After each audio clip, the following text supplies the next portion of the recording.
Okay. Good afternoon, everybody. We are going to begin our appropriations public hearing for elementary and secondary school subcommittee and for general government A subcommittee. We have a very, very long agenda tonight. So the goal tonight is to listen to the public. We want the public to have an opportunity to speak to us and tell us what they are looking at or looking for.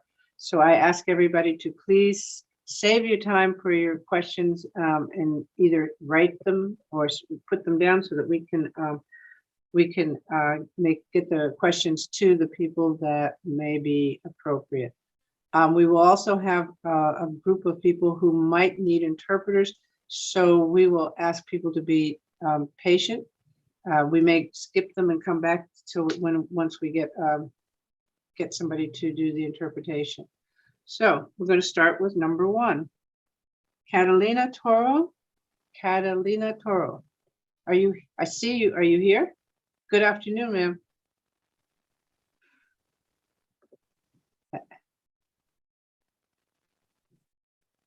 Catalina Toro? She's gone. Okay. Maybe she'll come back. All right. Next, we have Jocelyn Jackson. Jana Jackson, okay. Good afternoon. Oh, Jana Gill. Oh, that's Jana Gill. Jocelyn Jackson, is she here? No. Okay. Jana Gill, she's here. Catalina Toro is back. Oh, where? Oh, there she is. Okay. Good afternoon, Catalina.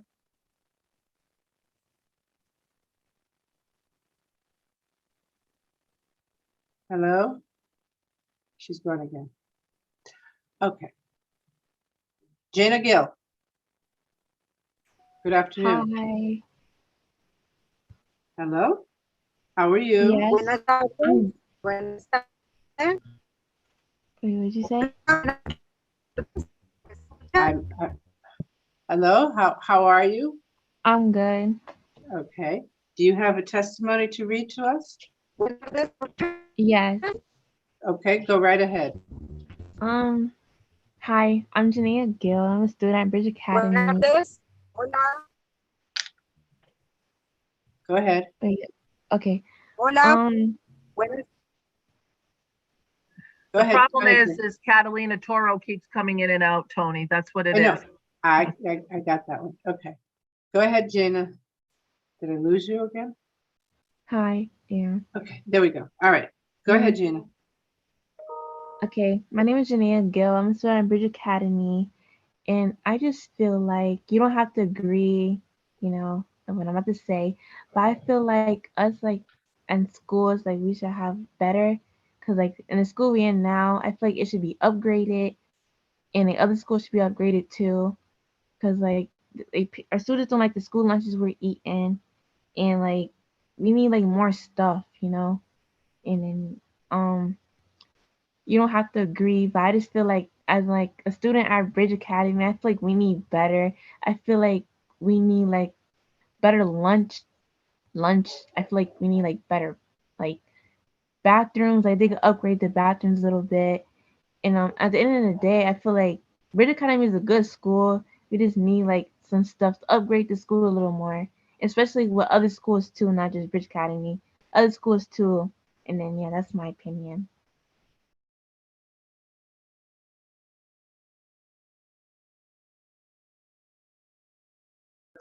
Thank you for your testimony. And thank you for coming to speak to us. And have a good day. We will mark this You're down for you. welcome. Thank you. Okay. Thank you. Okay. Catalina Toro. Hola a todos y todas. Soy Catalina Toro. Yes, go right ahead, ma'am. Go right ahead. Buenas tardes, soy residente de Danbury, miembro activo de LEAD. Gracias por permitirme el día de hoy poder testificar. soy una líder comunitaria y mi pasión en este momento y mi trabajo en ese espacio es ayudar a otras mujeres con opciones educativas dirigidas por LIV. Estoy aquí para apoyar Danbury Charter School.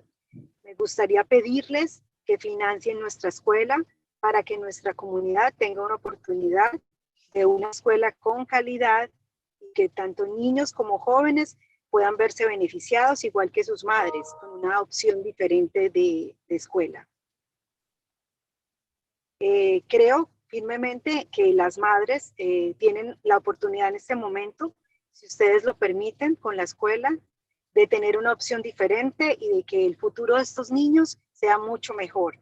Es importante para mí y para muchas mujeres a las que represento que ustedes puedan proporcionar fondos para esta bonita iniciativa que LID lleva abanderando en Danbury y que es una opción para todos en nuestra ciudad.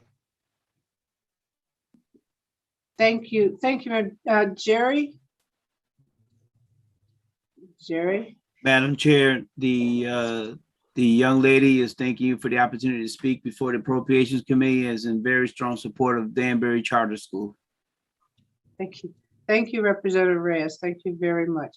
Thank you, Catalina. Thank you for your testimony. Jerry, can you tell her thank you too from us? Doña Catalina Torres, muchas gracias por estar con nosotros hoy en este caucus. Gracias. Bueno, muchas gracias a todos. Feliz tarde. Thank you. Buenas tardes. All right, Francesca Velasquez. Francesca Velasquez. Oh, good. Juan is on too, good. Francesca Velasquez, no? Okay. Yulma Sueli, Ayala. Number 5, cinco. No. Okay. Pardon me, Yes, Madam Chair. Yes, Madam ma'am. we just promoted Francesca Velasquez. Oh, we did? What did we promote her to? Oh, you brought her So up? she should be in. Yep, she should be in now. Okay. Okay. Francesca Velasquez. Hi. Hi, how are you? Yeah, Go right I ahead, couldn't ma'am. Let Go me ahead, just right take the ahead. video Yeah, off. right Here you go. Yep. Okay. So Representative Walker and Senator Austin and the members of the Appropriation Committee, thank you for the opportunity to speak. My name is Francesca Velasquez and I live in Stamford. I am an owner/director at Play to Learn Childcare in Stamford, Connecticut. And I am also in the works of opening up another childcare center, Play to Learn in Cheshire. I am here to testify against Governor Lamont's proposed Office of Early Childhood budget and to voice my anger and deep disappointment that the Governor's Office of Early Childhood budget is doing nothing against the current fiscal crisis in the childcare industry. I just wanted to talk about my parents. My parents cannot pay full cost of quality care. They are all stressed financially, which then stresses myself financially as well. About 85% of my families receive Care for Kids, but 85% of my families receive, but even with the program helping them, I am still discounting parents' fees. I charge $385 a week. I'm just going to give you a background of what I charge so you can see the numbers. I charge $385 a week for children 6 weeks to 2 years old and about 11 months.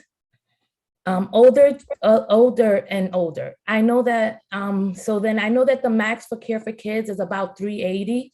So parents are not really coming out their pockets. But once a child turns 3, I charge $325 a week for preschool. But Care for Kids minimum on maximum rate that they pay for preschool age is $244. So usually I have families, and that's the reason I give the discounts is for my kids that are 3 and over. So I know that I have families that kids will turn 3 and they go from paying $23 a week to $159 a week. And that's when I come in and I give them a discount and I charge them $81. Still with that $81, most of my parents have a hard time paying that amount. And then I give them an additional discount. And sometimes it comes out to be $40 a week. And the reason I give that discount is because I know that my parents cannot afford to pay the difference, and then they wouldn't be able to attend the program. Especially my preschoolers that are going to be attending kindergarten the next year. I really want to offer them that type of early childhood education and to be the stepping stone so that when they get to kindergarten, they're not learning the social emotional or the being able to sit at a chair or when it's time to go to the bathroom, so that they can focus on the learning part of kindergarten. And kindergarten teachers are not redirecting things that they should have already learned. And I honestly don't know how much longer I could continue to do this, giving the discounts and offering my parents something that's comfortable for them without it affecting my family as well. And what I'm asking is that we need you to value children, the families, and early industry, the early education industry. And we're the ones supporting those kids and those families, and we need you to support us. Thank you. Thank you, Francesca. Thank you for your testimony.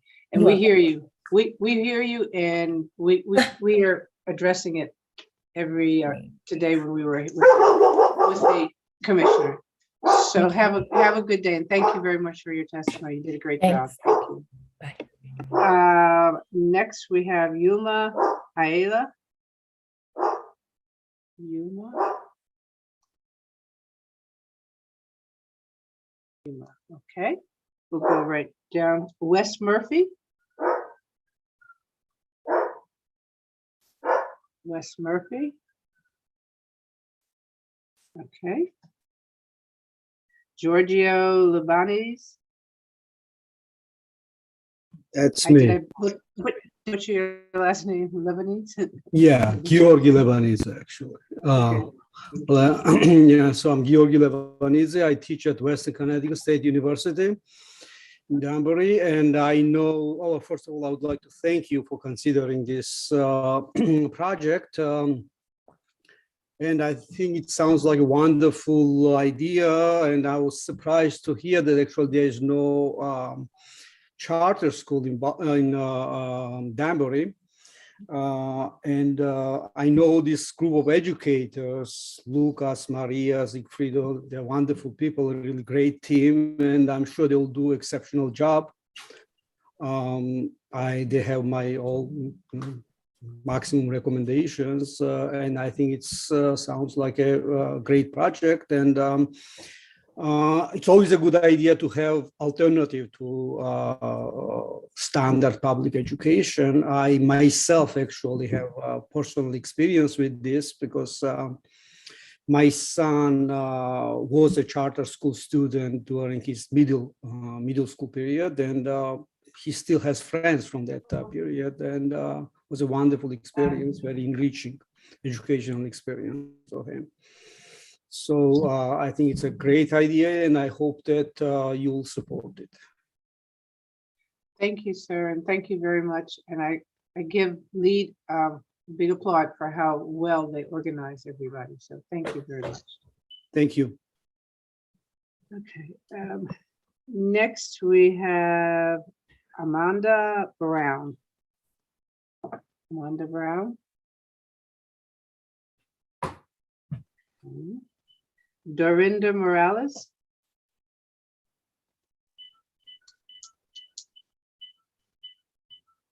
Okay. Vanessa I can't pronounce that last name. One. Oh, there's Amanda. Is that Amanda? Okay, Amanda Brown. Ah, yes. Good afternoon. Go right ahead. Hi. Hello. I just wanted to say my name is Amanda Brown.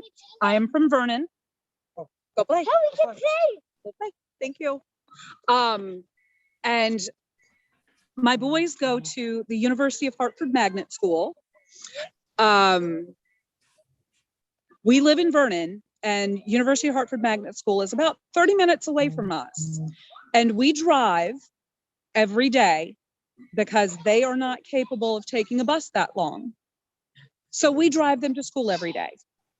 And I wouldn't take that time for anything at all.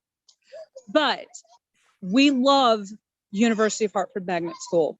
It's a beautiful school that has the most caring teachers who are completely dedicated to teaching these children.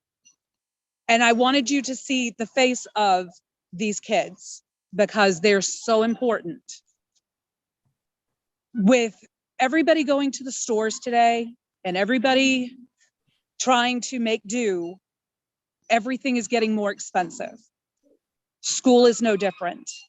Everything costs more. And we need to be able to stay competitive with other school systems who get federal funding, because our kids are in a very special environment. Their schools are specialized in different areas. If your child is really good in science, there's a school, there's a correct school for them. They can go there and they're gonna get that extra attention in something they're good at.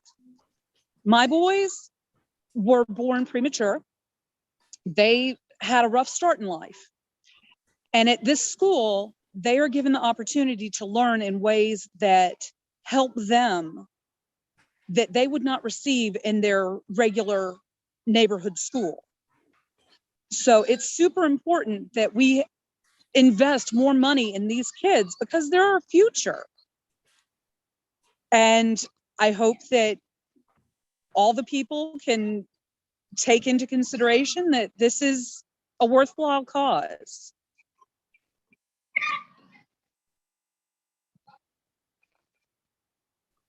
Okay.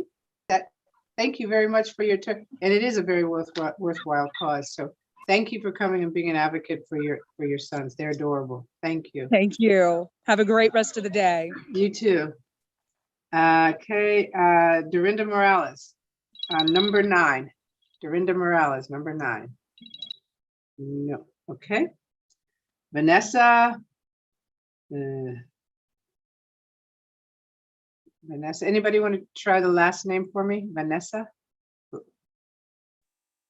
Representative Reyes or Representative Candelaria? Hello? Cajamarco. Cajamarco? Marca? Cajamarca? No. Okay. Ronnie Torres. Ronnie Torres? No. She's on. She is on. She is. She is on. Number 11, Ronnie Torres.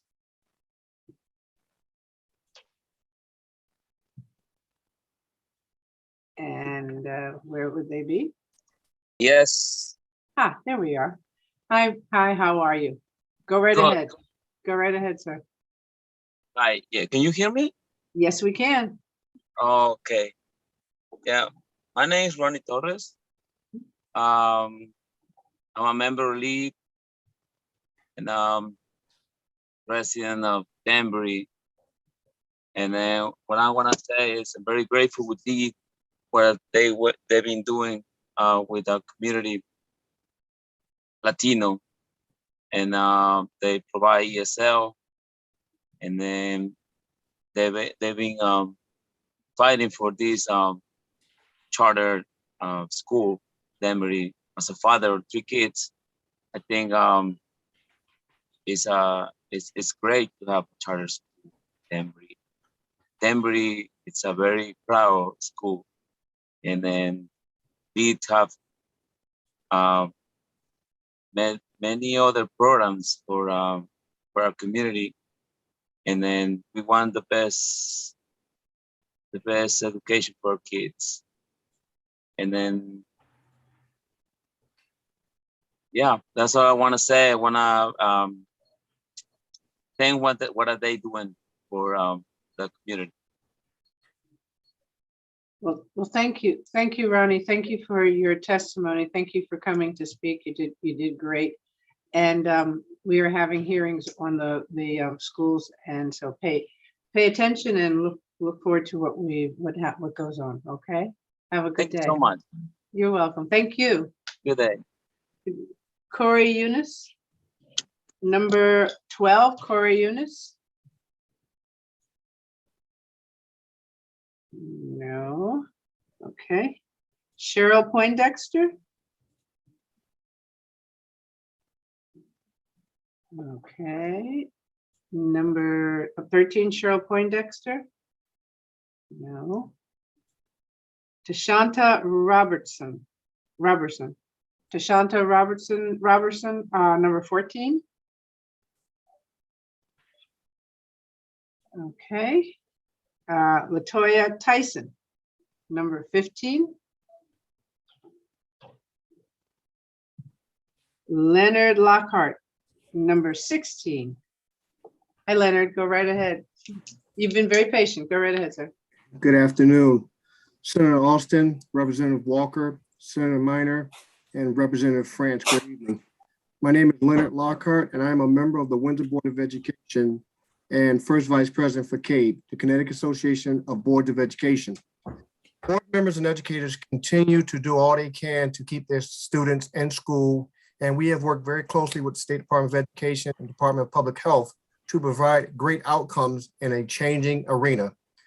CABE is glad to see the bipartisan commitment to fund ECS continue and is pleased that changes to consistently complete the phasing in will be instituted.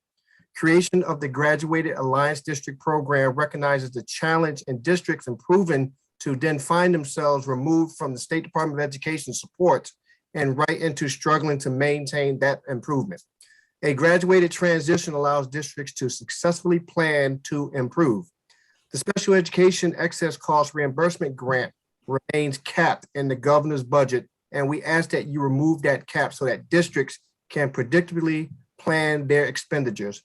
In Windsor, we are losing $228,678 because the state is not meeting the commitment to fund after a district spends 4.5 times the average per pupil expenditure.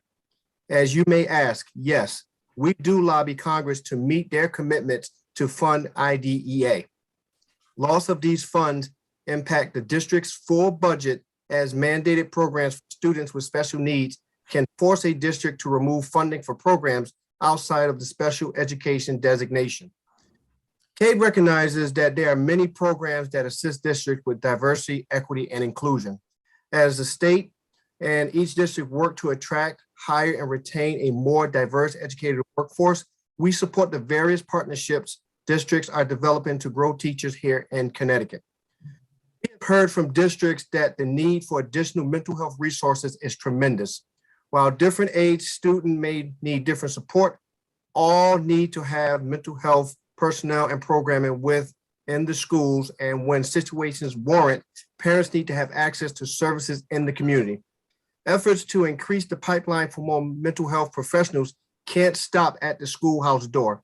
Efforts that the State Department of Education is making with the Aperture Education to work to have educators recognize a student's needs are vital to helping students avoid a mental health crisis.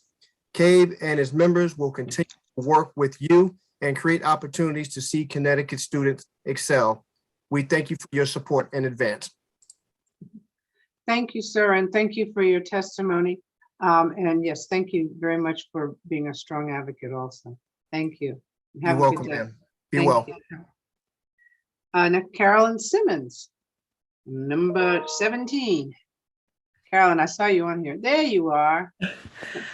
Hello, Hi. Representative. Can you focus a little bit? Your camera's foggy. I'm so sorry. I'm having technology issues. Sorry about that. Representative Walker, Senator Austin, Senator Minor, Representative France, and members of the Appropriations Committee. It's wonderful to see you all virtually. Miss getting to see you all in Hartford, but delighted to be with you all today. My name is Carolyn Simmons, and I am the current mayor of the city of Stamford. And I appreciate the opportunity to get to appear before you to testify in support of Governor Lamont's proposed FY23 budget. As the second largest city in Connecticut, Stamford's experienced incredible growth across all sectors, including in our school district. Stamford Public Schools serves a diverse population of over 16,500 students, providing them with extensive academic and extracurricular activities and programs and a learning experience rich in cultural diversity that prepares them for our global world. We're so proud of our public schools, and we know our public schools share similar demographics to that of other urban school districts across Connecticut. 14% of Stamford students are English language learners. 14.5% of our students are individuals with disabilities, and 59% of our students are eligible for free and reduced lunch. Despite this, Stamford is ranked 28th in the state's education cost sharing formula compared to the top 5 urban school districts in our state. And so we appreciate the committee continuing to support increases in ECS funding. And I want to advocate strongly for continuing to work to fully fund ECS to support all of our schools and to continue to fight for more funding for Stamford Public Schools. It's critical that students, teachers, and administrators have the resources they need to recover from the emotional and mental health impact of the COVID-19 pandemic. I'm pleased that the governor's proposed budget has also dedicated increased funds toward mental health and behavioral health services, which are so vital to so many of our students who are struggling right now amidst the mental health crisis that we're in. And I urge the committee to continue to increase funding towards mental health support services and programs. I also want to say it's positive to see that $90 million in coronavirus state fiscal recovery funds have been allocated to support school air quality improvements, and ensuring that Stamford receives funding and investments in school infrastructure is one of our top priorities as a city to make sure that our students and teachers can safely learn and teach in a quality environment. As we continue to navigate the effects of COVID-19, investments toward early childhood, elementary, and secondary education have never been more important. I urge the committee to ensure that this budget pass reflects a commitment to educational equity in public education across Connecticut, and want to thank the Appropriations Committee again for the opportunity to testify today. Thank you. Thank you, Carolyn. It's great to see you. Great to see you. I haven't seen you since you won your mayoral placement now. Congratulations. And Representative Delaney wants to wave to you because that's all I told him to do. Great to see you, Rep. Delaney. And so glad. And how are the kids? They're doing good, I know. They are doing well. Apologies for any screaming in the background. Okay, that's all right. That's all right. We like noise. But thank you for your testimony, and have a great day. Thanks so much. Great to see you all. Okay. Louis Masquera, number 18. Okay. Joe Quito.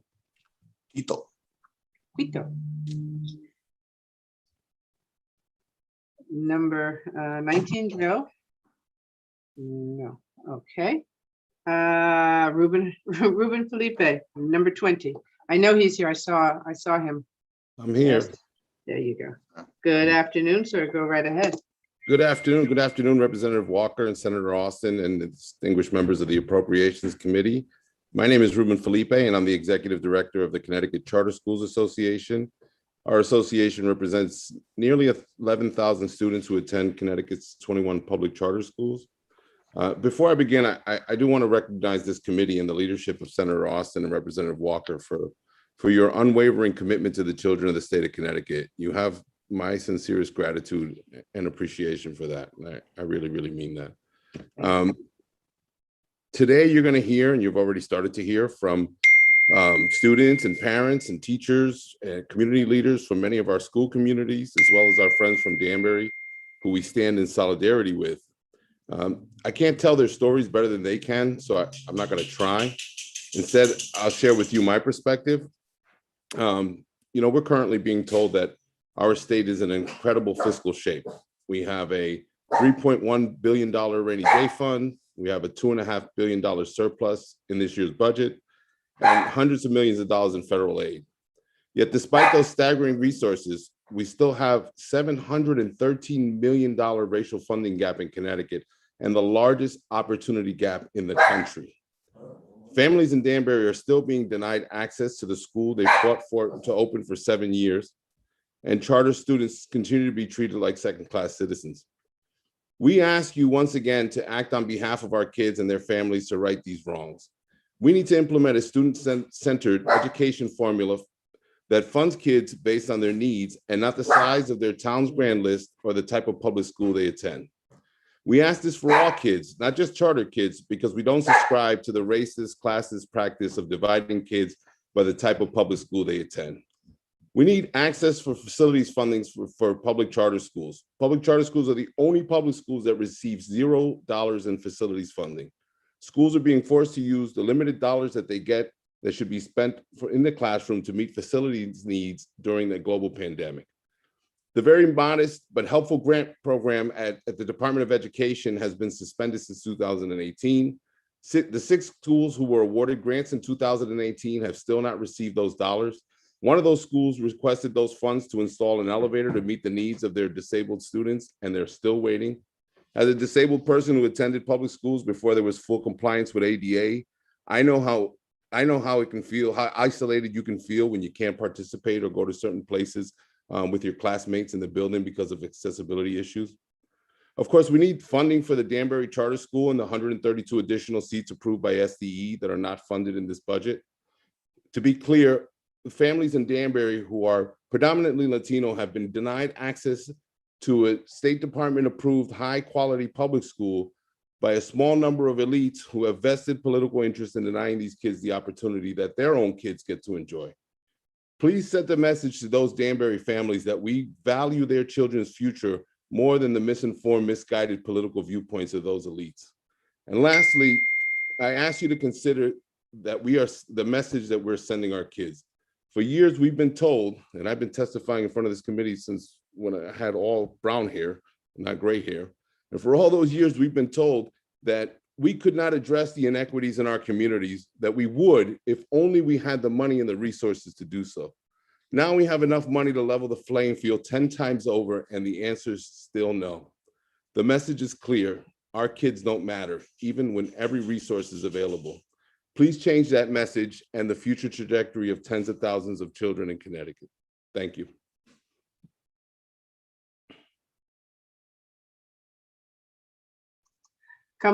Thank you, Ruben. And you did have, I knew you when you had brown hair.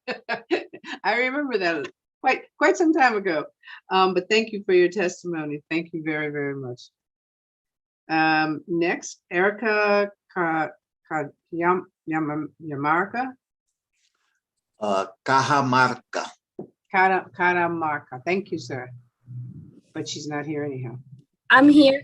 Oh, yay. Good. Hi, good afternoon, committee members. I'm not sure if you can see me or not. Can you hear me? Yeah, we can hear you, but if you try turning your camera on, then we could see you. Sorry, I'm at work. Let me just.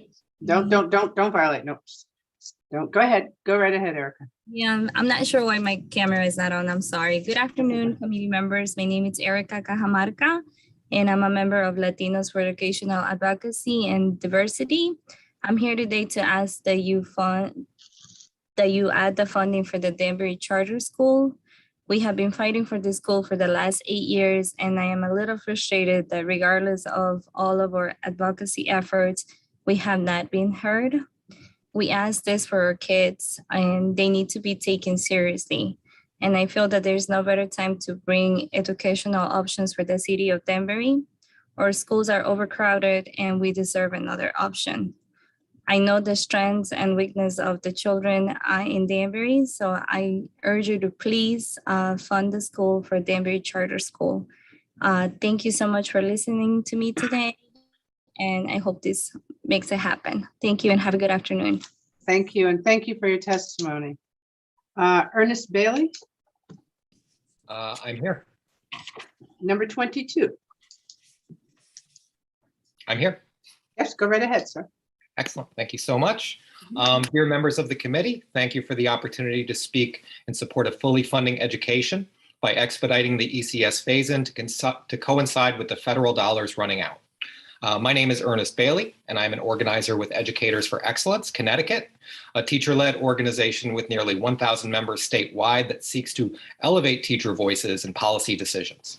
Every day I work with teachers in the Bridgeport and New Haven area. They tell me about what they're going through in the classroom and what they wish was different. Day in and day out, I hear the same thing. A lack of funding, especially in our most underserved districts, is inhibiting teachers' ability to fully deliver on the promise to give their students the education they need and deserve. Connecticut has the largest racial funding gap in the nation at over $700 million. This leads to deep inequalities in the quality of education that students in these districts have access to. To help mediate this, we need to expedite the ECS formula and fully fund education by the time the federal dollars run out.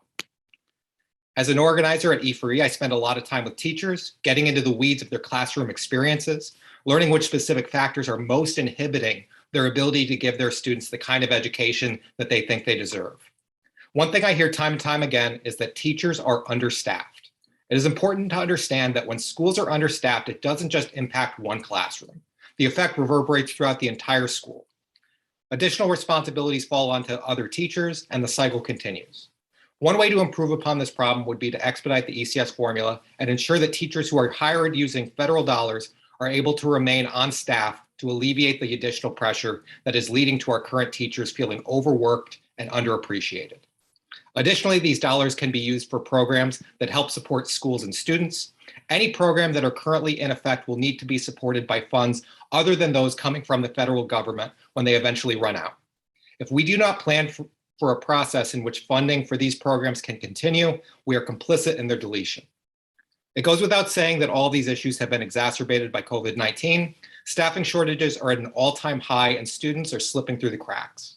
In order to mitigate learning loss and ensure that students are able to continue to grow and thrive moving forward, we need to provide schools and districts with the necessary funds to continue to hire additional staff and support programs that are providing the connection students need in order to feel at home in their classrooms once again. Teachers want to fulfill their charge and provide the best education they can, and students want to fulfill their charge and learn as best they can. But when we fail to provide them with the resources they need to do so, we are not fulfilling ours. I urge state leaders to fully fund education before the federal dollars run out, so the next generation can be prepared to handle the challenges of the future. It's time for us to close the opportunity gap and to ensure that all students have the chance to succeed. Thank you for your time and consideration. Thank you, sir, and thank you for your testimony. Thank you, and have a great afternoon. Thank you. Virginia Vardy, number 24. I know I saw 25, but I don't know if I saw. Oh, number 24. I saw 24. Sydney Fernandez. Oh, sorry. Okay, Sydney. Okay, Sydney is 24. Number 23, I do not see. Okay. Sydney Fernandez, I saw you. Yes. Greetings. Good afternoon, sir. Greetings, everyone. Greetings. I want to thank you for the opportunity for taking the time out to hear us all. I'm an educator in a local charter school in Bridgeport. I'm also part of the family engagement team at our school, run a few different clubs from Pizza and Poetry to Man Up to a few other after school programs that are, to help our young folks. So if the students have a need now and the funds are available sitting in an escrow account or invested in the market, who really benefits? 2.5 billion with a 10% growth interest will grow those funds by $250 million. Imagine that compounding over 3 years. I'm sure our elected officials are safeguarding these budgets, but 713 million would change the lives of tens of thousands of students. As a volunteer teacher, this is a quoted by about Governor Lamont on ct.gov. It says, as a volunteer teacher, Lamont sought to give back to his community by volunteering at Hardin High School in Bridgeport in an effort to spark entrepreneurship.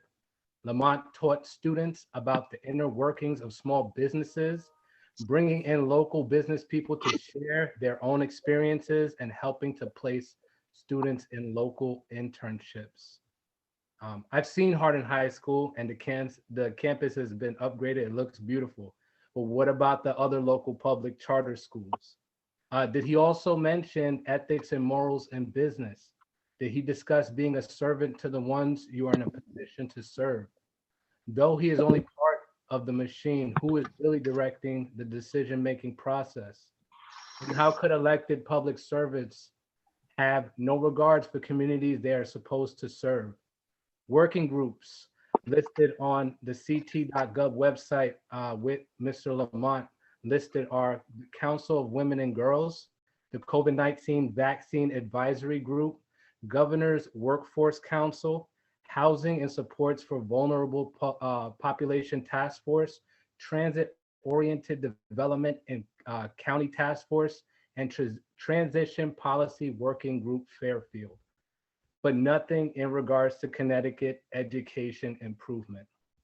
Executive Order Number 1 directs executive branch state office buildings and vehicle fleets to become greener and more energy efficient through lead by example sustainability initiative aimed at reducing the state's carbon footprint and reducing the cost of government operations. The first thing we see that this emission is buying some fuel efficient vehicles. I wonder how many Teslas were distributed. They could spend money on fuel efficient vehicles, and Mr. Lamont went on to say that he won't replace his own vehicle. But why aren't resources going to the schools that need it? Luke 12, verse 56, Jesus said, ye hypocrites, ye can discern the face of the sky and of the earth. But how is it that ye do not discern this time? Yea, and why even of yourselves judge ye not what is right? Is holding $713 million in a $2.5 billion surplus right? Whether or not the powers that be decide to make a change, our youth are fighters. They will make it happen and thrive despite the odds. Lamont said in 2018, it's not where you're from, it's where you stand. And I stand for the people of Connecticut, or so you say. Put the children first, regardless of their zip code, their economic status, or the complexion of their skin. And big shout out to the Connecticut Charter School Association. Thank you. Thank you, sir, and thank you for your testimony. I like some of your quotes. I thought they were good. Leslie Toro. Hi. I'm sorry. Joy Cuito. Yes, go right ahead, sir. Go right ahead. Yeah. Hi, my number is Joe. Yes, number 19. Yeah, I am member on Latinos for Education, Advocate and Diversity. I am here today to provide my support, my voice to bring a charter school on downtown. I ask for the Denver Charter School. Sorry, my English is a little bit. You're doing great. Go right ahead. Yeah, having a school choice or community creates and accountability for family and parents. We should be able to choose where when send kids to a school. There is big time bring education auction on the city of Denver. Our school on well-dressed another option. I know the strength and we snare my children best and will ask best interesting. I know best what my children need. I ask the member of the community for the Denver Charter School. Thank you for your time. Thank you for your testimony, sir, and thank you for coming and talking to us. Have a great day. Thank you. Thank you. You're welcome. Next, Leslie Toro. Good afternoon. Good afternoon. My name is Leslie Toro, and my family and I reside in the city of Hartford. My daughter attends the remarkable Crack Anna Grace Academy of the Arts Magnet School in Bloomfield. I am here to ask you to provide increased funding to the Crack Magnet School grant so more children can continue to experience a once-in-a-lifetime education like my family has had the fortune of having. When my husband and I applied to the lottery in 2014, we hoped to get into Anna Grace Academy of the Arts, and we were ecstatic when we did. Unfortunately, my husband died in 2015 in my daughter's first year as a pre-K3 student. We were grieving intensely and learning to navigate the new world without my daughter's wonderful father. Little did I know that my daughter was getting to know her second family at school. The Anna Grace community is just that, a second family. They took us in with loving arms, and I will forever be grateful. I had no idea that our magnet school would enrich my daughter's life in so many ways. I go to work every day confident that my daughter is learning, she is safe, and she is loved.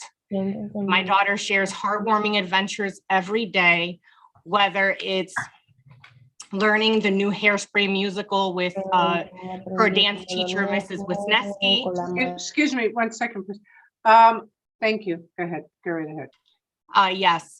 So my daughter, like I said, she shares heartwarming adventures every day, whether it's learning the new Hairspray musical dance with Mrs. Wisniewski or meeting with Miss Chouse in the Change Makers group, where the students are learning to collaborate, problem solve, and have empathy for others.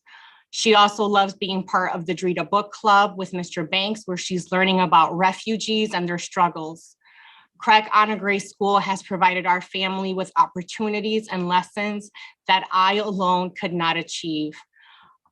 We ask that you please consider increasing our state funding so that our magnet schools can continue operating and providing this once-in-a-lifetime experience for families like mine, and in that other little boys and girls can come home and tell these adventures as well. Thank you for your time. Leslie Toro. Thank you. Thank you very much. And thank you for your testimony. And I'm so sorry for your loss. Thank you. Have a good evening. Steve Cook. Steve Cook. I thought I saw him. Here I am. Okay, there you are. Okay. Okay, Good can you hear me afternoon. okay? Yep. All right, good afternoon. Senator Austin, Representative Walker, and honorable members of the Appropriations Committee. My name is Steve Cook, and I'm the Director of Human Resources for ACES.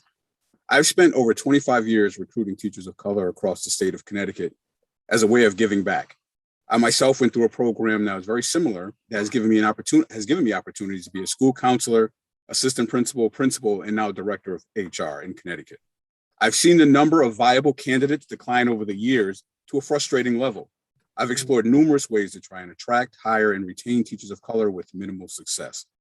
I partnered with Marlene Migos to discuss the merits of the RESC-TRP residency program and how ACES can be a part of such a groundbreaking program. Upon learning how the program can expedite the process of placing highly skilled teachers of color in front of all students, I brought it to our ACES executive team, and we overwhelmingly brought into the program. I've had the honor of meeting and having conversations with many of our residents as they do much of their training, learning, and preparation in ACES facilities. We know it's a much needed program in a state with such a wide gap in a staff of color compared to students of color. It appears to be cost prohibitive for many of our member districts, but it is an investment we need to make for our students. Your support for this funding would go a long way in breaking down barriers and exposing all students to varied and diverse learning opportunities. Please consider designating $5.5 million as a line item in the State Department of Education section of the state budget to support the effort of any Connecticut district partnering with a residency program that is specifically committed to training teachers of color. They are badly needed. Thank you for your time today. Thank you, sir. Thank you for your testimony and your advocacy. Have a good day. Thank you. You too. Wanda Vargas, number 27. Wanda Vargas. No. Okay. I'm here. I'm sorry. Oh, there, okay. There we go. Good afternoon, Wanda. Go right ahead. Do you have can you turn your camera on? Oh, yep. 1 second. Okay. Yeah, we got to see the baby. Mommy. Okay. How are you today? I'm trying to cook something. I'm on. Can I finish? Just take 2 seconds. Come here, Mom. I actually had it on my phone. Can I just read it off of my phone? Yeah, that's okay. That's all right. 1 second. All right. Baba. Baba. Yeah. Baba, Mom. All right. So my name is Wanda Vargas. I am a Hartford resident, and I'm asking you to support an increase in the RESC Magnet School Grant for crack. I became a crack parent 9 years ago when my son entered pre-K 3 at Crack Anna Grace Academy. I chose crack to give my son high quality education that he would not receive attending Hartford Public Schools. My son is now a 7th grader, reading at a 12th grade reading level. I also chose Anna Grace Academy because of the arts program. My son is an intermediate cello and piano player now. And that is because of the specialized arts theme that is incorporated along with academics. I also have a 6-year-old who has been at Anna Grace for 4 years now, and she also excels academically. She is currently in 1st grade and learning to play the violin. The teachers and staff have seen both of my children grow and thrive for years, and I am excited for my now 2-year-old to enter the 2022-2023 school year. It would be wonderful to keep the schools funded so that the children from all walks of life get a chance to thrive like my children are currently doing.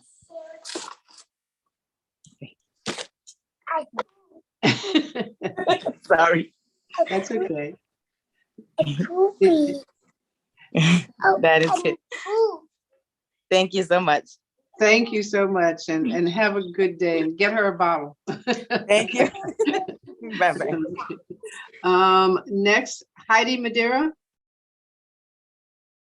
Heidi Madeira?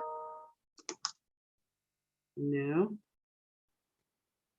Number 29, Ramona Santi-Tillis. Okay, no. And next, number 30, Edgar Carrion. Number 30. Hello. Hello. Hello, sir. Hello, how are you? I'm fine. How are you? Good, good. How are you? I'm good. Go right ahead. Okay, thank you. So I just write it on my phone. Can I just read it? Absolutely. Okay, thank you. Appreciate it.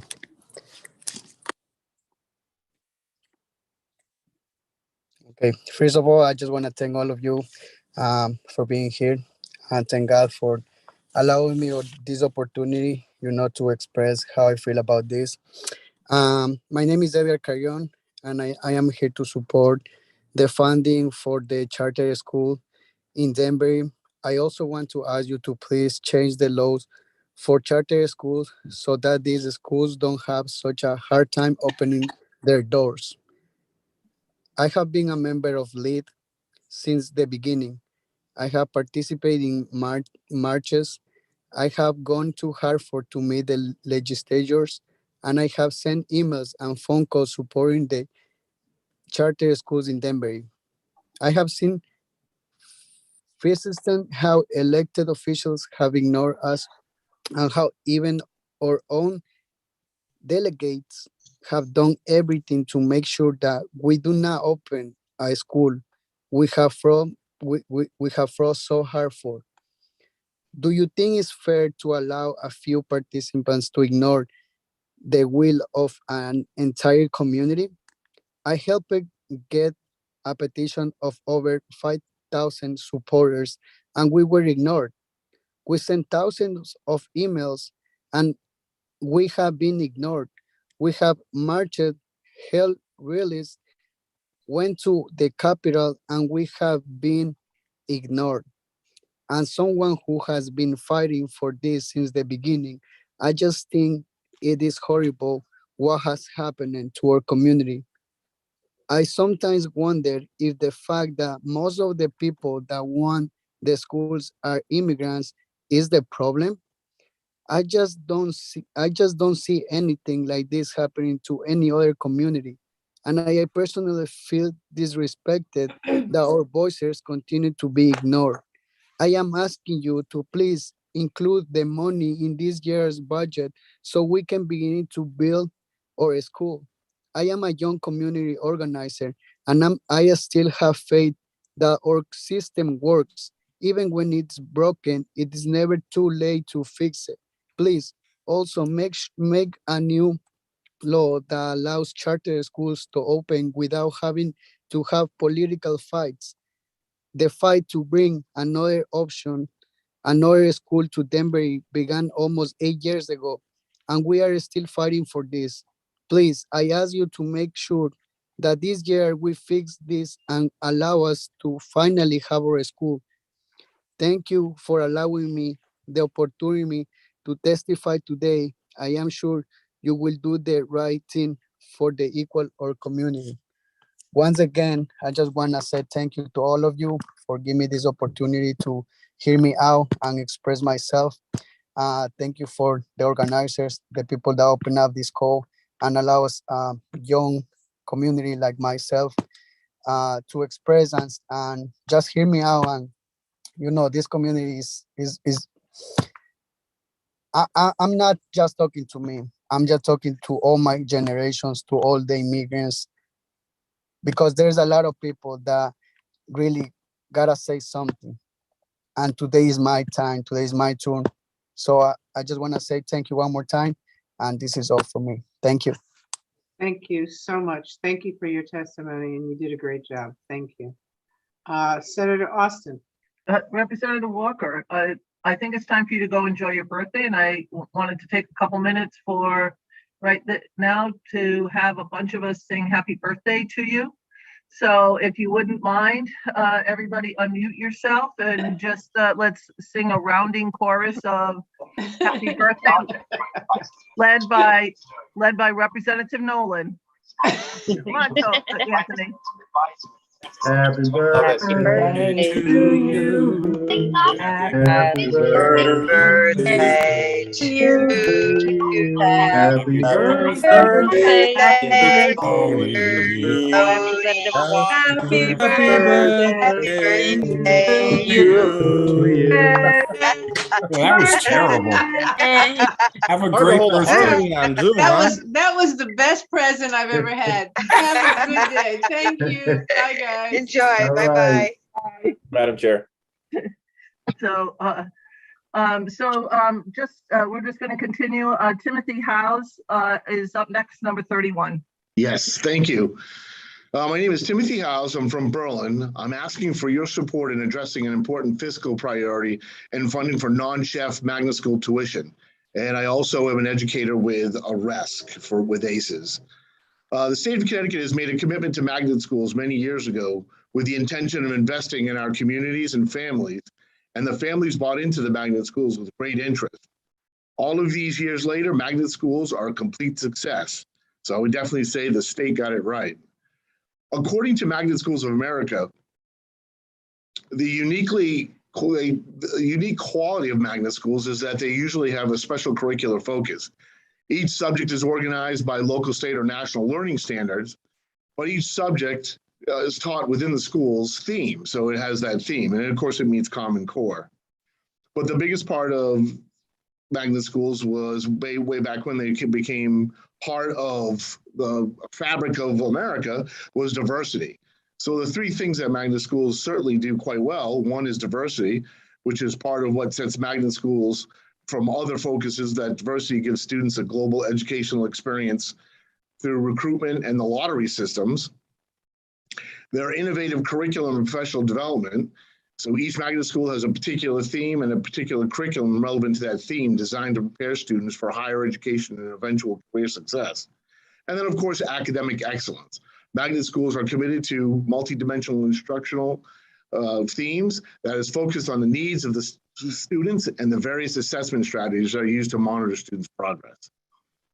And even if we were to go to the state of Connecticut's website, it says, and it talks about the school choice programs and interdistrict magnet schools are designed to attract students from different school districts to learn together in settings that offer unique, high quality, themed educational opportunities. Magnet schools specifically designed to attract students from diverse social, economic, ethnic, and racial backgrounds.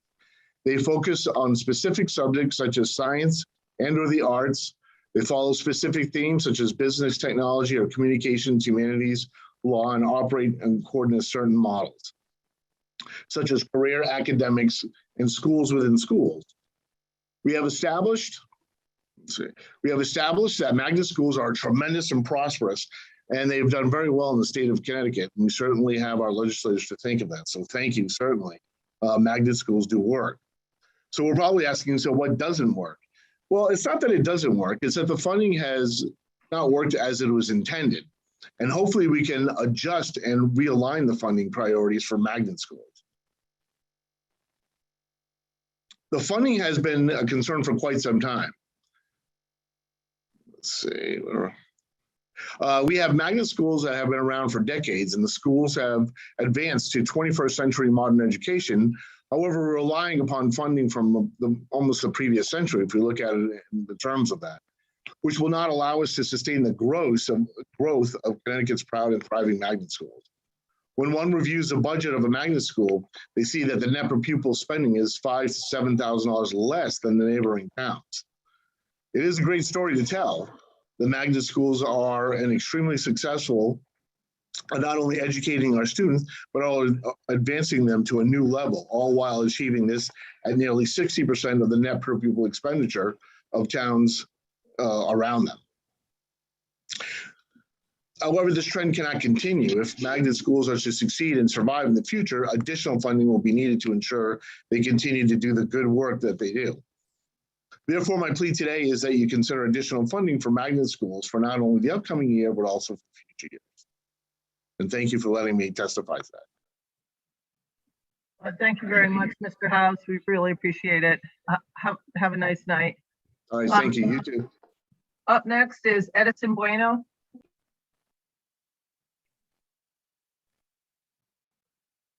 Next is Sandy Cruz Serrano.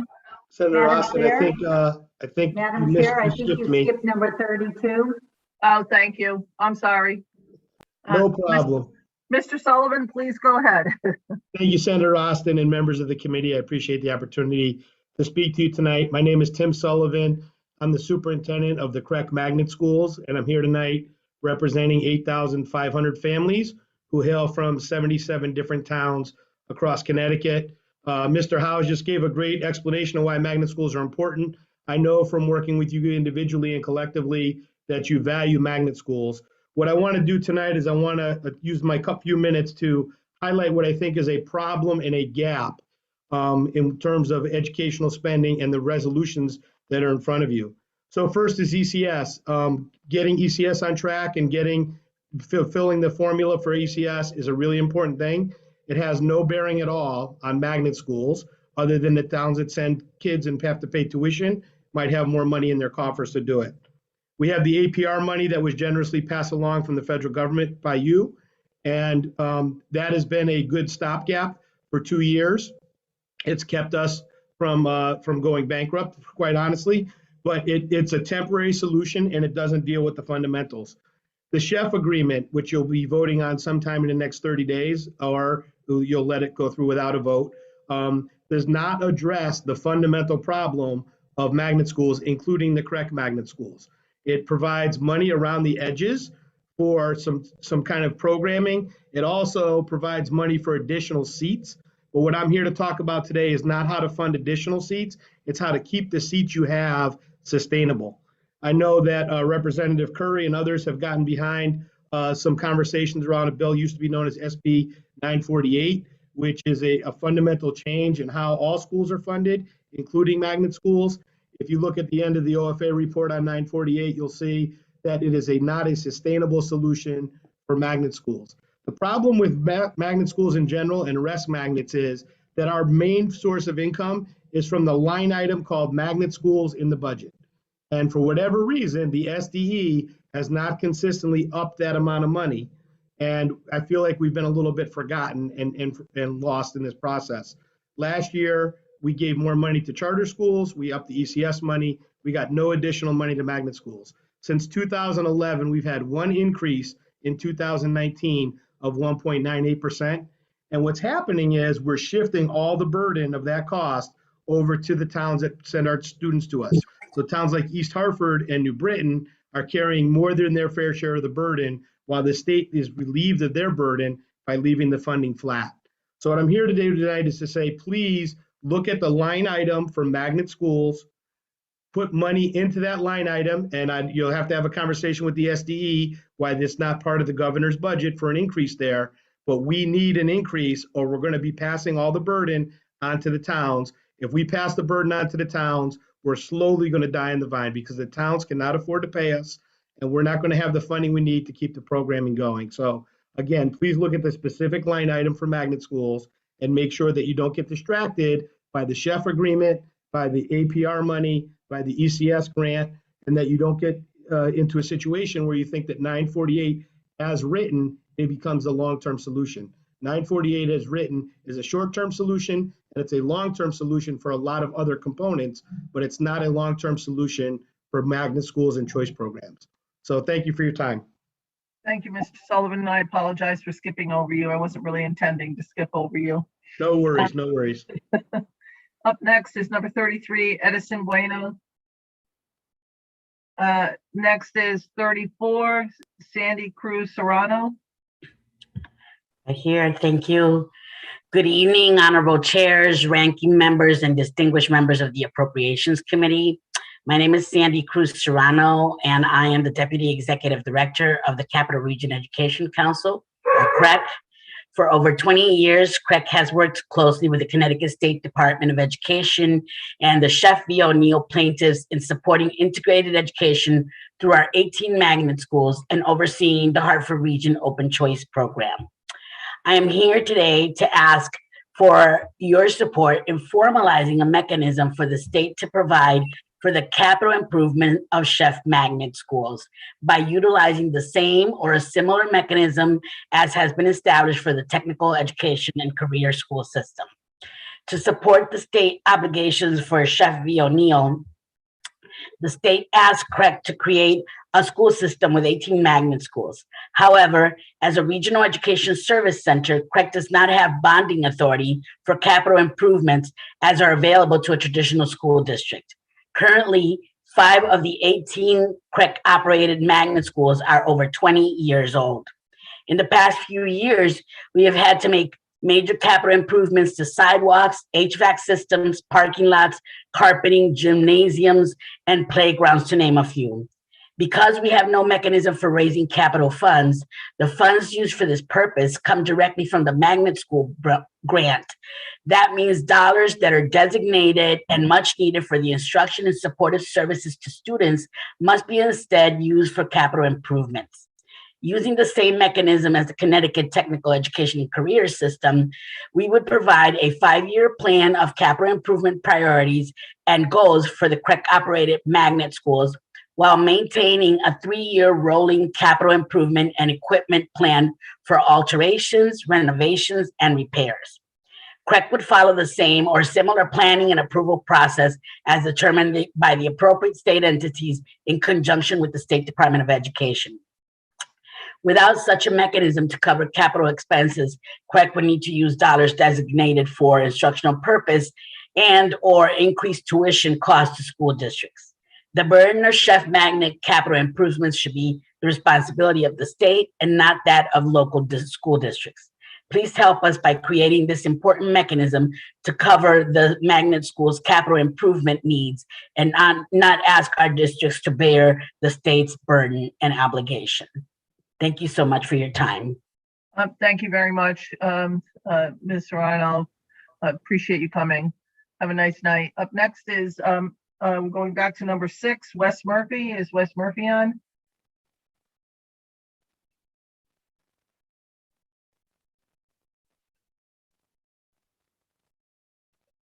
Okay. Next we have Clarabelle Solis, number 35. Hello, I'm here. Hi, how are you? Good, how are you? I'm really good, thank you. My name is Clarabelle Solis, as you previously mentioned, and I am a member of the community. I'm really excited for what LED is doing. And I am a small business owner from the Denver area. And, I feel like the city has been suffering severely overcrowded schools in the Denver area. And, this is the only city that doesn't have a charter school. I feel like we desperately need to open a charter school to allow parents to have a choice on whether where their children will be going to school. And I also feel like the Latino community has been fighting for years, for this cause. We had our schools blocked by politics, and I feel like it's unfair. Thank you very much, Clarabelle. Is that it? Yes. That's I'm here to support. I'm a small business owner, and I love what they're doing. I see what they do with the community, and I'm all for it. Thank you very much, Clarabelle. Appreciate you coming in. Thank you. Is number 6 back? Wes Murphy?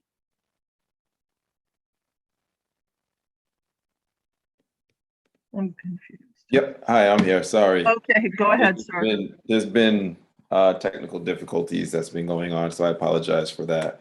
Go ahead. So my name is Wes Murphy, and I am from the town of Norwich.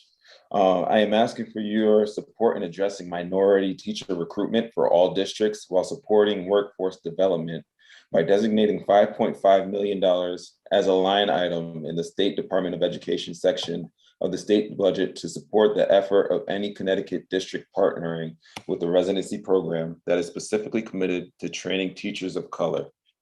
One program that supports this effort is Connecticut Teachers Residency Program, which is an 18-month alternative route to certification program that provides residents with a salary and benefits while attending courses.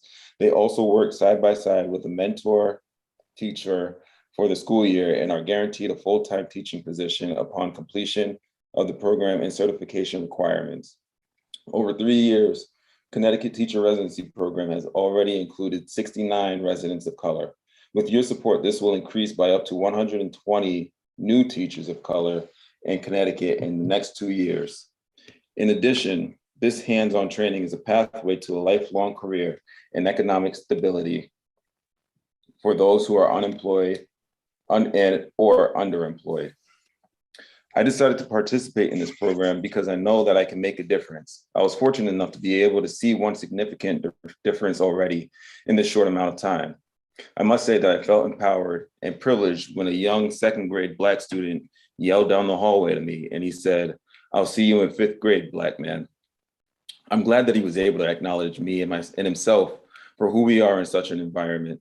And he and I were both given the opportunity for this to happen through the teacher residency program. And I'm grateful on behalf of the both of us.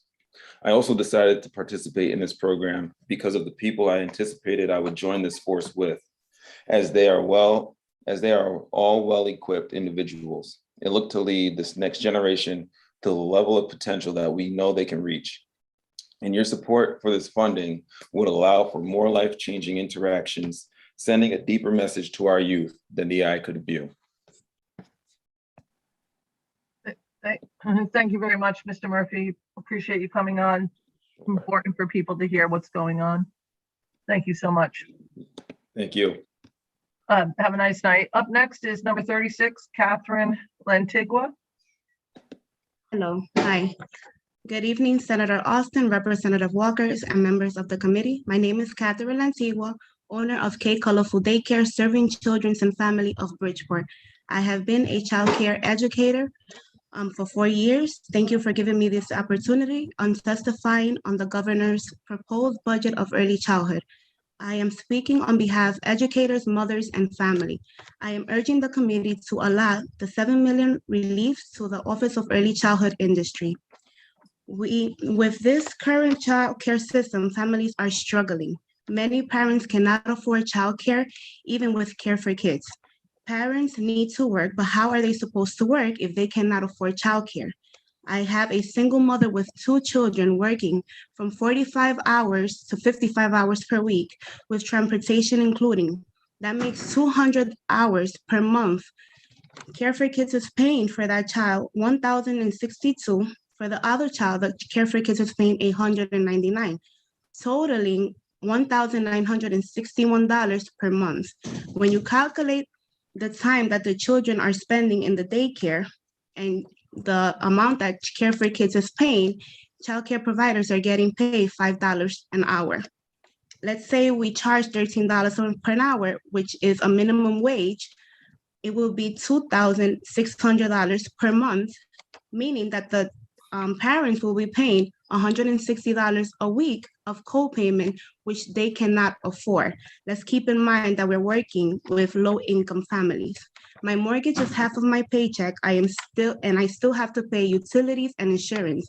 I need these things in order to keep my program running. Providers should earn at least minimum wage. I have earned my child care development credentials. I am continuing my education. I deserve at least minimum wage. I dedicate all my time to the children in my program, but I can't afford to pay and treat my family. It's crazy that family child care educators are working 45 to 50 hours per week and making $5 an hour. I also cannot afford to hire an assistant because we get paid so little. When we find an assistant or a substitute, they deserve minimum wage, but they don't understand that we are only making $5 an hour. I understand child care educators are important because parents need to work. So once again, I am urging to invest $700 million in immediate reliefs to stabilize the child care workforce so we can support our state children and families. Thank you very much. Appreciate your comments. Have a nice night. You did a great job. Thank you so much for the opportunity. Janet Brown Clayton, number 37. Number 38, Georgia Goldberg. Hi, good evening, Senator Austin and members of the Appropriation Committee. Thank you for the opportunity to submit testimony. My name is Georgia Goldburn and I live in Middletown. I've been the director of Hope for New Haven for 17 years. Hope for New Haven is a faith-based nonprofit located in New Haven and manages the Hope Child Development Center, a licensed 77 capacity facility serving children 6 weeks to 13 years old. I'm also the co-founder of Circle, a network of over 40 childcare providers serving children and families of color for whom Hope serves as a fiscal sponsor. I'm testifying against Governor Lamont's proposed Office of Early Childhood Education budget and to voice my anger and deep disappointment that the governor's Office of Early Childhood Education budget is doing nothing to address the current fiscal crisis in the childcare industry, which is a direct result of years of underinvestment by Connecticut that has left the industry unable to compete to attract staff. Senator Austin and committee members, after the state went into a lockdown in March 2020, I approached my staff and laid out their options. I told them that the best scenario for them was to go home and collect unemployment benefits, which would be substantially more than their current income. My staff's response is surprising even today. They resoundingly voted to come to work to support the families who were essential workers and needed childcare. Even though they were scared and they did not understand a disease that was ravaging the world, they understood the needs of the children and the families that we serve every day. And they showed up for them along with all of the circle providers who are primarily women of color. Senator Austin and committee members, I wish Governor Lamont's budget reflected a modicum of appreciation for the extraordinary act of courage and love the childcare providers gave to the children and families of the state.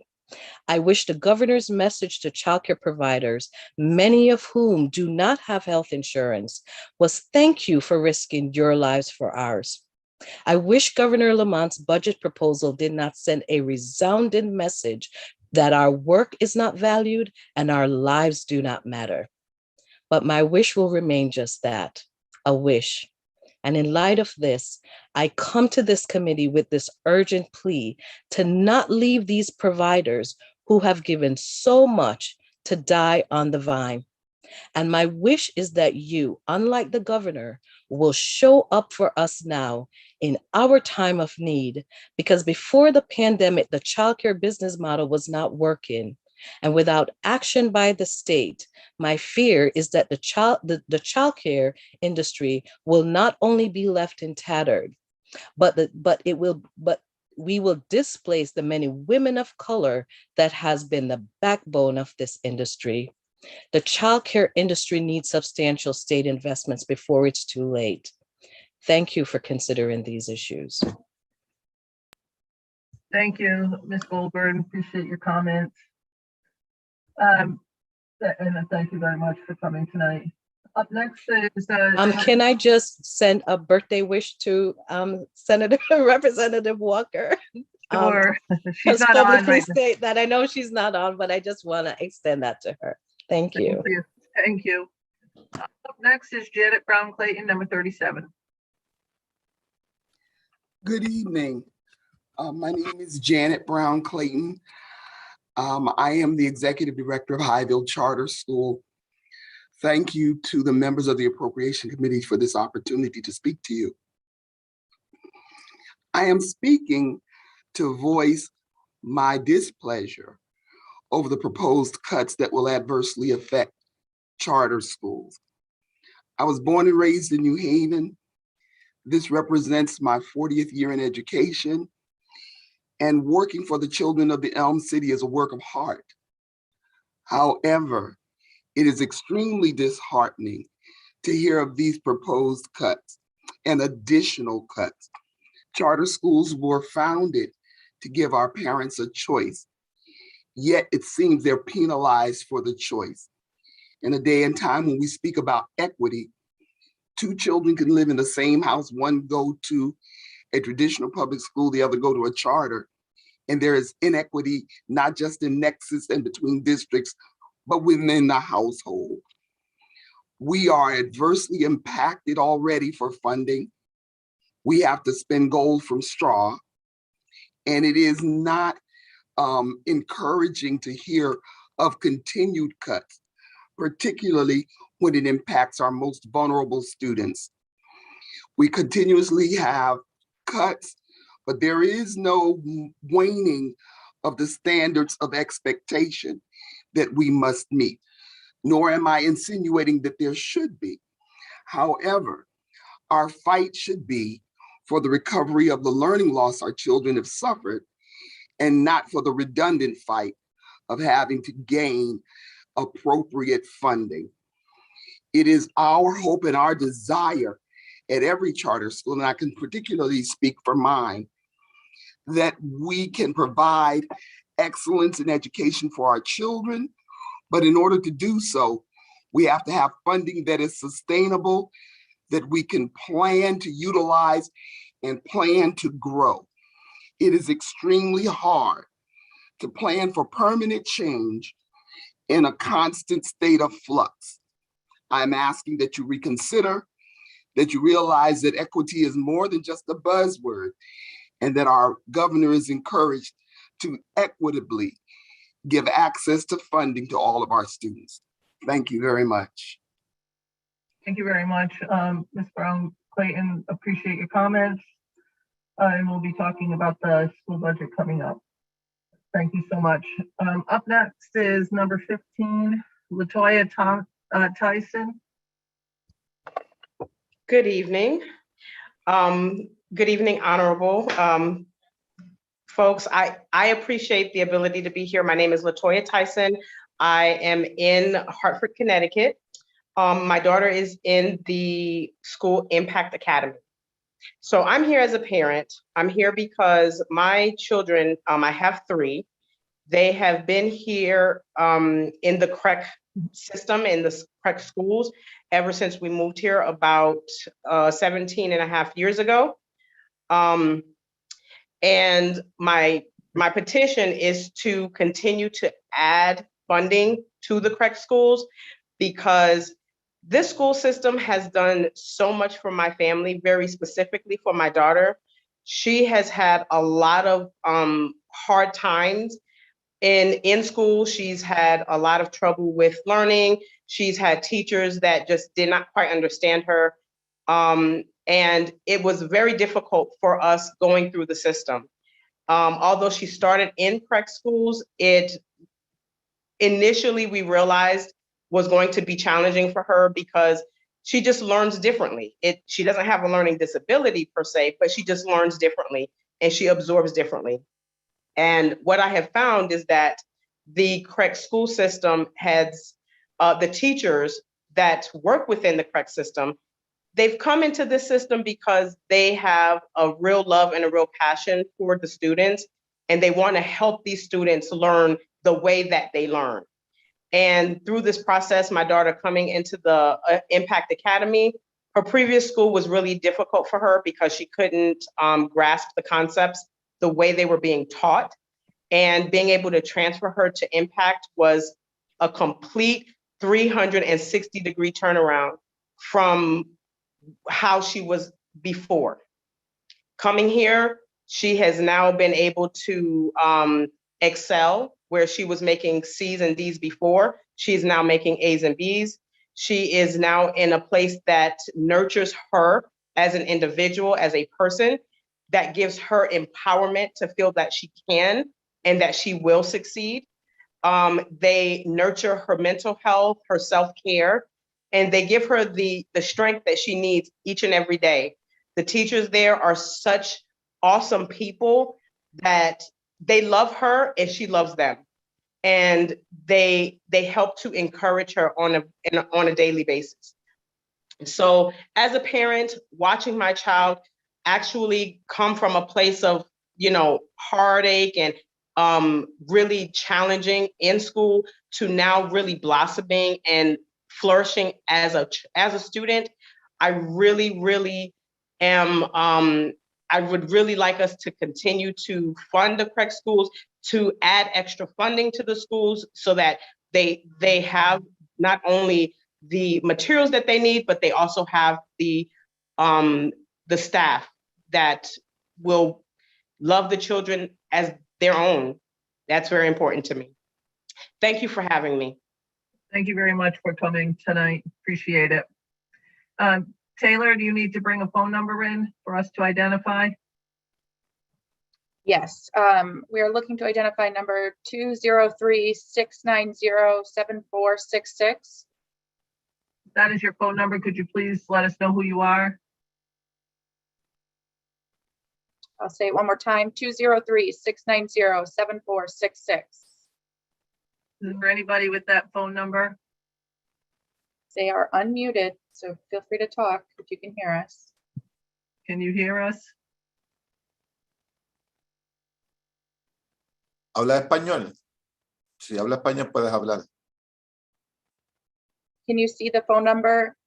I don't see the phone number, no. Okay. I've allowed them to talk, 203-690-7466. All right. Okay. So up next is number 39, Crayflow Bachwood. Hello? Hi, can you tell us who you are? Oh, hello, my name is Creflo Butcher, and I'm here to represent Bridge Academy. I'm Okay, sorry I you're could up. not join on Zoom because I got kicked out of the meeting. Okay, go ahead. Okay, today we are all here to Wait a talk. minute, Madam Chair, what number is he? Do we know? Taylor, what number? Could you say your name one more time, He's sir? the one right up right now, number 39. Okay. Oh, Thank you.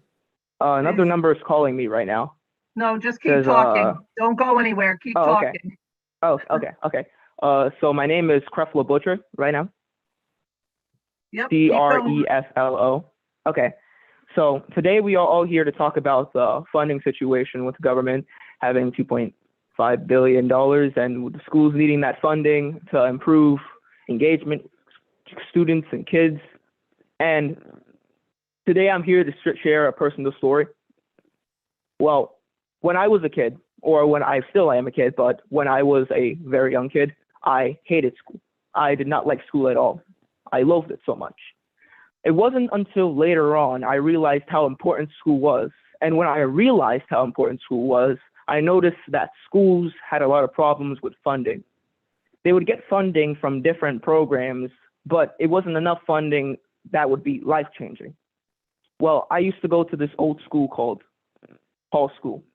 And that school started this program with Obama. It's called the Turnaround Arts Program. And with a little bit of funding, lots of students in that school were able to learn a lot about music, acting, the arts, and all that stuff. With that little bit of funding that the Turnaround Arts Program gave to us, we were able to go to many places like Washington, D.C. to perform at the Kennedy Center and New York on Broadway Street to perform music videos. So what I'm saying is, just with a little bit of funding, schools can grow exponentially. We can use this funding to pay workers at the school. We can use this funding to renovate schools. We can use this funding to get more better technology.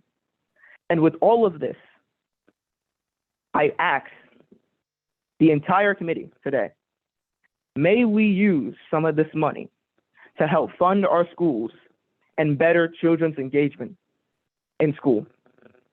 With this money, we can better school.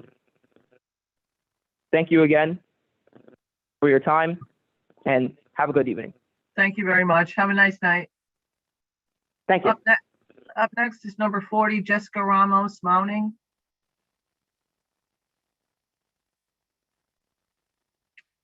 Up next after that is number 41, Maris Pelkey. Yes, that's me. Hi. Hi, how are you? Good, thanks. How are you? Good. Go ahead. Good. Good evening, distinguished members of the Appropriations Committee. Again, my name is Maris Pelkey, and I am the Director of Creative Interventions, a state contracted birth to 3 provider.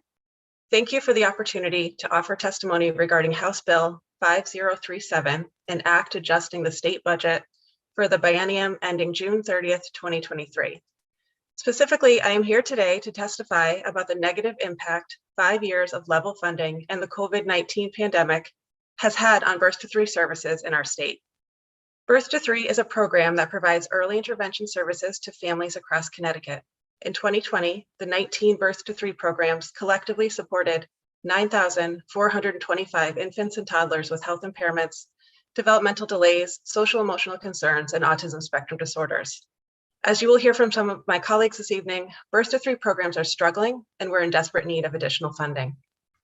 Birth to 3 has been without a cost of living adjustment since before 2013 and has been subject to continued flat funding for the past 5 years with no review scheduled for the next 2 years.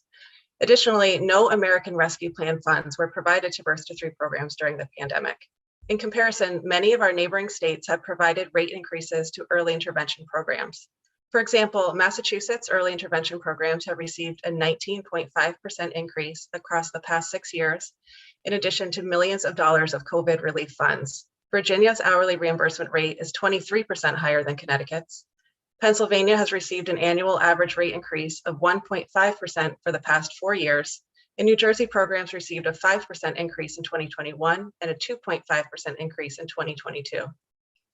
Birth to 3 programs have needed to balance receiving the same pay rate since 2017, while also dealing with challenges across the workforce, such as increasing salary needs, staff burnout, difficulty with retention, and difficulty attracting new clinicians, as we cannot be competitive in salary rates when compared to similar private agencies or public schools. To ensure state and federal requirements are met, staff must be highly qualified and receive ongoing training and supervision that currently has no sustainable plan for reimbursement. The amount of unreimbursed training requirements for newly hired staff results in a delay to the provision of direct services, which leads both to a loss of revenue for programs and a delay to much needed services for families. My specific agency, Creative Interventions, currently provides birth to 3 services to over 500 families, and we employ an average of 140 employees. We have absolutely felt the strain from the lack of additional funding while trying to keep up with the requirements of taking in new referrals to meet the federal mandate of no wait lists, along with added training and other unreimbursed requirements. Creative Interventions has also struggled with a significant loss of revenue from high cancellations during the pandemic. This has directly impacted our agency as we have made tough decisions about staffing and capacity. We have also dealt with staff turnover due to the amount of expectations for service coordinators and the financial effect of cancellations. Birth to 3 providers have offered solutions to these issues. In the short term, we would like to receive an increase to the monthly general administrative payment to at least $200 per enrolled child. Additionally, we ask the Appropriations Committee to consider providing programs with an interim rate increase immediately and a one-time payment to programs based on enrollment. In the long term, we ask for a revision of regulations to provide predictable rate increases for programs to account for the cost of doing business in Connecticut. Thank you again for allowing me the opportunity to speak with you about this important issue.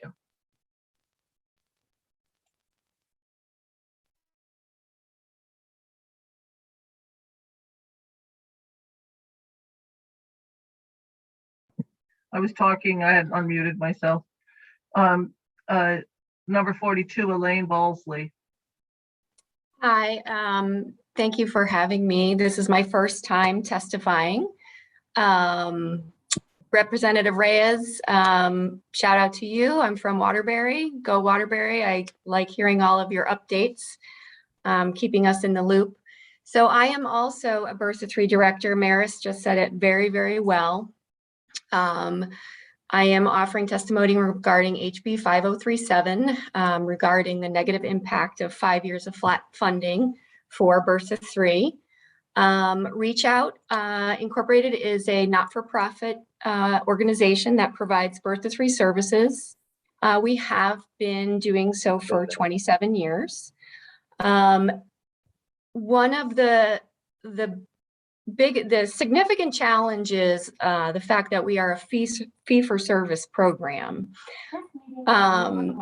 So particularly with COVID and a loss of visits, even though we were doing remote services, a lot of families preferred to have in person, and for a while we couldn't do that.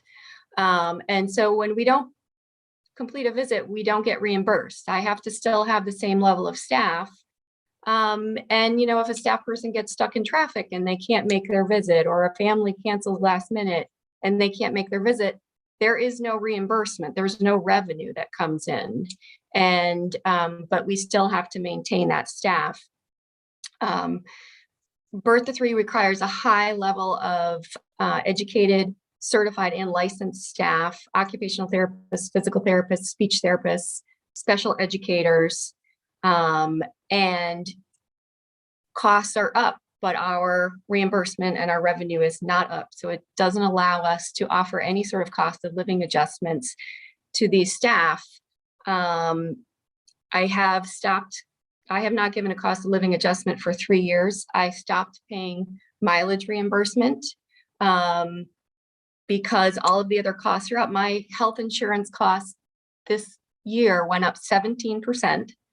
And so because I have experienced staff that are, you know, in their 40s and 50s, our average health insurance cost is $17,000 to $24,000 per year per employee and family, which is just huge. And that's just one of our costs. And again, to be flat funded for so long, not only is our fee flat funded, but our general administrative payment has been flat funded. It makes it very hard to retain staff. to hire new staff. These professionals are not easy to find. So we need both short-term and long-term changes. And one of the things I want to remind people is that early intervention really works. It really helps families. It really helps children. And in the long run, it saves enormous amounts of money for children who after age 3 either no longer need special education services or need less special education services. So, you know, Maris talked about what we are looking for. So I won't repeat that. But I appreciate you listening, and let me know if you have any questions. Thank you very much, Elaine. Appreciate your comments, and you did fine for a first timer on testimony. Have a nice night. Thank you, you too. Up next is number 43, Willow Dealey. Up next is number 44, Anna Mark and Anna Witkowski and Mark Jaffe. Yes, good evening, Senator Austin and members of the committee. My name is Anna Witkowski, and I am the Chief Education Officer at CLC, Children's Learning Centers of Fairfield County in Stamford. I am joined by my colleague, Mark Jaffe, which is our CEO. Thank you for this opportunity to testify today on the governor's proposed budget for the OEC. Unfortunately, the funding is dramatically insufficient and will lead to a collapse of the industry with dire statewide consequences. We will talk hard numbers. CLC is the largest nonprofit early childhood education ECE center-based program solely focused on ECE in Connecticut. We serve about 923 children, of which 95% of them are minority, ages 0 to 5 in 8 centers in Stamford. We have 220 employees and enable 1,600 parents to work. We are a $16 million a year organization with a 9-figure annual economic impact. Mark? Our economic reality. It costs us about $16,500 per student per year in our school readiness program, which is critically 51 weeks a year, 10 hours a day. In 2023-24, that 16,500 will increase to about 19,000. The driver minimum wage increases, which we support fully. It was $9.15 in 2015, and by next year it will be $15 an hour, a 60% increase in 8 years. Our largest revenue stream is the per child reimbursement, which was $8,900 in 2015 and is $8,900 today in 2022. Unfunded mandate, wage compression, and no ability to hire talent. There are over 1,300 job postings on Indeed alone for early childhood educators. Now, we have multiple revenue streams: school readiness reimbursement, care for kids, family fees, CACFP, totaling about $14,000 per child, which leaves a $2,500 per child gap. And it means CLC has to raise annually over $2 million in the private sector for us to break even. Next year, over $4 million, and we can't do it. Now, I know you have lots of calls on your capital, but the ROI on early childhood education is better than any other education program, 13% per annum. So we're asking that the per student reimbursement be increased from $8,900 to $14,500. Now, charter schools are funded $11,525 per annum per child by SDE for school day, school year, which equates to $22,000 per child full day, full year.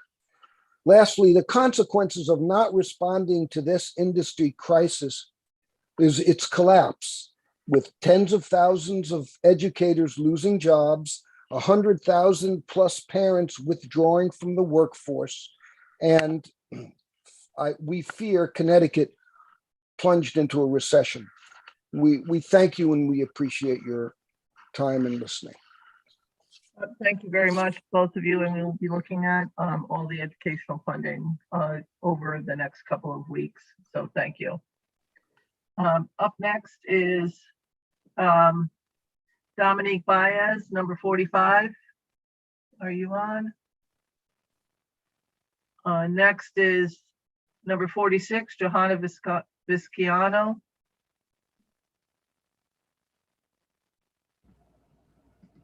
Okay.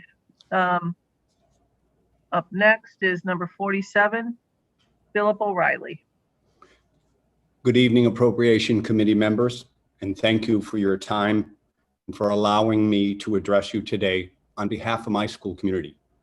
My name is Philip O'Reilly, and I'm the Executive Director of Odyssey Community School in Manchester. I was appointed the Executive Director in 2020 and joined Odyssey after 39 years as a Windsor, Connecticut teacher, Sharon Center School principal, and New Hartford and Portland, Connecticut school superintendent. As you may know, Odyssey is the first state board-approved charter school in Connecticut, opening its doors in the fall of 1997. Odyssey currently has a maximum approved student enrollment of 328 seats, which are currently filled by kindergarten through grade 8 students who represent 14 different local communities, including Hartford, Windsor, Vernon, and Middletown, with a majority of our students residing in our host town. Odyssey prides itself on students who have achieved high academic status. This can be evidenced in our pre-COVID test scores, but more importantly, in the fact that in a single year in 2019, 3 different Odyssey graduating seniors from 3 different area high schools were awarded school valedictorian from their respective high school. Odyssey also prides itself on our promotion of and commitment to our core values: courage, integrity, respect, curiosity, leadership, and excellence. These values form the very foundation of our students' learning and self-awareness, and the true teaching devotion of our staff and teachers. Odyssey has grown throughout its first 25 years of operation, and we continue to have aspirations for further growth.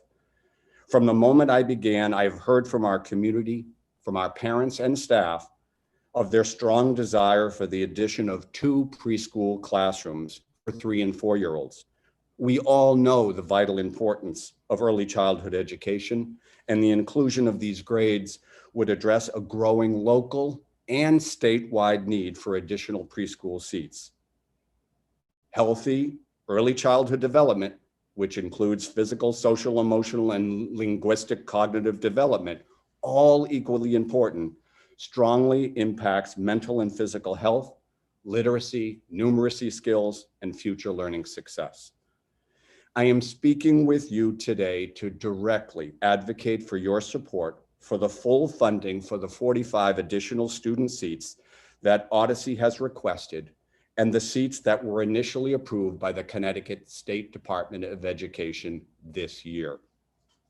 Let me end by saying how delighted we at Odyssey were to host our new Education Commissioner, Dr. Russell Tucker, at Odyssey as she visited after this, as soon as this school year began. How moved we all were with her deep connections with our kids. We were equally moved by our students' advocacy and love for their school. Odyssey is a public education success story, and we would like to continue to grow by adding preschool to our program. Thank you for your time and consideration tonight. Thank you very much, Mr. O'Reilly. Appreciate you coming on. Thanks for your comments. Up next is, I see number 46 came on, Johanna Visciano. Johanna? Can you hear me? Johanna? Can you hear me? I see you, but you're not, you have to unmute yourself. There you go. Go ahead. Go ahead, Johanna. Hi, Joanna Vizcaíno. Go ahead. Go ahead. Sí, en español. Okay, hold on 1 minute, Johanna. Evelise, are you there? Yes, I'm Okay. here. Go ahead, Johanna. Joana, por favor, hable en oraciones cortas de 2, 3 oraciones a la vez y me permite interpretar todo lo que diga. Adelante. Adelante, señora Joana. Sí, mi nombre es Joanna Vizcaíno, pertenezco al miembro de LATE. Me gustaría dar las gracias por la oportunidad que nos han dado hoy. Pause. My name is Johanna Briscolina. I'm a member of LATE, and I would like to thank you all for the opportunity that you have provided for me today. Sí, estamos aquí porque necesitamos una escuela acá en Danbury para darle oportunidad de una buena educación a nuestros hijos. And we are here because we need a school here in Danbury to get a better opportunity for our children. Para producir un buen resultado estudiantil. Como padre, creo que todos los estudiantes, independientes del código, merecemos acceso a una educación de alta calidad. As a parents, we think that we should provide to our kids for their best, a better high education, and a better high quality education.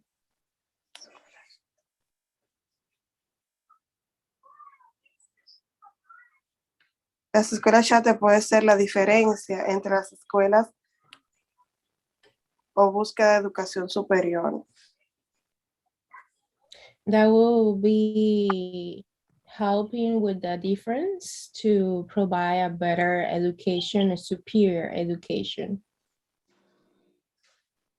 Tenemos la oportunidad de hacer todo esto de una manera correcta a la familia y los niños de Danbury. Gracias por su tiempo. We have all this that will be able to provide better for our families and all the children in Denver. Thank you for your time. Evelise, if you could tell her thank you from us too, please. Gracias de parte de nosotros también. Thank you. Thank you. Thank you very much. Up next is number 48, Carla Chico. Hello, my name is Carla Checo, and I would like to thank the chairs, Kathy Austin and Tony Walker, for having this public hearings today. I am a business owner and community organizer. I am also a proud member of LEAD. As you know, the mostly Black and Brown community in Danbury have been fighting for many years to open a charter school in Danbury. Our community doesn't have any educational choices. It just isn't fair to allow a few legislators to block our school. We ask that appropriations include the funding for the Danbury Charter School this year so that our families can finally have a high-quality educational option. This school will be built right on Main Street, and it will provide over 770 students and families the opportunity to better their lives. We ask that appropriations to please help us resolve this issue during the legislative session so that our community can finally move on from what has been a horrible nightmare. Thank you. Thank you very much, Carla. Appreciate it. Appreciate you waiting so long. Up next is Joelle Perna. Is Joelle Perna here? Yes, I'm here. Go ahead. Hello. Thank you for allowing me to voice my concerns tonight. My name is Joelle Perna. I live in Waterbury, and I am a parent of 2 boys currently enrolled at Brass City Charter School. I am here today to not only advocate for my children in the school they currently attend, but for all children in my community. I'm a graduate of Waterbury Public Schools and care deeply about education in my city. In recent years, I have visited many different schools throughout the greater Waterbury area due to my children's sports and other activities. And my oldest son previously attended our local district elementary school. There is such a big difference between them. I have been in a school that had huge water spots on the ceiling, water leaking on the floor, and the temperature could not be regulated. When the warmer weather arrived, it was like an oven in there, to name a few. I'm sorry. That's all right. Just But continue. then I have also been in a school that had central air conditioning and no issues or any other repairs needed because it was a newer school. One school had to use the cafeteria as their gym and auditorium. Meanwhile, the other school had a separate room for each. Why are these schools being treated unequally like this? Who decides that one school should have important things that are needed to educate the children and the others should be left with not even the bare minimum? Now, on top of all of the regular costs of running a school, schools need to provide additional resources for children to protect them from COVID-19 infection.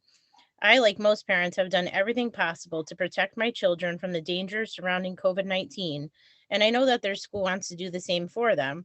But how can I feel confident that my boys are in a safe school environment when their school is not even being given funds for basic repairs? Veracity is doing all they can to keep my children safe, but they need increased funding to make sure they can balance COVID safety, building maintenance, and educational programs and resources. They need more. This past year, my boys have had to miss school, not only due to COVID-19 safety concerns, but also because of preventable building problems such as leaky roofs and bursting pipes. Our schools have enough to worry about with all the new challenges this pandemic has brought with it. They shouldn't have to worry about using money that was intended for students' education to make necessary building repairs. Meanwhile, other public schools in our state don't have to worry about things like that because they receive funding for repairs and can focus on the education like every school should be able to do. Charter schools like Veracity deserve reliable access to funds for maintaining their facilities. Please continue to support all public schools and the children they serve.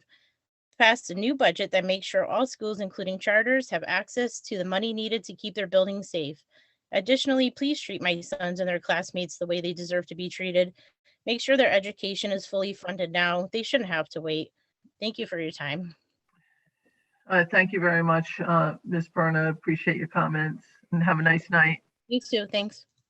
Up next is Ben Shaken.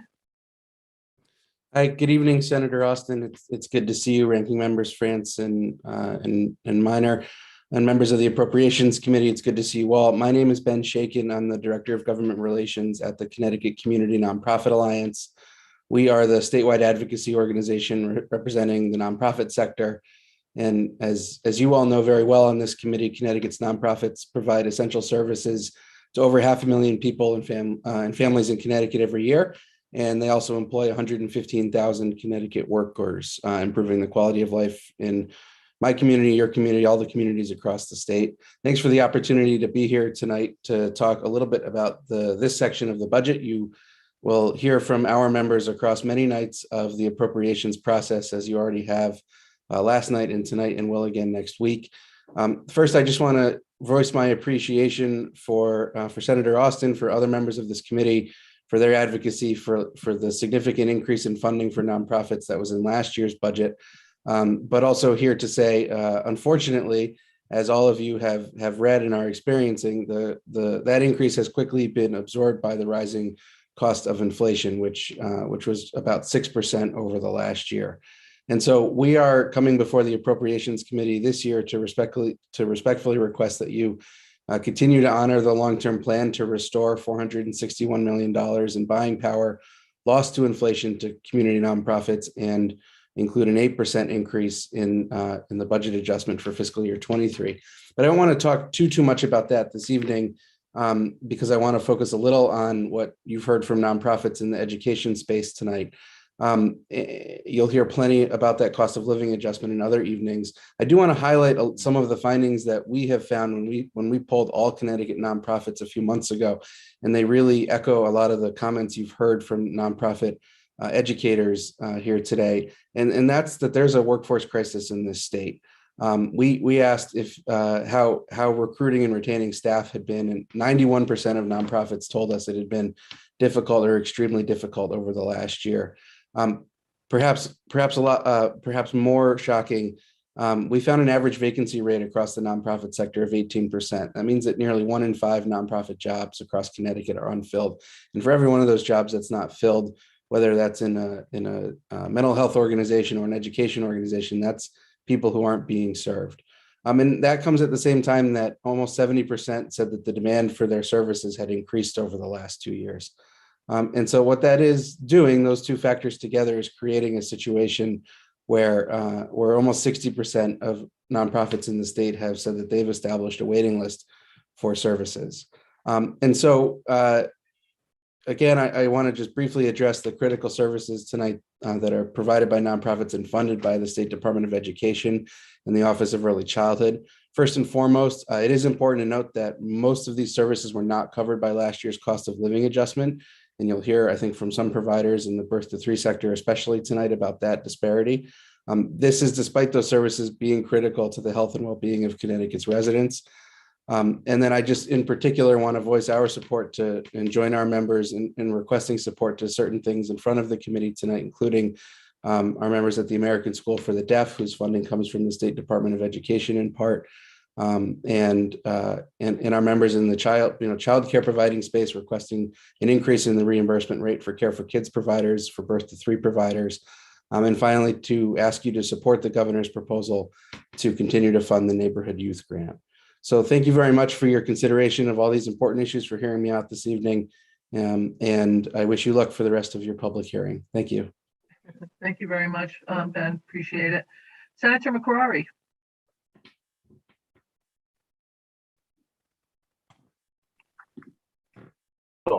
Hello. Hi, Senator. How are you? Good. I'm hearing that you're going to run the show from 6 to 7. Are you ready? I did from 6 to 7, but I can take it from here. Absolutely. But I need the sign-in sheet. Okay, I'll have Sue send it to you. I'll keep going, and when you're ready, just pop in. Okay. Okay. I'll have okay. I'll take it from there. All right. Okay. When I'm all set, I'll let you know.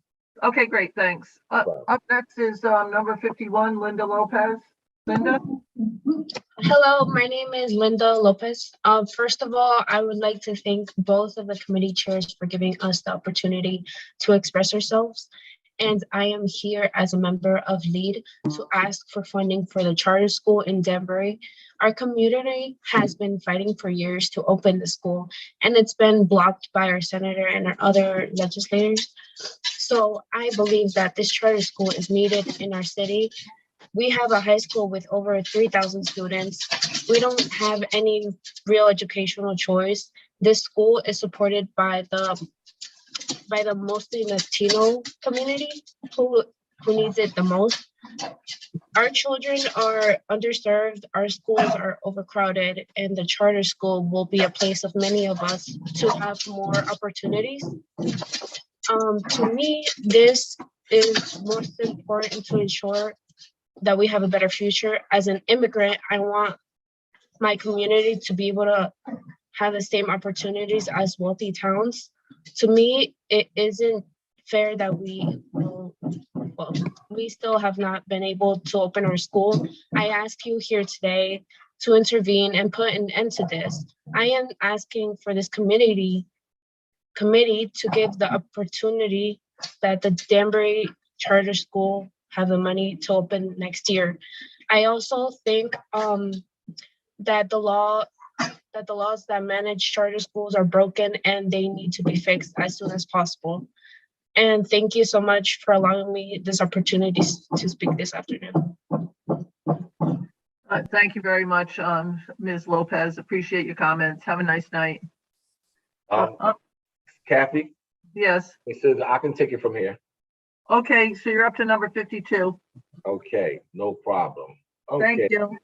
All right, no problem. Next up, John Cat. Listen, everyone out there in the public, one thing I will do is butcher your name for the next hour. So just be patient with me, okay? I'm being honest. But we're gonna get through this process and everyone's gonna get a chance to speak and get their concerns out. We appreciate you for coming out. John Catlin from Connecticut Alliance. Hi, Senator John Catlin, Connecticut Alliance of YMCAs. Representative France and members of the Appropriations Committee, thank you for the opportunity to testify this evening. As I said, my name's John Catlin. I represent the Connecticut Alliance of YMCAs.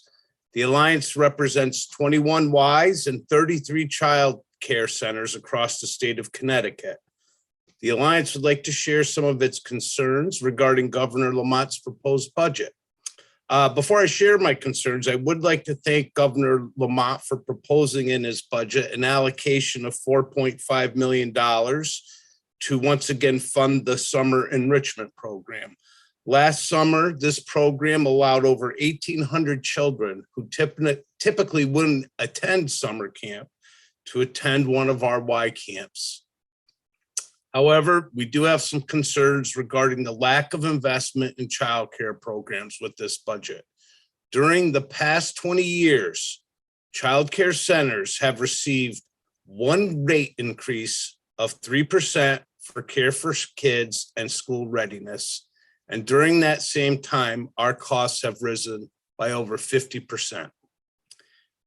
We also believe that early childcare educators are professionals who should be paid in a manner that reflects the importance of their profession.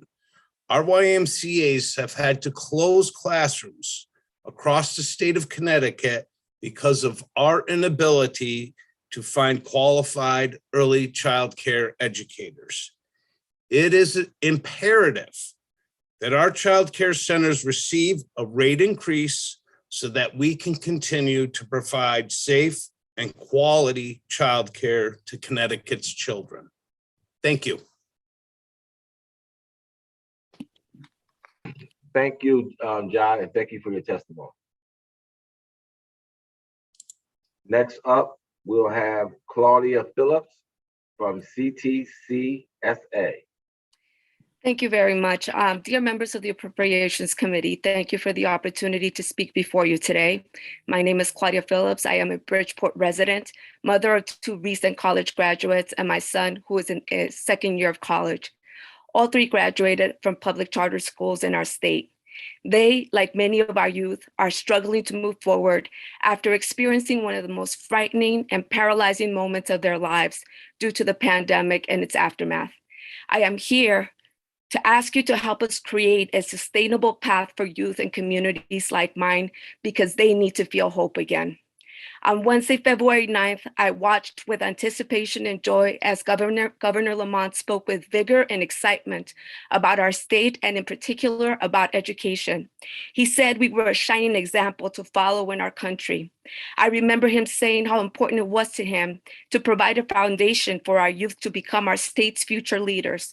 He spoke with gratitude about our educators, and then came the budget with the proposed cuts. It felt basically like a literal slap in the face. I felt stunned and unable to formulate thoughts of what I would say to families and communities I serve in my work as a community engagement manager. Historically, minorities like my family and I have been overlooked because we don't have the socioeconomic standing compared to those in affluent communities. Year after year, the educational opportunity gap grows, and we are plagued with crime and innumerable cases of mental health issues, among other challenges. In the words of one of my parent leaders, why does it always have to be us? Why are the challenges so significant and overwhelming here in Bridgeport?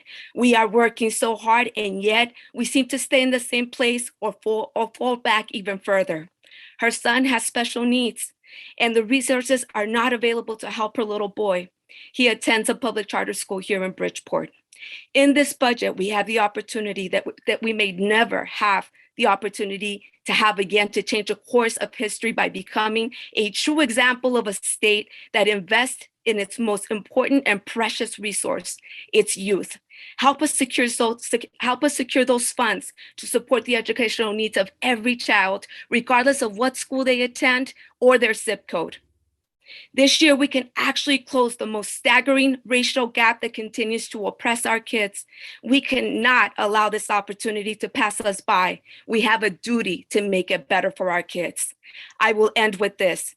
When a parent in Danbury or Bridgeport or any of our underserved communities hopes to inspire their kids with a future that holds promise and hope, they live with the knowledge that as much as they struggle, work and toil to make it a reality, they may one day have to tell their kids, we just could not make it happen for you. We today, in this year, not in the unknown future, we today can make it happen. Stand with me. Let's bring hope back to our youth and families. Thank you for your time, and God bless you all. Thank you, Claudia, and thank you for your inspiring testimony. Thank you, Senator. Give me a second. I lost my list, to be honest with you. Give me 1 second. Okay, next up, we have Herma Igalis from Lead. Herma. Okay. Bridget Brown. Bridget Brown, 55. 56, Akeem Rainwell from the Bridge Academy. Akeem. So Pardon Akeem. me, Senator. I think Bridget just joined. Okay, Bridget. Yes. Hi. Hello, how you doing? I'm good. Thank you so much for listening in for me to me tonight. Brown. Yes. Hello. Yes, you're up. Okay. 56, Akeem Wait, do we go? Rainwell from the Bridge Academy. Akeem. Hi. So Pardon me, Akeem. Senator. I think Bridget just joined. Yes. You hear me? Bridget. Yes, we hear you, Bridget. Go ahead. Okay. Yes. Hi. Hello, how you doing? I'm good. Thank you so much for there's a delay. listening in for me to me tonight. Brown. Yes. Hold on Hello. 1 second. Yes, you're up. Okay. Okay. 56. Okay. Hello. Like it I'm sound sorry. like I there's had an a echo. delay. It sounds like there's an echo. Yes. Do you hear me now? I hear you very well. Okay, I had an echo. I apologize. My name is Bridget Brown and I'm from Vernon. My son and daughter attend Greater Hartford Academy of Arts Middle School in Bloomfield, which is a Craig magnet school. Here are my kids. I am asking you to please support an increase in the RESC State Magnet Grant. My children benefit greatly through the extraordinary opportunities that they both experience every day at Craig Arts Middle School. This diverse and engaging learning environment with music and arts programming benefits both my son and my daughter. My son Shemuel is an 8th grader and my daughter Miamol is a 7th grader.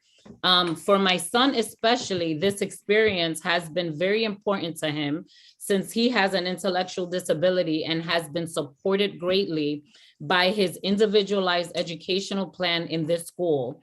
I understand that this is a legal document that has to be upheld in any educational setting, including my home district in Vernon. But this school offers the hands-on approach and community that best supports my children's education. My son has come a very long way with the school staff and support. The curriculum at the school is amazing, and he has been accepted into the school environment just as he is. And the staff have created a community of support around him between his staffs and his peers. My son is a natural born drummer, and the music program has kept him focused and engaged in his learning. But not to mention that we have the best principal in Connecticut. Mr. Ryan has kept me involved as a parent and engaged is engaged in my son and daughter's education, and he makes school fun for the parents and for the kids. The communication is ongoing and it's a two-way street, and they've been very supportive to his needs, and I value all that they do. But additionally, I know that my children learn better and are more prepared for the real world as a result of working alongside other students from different backgrounds. We definitely wanted to put our children in a more diverse environment with other children that reflect and look just like them. And we are Afro-Latinos, and that's extremely important. That was extremely important for me and my husband. Our magnet schools are at risk.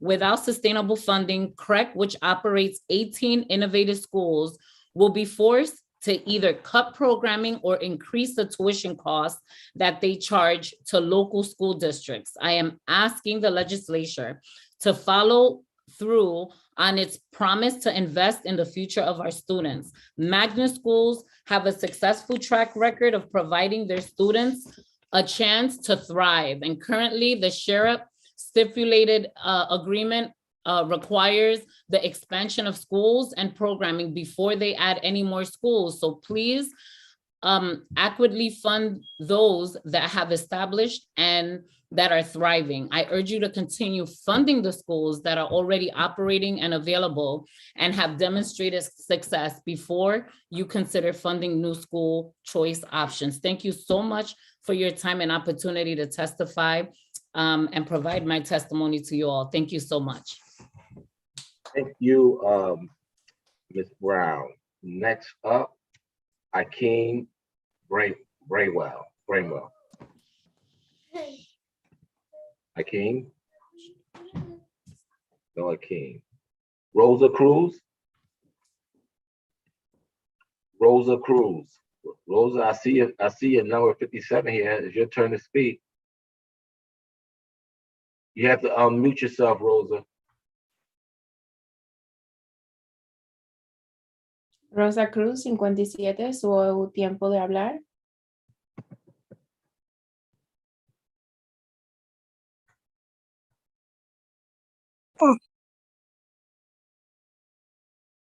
Rosa? Hello? Hello? There you go. Hi, how are you? I'm wonderful. Your turn to speak. You're up. Yeah, I'm sorry about it. I can talk to in Spanish too. It's better for me, right? If you want to speak in Spanish? Yep, please. Absolutely. Okay. Okay. Hable, por favor, en 2 oraciones a la vez. Espere que yo le interprete todo y después continúa.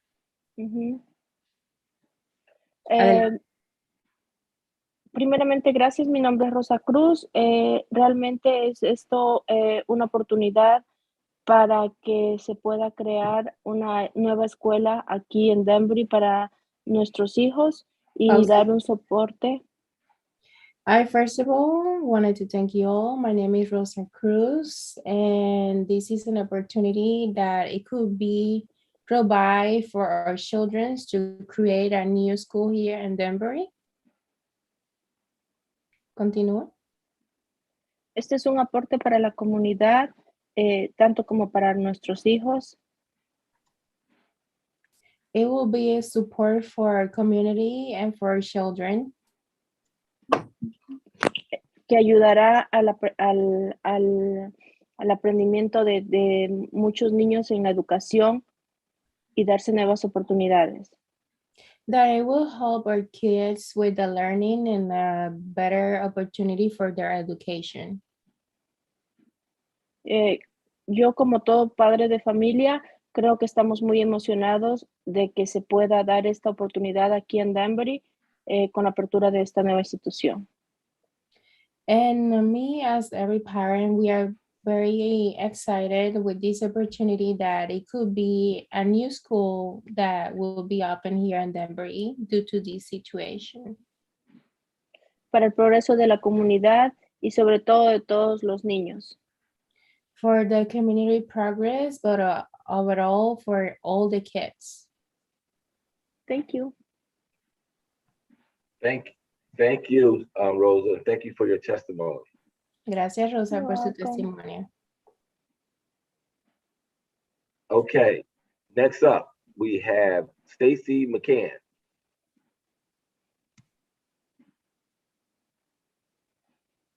Stacy? No, Stacy.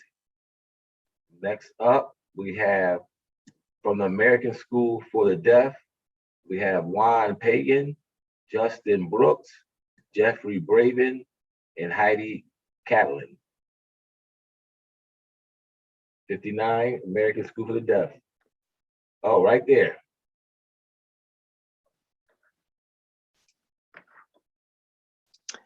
Thank you for giving me this opportunity to share my story. My name is Juan Pagan.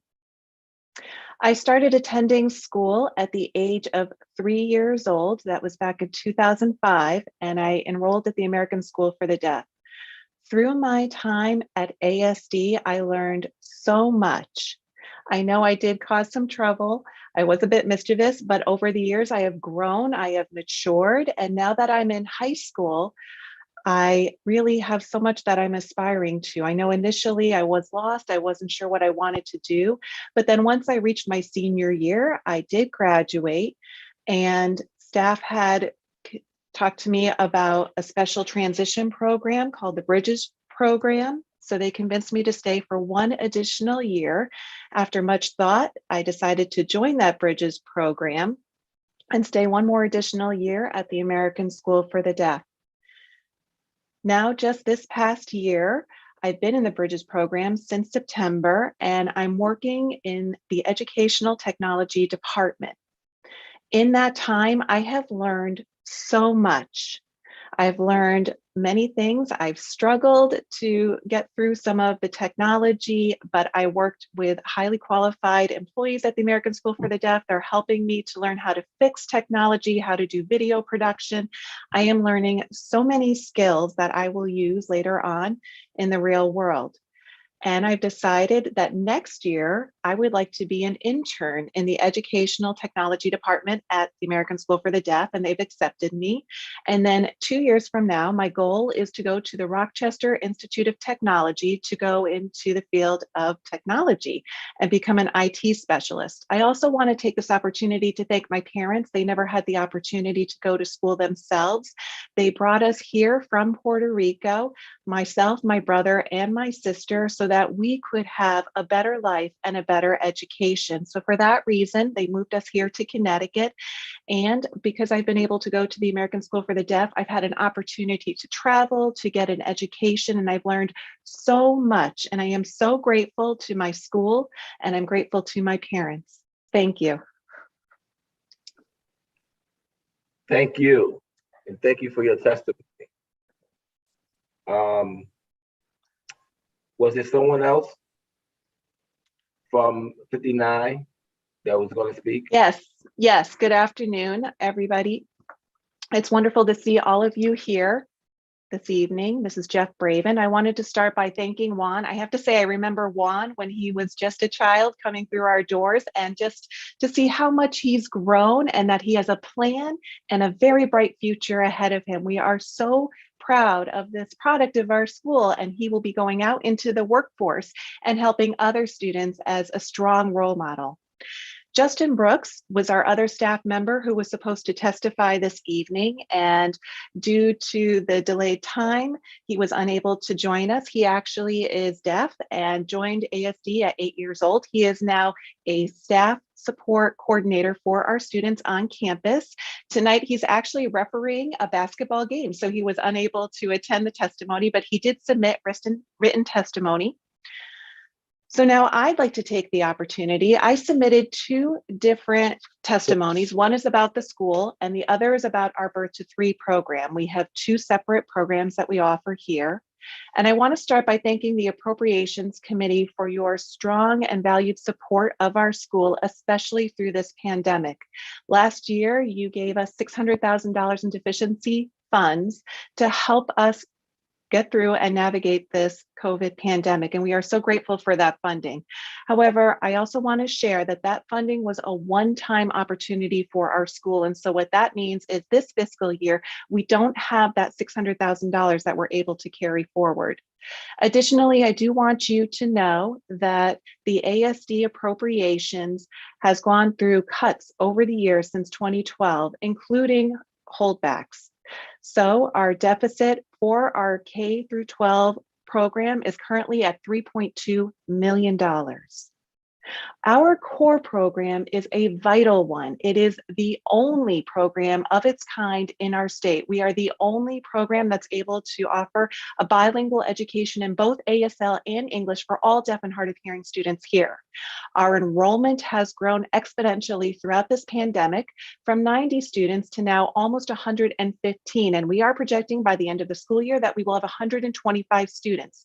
The issues and the barriers we're facing now is that we have to put students on a wait list for the very first time in our history.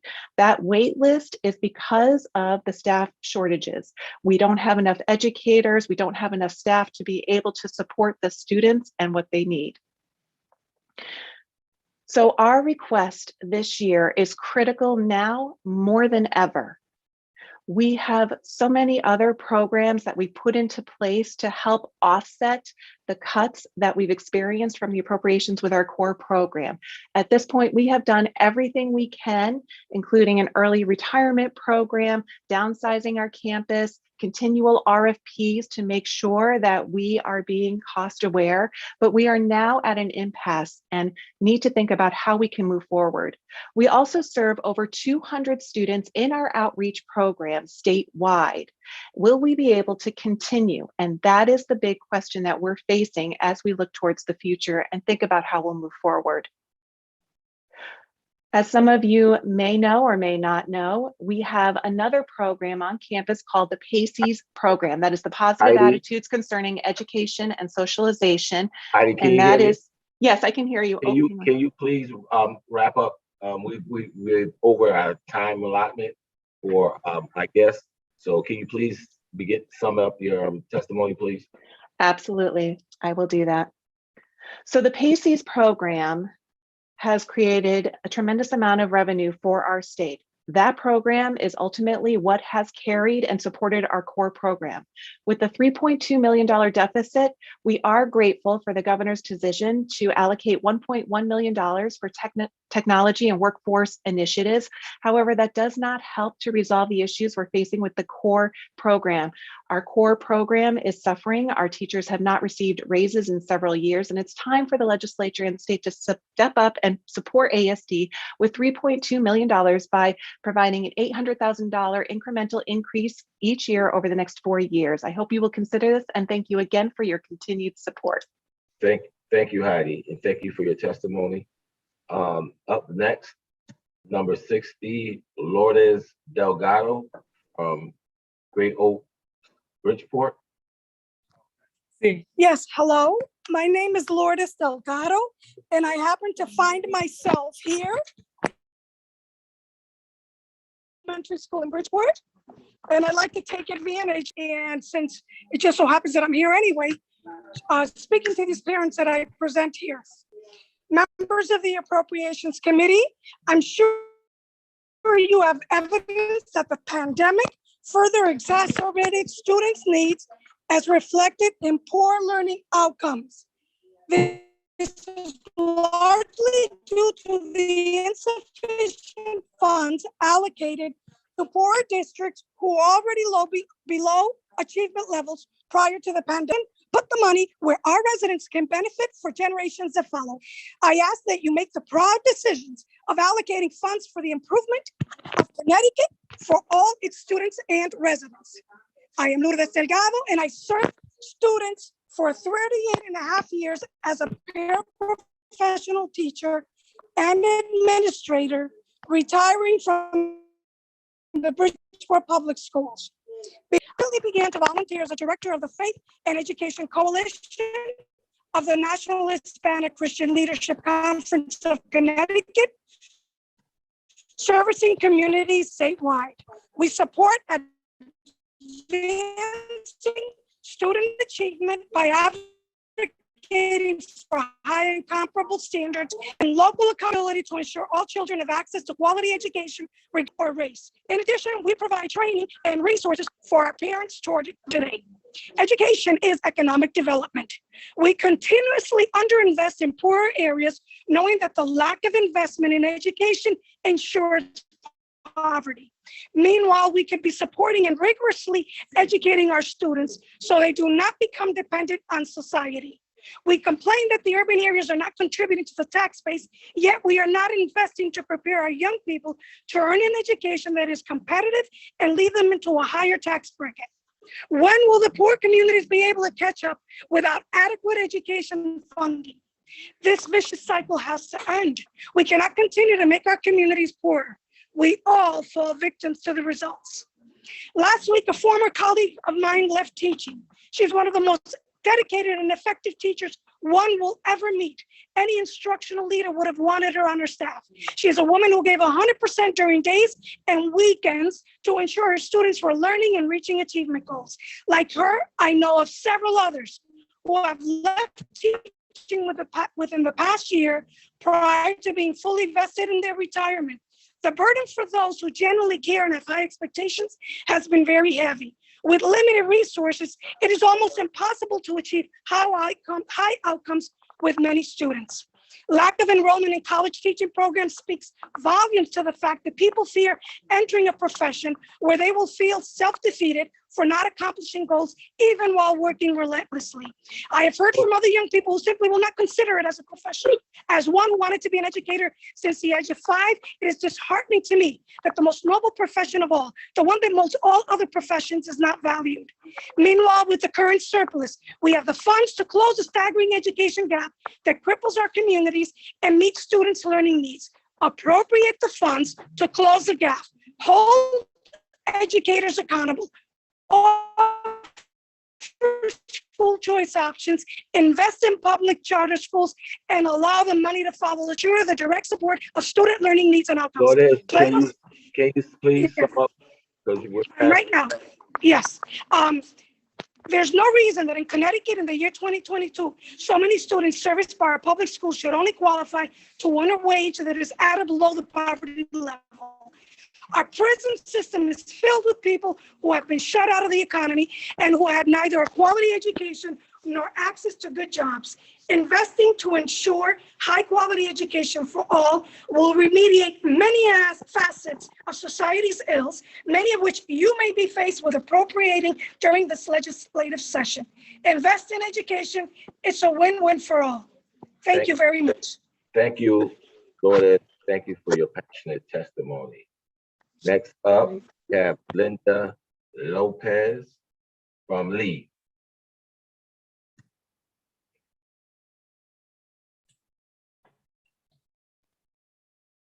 Linda? Sí, Linda Lopez. Go ahead, Linda.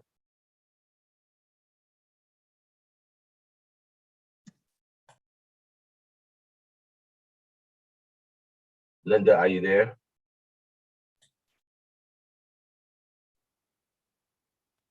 Linda? Okay, we'll move on. We'll come back to her. She comes back anytime. Quickly. Emmanuel Velez from the Bridge Academy. Emmanuel, number 63. Okay. Cindy Santos from Lead, 64. Cindy Santos from Lead.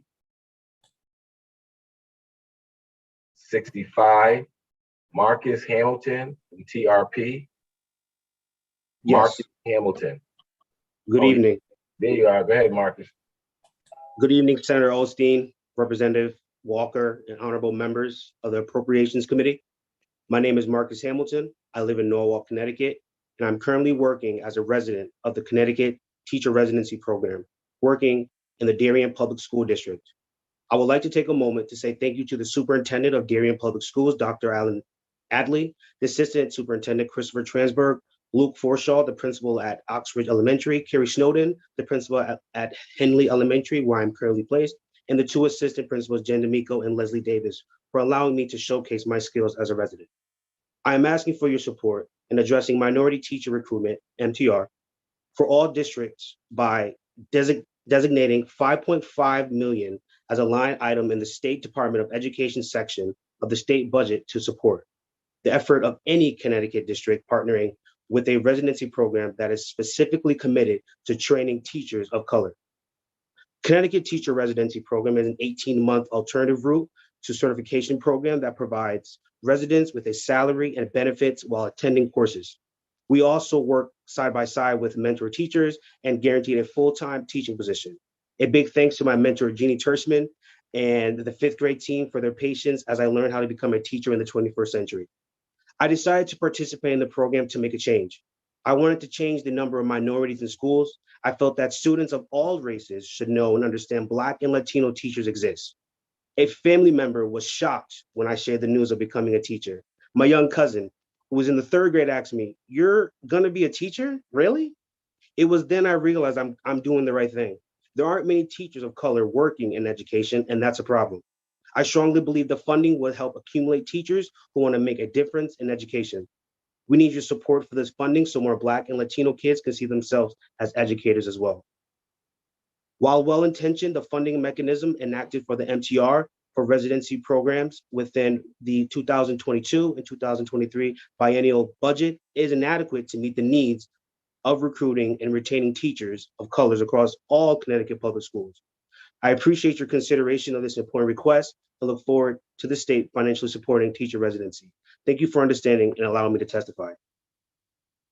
Thank you, and thank you for your testimony. And I think you made a great choice to go into the field of education.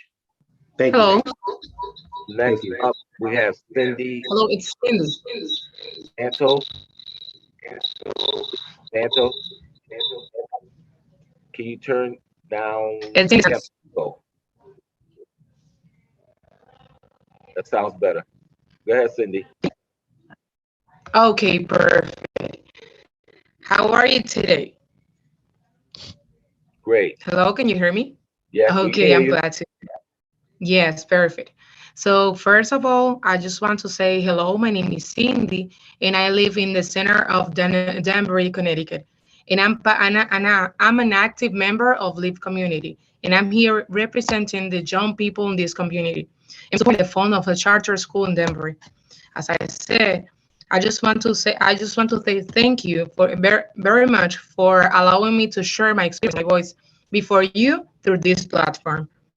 I have been part of Live Community and to allow me to see the difficulties of the students and parents face every day with the current education system.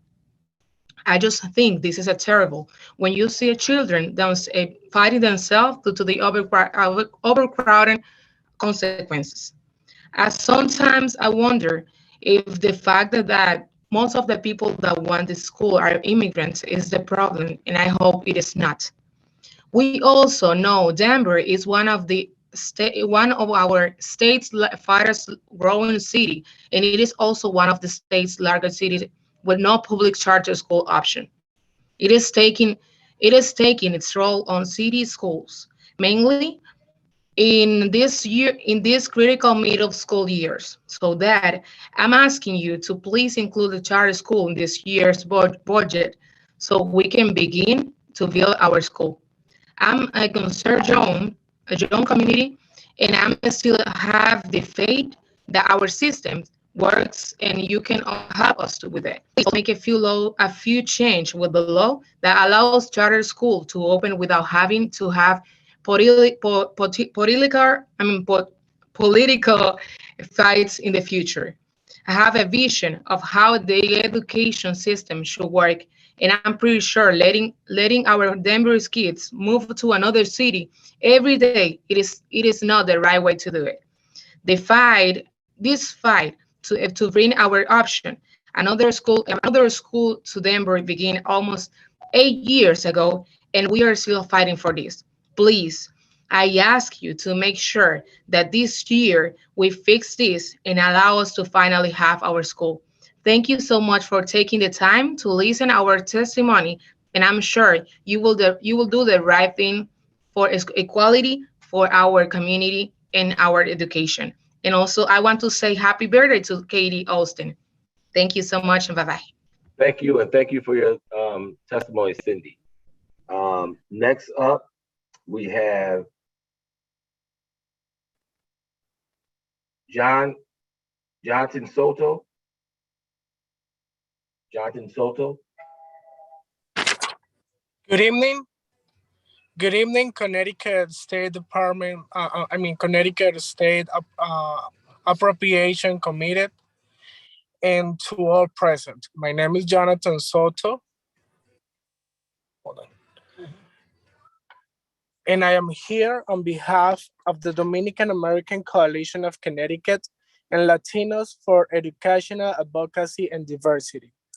We are organizations that advocate for the well-being of children and adolescents in terms of culture, history, identity, and moral values. But above all, we advocate for educational options.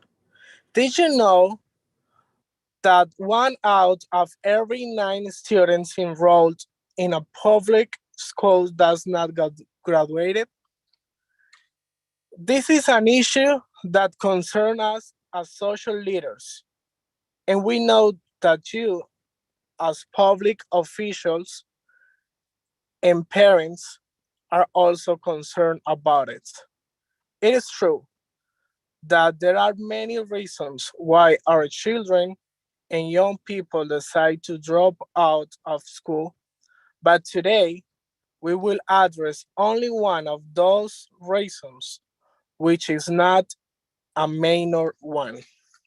Everyone connected in this hearing will agree with us that we are born with different abilities, gifts, and talent.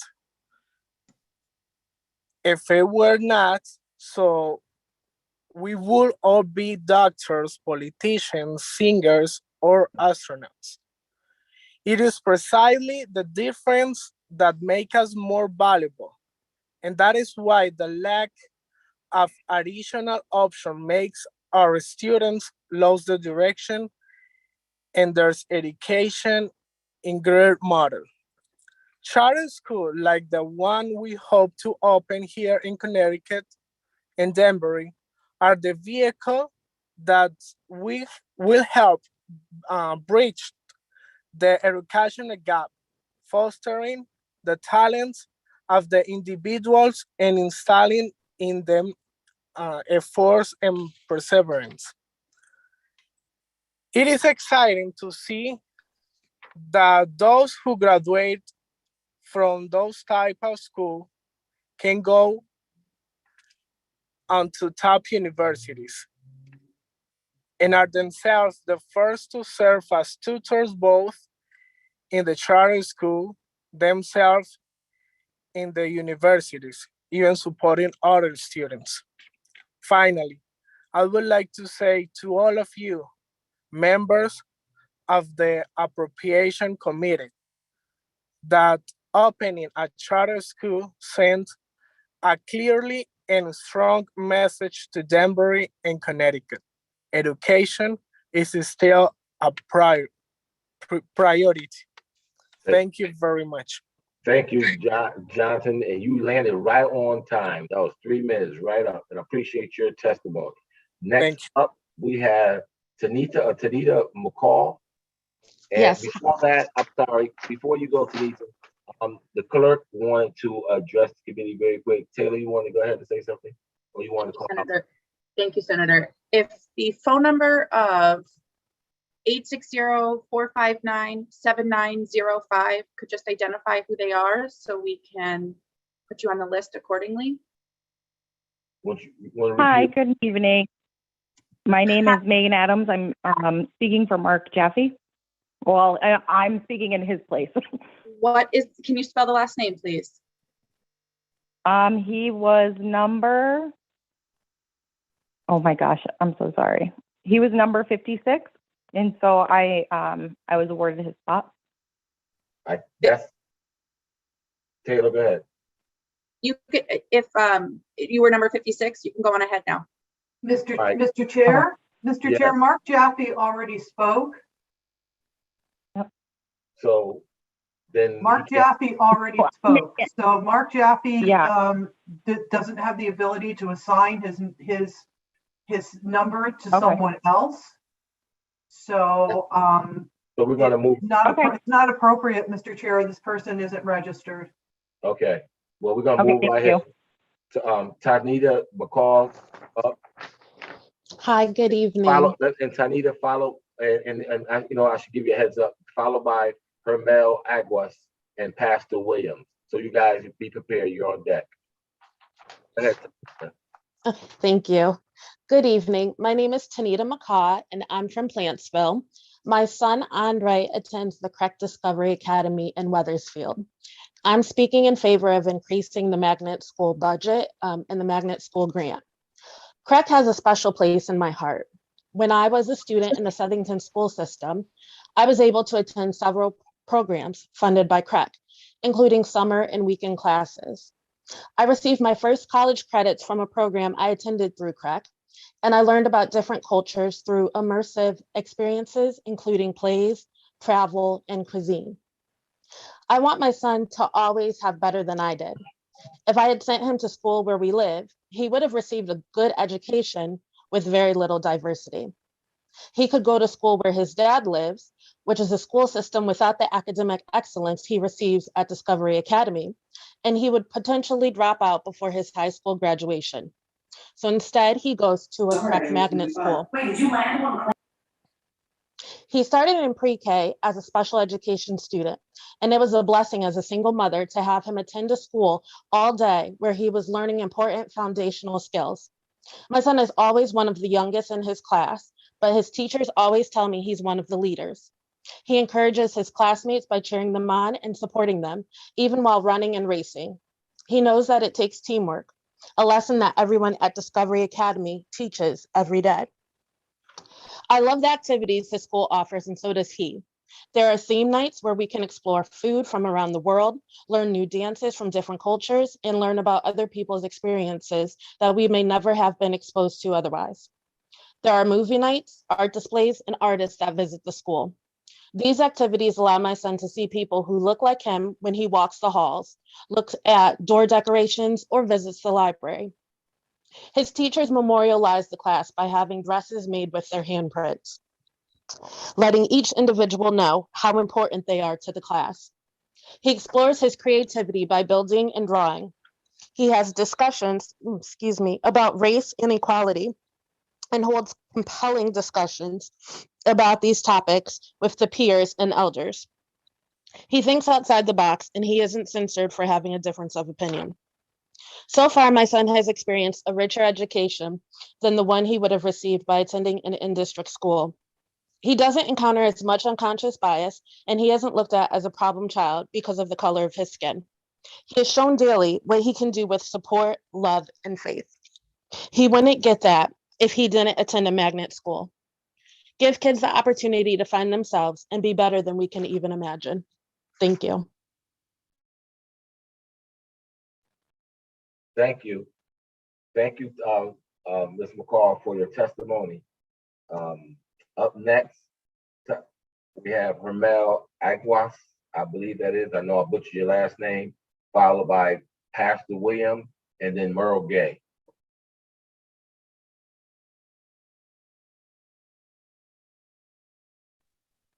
Okay, 69 is not there. 70, Pastor William, followed by on deck, Merle Gay.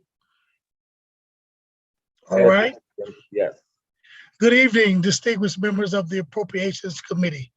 And Senator McCrory, thank you all so much for this opportunity.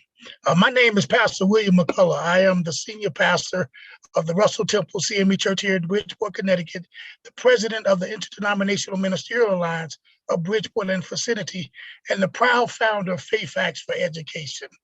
I'm speaking on behalf of 80 Faith Act congregations, over 11,000 parishioners, and more than 5,000 committed voters across Connecticut to oppose the governor's proposed education budget. I thank the governor for the appropriations chairs for putting vital funding back in the budget last year, and I'm asking you to do it again. I'm calling for critical additional funding to close the racial funding gap and further align House Bill 5037 with Senate Bill 948, which last year passed the Education Committee with overwhelming bipartisan support. When I moved to Bridgeport over 12 years ago, I had to change my son's school 5 times in 5 years just to make sure he got the education he deserved. Now he's in his final semester at UConn, getting ready to graduate. I get up every day to fight for our parishioners, their children, and children across this state to not only have the same opportunity as my children, but a better one. Earlier this month, Governor Lamont touted about Connecticut's budget surplus, and yet test results for the 2021 school year showed that the student performance was down across the state. Our children deserve better, and I'm here to demand that the legislature do better by our children. The recent chef decision shed light on grave injustice, but the injustice is across all of Connecticut, not just Hartford.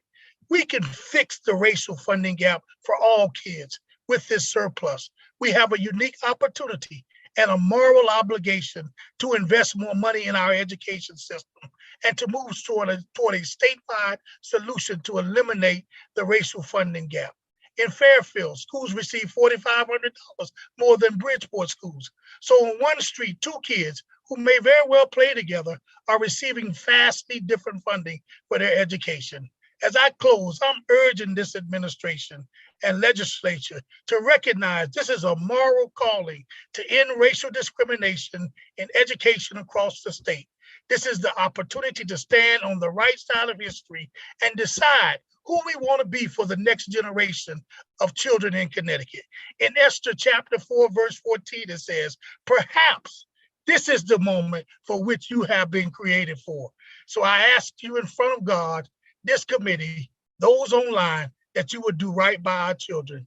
And I know you can, and I know you will. Thank you so much, and God bless you all.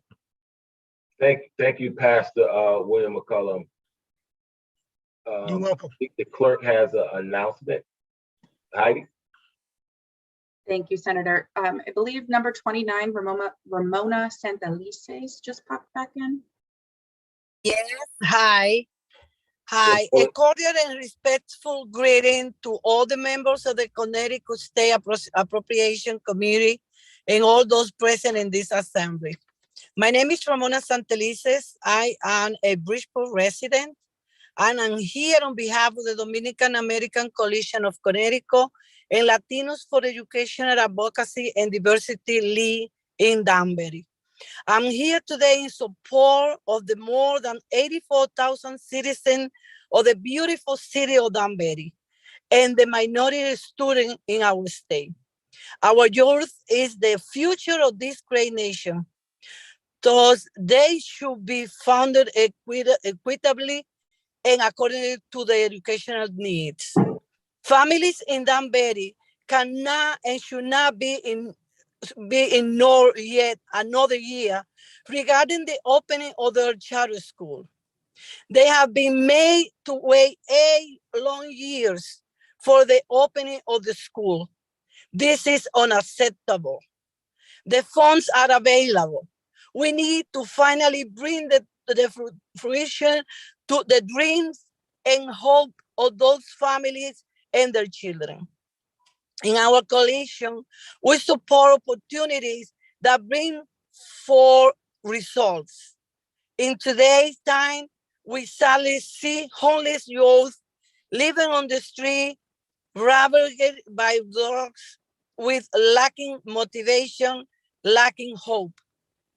Charter schools have real results with a focus on the children that live in communities that lack resources needed to provide an optimal education.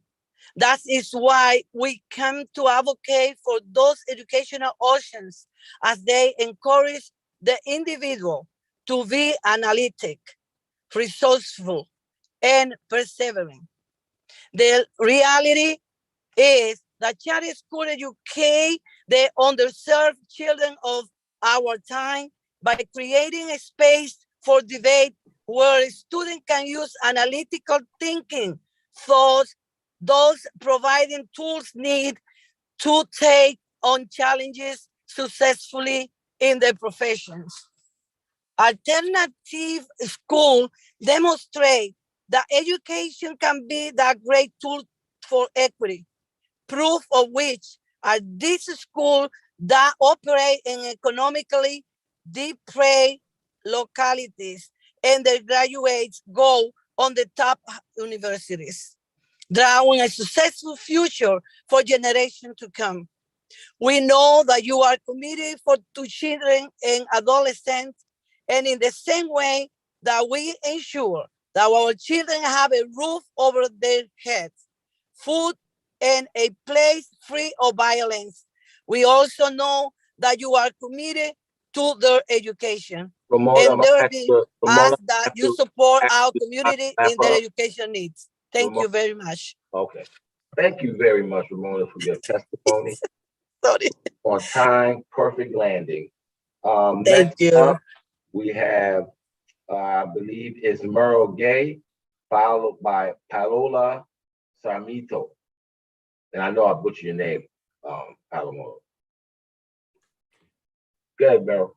Okay, thank you. Good evening, Senator Austin, Senator McCrory, and members of the committee. My name is Merrill Gay. I'm the Executive Director of the Connecticut Early Childhood Alliance. I want to thank you for this opportunity to testify today on the governor's proposed budget for the Office of Early Childhood.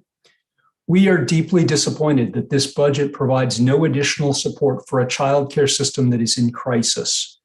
Many programs are operating below their licensed capacity and below break even because they don't have enough teachers to meet their legally mandated staff to child ratios.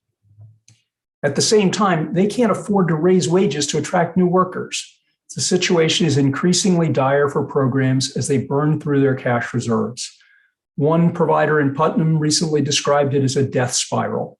She fears the closure of her program is imminent, and with it will disappear half of the licensed childcare in her community. The system that we have relied on to care for the children of essential workers throughout the pandemic is collapsing. 2 weeks ago, we surveyed providers. 62% of them are operating in the red. 4 out of 5 are short-staffed. There are 1,300 positions advertised on Indeed for early educators right now, an unprecedented amount. 57% of childcare programs are so short-staffed that they've closed classrooms, despite the fact that most of them have wait lists of children. Now, childcare has long been a low-paid, high-turnover job. Wages are low because parents paying the bill can't afford the true cost of quality care. During the pandemic, millions of people dropped out of the workforce. Right now, lots of businesses are raising wages to attract scarce workers. They pay for those higher wages by raising prices for their goods and services. Now, that leaves childcare in a real bind. Their tuition is already one of their customers' largest household expenses. If you have 2 children in childcare, you can easily spend more on childcare than you do for your rent or your mortgage. Parents are already experiencing the impact of all the other price increases in the economy, and they really can't afford to pay more for childcare. So without action, things are going to get worse. Childcare programs are going to close. Places that have been institutions in communities for decades will disappear. The economics of childcare are such that programs need to operate close to their capacity to break even. And right now, many are not. We ask that the committee put more money into the early care and education line item that supports the state-funded programs, more money into the Care for Kids program to finally pay providers for the full cost of quality care. And we urge you to create a new line item, an early educator wage supplement. Washington, D.C. just used this approach and are giving early educators $10,000 a year. Now, just to give you a sense of scale, according to the Bureau of Labor Statistics, there are about 17,000 early educators in the state of Connecticut. Budgets are moral documents where we assign values to things in dollars and cents. We value early care and education enough to call them out for thanks and speeches. Merle, I have to ask you to please summarize. Yep, last sentence here. Do we value them enough to support the essential workers who make it possible for parents to work? Thank you. Thank you, Merle. Representative Felipe, I think you have it from here, sir. Yes, sir. Appreciate it. Next is, and thank you, Merrill, for your words. Paola Sarmiento, are you there? I didn't see her, but I want to give her a second. Okay. Erica Rodriguez from Lead. Are you here? Yes, hi. Hello, how are you? How are you? You may begin. Can you see me? Yes, okay. Hi, my name is Erica Rodriguez, and thank you for having me here this afternoon. I'm a mother concerned about the education and the well-being of my children. Over the years, Danbury Public Schools has failed me and my family. The reason I say this is because I do not feel that my kids are receiving the best education. Over the last years, my kids have struggled to keep their grades up. There is no question that teachers are doing their best, but unfortunately, it is not enough. Our schools are overcrowded and these numbers keep going up. As a mother, I am worried about every detail and aspect surrounding my kids. I never thought that education would be one of those main concerns. These charter schools could really bring so much relief to our current overpopulated school system. We really need more schools. Let us choose. In addition, being someone who's going to school currently at WestCon to become a grade teacher, it is very scary to hear that there is an issue and concerning budgets for schools and all these great things that are necessary for children. So I definitely support the charter school. I think that we would really benefit from this. Growing up in the Danbury public school system, I saw that there was many lack of programs and funding for many things. So it would definitely benefit us if we were to have the charter school open. Thank you very much. Thank you for your words and for sharing your story. Next is William Murray from CEA. Are you there? Yes, I am. There you are. You may proceed, sir. Thank you. I'm here to speak on House Bill 5037. Good evening, Senator Austin, Representative Walker, Senator McCrory, Senator Minor, Representative France, and members of the Appropriations Committee. I think I also saw my Senator Julie Kushner there earlier. My name is Bill Murray. I'm a retired teacher who serves as president of the Connecticut Education Association, retired. CEAR is part of the Connecticut Education Association and represents the interests of our retired members across the state. I'm also vice chair of the Teachers Retirement Board and serve on their insurance committee. I testify today in support of Governor Lamont's midterm budget adjustments affecting the Teachers Retirement Board. We are pleased to see that Governor Lamont has proposed to fully fund the annual Teachers Retirement System contribution, increase funding toward the unfunded liability using surplus funds, and to fully fund the Retiree Health Insurance Fund. We thank Governor Lamont for his continued commitment to keeping the teachers' pension system sound. However, we do believe that an increase to the health insurance subsidy is long overdue. The state health insurance subsidy provides retired teachers who are under age 65 $110 per month to purchase coverage from their last school district. It also provides $220 a month for those over age 65 who do not qualify for Medicare. These monthly $110, $220 subsidies were established in 1996. That's 26 years ago. As you know, medical cost has skyrocketed during that time. These retired teachers are paying $10,000 or more per person for insurance. In my dual roles, I receive many calls and emails related to insurance issues. I can assist people on our TRB insurance plan, but I can't help people who are burdened by the insurance cost increase from their former employers. Only the state can help. On behalf of our organization and all retired teachers who fall into this category, I urge committee members to consider increasing the subsidies to $220 and $440 respectively. Thank you very much. Thank you. And now we have Thomas Donahue from ACES.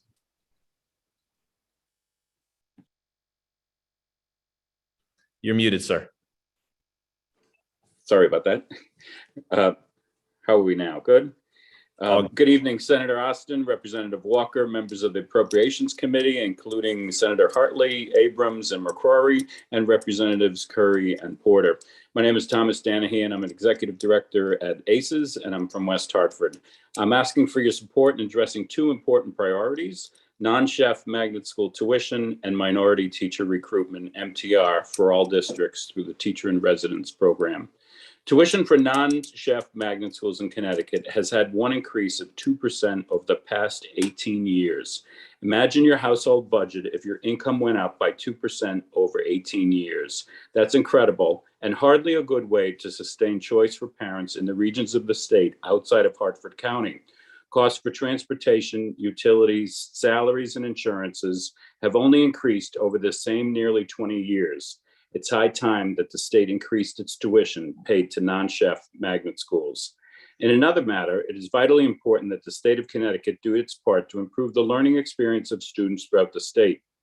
A great way to do that while supporting workforce development is by designating $5.5 million as a line item in the State Department of Education section of the state budget to support the effort of any Connecticut district partnering with the residency program that is specifically committed to training teachers of color. One program that supports this effort is CTTRP, which is an 18-month alternative route to certification program that provides residents with salary and benefits while attending courses. They also work side by side with a mentor teacher for the school year and are guaranteed a full-time teaching position upon completion of the program and certification requirements. Over 3 years, CTTRP has already included 69 residents of color. With your support, this will increase by up to 120 new teachers of color in Connecticut in the next 2 years. In addition, this hands-on training is a pathway to a lifelong career and economic stability for those who are underemployed or unemployed.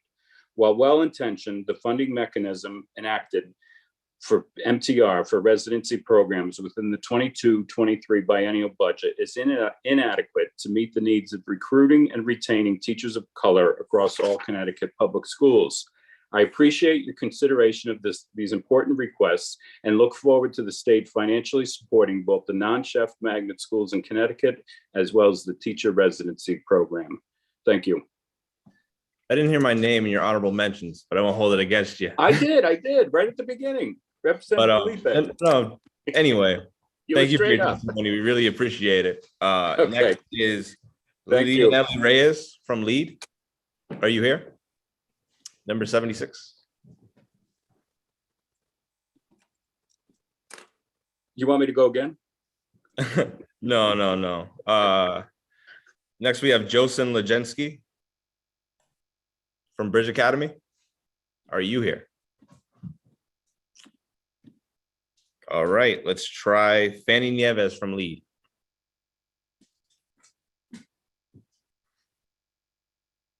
Eric Marquez from Lead. Representative, can we pause for 1 second so we can identify a number? If you don't mind. Whoever the phone number is for 203-923-3447. If you could just identify yourself so we know who you are. One more time, 203-923-3447.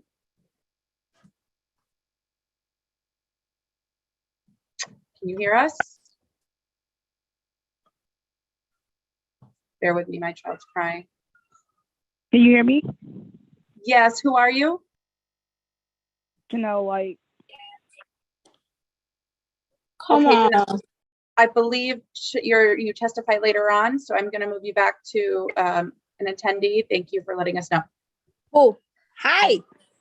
Nope, Leonie, I believe you're next. Yes. I'm next. Okay, hi.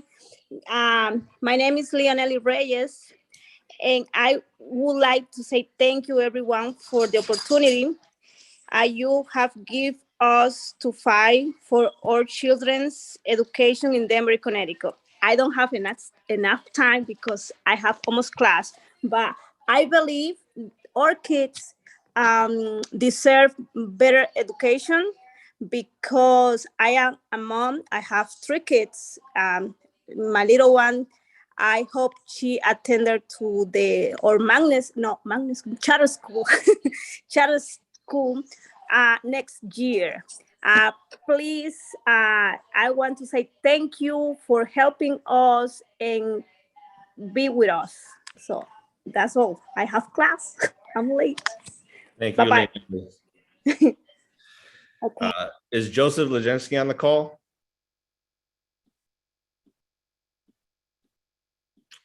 I don't see a Joseph.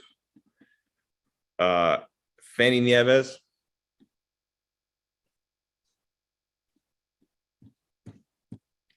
Eric Marquez.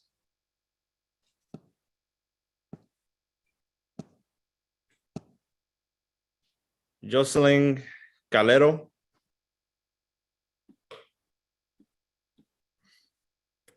Eurelis Rivera.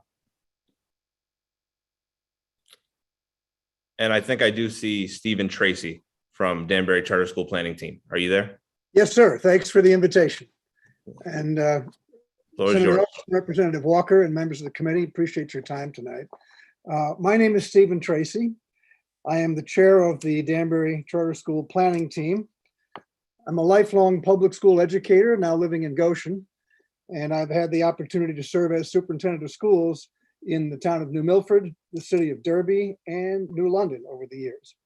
The Danbury Charter School was granted an initial charter certificate by the State Board of Education in 2018 to serve 770 youngsters in grades 6 through 12. We've been working ever since to secure the funding that would enable us to open our doors. We've enjoyed widespread support among families and community leaders in Danbury. We've identified a site for our school, and we've received a $25 million philanthropic pledge to support the construction of our building. Our intention is to open our doors for an initial cohort of students in the fall of 2023. We're asking that funds be appropriated during the current legislative session for our school's operation so that we might begin the various activities required to open our doors over the next several months. And that would include preparing our facility, recruiting staff, enrolling students, and so forth.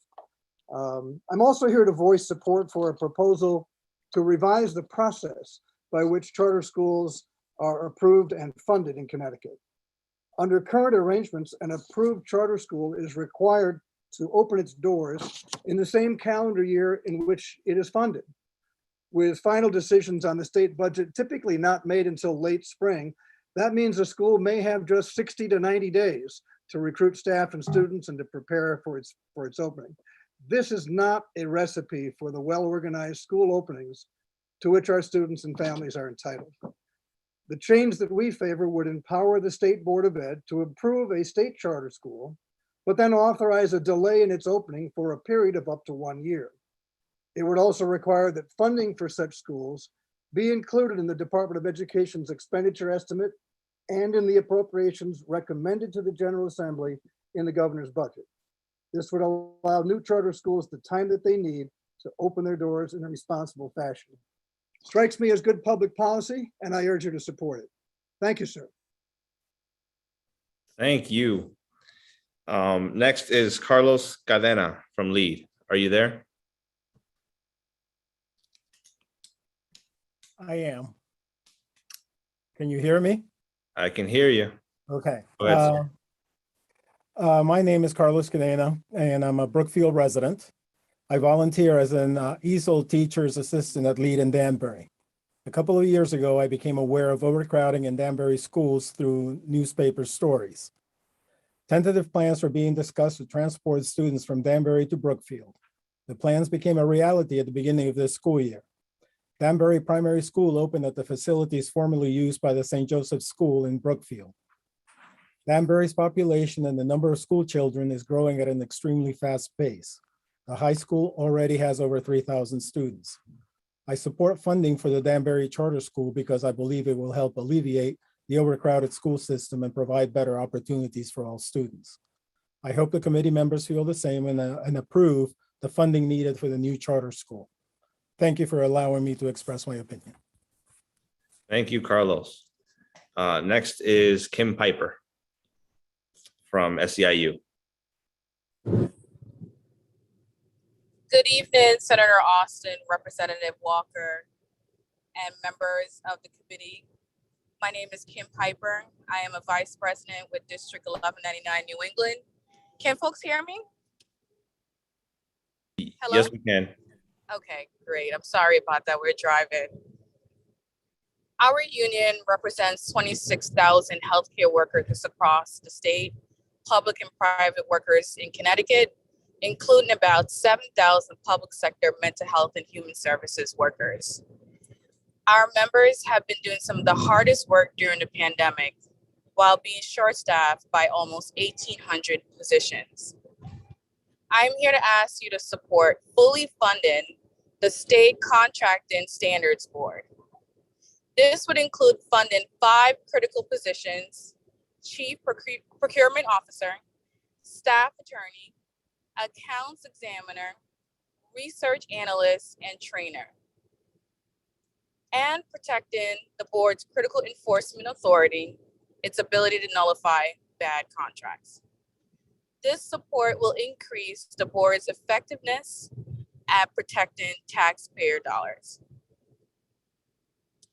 The pandemic has ravaged our communities and pushed thousands of families into crisis while exposing the gaps in our safety net. We need more services for those in need, not less. Yet over years, state investment in mental health and addiction treatment has been cut significantly as need has increased exponentially. As the largest union of mental health workers in the state, we are calling on elected leaders to prioritize expansion of mental health care during the legislative session to address the tragedies in our communities. But in order to increase these services, we need to protect transparency, oversight, and public engagement. As we call on the expansion and substantial investments to address the mental health severity of the moment. Hello? Are you guys okay? Yeah, we hear you. Okay. As we call on the expansion and substantial investments to address the mental health severity of the moment, the State Contracting Standards Board needs to be fully funded in order to ensure contracts are carried out in a manner that is open, cost-effective, and consistent with state and federal regulations. Mental health services in the state are a collaborative partnership between public and privately owned operator services. The SCBS should be fully funded to make sure that the services are achieving its purpose of providing safe, humane, and adequate care. The care of people with severe mental health illness is necessary as a public responsibility. The SCBSB needs to be fully funded and staffed to carry out its functions it is intended to do, which is protect our most vulnerable population. Thank you. Thank you. Next up, we have Eduardo Marquez from LEAD. Is Eduardo here? Sí. Hola. Adelante, Eduardo. Puedes empezar. Hello, my name is Eduardo Marquez. Thanks for giving the opportunity to speak here today.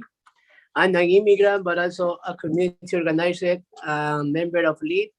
I volunteer at the LEAD Center each week, and I'm always ready to help my community. I'm here because I support the charter school in Danbury. I would like to ask you please provide the money necessary for us to open the school. This school will not only help hundreds of children and families, but provide hundreds of jobs to our community. I have been helping LEAD to advocate to open the charter school. This school will be right on Main Street. It will be an amazing opportunity for our community.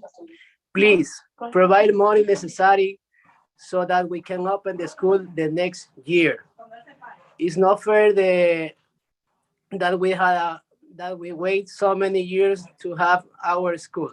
This community center for now is the only welcoming how many of us have. Danbury Charter School will open up many opportunities for us. We need help. Thank you. Thank you, Eduardo. Next is number 86, Joseph Sokolovic, Board of Education member from the great city of Bridgeport. Thank you, Representative Felipe, and thank you, members of the committee, for having me this evening. My name is Joseph Sokolovic, and I'm the chair of the Finance Committee of the Bridgeport Board of Education. I have been a member of the BOE for about 5 years now, and each and every year has been a fight for the very survival of our children's education. This year is regretfully no different. I come to you once again for the second consecutive year to ask you to reject Governor Lamont's attempt to break the state of Connecticut's promise of increased funding to our largest Black and brown school districts. I understand that this is an election year and Governor Lamont is attempting to garner votes with election year tax cuts. As a recent retiree, I look forward to not paying taxes on my pension, a great tax benefit to say the least, but the benefit should not come at the expense of my child's education nor anyone else's child's education. Governor Lamont recently tweeted for Florida retirees to return to Connecticut. But if education in our cities is not adequately funded, our children will be forced to move in with their grandparents in Florida to get an adequate education. So I ask that you elected officials not only reject Governor Lamont's election year education cuts, but that you all propose an amendment to at least add double the amount of the proposed cut as an addition to the budget. The city of Bridgeport needs at least $18 million this year in order to maintain the status quo. Personnel costs alone are slated to increase by $9.5 million when pension and healthcare costs are factored in. I have yet to see any combined allocated increase to Bridgeport public school budgets from the city or the state even come close to meeting even the increased personnel costs. Year after year, cut after cut, inner city children that live in cities like Bridgeport fall behind their suburban peers. It is time to equitably fund our public schools in their cities. If we continue not to do so, we should change our state model from the Constitution state to Connecticut, the inequity state. Thank you very much for everybody for having me, and have a great evening. Thank you, Mr. Sokolovic. Next is Aaliyah Thompson from the Bridge Academy. Aaliyah, are you there? Hello? Yes, we can hear you. Go ahead. Okay. Hello, my name is Aaliyah Thompson, and I'm a senior at the Bridge Academy in Bridgeport, Connecticut. Although the Bridge Academy is a small charter school, we do not have enough funding for all of the problems that we face during the school year. First, I would like to talk about the lack of resources the Bridge Academy has when it comes to staff, students, and supplies. The Bridge Academy is understaffed and needs more teachers so the students can expand their learning and education. With limited staff members, it's hard for our staff now to maintain the workload that's put on their shoulders. For example, the school's sophomore and junior teacher is not only an educator, but also he's the school's overseer. He has a lot on his plate and he sacrifices his time and attention every single day so that we could get the education we need. He's our school's director, and you should not be teaching students as well as overseeing the school. The high school students of the Bridge Academy have to take the city bus for transportation every day. And although the middle school has a safe school bus for transportation, the high schoolers don't. Because of this, the school has no idea or no clue of our safety to and from school every day. A lot of danger can happen to minors when it comes to public transportation. With this being said, we need the money for safe transportation, especially for new freshmen who don't know how to navigate the bus routes. Lastly, I want to talk about the location of the Bridge Academy. We are right next to the children's YMCA, meaning that we could hear the little children crying through the thin walls that separate us from them. Not only are they next to us, but there is a railroad track right next to us as well. Every hour we can hear trains passing by because we are around an industrial area. As the school expands, we need more resources to obtain the students' education. More and more students enroll each year. Without the financial support, the school can't provide the necessary resources every year. We are unable to expand because of the school's financial situation. The high school consists of just one hallway, so we can hear everything that goes on around us. Our state governor, Ned Lamont, said, "It's not where you're from, it's where you stand. And I stand for the people of Connecticut." Although he said this, he isn't supporting the children of Connecticut. We are the future of the state, and he is trying to take our education away from us. So who are you really standing for? Thank you. Thank you, Aaliyah. Next is Sharon Veach from the Connecticut School. Sharon, are you there? Representative, if we could pause for a second. I believe number 81 is in, Airlise, Okay. if she can hear us. Airlise Rivera.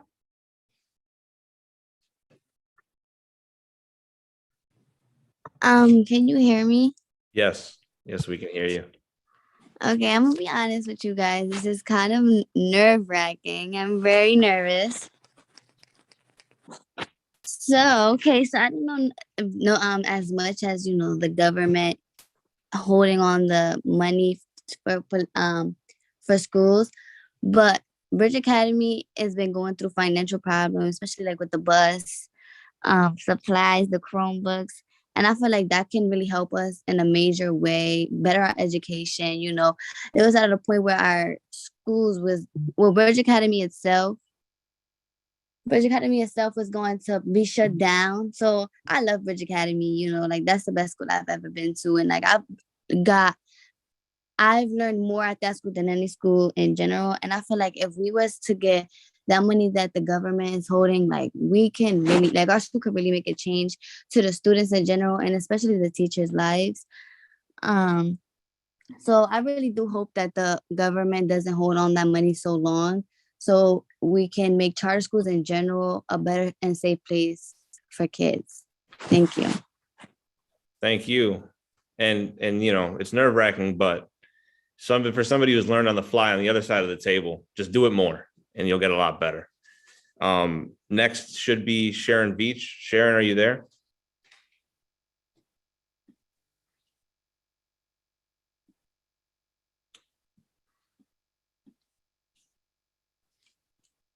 All right. Virginia Garcia from LEAD.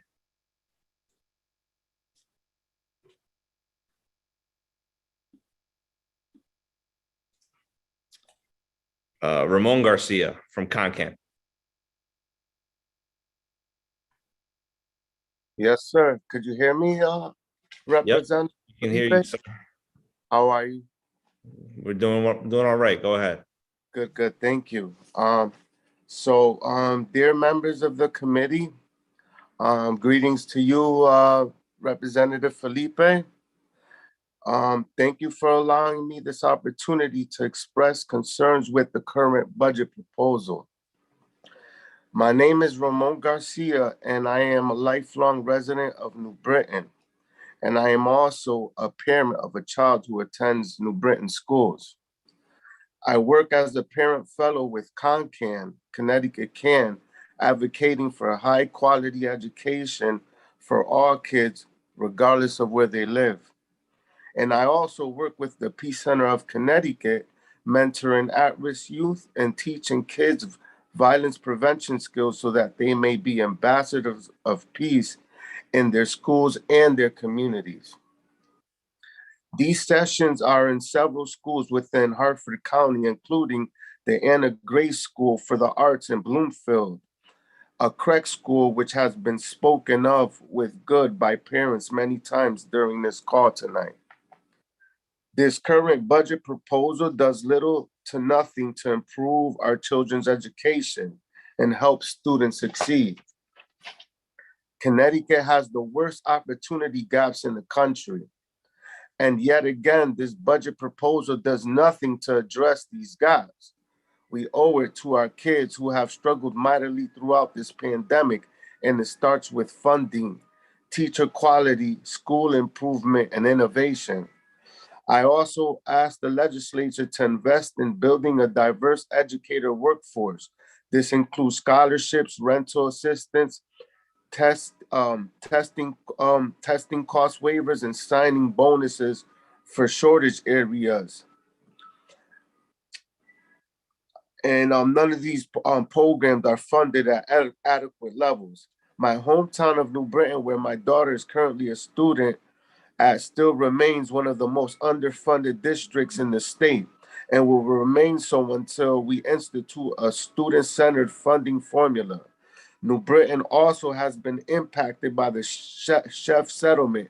Instead of handling chef alone, pairing it with a statewide funding fix is significantly more equitable and impactful.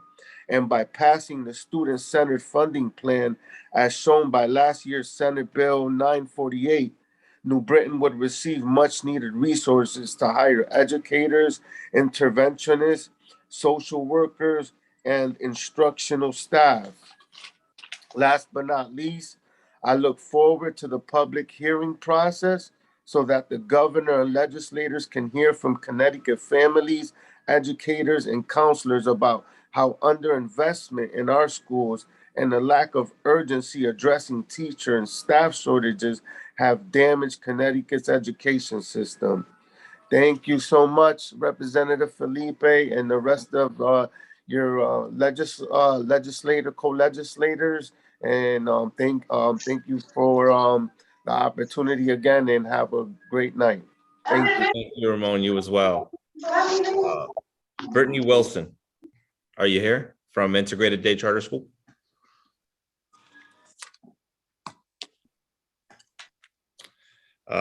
What about Donald Thompson from Brass City Charter School?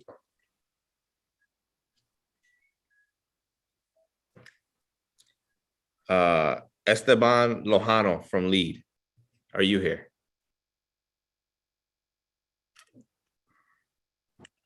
I do see Marlene Megos from Capital Region Education. Hello. Are you? Hi. Oh, Jose. We have Jose Lojano. How are you, sir? Yeah. Hello. Good night, good evening. My name is Jose Lojano. This is honoring there tonight. I am a super of the lead on the Danbury Charter School. I am here today to support the charter school in Danbury. I want my voice to be heard since Danbury really needs a new school. We are the only major city in Connecticut without a charter school. Latinos have been fighting for this charter school in Danbury because our children are failing. We have many of our students who are dropping out. Many do not have teachers that look like them, and in many in the school in Danbury, our students feel like they don't belong. We want to change that. We want a school that shows how amazing our community can be a school with small class size, with a diverse teaching staff, and where many of the lessons come from our community. We want the issue of our school to be resolved now. We are asking you to please provide the necessary funds so that our school can open next year. We are tired of waiting, and that this use is not fair to the community. Please don't ignore use. I hope I can count on your support today. Thank you. Thank you, Jose. And we now have Eric Marquez, who is number 79 from Lee. Hello, how are you? Good, how are you, sir? Good. Sorry for taking time. It's because I'm working now. Again.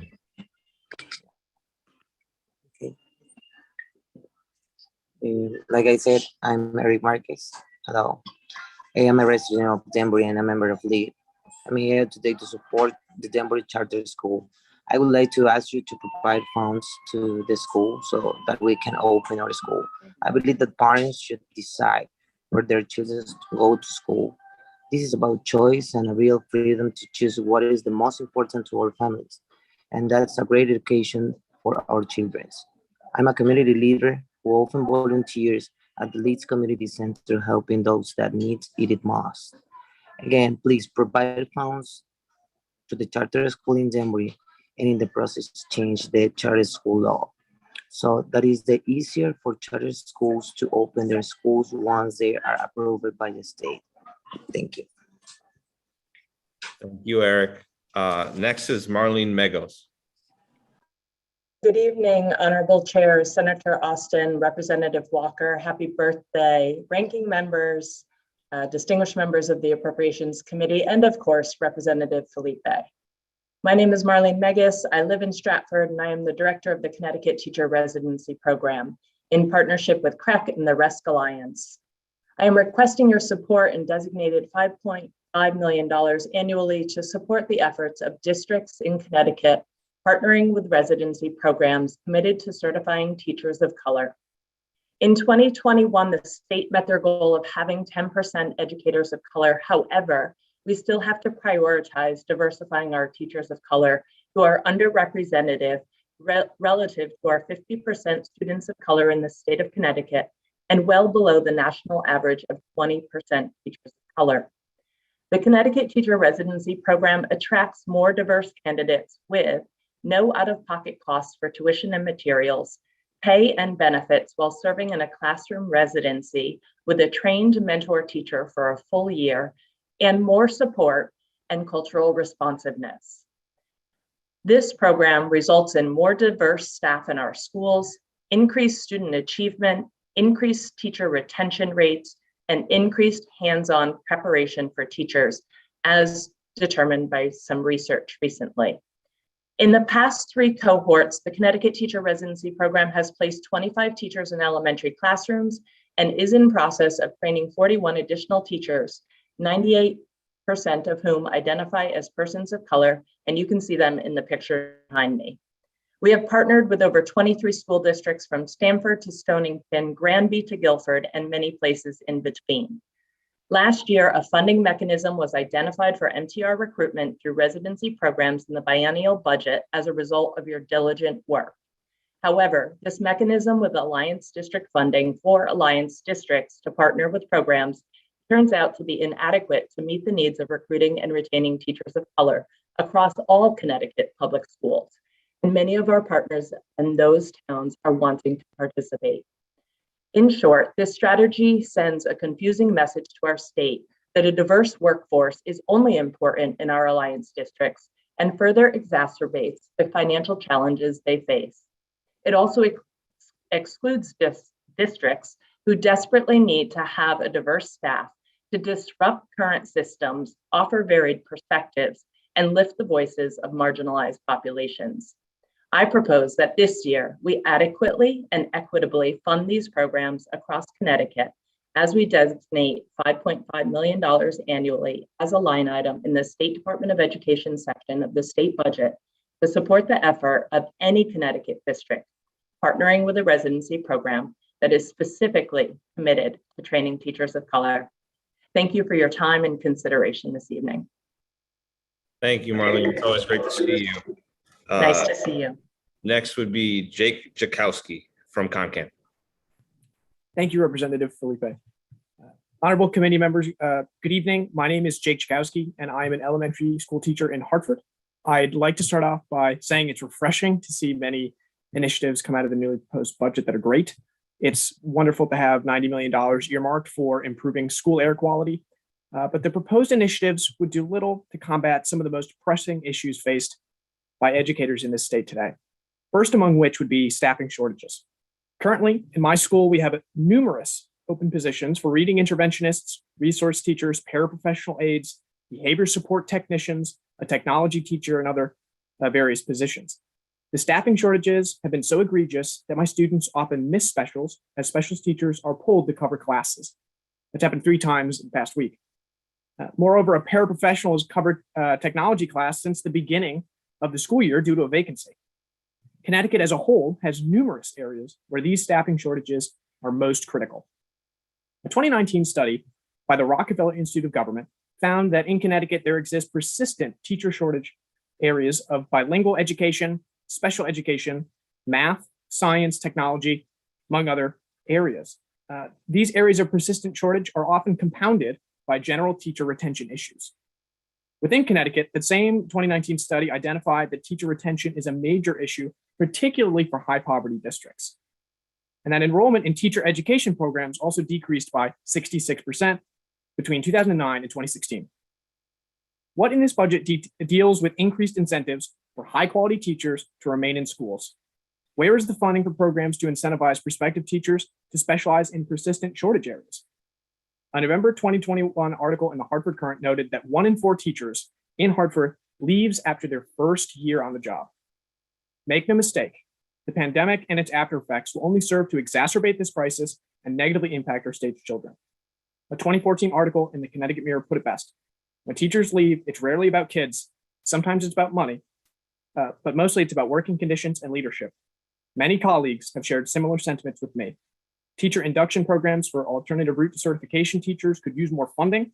With lack of supports, increasing demands, and multiple vacancies, teachers face burnout. These supports are even more critical for underperforming schools. Increasing teacher minority recruitment efforts is an incredibly important initiative and one which would be augmented by general improvements targeting teacher retention. Would any prospective teacher, let alone those coming from marginalized communities, feel supported upon entering the profession in Connecticut today? It behooves us all to invest in teachers and ensure that this budget increase is spent where it matters most, improving the outcomes of all of Connecticut's children. By increasing initiatives to improve teacher retention, increasing teacher supply, particularly for shortage areas, and increasing outreach for minority teacher recruitment, we can alleviate the burden felt by all on our education system, from students and teachers all the way to district and state administrators. Thank you very much for your time. Right on time with your 3 minutes. Thank you, Jake. Pablo Jimenez from LEAD. You are next, sir. Can you hear me? Yes, we can. Go Hey, ahead. hello. Hey, how you doing? My name is Pablo Jimenez. I would like to thank the chairs of our Appropriations and for allowing me the opportunity to speak today. I'm a resident of Danbury. I'm a member of LEAD. I would like to ask the committee to please include funds in this year's budget so that we can start preparing to open the charter school in Danbury. I would also like to ask you to please change the charter school law so that the other communities don't have the same problems we had. Leaders of our community have fought for years to open the school that was approved in 2018. It is 2022 and we still don't have our school. This just isn't fair to our families. Danbury needs more options in education.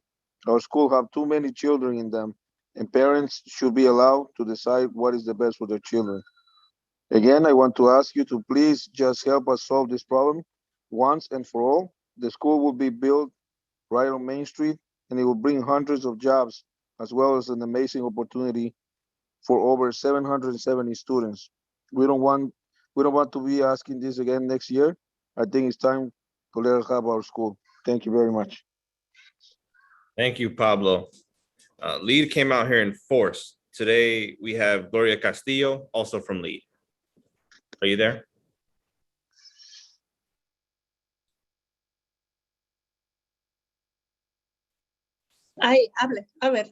Hello. Hello.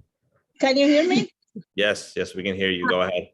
Good evening. My name is Gloria Castillo. I'm a resident of the city of Danbury for 24 years. I'm an immigrant and I'm here today representing to the minorities.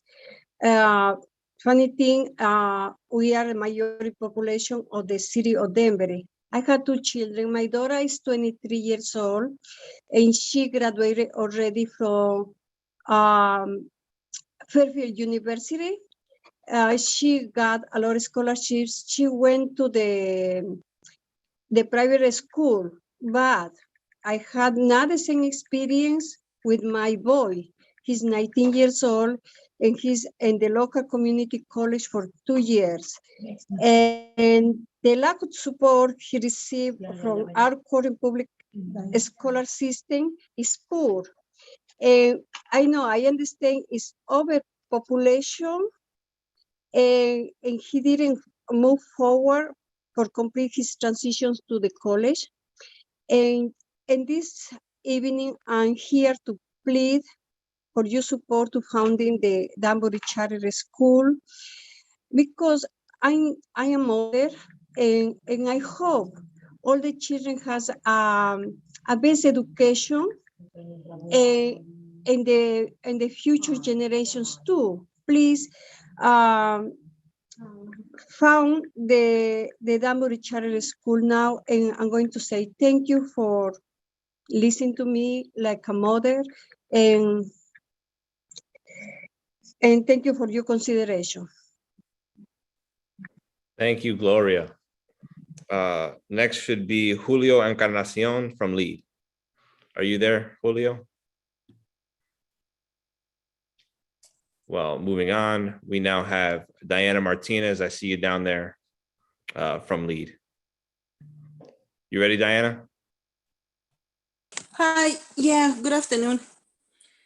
I have my daughter here that she's a student from one of the Denver public school, and she's going to read as a student Can you tonight. state her name for the record? Her name is Emily Martinez. All right, go ahead, Emily. Good afternoon, members of the committee. My name is Emily Martinez. I am a student of the Danbury Public Schools and a resident of Danbury and a member of LEAD. Thank you to the committee for allowing me the opportunity to testify today. As a senior at Danbury High School, I would have loved the opportunity for my parents to choose another school for me, not because it is a bad school, but because it is too big and overcrowded. I would have done much better in a smaller environment where I would have been more than just a number. I have 3 siblings that will move through the Danbury educational system, and I hope that they will have the opportunity to experience another type of school. I want them to feel connected, to be engaged, and for their differences to be celebrated. I believe in educational options. I believe that every student and family should have the opportunity to choose where they go to school regardless of economic status. We have been waiting for this school since it was approved by the Department of Education in the year 2018. Here we are continuing to beg for our students to have another education option. Our community in Danbury deserves a school. Our families deserve education options. Bringing a charter school to the heart of downtown Danbury will not only bring downtown alive, but will also provide neighborhood schools for families like mine. Our community knows what it needs and what it wants, and we need educational options. Please provide funds for the charter school in Danbury. Thank you. Thank you. Thank you. Thank you, Diana. Emma Rodriguez from LEAD, are you there?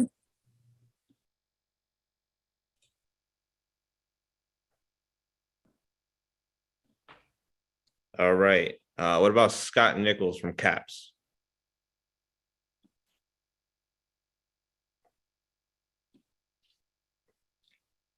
Liliana Aranda from LEAD.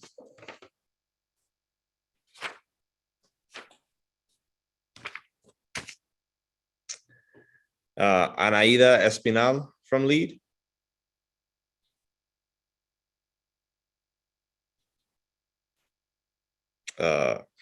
Katura Bryant from the Global Alchemy Group.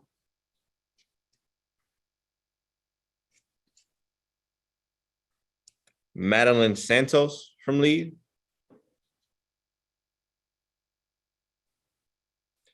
Juliana De Leon from LEAD. Okay, I do see Kim Harris from Inspired Communities Incorporated. How are you? Very well, thank you. Thank you very much to all and to this committee for the opportunity to speak this evening. My name is Kim Harris from New Haven, Connecticut. Today I am asking for support in adjusting the governor's proposed budget. I'm the founder of Inspired Communities, Inc. and the 2nd generation child care director / owner called the Harrison Tucker School. When my mom and my auntie started the school in 1970, they were coming out of some times that are similar to today. Low funding for Black and Brown childcare services and communities of colors, easy access to guns, drugs, and unfair wage opportunities. The intent was and still to cultivate our seeds, our students, who will be enriched and educated with determination for success. In other words, making sure that our children have a pathway for making what seems impossible possible. You see, I'm a product of the biggest community of needs in New Haven, which is Newhaltville. I'm a community leader because of the investments that were poured into me. As we continue to fight for increased quality of life, we're also striving to not have our values, hopes, and dreams wiped away by the potential of methadone clinics that are at our doorsteps. Please note, we are not anti-treatment, nor are we anti-government help. We are for investment. Investments that will transform and transcend our children in our community. We think about what child care providers and community leaders have done. Just think about what they've done the last 2 years by putting themselves on the lines. And the answer to the question should be a resounding yes of what we are about to ask. With that being said, here's the ask. We need investments, line item investments in the community of New Hallville. Investments that will allow for the purchase of 794 Dixwell Avenue in New Haven, Connecticut, so that our children, seniors, and others that are served will not be faced with seeing negative results of pre and post treatment of methadone clinics that are across the street from where they live or where they catch the bus. Secondly, and most importantly, I'm asking you to remember the seeds, our children. Without ongoing reinvestments into our children and the providers, especially children of color, our future will be very bleak. Lastly, your help in the nature of these matters are extremely important. I hope that together we can create a pathway that will make what seems impossible possible. Thank you. Thank you. Next, we should have Angela Russell. One more time, Angela Russell. All right. Nancy Landona from Brass City Charter School. Nancy, are you there? Okay. 110 is Kathleen Callahan. From the National Association of Social Workers. Hey. How are you? Oh, one second, Kathleen, right under the gun. I see Nancy. Go ahead, ma'am. Did she drop off? Hello. Yes. Go. Hi, this is Nancy. Okay. I'm sorry. Good evening. I'm Nancy Landana, Chief Operating Officer at Brass City Charter School in Waterbury. Speaking in support of charter school facilities funding by offering a quick glimpse into 3 recent days at Brass City. To set the context, we are in a former church property consisting of 4 buildings which we purchased and partially renovated for $8 million in 2018. September 2nd, the day after a storm, I arrived to find water streaming into one building due to a drainage problem with the flat roof. I'm not talking about some groundwater leaking into the corners of a basement. I'm talking about sheets of water streaming down the walls, pouring through the hallway ceiling, and about 2 inches of water on the floor in the hallway and cafeteria. We spent most of that day squeegeeing water. We thought ourselves lucky that the brand new gym floor had remained dry until a few weeks later when it began to buckle into mini mountain ranges caused by water which had seeped underneath the floorboards during the flood. We had to remove an entire section of the floor before students ever even played on it. Monday after Thanksgiving, a problem with the main school boiler over the long weekend had caused pipes on the 2nd floor to leak a significant amount of water which seeped into and through the 1st floor ceiling, the 1st floor, and the basement ceiling of that classroom. When I arrived, it was still raining in the classrooms. Since the heat was off and classrooms and hallways were flooded, we canceled school that day. Fast forward to a bitter cold January morning. Around 11 a.m., I got a call to come to the basement music room. Imagine, if you will, your bathtub with taps fully open. Now imagine all that water pouring from the ceiling full force with no end in sight. This is what we saw. This issue was due to a burst pipe in an air exchanger. Just another day in this year of leaks and floods, which has to date cost us nearly $50,000 in HVAC repairs and unanticipated floor and ceiling removal and replacement. Looking forward, we have been approved for a facilities grant to add an elevator in one building, but that grant was not meant to cover all the costs, and we anticipate that our portion of costs has increased substantially from what was projected 3 years ago when that grant was approved. And just this week, we received bids for replacement of the former church roof, around $400,000. This is not a project that we can defer. Other major projects are also needed. Thankfully, we had some federal funding in this past year, which enabled us to replace many inoperable windows. We were fortunate to be able to purchase and renovate our property, but that $8 million mortgage comes with an annual debt service that equals a full 10% of the charter school per pupil money we receive. That $400,000 estimate for the roof replacement, an additional 10%. I don't believe other public schools are spending 10% of their budgets on debt service and even more for major facility repairs. I know we're not alone in this. On behalf of all charters, I ask this committee to consider appropriating funds for charter school facilities. The burden is real and it's heavy. We're extremely appreciative of the per pupil increases and additional monies for ECS funding that we've received, but we do need help with facilities costs as well. No child should lose school days due to failing heating systems or leaky roofs. Please read my written testimony for further details and know that I am available to you should you wish to speak more in depth on this topic. Thank you for the opportunity to speak this evening. Thank you. And now we'll have Kathleen Callahan. Thank you very much. Good evening, honorable members of the Appropriations Committee. Thank you for your long days of service and a very happy birthday to Chair Walker. My name is Kathleen Callahan, a resident of Stratford, and I am testifying on a proposed education budget on behalf of the National Association of Social Workers, Connecticut chapter. We urge the committee to increase funding for school-based mental health services, especially for the employment of additional school social workers at a ratio of 250 students per one social worker. As you know, and has been repeated today, there is a worsening crisis in children's mental health that existed prior to the pandemic. With community-based mental health services stretched to the maximum, too many children and their families cannot get much needed help. The children are back into classrooms, and a dramatic expansion of school social work services is both necessary and justifiable.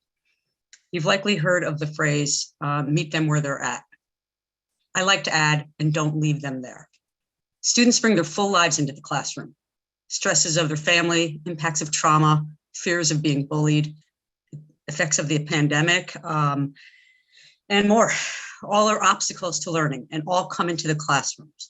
School social workers provide students with the coping skills and support necessary to allow learning to take place, to aid in their development. School social workers are the one discipline in the school system that proactively addresses academic barriers within a child's home, school, and community. School social workers help students through means of prevention, early identification, intervention, counseling, and support. The services that they provide benefit the student's family, the teachers, and administrators. Not all schools have school social workers, or they share them among schools, or there aren't enough, leaving too many children without help. We strongly support addressing the funding differences between districts. The past 2 years have presented a stark reminder of both the resilience of our students and the state's obligation to provide equal education opportunities for all Connecticut public school children. We believe that equitably funding our districts is critical to the success of our students and our communities now more than ever, and also ask the committee to reconsider revisions that advance student-centered funding. Thanks to 3 rounds of federal COVID relief through the ESSER funds, most of our districts were able to cope with some of the academic and emotional impact on students, teachers, and administrators. But this supplemental funding is temporary aid, and adjusting the currently proposed budget to fully fund the ECS formula is necessary for transition when the federal money expires. Any gap in services, let alone a devastating stoppage, would hinder fulfilling our obligation to all students. Restoring a strong foundation for our public schools can't be built on federal relief funding, but on dedicated state investment. Connecticut can pump increased dollars into classroom learning, but without greatly enhancing mental health services in all of our schools, that money will not have its intended effect. With respect and gratitude for your service, consideration, and long days. Thank you very much. Thank you. I'd now like to call Liliana Aranda from LEAD and hand it off to Representative Reyes for the next hour. Hi, good evening. Hello? Go right ahead, Liliana. Yeah, good evening. My name is Liliana Arana. I'm resident of Danbury and member of LEAD. I am here today in support of the charter school in Danbury and for a change in the law that has made so difficult for us to open our charter school. Danbury is desperate, need of a few more schools.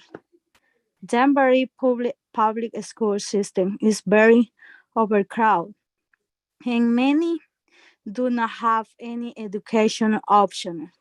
We need to fix that.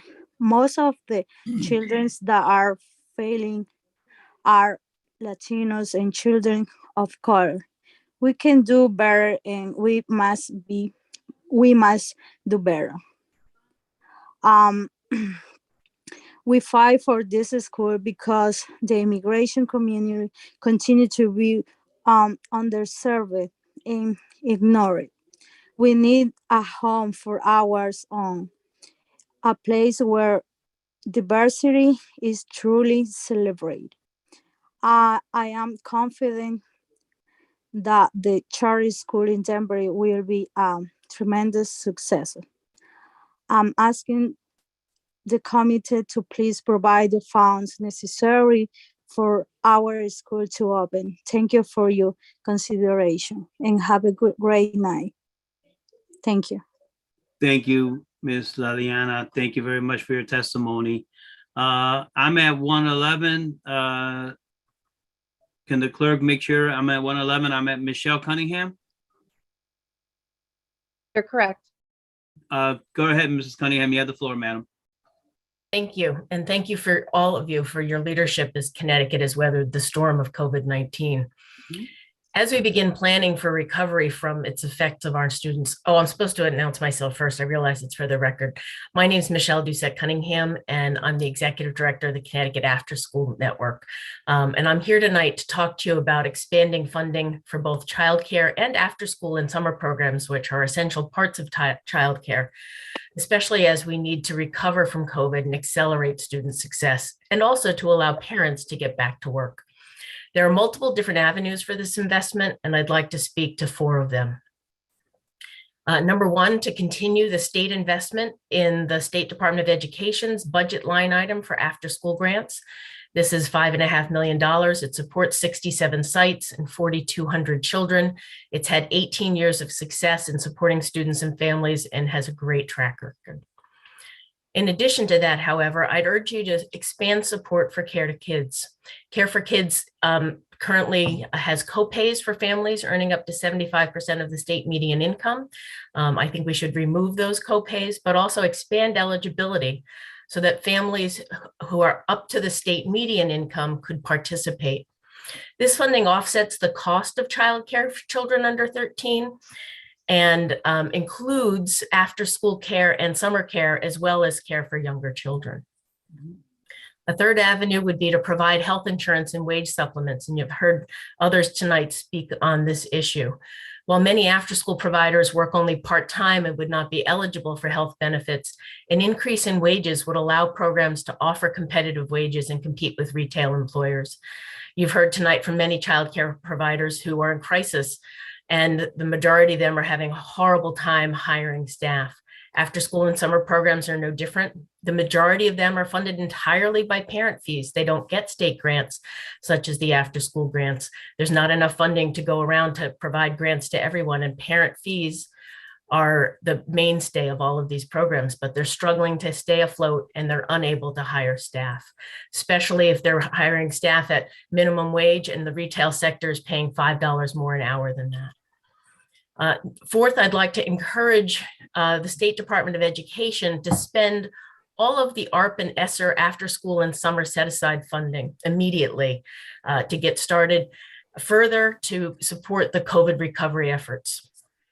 The governor's budget shows a $4.5 million line in summer program funding. That comes from the federal ARP ESSER funds. That's not state funding. But there's also an additional $11.5 million that's not shown in this budget, but is part of the ARP ESSER funding that's set aside specifically for after school. While that funding can be spent over the next year and a half, I think we should go ahead and move to get that all expended as soon as possible. CSDE is in the process of awarding some of this grants, and I ask that the committee ensure accountability on this to make sure it's spent as soon as possible, and that students who've been most impacted by COVID are able to benefit from this and not hold any back for 2023. After school and summer programs are especially effective. They support social and emotional learning, they support summer learning, they support physical health and activity, and they help parents work. And with your support, we can expand these programs and make sure that families are able to work and their kids are able to get the supports that they need to recover and move ahead. So thank you for your time tonight and for your work on this issue. Thank you very much, Ms. Cunningham, for that testimony. And I failed to introduce myself. I'm Geraldo Reyes, State Representative from the City of Waterbury, 75th District. and a member of Appropriations for 6 years. So, Ms. Cunningham, thank you for the testimony. And we have Jessica Scopetta, followed by Heather Katnan. Hi, good evening, honorable members of the Appropriations Committee. Thank you for listening to me tonight. My name is Jessica Scopetta, and I live in Manchester. I have two daughters who attend the CREC Montessori Magnet School in Hartford, and I'm here tonight to ask you to please support an increase in the RESC State Magnet Grant. My daughters benefit greatly from the extraordinary opportunities they experience every day at the CREC Montessori Magnet School.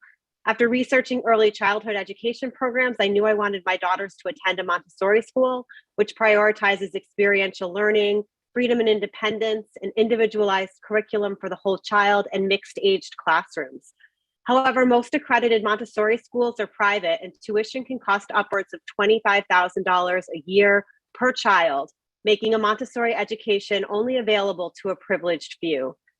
Therefore, I feel so lucky to have had my children placed through the Magnet School Lottery and be given the opportunity to attend an accredited Montessori school. And I know so many other Montessori parents do too. And the CREC Montessori Magnet School has not disappointed. The girls love their school, and my husband and I have been continually impressed with what they're learning and how they've blossomed in the Montessori environment. My youngest had a particularly rough transition from home to school, but the Montessori practice of keeping the same classroom and teacher for 3 years enabled her to progress at her own pace in an environment in which she felt increasingly comfortable. Now she's a leader in her classroom and a role model to younger children who are feeling apprehensive about being away from home in the same ways that she was, especially after some of them being home for almost 2 years due to COVID. Additionally, my older daughter has struggled with some reading skills. Again, however, because of the Montessori principles of one-on-one teacher interactions and independent work cycles, she's been able to work on developing her reading skills without feeling singled out or discouraged, which has helped her to maintain her confidence and her love of books. While we came to the CREC system initially for the Montessori opportunity, we intend to stay in the magnet school system because of CREC's commitment to quality education in a diverse environment and to the principles of equity and inclusion. My daughters learn better and are more prepared for the real world as a result of working alongside of other students from different backgrounds. They have friends from school in Hartford, Vernon, Wolcott, West Hartford, and Tolland, just to name a few, in addition to their neighborhood friends in Manchester. Seeing how different families operate and experience our world has offered my daughters more opportunities to develop empathy, compassion, and a deeper understanding of how the world around them works and the challenges that others face. In my eyes, this type of quality, innovative educational programs, like the ones found in CREC Magnet schools, help to increase tolerance, promote equity, and develop thoughtful citizens, and they're of the utmost importance to our society. However, without sustainable funding, these magnet schools are at risk as they might be forced to either cut programming that makes them so exceptional or to increase tuition costs they charge to local school districts, including Manchester, where we live. Therefore, I urge you to increase the RESC State Magnet Grant and continue funding established, successful magnet schools before you consider funding new school choice options. So thank you for your time and consideration this evening. I really appreciate it. Thank you, Ms. Capetta. Thank you for your testimony this evening. May I have Heather Canham followed by Elizabeth Frazier? Yes, thank you, Representative Reyes. My name is Heather Canham, and I live in Durham. I'm the parent of Thomas, who's a senior at the Greater Hartford Academy of the Arts, a CREC magnet school that's 30 minutes from our small town. And I'm here to ask you to support financially the incredible work CREC does for Connecticut's children. During the pandemic, the opportunities CREC provides for kids to find their passion and express their identity has become more important than ever. While we see youth depression and mental health crises skyrocketing across the country, I see my child's CREC school as his lifeboat. GA is an incredibly positive and diverse environment. The Rainbow Ally stickers and Black Lives Matter signs in the doorways of the school are outward indications of a place where he could be himself. My son has found a community that empowers his voice, and he's learned to use the performing arts to advocate for social justice and promote inclusion and representation. He recently performed in the GA winter play Anonymous, a retelling of the Odyssey from the perspective of a refugee. Watching him and the diverse cast of classmates, surrounded by an audience that included his own immigrant grandmother, we cried with gratitude for all that he's learned about himself and the world. CREC is important because of opportunities like this. It lets kids pursue their passions and grow as unique individuals who care about their own educations. GA half-day arts teachers have become mentors for life, for career, and for avocation. Our experience has exceeded expectations in every way. Please support the RESC funding so that CREC can continue providing such incredible opportunities to students throughout the state. I'm asking the legislature to follow through on its promise to invest in the future of all students. Magnet schools have a successful track record of providing their students a chance to thrive. Thank you for this opportunity. Thank you, Ms. Khanam. Thank you for your testimony this evening. Elizabeth Frazier, please. Yes, good evening, Representative Reyes and members of the Appropriations Committee. I'm Liz Fraser, Policy Director for the Connecticut Association for Human Services. And thank you for this opportunity to provide testimony this evening. My complete testimony has been submitted along with over 40 stories from childcare providers across the state. And you've heard eloquent testimony tonight about the childcare industry being in financial crisis. And the pandemic didn't cause this crisis, but it certainly has illuminated the three basic interrelated problems of early care and education. It is not affordable for most parents. There are not enough spaces available for children, especially infants and toddlers. And providing a quality program with a well-compensated staff costs much more than parent tuition or state subsidies provide. Frankly, the business model is just not viable, and sadly, the governor's proposed budget offers no tangible relief to the business owners and to the providers who have been there throughout the pandemic for families in our state. And you've already heard from others about the immediate crisis and how it must be solved fast and soon. While federal funding may be available for long-term solutions, there is the real possibility that it might not be here in time to provide much relief, much needed right now. So we really need to make sure that this is addressed in this budget. But the long-term solution is not just an early childhood problem, it's an economic problem for the state. Parents need to work to support their children, but for families, it is unaffordable. And for providers, they are financially unstable. But it doesn't have to be that way. We need to understand that the investment in early care and supporting the entire early care system will bring great return on investment. According to the Economic Policy Institute, meaningful childcare system reform with families' childcare expenses capped at 7% of their income would save a typical Connecticut family with an infant about $9,000 a year on childcare costs. That would free up about 13% of their annual income to spend on other necessities. Parents would have more opportunities to enter the labor force. And this reform would expand Connecticut's economy by 0.8%. That's $2.1 billion of new economic activity. A study of a $10 a day program now operating in Canada shows similar outcomes. It is paying for itself. Yet, right now, thousands of children across the state are not in childcare because there are not enough teachers to fill the classrooms, because they can't be compensated at the level that they deserve. What does that mean for their parents? What does that mean for Connecticut's economic growth? Even as we try to attract businesses and a younger workforce to Connecticut, we are not fully considering the value of early care and education as the underpinning of a strong economy.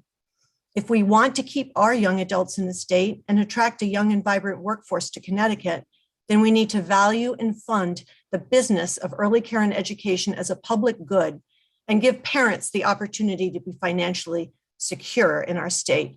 And that begins with this budget. And thank you very much for this time. Thank you very much, Ms. Frazier. Thank you for your testimony. May I have Jocelyn Calero, please? Good evening, ma'am. You have the floor. Jocelyn Calero? You're muted.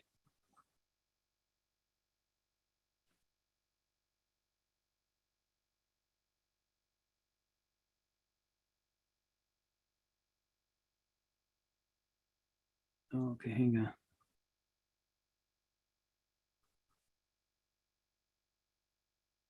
So it's 105. Hang on one second. So it's 105. We're going back. So I have Madeline Santos from Lead.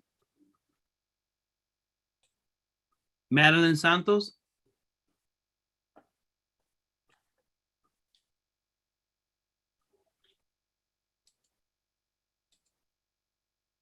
Madeline Santos, no. Then we have Gio Colon.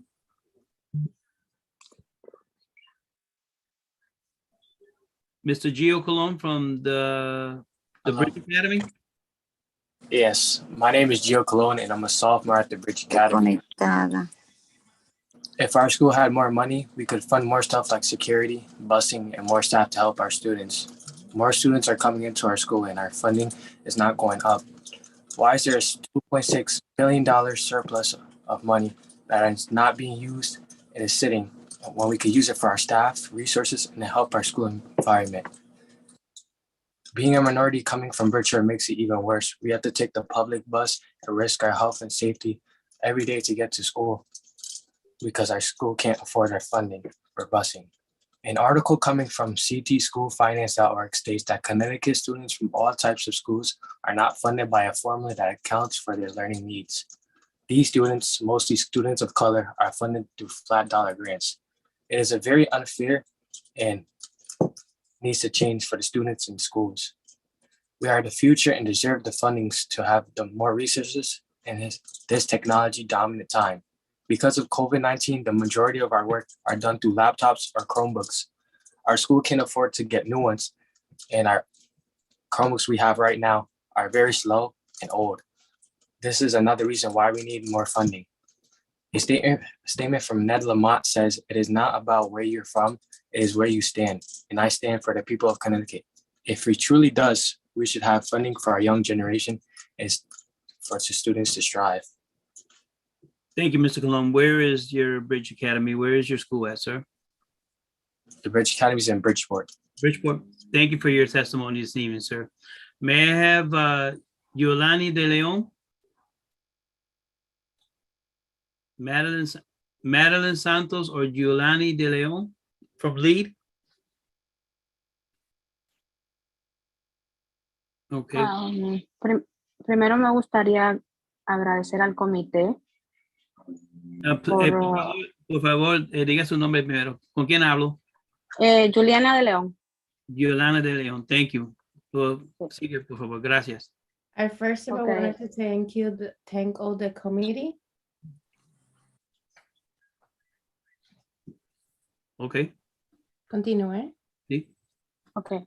Me gustaría agradecer al comité por esta audiencia. Buenas noches. Mi nombre es Juliana de León. Soy residente de Danbury, miembro de LEAD. Estoy aquí hoy en apoyo. ¿Sí puedo continuar? I wanted to thank all the committee. Good night. My name is Juliana de Leon. I'm a resident of Danbury and a member of LEAD. Estoy aquí en apoyo de Charter School en Danbury y por un cambio en la ley. I'm here in support for the charter schools and to request a change in the laws. Que ha hecho que sea tan difícil para nosotros abrir nuestra escuela charter.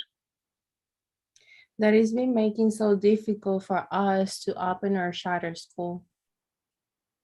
Danbury necesita desesperadamente algunas escuelas más. Danbury needs a few more schools.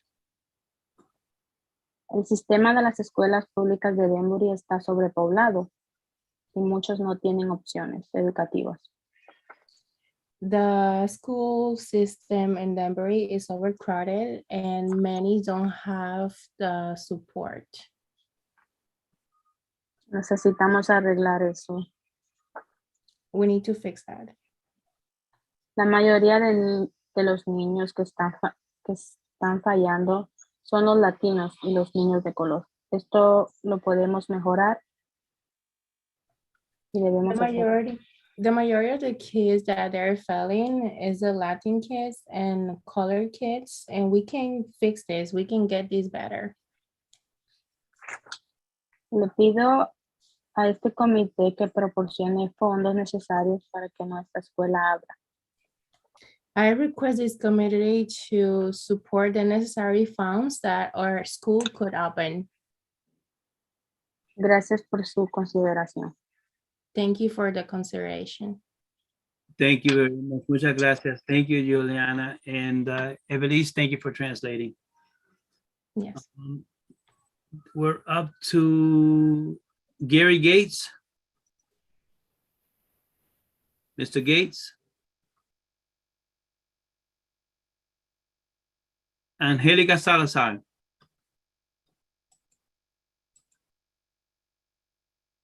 Gary Gates, Angelica Salazar. Kate Diaz. Good evening. Good evening, ma'am. Nice to see you all. It's a pleasure to join you this evening with the Appropriations Committee. My name is Kate Diaz. I am currently the president of the Connecticut Education Association and a proud teacher from Manchester, Connecticut. I represent over about 40,000 educators from over 150 districts across the state. And tonight I really want to just hit on the midterm budget adjustments that Governor Lamont has put forward. Particularly those obviously affecting the Department of Education and the Teachers Retirement Board. With respect to the Teachers Retirement Board, we really are excited to see that commitment to funding that promise for all of our educators. This has become incredibly important, particularly as we recognize the limitations of our educators to access other benefits through Social Security or other means. So it's incredibly important that that fund is solvent and it holds with it a strong commitment to the educators of Connecticut. With respect to our classroom and our students, the budget is really a good first step forward in terms of improving conditions for our teaching as well as for students learning, because those things are really one and the same. But we do think there's more that can be done to revitalize our schools, particularly post-pandemic, really looking at the issues around the teacher shortage, the attrition. Much like everywhere across the country, we're looking at a number of about 50% of our staff are considering leaving the profession. That is a significant issue that we really need to act now on. And so we're asking the committee members here to look at the proposal we submitted with written testimony that really looks at investing in the recruitment and retention of a really diverse and exciting teacher educator workforce. We need to revitalize the conditions for teaching and learning, really to become attractive and exciting venues, not just to learn in, but to work in as well. We're also looking at the budget from the perspective of the ECS funding. And while we are very excited to see a commitment to full funding, we really would like you to consider that instead of reducing by 6.2 million, as a result of our declining enrollments, holding that commitment and finding other ways to utilize those resources. As we all know, particularly around the area of mental health, we need to look at investing in our school social worker programs, really bringing down the class sizes, bringing down those ratios with social workers and school psychologists. So there's a lot of opportunity for us to really support education and provide our students what they need. But in order to do that, we need teachers in those classrooms, educators in those buildings. So we really do also need to consider the investment in incentives, loan forgiveness programs, a way to bring in and retain those educators throughout the state. They're our greatest single asset that we bring forward that will make change in our school districts. So really investing in human capital is a priority in terms of really treating and working on the issues of unaddressed mental health issues, looking at all of the different ways that we really have to fight off some of the sort of aggressive attacks on education. We've had a lot going on this year. It's been a very difficult year to be an educator. There's so much need and so much to do, but we are excited to see that this budget is looking at ways to support us through social services and obviously through the administrative services budget. So we are going to really go into those and look and follow this budget process very closely, recognizing that children's mental health services needs to continue to be a priority. We know that the mental health crisis among our students is really continuing to grow, and we need to meet that need, but that's going to take money and it's going to take people.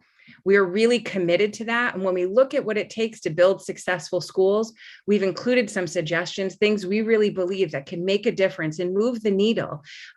Some of that is really linked to resources. If we want to drive down class sizes, which honestly is the single biggest way to improve the educational experience, that requires dollars and cents and a commitment that will be the difference maker for our students. I can speak to you honestly as an educator, a classroom of 20 is very different than a classroom of 28. So the more we can do to ensure that resources go directly into those classroom spaces to make sure that our students are getting what they need, the better off we are all going to be. And lastly, I've got to hit it because I talk about it all the time, but the proposal to add funds for the Department of Administrative Service for indoor air quality is essential. That 90 million is a great step to really getting indoor air quality addressed. We have students who sit in schools and they have to wear jackets. We have students who sit in schools with classrooms that are 95 degrees. And we have students that sit in schools with no airflow in their classrooms. This is a good first step, but we really are going to continue to hammer home that we need standards that hold all school districts accountable for maintaining and providing a really healthy learning and working environment. I thank you all so much for your commitment, for your willingness to be here tonight, to listen to all of the great things that people are sharing with you, and look forward to working with you all throughout this legislative process. As always, if you have any questions, do not hesitate to reach out to me through CEA. I would be happy to answer any and all questions for you. Thank you, Ms. Diaz, for your lengthy and concise and thorough testimony. Thank you very much. We know how to find you. Thank you. Thank you. I'm going to go back to Ms. Madeline Santos, followed by Gary Gates. Ms. Madeline Santos, you're up first. Yes. Buenas noches. Go right ahead. Adelante. Sí, buenas noches. Mi nombre es Madeline Santos y le doy las gracias por permitirme participar en este comité. Estoy representando a la familia de Danbury y soy miembro del LIVE. Estoy aquí porque, al igual que otras familias, tenemos la inquietud de aperturar una nueva escuela Yes, good night. My name is Marilyn Santos, and I wanted to thank you for allowing me to participate in this community. I'm a representative of Danbury, a member of LEAD, and I'm here because I have other parents. We had the concern for an opening of a school. Continúe.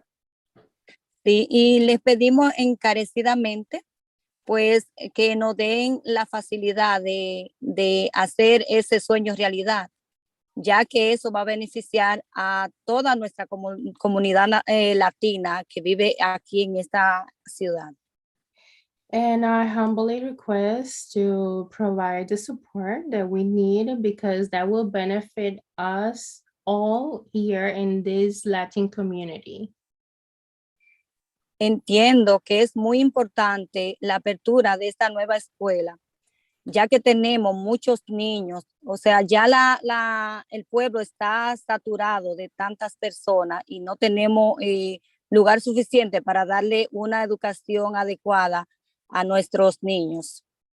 And I do understand that it is very important the opening of this new school, and the city is overcrowded, and for too many kids, we don't have enough space to give the adequate opportunity for kids.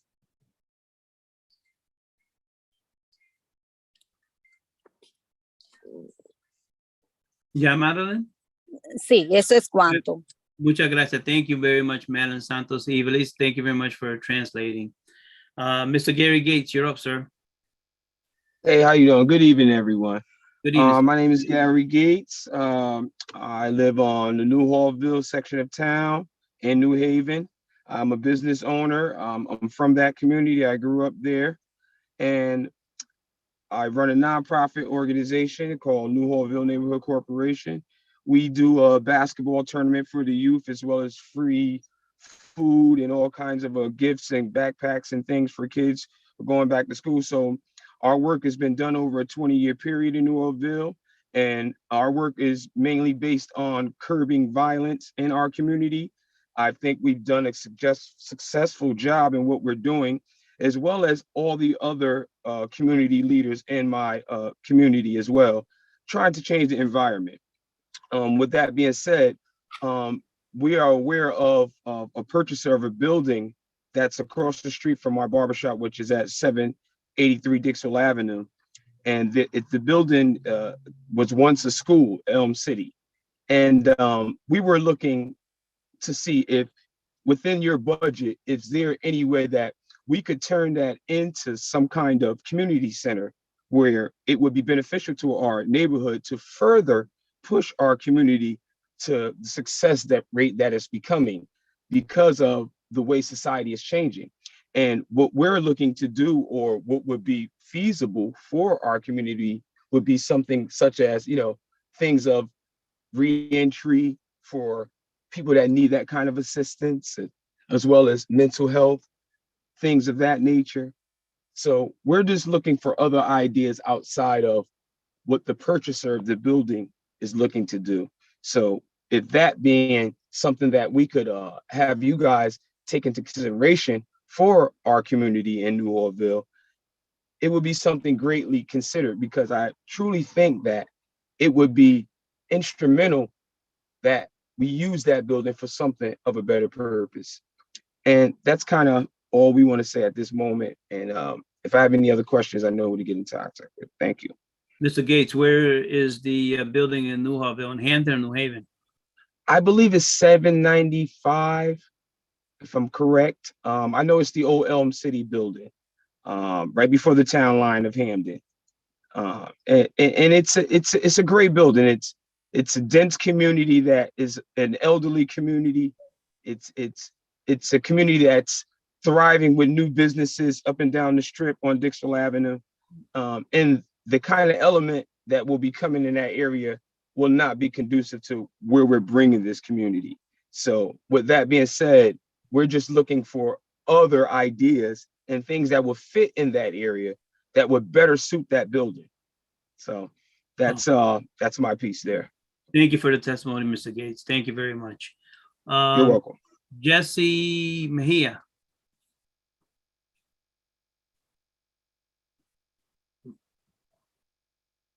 Michael Ellis. Good evening, Representative Reyes. Good evening, sir. And Senator Anwar, and honorable members of the Appropriations Committee. My name is Michael Ellis, and I'm from Broadbrook. I have a daughter and a son who attend Academy of International Studies Elementary in South Windsor. And I ask you to support an increase in the RESC State Magnet Grant. My children benefit greatly through the extraordinary opportunities they experience every day at the Academy of International Studies. This diverse and engaging learning environment with a global perspective based on 6 transdisciplinary themes enlightens how they see their world, their leaders, and their community. I know that my children thrive academically and are more prepared for the real world as a result of working alongside other students from different cultural backgrounds. Academy of International Studies enabled my daughter Brooke to see how she could help change the world, starting with her local community. The devastations from the natural disasters in 2021 in Haiti and Louisiana captured her attention, and she decided she wanted to help the homeless or those in need in our local communities. She volunteered her time at homeless shelters, baked cookies for his residents, and published one of her realistic fiction stories that she wrote in 4th grade, The Kind Princess, which is now available on Amazon. She is donating those proceeds from that book to the local homeless shelters and agencies in the area and plans to donate more soon. She has donated $500 to Hands on Hartford, and I can assure you that the influence and teaching that she received from her school, Academy of International Studies, gave her the vision and confidence to write this book. Academically, her growth and a thirst for knowledge are related to her school environment and its staff. She is better attuned with her culture, with her world, and all of its differences. She has begun her liberal arts education from an elementary school, and this will lead to a more focused education when she attends university. Our magnet schools are at risk, and they need funding. Currently, the chef stipulated agreement requires the expansion of schools and programs, but before you add more schools, please adequately fund those that are established and thriving. I urge you to continually fund schools that are already operating and demonstrating success before you consider funding new schools in the school choice options. Thank you for your time this evening. Thank you, Mr. Ellis, and congratulations on having an author at the household. Thank you. Tara Ramil.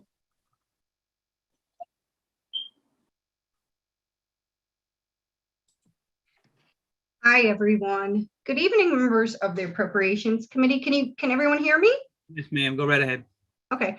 My name is Tara Ramlal, and I'm a parent and a resident of Waterbury. My son and my daughter are currently enrolled at Brass City Charter School, where I'm happy to say they're thriving even during all this unprecedented time. I'm here today to address the long-standing inequities in our state's public education system, as well as to express my frustration with Governor Lamont's proposed budget adjustments. It's very upsetting that with a surplus of $2.5 billion, our state is still not properly addressing the growing disparities in education. Even with the influx of federal aid, schools are struggling to provide necessary resources to their students. It is the responsibility of our state to ensure that when the federal funding runs out, students do not lose the resources and programs that those funds were made possible. Our kids deserve better. Our kids deserve to be supported. And as an involved parent, I work to make sure that I'm informed about what is happening with education in our state and how my children's education is being funded. I was thrilled last year when the state increased the funding for charter school students and provided the kids with funding for their unique learning needs. I was thankful to see our state's leadership finally beginning to recognize that all children should be funded fairly and valued by our state, no matter where they go to school, which is why these proposed budget adjustments were so disheartening. I really hope that this committee will build off of the great work that was done last year and make sure that all Connecticut children are getting what they need. I urge you to please pass a budget that includes a single needs-based funding formula for all public school children that funds them based on what they need, not what type of public school that they attend. We as a nation are losing the battle on education. The best and the brightest are being lost in this country due to lack of resources for education of our low-income inner city children of color.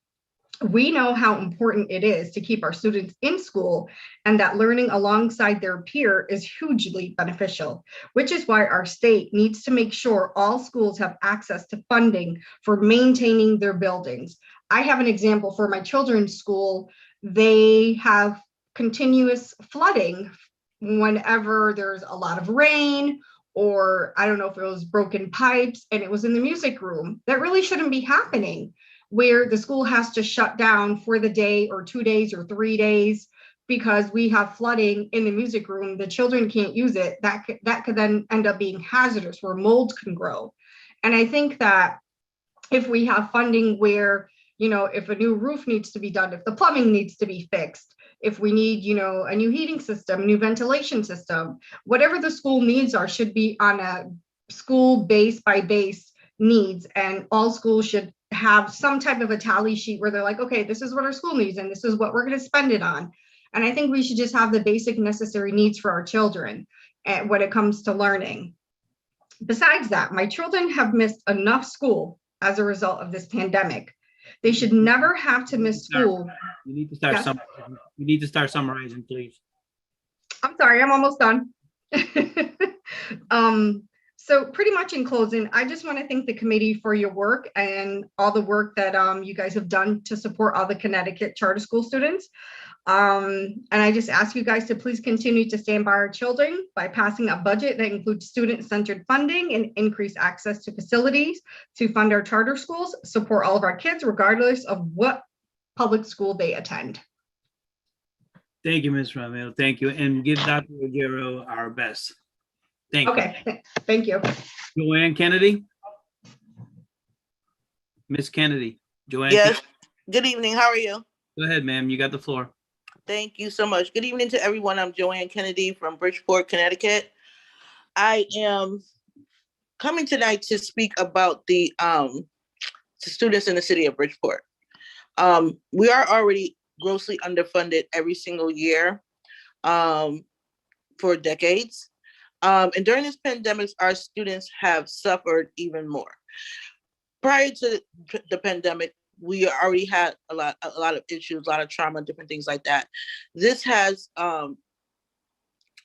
actually made it even, as we all know, worse for our students. Being home for pretty much almost a year and a half, the students were not in the social environment. So the students not being in the social environment suffered a lot. The reduction will actually be a negative effect on our students here in the city of Bridgeport. The social emotional portion of, their development, not being around their friends all that time. And then periodically throughout this year, they had to close and, have days when someone came up with COVID-19 or whatever, had to shut the class down, had to shut the school down, different things like that. Doesn't do well for our children's psyche. And the social emotional trauma, the social needs of the students are not being met. Teachers have noticed the change in their students, where it's almost like they have to, restart them over. They've lost a whole entire year plus. And by you cutting the funding is just not advantageous for our children. We should be giving more money to our students. There should be an influx of money for our children here in the city of Bridgeport. So that being said, I really wish you would reconsider this. We definitely need more funding, not less than we had. We need more than we had prior to the pandemic, and we definitely do not need less. It's very disheartening being in Connecticut, having very, like she was saying, the lady prior to me, saying a $2.5 million surplus. What are you going to do with that money if you don't put it towards your children? We should definitely be thinking about our children and our students. They are the future. They are the present. They are the future. When you guys make the decisions for the next generation, we're not going to be here forever.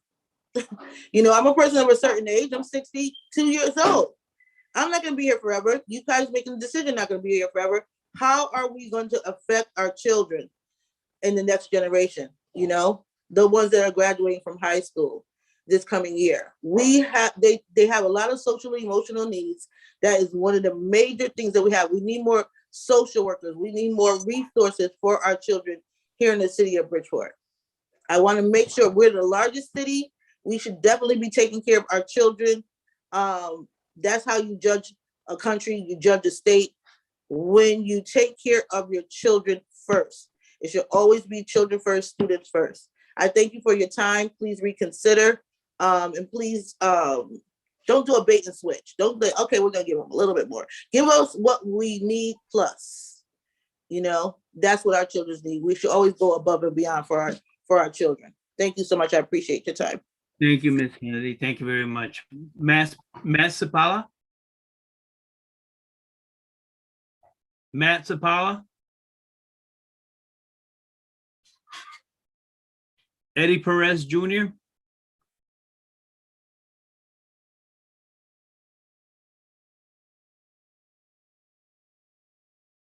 Heather Taylor.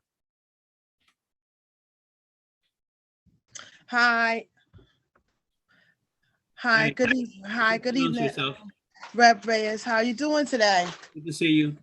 Good to see you as well. My name is Heather Taylor. I am a resident of Hamden, Connecticut. 52-year-old resident. Been here for 50. Well, my parents owned the house for 52 years, and I could remember us having a lot of things in the community for our kids. So I am suggesting that maybe we can have something to curb violence, which I do work alongside with Gary Gates, Kim Harris, Tucker and Harris Daycare. I work along the side of them as a leader. I am a student as well. And I think that our environment that we serve and the environment that we live in for our children is important. And I was wondering if there was any possible way that some investments can go towards the purchase to the building on 794 Dixwell Avenue, which is on the Hamden, New Haven town line. If a purchase could be made for that. I'm thinking of multiracial therapists for children, something in that sort. Something to keep these kids off the street. They're taking away different things out the school system as far as home economics. These kids are graduating with not really no type of home training and different things, domestic trainings and different things of that sort. I'm a little nervous, but I am a student also at Albertus Magnus College for sociology. And I feel that before the pandemic and after the pandemic, the therapy levels are going higher with kids. Mental health issues is raising higher. And I was thinking something of that sort maybe could be done in that building as well, because the environment is that we're building new things in our school systems and we're building bigger and better school systems, but they're trying to put something in the environment or in the community for these kids, for the kids to have to see something in a negative way. They're not showing something positive to the kids. They're bringing in more negativity to the kids for the purchaser of the building. So I was wondering if there could be some type of investment to be made, to be put into the building on Dixwell Avenue to save our community, because the kids are our future. So we don't want our kids to grow up to think that it's okay to do drugs. I'm not anti rehab because I was in rehab. You know, I'm 19 years clean. So yes, rehab is important, but it's important for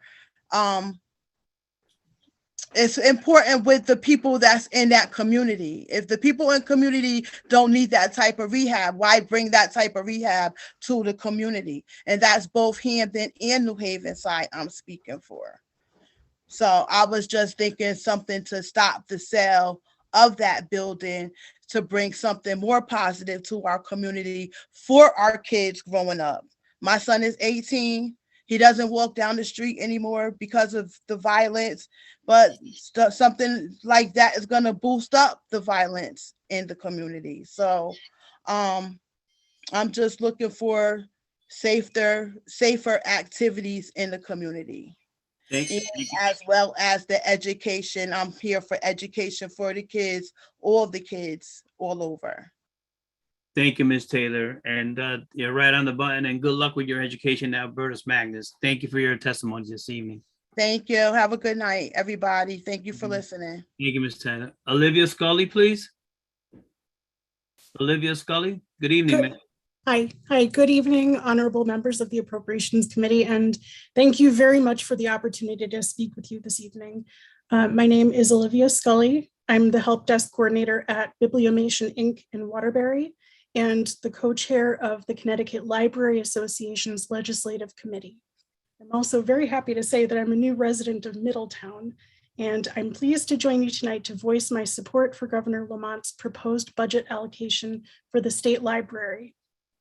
Over the course of the pandemic, it became clearer than ever just how important libraries are to Connecticut, especially in providing equitable access to information and resources. The state library plays a critical role in that. When you read and hear the testimony from my colleagues, you'll get some fascinating figures about the way that the state library's services have helped libraries across the state. Over the past decade, the state library budget was cut repeatedly and deeply. This had a major impact on libraries across Connecticut, as every year has demanded that libraries provide more services with fewer resources. But with support from the state library, Connecticut's libraries never stopped serving the public throughout the pandemic, whether it was providing video story times, curbside pickup and home delivery of books, answering reference questions over the phone, even teaching computer and internet basics remotely. You might be surprised by all the ways libraries are there for Connecticut citizens. Those services have looked a little bit different during the pandemic, but we never stopped. Why? Because libraries are here for everyone, and we mean everyone. And this year, the proposed budget, this allows us to breathe, to begin to stabilize, and to start planning for the future. So thank you very much for maintaining the state library funding this year. This marks a great start, and I hope will lead to renewed and expanded support for its critical programs and services in the future. Thank you very much for your time and have a great evening. Thank you, Ms. Gully, and good luck to you in Middletown, Connecticut, madam. Thank you. I'm going to take a moment for our clerk, Ms. Hyde. You have an ID you want to check? Yes, thank you, Representative. If somebody with the phone number 646-305-5986, if you could hear me, can you please identify yourself? 646-305-5986.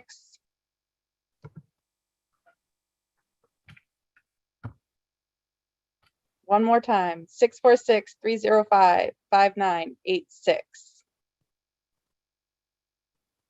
I see your hand raised. You just need to press the unmute button.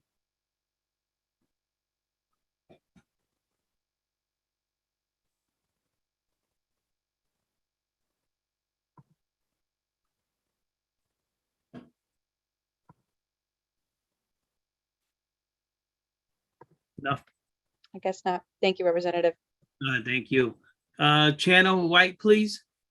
Number It's 128. Chanel White. Good evening, madam. Good evening. Can I just say something? Like, if the person's on their phone, they have to press #6 to unmute. And okay. So hi, my name is Chanel White, and I'm a student at the Bridge Academy in Bridgeport, Connecticut, which is the town I was born in. And I would like to start off by saying I'm grateful that I can speak to you today. I would just like to start off with saying, like, you heard other Bridge students, like the bathrooms. I would like to add on the bathrooms, like the girls' bathroom, like it's small. I don't like how small it is. I think it should be bigger considering there's so many high school girls. And yeah, it's not where you're from. It's where you stand. And I'm going to be standing for the people of Connecticut. Ned Lamont, 2018. Without hesitation, but with certainty, I have gotten to the point where it's not blue I'm feeling, it's burgundy. Red is for anger. These actions are just pitiful. 2.5 billion plus 10%. Check the residual.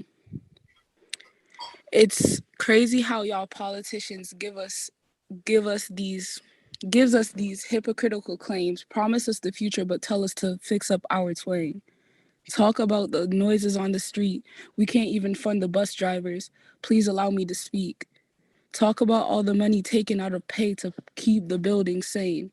Meanwhile, my math teacher is going insane. With all of the work he does, all the responsibility that was supposed to be taken care of by another individual. Again, please check the residual. Even though we aren't funded, we'll rise. Rise past being ignored, we're wise. Not caring about what we have to say, not caring what we do. Now, replacing my anger with knowledge. By the way, this poem is called Written Responses. Ever so glad that I have this district. Too bad this politician is not active in it. Speaking but not acting, which now leads me to the beginning of reacting. Plenty of lies, little truth.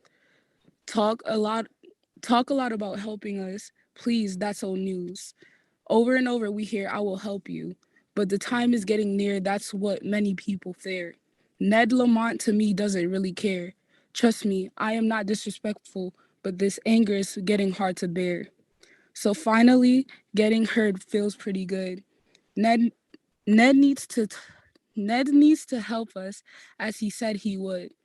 Ending on the positive is definitely my prerogative. So again, thank you for listening to this synopsis by Chanel White, aka me, called Written Responses. Thank you. Thank you, Ms. Chanel. Thank you for your testimony this evening. May I have, I lost my place here. Maria Pereira from Bridgeport City Council. Maria Pereira. Maria? Ms. Severa Gordon. Good evening. Good evening. Good evening. Hi. Good evening, members of the Appropriations Committee. I want to thank you for your time this evening and for listening to the testimony of everyone who came out to speak about the governor's budget. It's been a pleasure to see families from all across the state advocate for the much needed funding for education. I think about how many times I've sat and listened, as you have, about education funding and what we need to do to ensure that it's equitable. This evening, hundreds of parents showed up from Danbury to ask for their charter school. This evening, parents from magnet schools across the region asked for us to invest in their funding. Right now, it's an opportunity to do what's right. Last year, the Appropriations Committee and the legislature, passed Senate Bill 948, which would invest in education and create a student-centered formula. Also, recently, the Office of Fiscal Analysis did their study and showed that it is possible in this state. Imagine if we had a student-centered funding formula, we would no longer have these long hearings on appropriations. We would no longer need to hear families come up and ask for their fair share. It is incredibly important. As many have said, we have a huge surplus in Connecticut this year, to over $2 billion. Here is an opportunity to fund students based on their need and not based on school type. For years and years, we have pitted students based on where they attend school, based on their funding. Right now, you have a chef agreement in front of you that invests over $20 million into magnet schools in the Hartford region, but it also neglects others who are really needy in the same region. There's East Hartford. They're the traditional public schools in Hartford, who are all serving students from the exact same communities and have the exact same needs. And this is not a dig against magnet schools. I think every school type in Connecticut should be funded, but I think it's really important to go back to the root cause here. The chef agreement was a settlement about housing issues in Connecticut and desegregation. In Connecticut right now, many of these magnet school classrooms, if they look to their left and their right, they're still sitting next to students that look just like them. And we have not addressed the affordable housing issue in Connecticut that caused the settlement to happen in the first place. So I urge this committee and the full legislature to take a look at that study from the Office of Fiscal Analysis that shows you how to fund students based on their need and definitely allows all of our students, regardless of school type, to receive the resources that they need so they too can be successful, like many others that we know here. I want to thank you for your time this evening. Thank you for these long nights. And I hope that this is the year that we're able to actually use the resources that we have and fund students and no longer have to come back and ask and every single year again and again and again for the resources that students need. Thank you so much and have a wonderful evening. Thank you, Severa. Thank you for your advocacy. At this point, I'm going to hand it off to Representative Jeff Curry, and we are at number 131, Jairo Lima.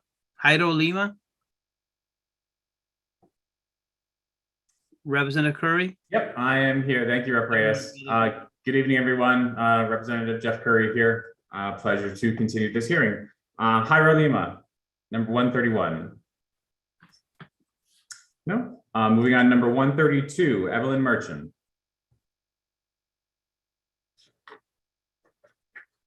Moving on to 133, Kai Clinton. 134, Marujas, I'm going to butcher this, so I apologize, Sakusela. 135, Nina Fawcett. Hi, Nina. Good evening. Good evening.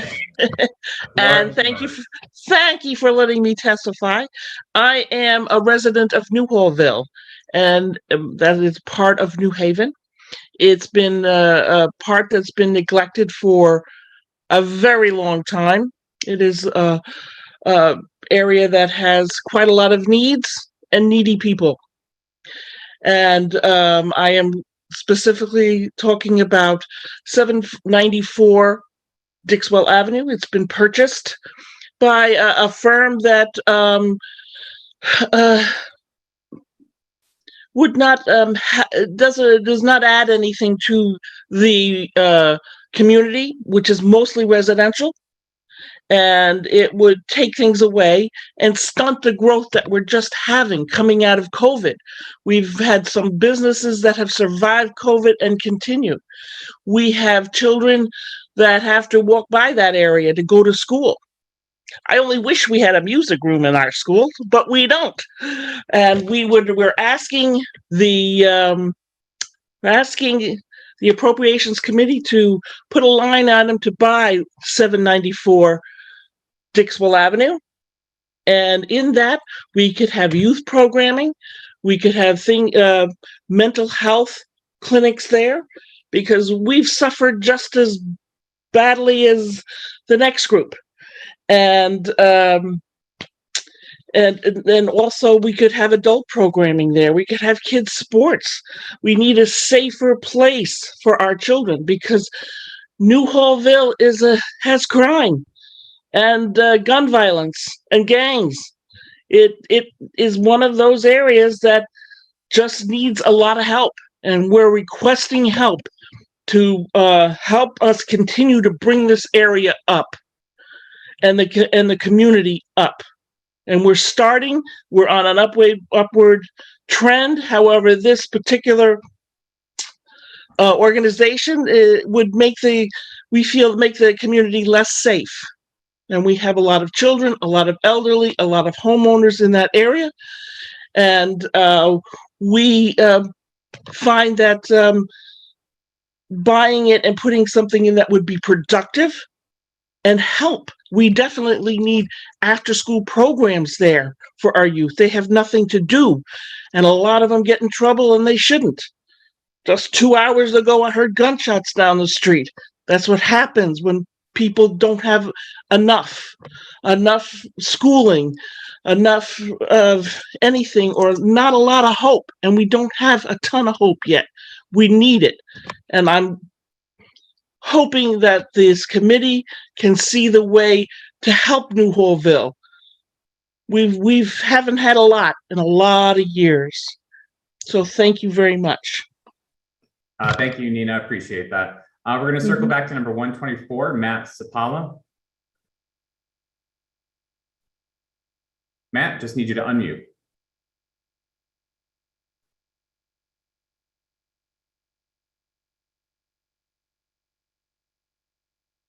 No? You there, Matt? All right, while we're getting that figured out, we'll move on to 136, Rosemary Falcones. Hi, hello. Hi, Rosemary. Hi. Dear members of the Appropriations Committee, thank you for your time this evening. My name is Rosemary Falcones, but everyone calls me Rosie. I am a recent graduate of Great Oaks Charter School in Bridgeport, Connecticut. I felt compelled to testify before you, even though it's difficult and scary to do so, but there is so much that my parents and I are worried about that I decided to muster all my courage and come before you today.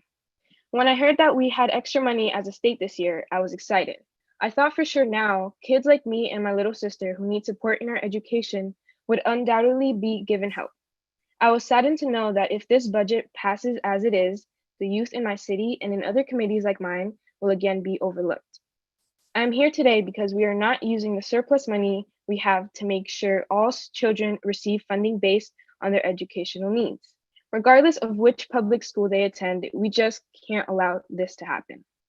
I know I echo the voices of so many in my community that feel the weight of oppression because we are minorities and live in undeserved communities.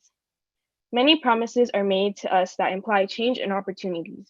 We now, unlike any other time, have the unique opportunity to make significant change by closing the racial funding gap and removing obstacles for families like mine that deserve real options to move forward in life.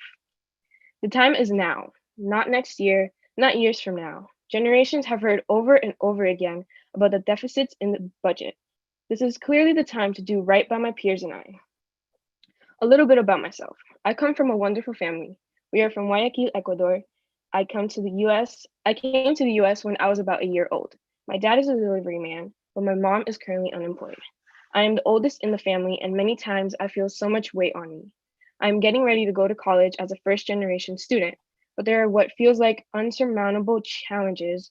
As much as my parents want to support me, language is a barrier along with finances and the lack of support system at the college entry level for youth like me. I worry about my mom, who has been experiencing anxiety since the pandemic started. I worry about my sister, who is dyslexic. What will life be like for her if she does not get the help she needs? I feel so much anxiety and wonder, how can I even think about pursuing my education when we have so much going on? It is paralyzing at times. I certainly will not give up, but sometimes I feel like I am losing hope. Today, I simply ask the members of this committee to keep your eyes on kids like me, who want to be the leaders of tomorrow that Governor Lamont spoke of in his speech last week. Help us get the funds that we need to make words an actual reality in my life and the life of youth like me. Respectfully, Rosemary Falcones. And thank you so much for your time. You did a great job, Rosie. Thank you. Thank you. All right, next up, Laura Cuervo. Laura Cuervo. All right, Kyron Smalls, 138. All right, 139, Cynthia Hello, Ryan. good evening. Oh, hey, Kyron, how are you? Well, how are you? Good, good. All right. Good evening and greetings to the members of the Appropriations Committee. Thank you for your dedication and your hard work. My name is Sharon Smalls, and I am a resident in Bloomfield, Connecticut. And my daughter is a first grader at Craig Museum Academy located in Bloomfield. I urge this committee and the entire legislature to invest more in the future of all of our children by providing more funding to current magnet schools and programming before allocating those critical resources to new projects. Chef grant schools must be supported financially at the same rate as ECS grant schools to adequately meet the needs of all Connecticut students and educators. My daughter attended Wittenberry Early Childhood Magnet School for pre-K. There she encountered quality instruction, a nurturing and fun environment, and hands-on and interactive projects. She looked forward to going to school every day. As parents, watching your 2-year-old start school and fall effortlessly into the routine of being away from you for 7+ hours a day is both exciting and challenging. Yet we quickly recognized that she was safe, supported, and invigorated by this extraordinary magnet school. We opted to continue her magnet school journey and enroll her in museum as we recognize the high quality of programming. The results have been very similar. My daughter loves her Museum Academy family. She raves about her teachers and friends. She loves math, gets excited for aftercare, and feels safe. Yet it's her exposure to humans of many races, genders, physical and cognitive abilities, socioeconomic backgrounds, religions, and cultures that sticks out. Unlike mine and my wife's homogeneous experiences growing up, our daughter gets an opportunity for both a quality education in academics and humanity. I'd be remiss if I didn't testify about my experience as a magnet school staff. I'm in my 3rd year as a school social worker. I chose and continue to choose CREC as my employer because I work with an awesome group of educators who dedicate their all to developing our children's minds. Even when their cups run empty, they somehow find more to pour. I'm grateful to be among them. I'm grateful to speak on their behalf, and we need you. We need you to listen and cultivate the seeds of our sacrifices, to appropriate funds that will validate your promise to invest in all of our children the same way we educators have. By doing so, this will, number one, sustain the availability of unique student experiences that magnet schools offer via theme-based academic instruction, superior facilities and resources, and population diversity. 2, maintain quality staff and create opportunities to compensate them more competitively to combat the mass exodus of educators we're witnessing nationwide across academia.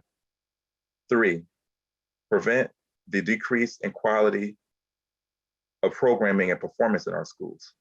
Mr. Smalls, if you wouldn't Education mind just summarizing, we're at our 3 minutes. Sure. Support healthy development of our young people and protect the interests of and fiscal viability of partnering districts. Thank you for your time. Thank you very much. Next up, we have 139, Cynthia Ryder. 140, Marlon Acevedo. I see 141, July Miliano. Hi, Hi, how are you? I'm doing well. My name is, first of all, I would like to say hi, everybody. I hope you guys are having a great evening. My name is Julie Miliano. I'm a parent leader and advocate from the Community Leadership Lead. As a parent, my main concern is the kids in Danbury don't have enough educational options.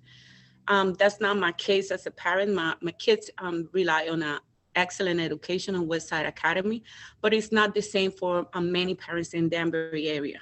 As a parent, we have done everything required by the governors and legislators to open this charter school, and we demand it because we understand that Danbury Public School has a great burden and teachers are suffering.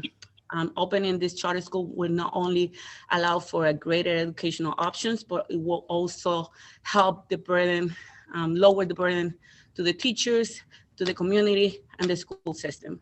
In general terms, we just want to be here and allow us to open the school. The education is my main interest, and that's it on my behalf. Lead. We are looking forward for exceptional educational options, and I believe as a parent that this charter school will help everybody in the community. Thank you very much for your time. Thanks very much. Enjoy your evening. Next up, 142, William Rice.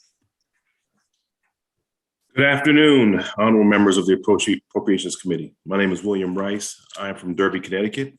I'm currently the Assistant Executive Director of Schools at ACES, and I'm a parent of a current 8th grade ACES Wintergreen Interdistrict Magnet student.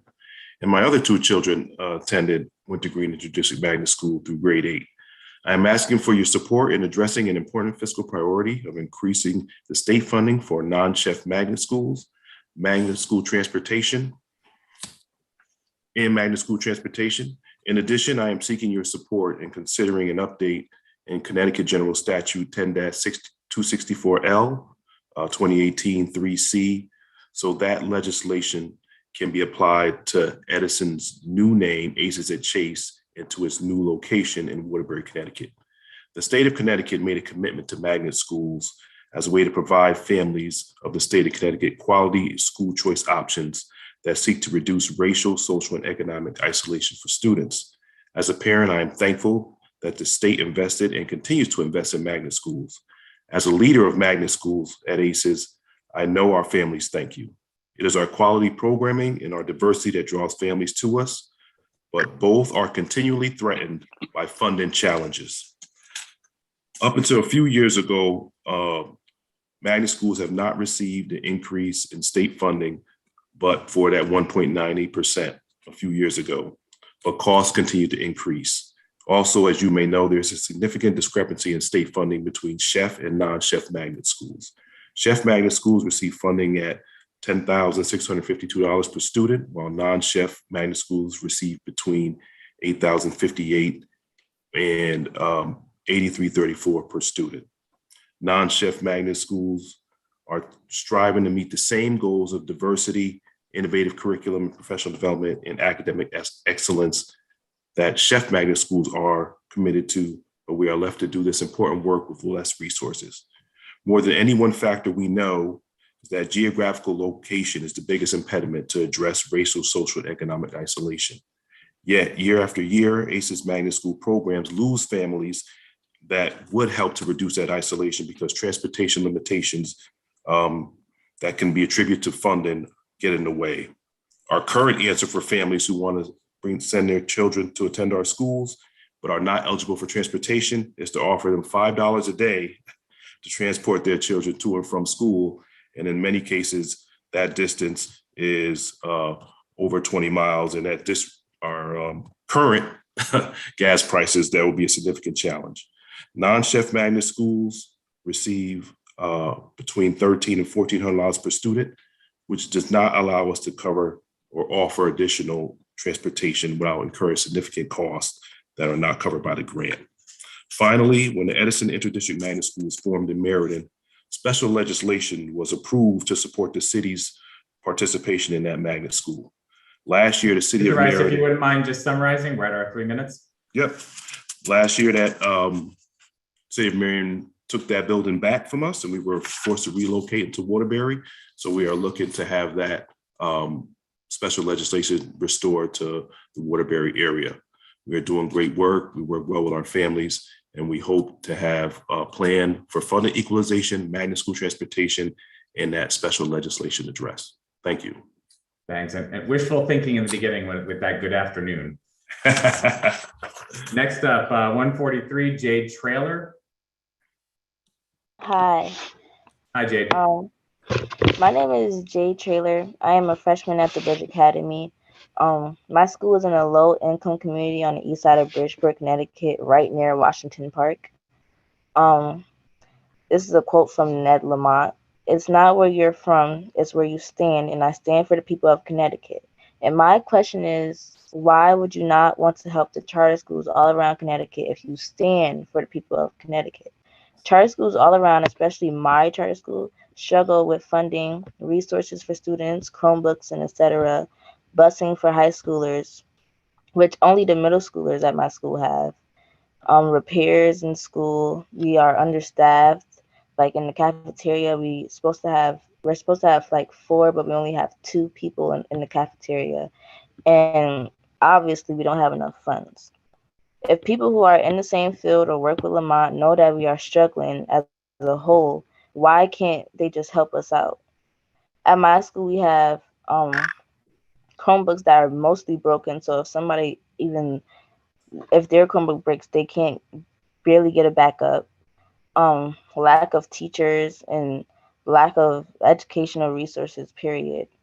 Even if we don't get the funds to help out our schools, me, my school, and the rest of the students who thrive every day for our schools all around will keep thriving to get what we want, no matter what. Even if we don't get the funds, for my school, we'll keep fighting and advocating for our school. That's all. Thanks, Jade. Keep fighting. We appreciate that. Next up, 144, Ananli Aber. Hi. Hi, good evening. Hi. Buenas noches. Yo pertenezco a los miembros del Comité de Asignaciones del Estado de Connecticut. Mi nombre es Ananya Abreu, soy miembro de LIB. Estoy aquí para apoyar la apertura de la escuela Charter en Danbury, Connecticut. Okay. Me gusta. Evelise, are you on? Yes, Thank you. Yes, I'm on. May I ask Ms. to repeat and speak slowly? Okay. ¿Puede por favor repetir, señora Abreu, y hablar Okay. más despacio para poder interpretar todo lo que usted diga en 2 o 3 oraciones a la vez?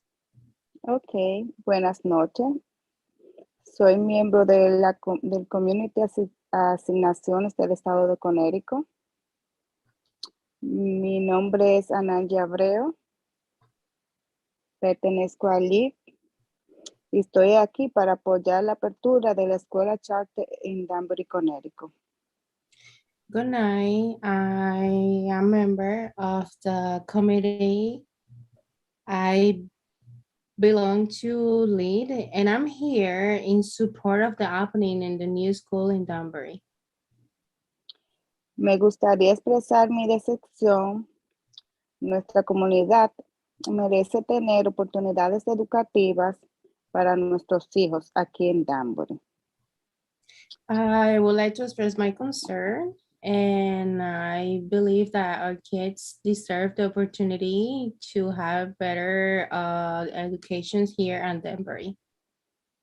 Esta escuela fue aprobada por la Junta Educativa y 8 años después todavía no está abierta, a pesar de que nosotros, los padres, hemos estado pidiendo tener otra escuela pública donde nuestros hijos puedan asistir.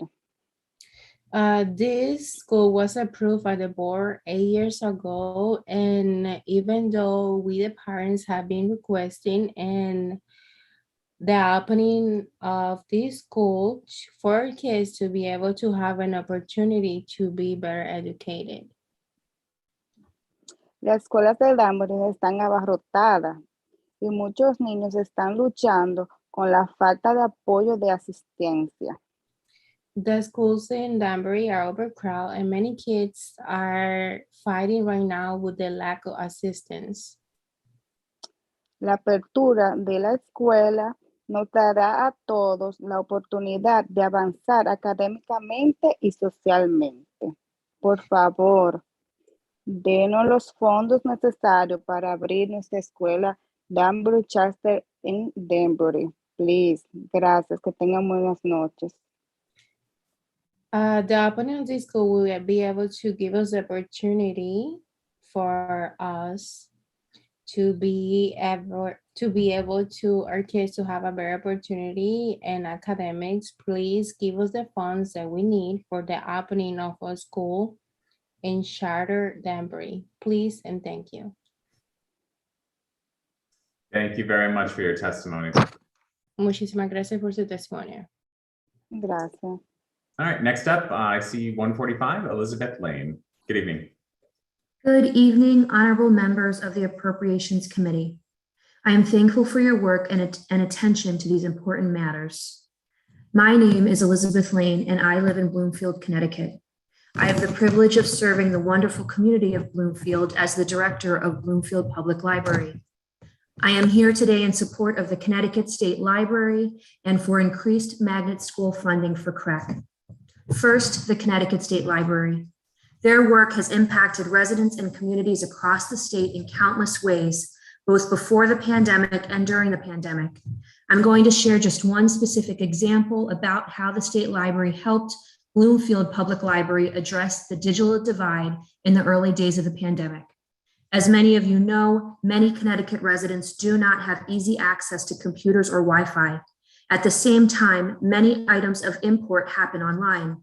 This is a social justice issue.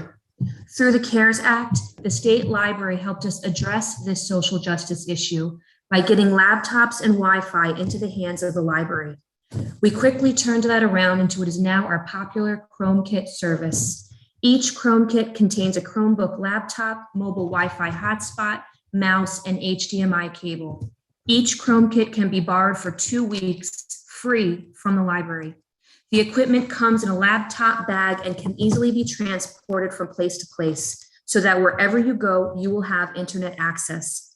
We piloted this program with a patron who worked as a paraprofessional in a school. She needed a laptop and internet access for remote work. She was thrilled with this service and found the equipment easy to use. We had patrons who used the kits to attend court dates, look for jobs, access healthcare and sign up for COVID-19 vaccines, manage their investments, attend virtual library programs, access BPL online resources, and attend class to do schoolwork. Many patrons used it for email, streaming video, social media, and general internet research. We also know that some of the patrons who expressed surprise that we offer. This service was essential for helping to bridge the digital divide during the pandemic and remains an important part of our ongoing effort to make technology accessible to all. I am so thankful for the state library's quick turnaround in getting the equipment to us so we could turn this equipment out to our public. This is just one of the things the state library did for communities across the state. I now turn my comments to CREC. I'm a CREC mom, and I'm so thankful for the education my children are receiving in an esteemed international baccalaureate school that aims to develop internationally minded global citizens who take action for a better, more peaceful world. Please fully fund the schools that are already operating successfully. Invest in schools, invest in libraries. Thank you, and please note that library cards are free for all. Good information right there, and right at 3 minutes. Thanks, Elizabeth. Next up, 146, Lorena Suarez. Right. 147, Andreen Campbell. Good evening, everyone. Good Representative evening. Curry, thank you. Good evening to our honorable members of the Appropriations Committee. My name is Andreen Campbell, and I am a Hartford resident.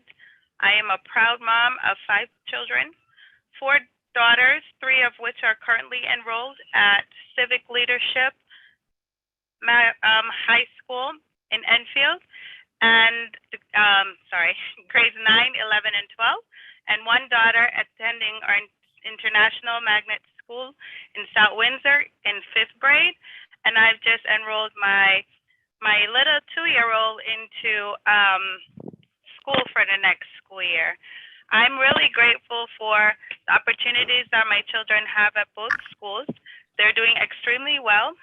I have 1 child who struggles with math, and I've appreciated that the school has always reached out and provided extra resources to help her with those struggles. They benefit from all the opportunities, the experiences, the diverse system that the schools present, and they're learning really well. Whether they're home or abroad, they're constantly being challenged. They're dedicated to whatever task they're given in school or at home, and they're learning how to function in the world and with diverse backgrounds. My screen froze, sorry.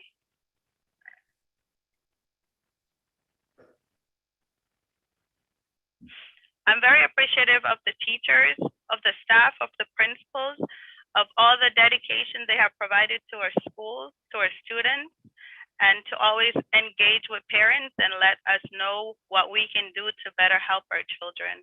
I am asking you to continue to fund our schools so that they can additionally help us parents to provide all that we can for our children.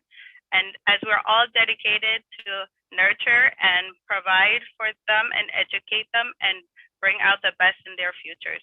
Thank you. Thanks very much. Matt Sippel, I saw you put your hand down. Are you back around? Yeah, I'm here. Can you hear me now? All right, there you go. Yep, you got your 3 minutes. Awesome, thank you. So I'm just a parent. My name's Vasapala. My children go to the Discovery Academy, which is a great school, by the way. So now I just have a question. My question, and why are we here? Like, what message are we sending our children in having to beg our elected officials to fund their education?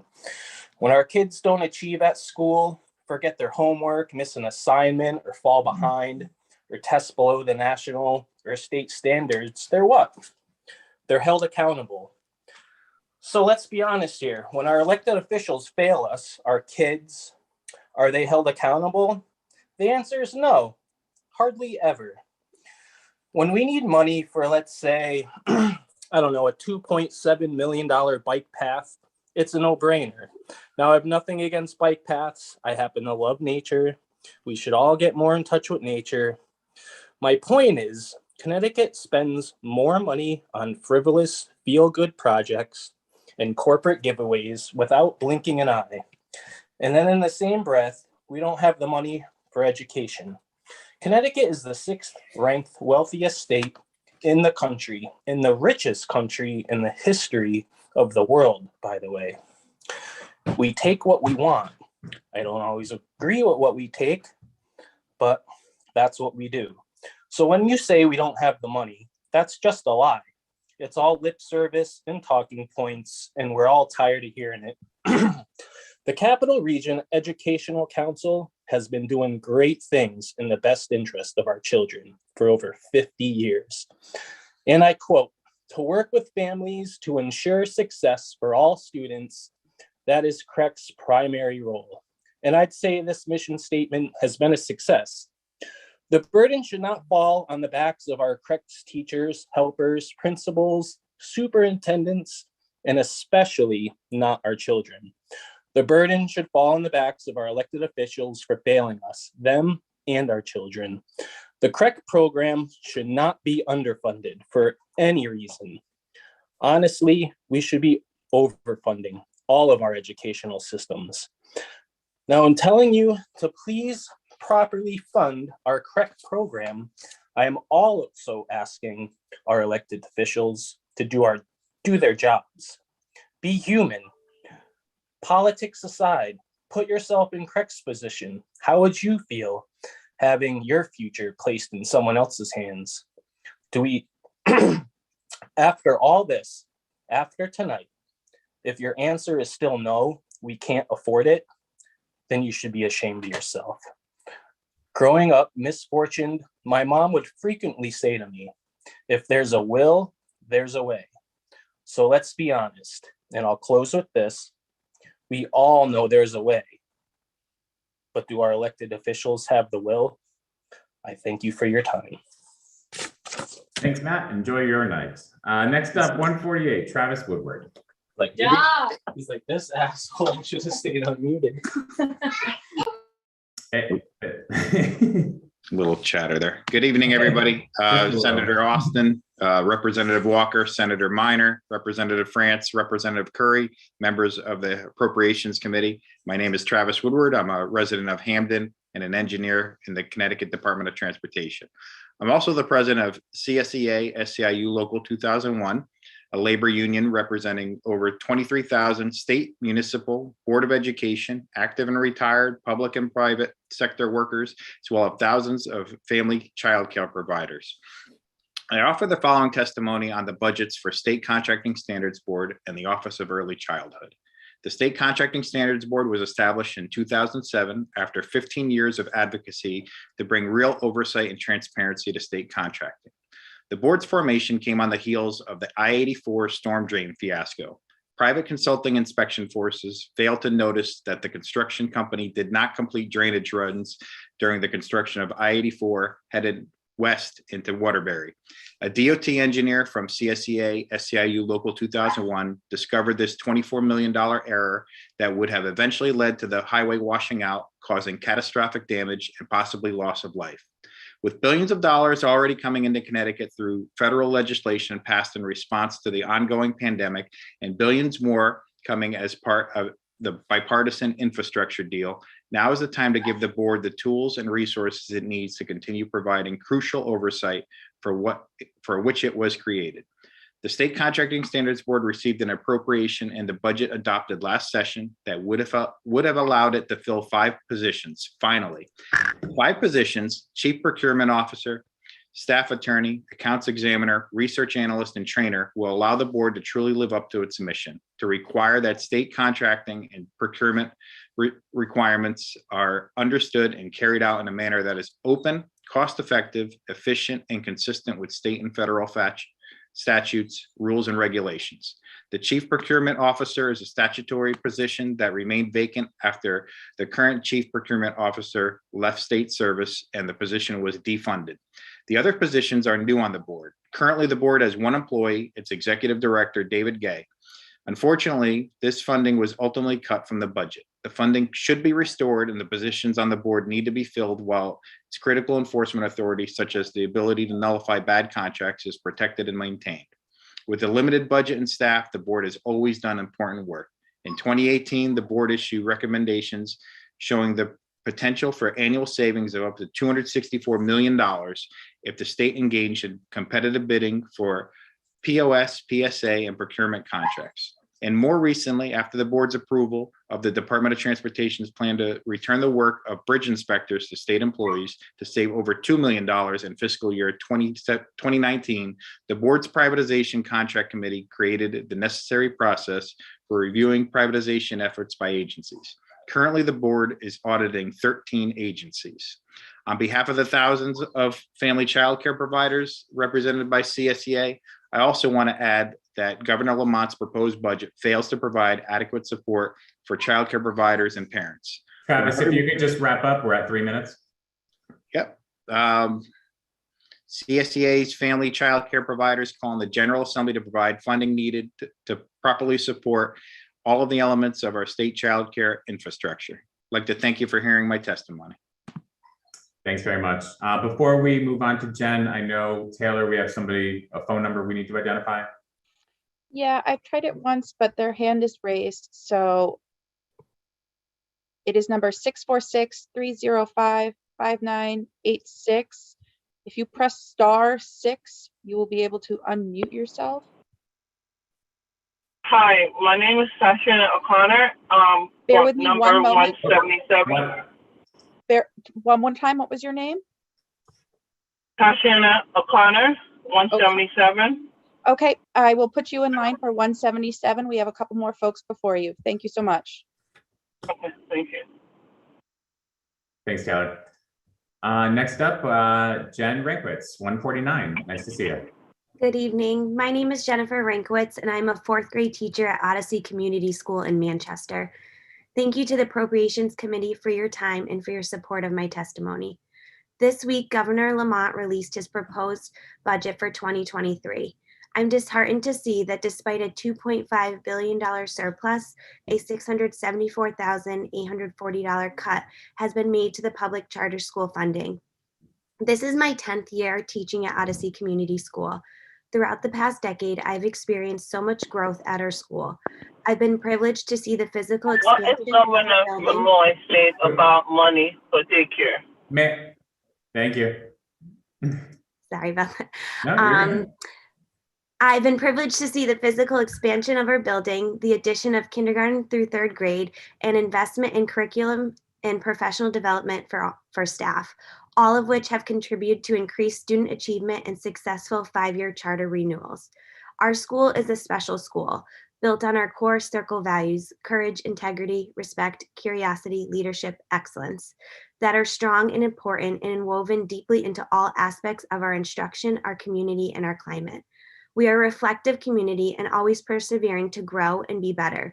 One way in which we aspire to grow and continue to benefit our community is with the addition of pre-K at our school.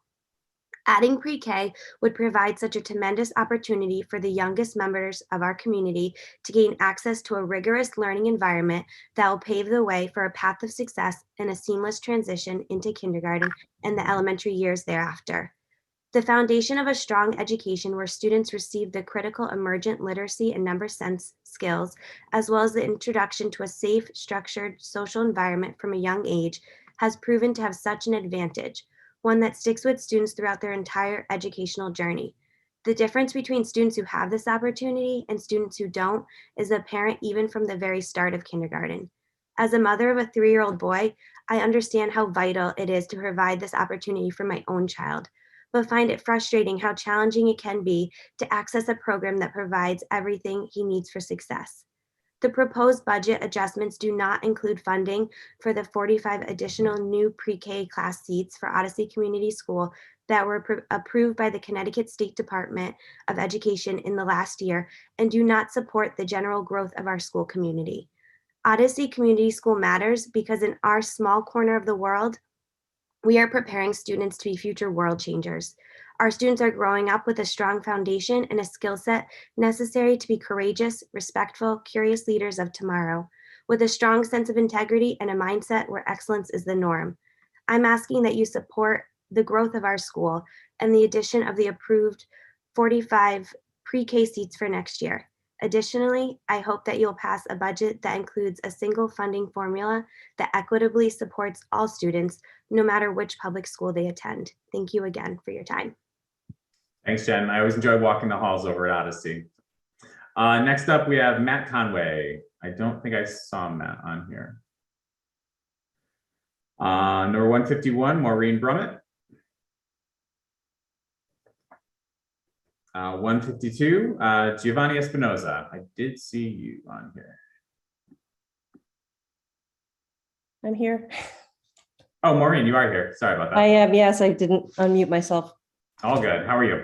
I'm well, how are you? I'm well. Good evening, members of the Appropriation Committee. I'm Dr. Maureen Brummett, Superintendent of New England Public Schools, and tonight I represent the Connecticut Association of Public School Superintendents. In January of 2021, the Connecticut Association of Public School Superintendents put forth a blueprint to transform Connecticut's public schools. Should the blueprint funding be supported by this Appropriations Committee, it would provide Connecticut with a reasonable, equitable, 15-year plan for education, one that prioritizes educational success for every district and child in a systemic and predictable manner. The blueprint recommends ECS be increased by 2.5% per year beyond the current law for the next 15 years. This recommendation is reasonable and predictable, and no district loses as a result. The blueprint also recommends that the foundation amount be increased over that same timeframe. The governor's proposed budget calls for no increase in the excess cost grant. The blueprint calls for phasing in an additional $70 million while supporting an incentivized system for students to be educated in town, regions, RESCs, or in the state. The state's special education excess cost grant has been frozen for nearly 2 decades because of the pressure on the state budget, leading all cost increases to come from local resources.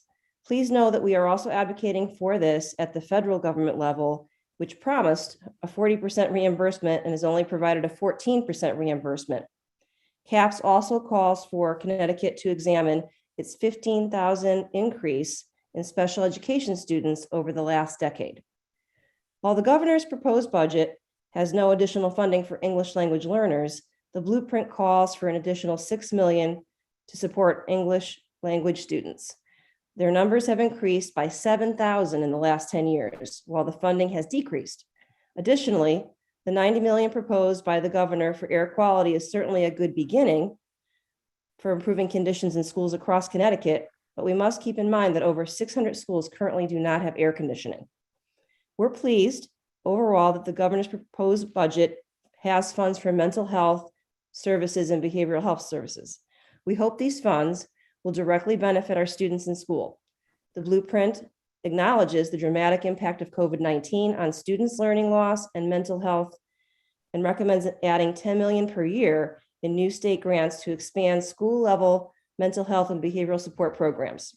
And while President Biden's Build Back Better bill hasn't been approved at this time, it does call for funding of universal preschool, something that Connecticut should ensure so that every child has a quality preschool experience. The CAPS blueprint is a plan for Connecticut education. We believe that it provides a clear, focused, systemic plan for education and relevant funding over the next 15 years. Therefore, we ask that you consider the plan as a whole and at the very least adopt the priorities that we have set for the 2022 session. Thank you very much for your time. Thanks very much, Dr. Brummett. Nice to see you. Take care. All right, Giovanni, you're up next. Just need you to unmute. Nope, you got to unmute.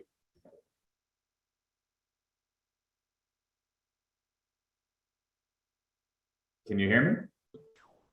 There you go. Okay. My name is Giovanni Espinosa. I need the traductor de... Yo estoy aquí. Ya, ¿está ahí? Ya. Sí. Buenas noches. Yo, digamos, soy miembro de LIP y estoy con mucho gusto que se abra la escuela. Okay, I'm a member of LIP. Y yo también estoy yendo ahí a LIP, quiero... Hazme un favor, habla 3 o 4 oraciones a la vez y entonces dame chance a mí para traducir. Ok. Ok, déjame traducir un momentico lo que dijiste hasta ahora. I am a member of LIB, and I'm very glad that a school will be opening for the younger children. Ok, continúa. Estoy muy agradecido que esta escuela se abra y quiero aprender inglés porque no sé mucho inglés y necesito aprender. Okay, I'm glad that these types of school are opening even for adults, because even myself, I need to learn English and I have no way of learning English right now. Yeah, y también necesitamos también para nuestros hijos, para que ellos también se preparen, que salgan adelante. We need this for our children so that they could prepare and get ahead in life. Y que se abra una escuela grande aquí en Danbury, Connecticut. Y estoy con todo ese apoyo. We really need a big school here in Danbury for this in respect to the English learning, and I am all for it. Y necesitamos para nuestros hijos para que puedan prepararse. Like I previously said, we do really need this for our children so that they can prepare themselves for the future. Y gracias. Thank you for letting me participate. Yeah. Thank you for your testimony, Giovanni. Gracias por tu testimonio, Giovanni. Yeah, okay. Good night. 153, Kelly Green. Hey, how are you? Hey, Kelly, good evening. I'm just going to be real. I appreciate you guys all for listening to everybody. I don't want to read off of script because I feel like that's very impersonal. And I'm sure I don't know, you need something to liven it up a little bit. But so I have two kids. I live in Bolton and my two children go to Discovery Academy, which is a CREC school. For instance, right now it's way past bedtime, but I'm here fighting for their school to have funding so they can have a proper education. I drive them to school every day from Bolton to Wethersfield because I totally believe in that school. The staff is amazing. What they do for families who are underprivileged is like unheard of. The community that it sets in that school, I don't think any other school in general could do it. I love that school anyway. But a public school for us is not an option when there are better schools that are going to have them more equipped for real life. There's literally like the melting pot of people in this school. And I think that that's going to set these kids up for what needs to happen in real life. I think that if we're having a discussion about our future, everybody has retirement funds here, I'm sure. This is our retirement fund for everyone's future. If we don't take care of our children, they're not going to be able to take care of us when we're old. They're not going to be able to carry on the torch. So, I mean, it kind of is a no-brainer, and it should need common sense that more of our things need to go, more of our money and our budgets need to go towards schooling. I don't know. I mean, that's where I stand. I think everyone here stands with that. If we can't afford our children and we can't even have them speak for themselves. So we're all here on behalf of our children who are our future, and they have no voice on their future or what money goes into their future. I think we all need to be adults and realize that children are our future, and that's where the money needs to go over anything else. We need to stop cutting school funding and school programs and family help and self-help. It all needs to be budgeted properly instead of where it's going lately. I appreciate you guys all for the time. I hope you have a great rest of the weekend or the week, and enjoy the rest of the night and try to get some sleep. Thanks, Kelly. No arguments Thank from the you. Zoom box. All right, next up, we have Mary Oster. Hi, good evening, members of the Appropriations Committee. My name is Mary Oster, and I'm the Early Childhood Coordinator for the City of Norwalk and a member of the Norwalk Early Childhood Council. Along with Norwalk's School Readiness Liaison and the Council, I support all early care and education programs in Norwalk, including funded and non-funded center-based care, as well as family child care. We have been working for several years to build a system in Norwalk that works for all children and families in all settings.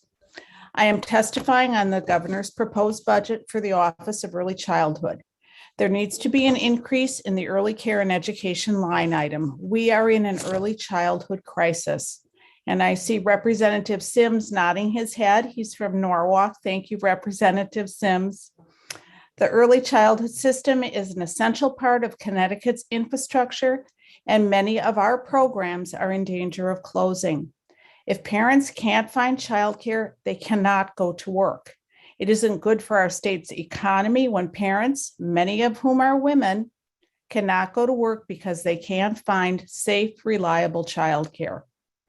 In Norwalk, our programs have lost staff with bachelor's degrees to the public schools and other industries that can afford to pay them more. The average annual pay for early childhood teachers is about $24,000, the second percentile of all occupations, even as we ask them to increase their educational levels. We cannot attract people to the profession if we can't compensate them fairly. Programs cannot afford to pay teachers a wage commensurate with their education and experience, and families cannot afford to pay more for childcare. Without teachers, programs cannot staff classrooms. From a recent survey I did of programs in Norwalk, 5 preschool classrooms are closed because we cannot staff them. So assuming 20 children to a classroom times 5, that's 100 of our preschool children in Norwalk who are not in a program. That means that those children will not have the benefit of high quality preschool experience to better prepare them for kindergarten and future school success. Early care and education providers are in the brain building business. We all know that. By age 3, a child's brain has reached 80% of its adult size. Without the experience and exposure to a high quality early care and education experience, some children will be left behind. Please treat Connecticut's system of early care and education as the essential service that it is. We need increased funding now before more programs are forced to close their doors. Thank you very much and have a good evening. Thank you, Mary. I appreciate your testimony. Next up, 155, Tanya Granco. Hi, good evening. Hi. I'm Tanya Granco and I'm a parent. I have 2 children at the CREC Academy of Aerospace and Engineering Elementary School. My son is in 1st grade and I have a daughter in pre-K. We tried for 3 years in the lottery for my son to get into the school, and we're very grateful to be part of the program. CREC Academy of Aerospace and Engineering was my #1 choice so that my children could receive a high quality education. So my son entered kindergarten in 2020 during the pandemic, and it was a brand new school for him. He also had an IEP and he needed to receive individualized services. He also participated the following summer in the summer school through Academy of Aerospace and Engineering. And now in 1st grade, he's placed out of the SPED services and he's thriving in the STEM environment. He enjoys going to school. He loves it. He comes home excited about his lessons and he's like eager to share. And also through the lottery, my daughter got in for pre-K, so now they're both in the same school. She's already recognizing letters and words. And the dedication I've seen from the teachers and the staff during these especially difficult times has been amazing. So I would just ask you to please give more funding to the Magnet School Grant so that these schools can continue to effectively service a wide variety of communities. Thank you for your time. Thanks very much, Tanya. Renee, could you assist us in calling number 134 back up, Maruja Sacasela? I believe that she needs to unmute. Sí, la 134, Maruja, por favor, ¿se puede quitar de mudo de nuevo?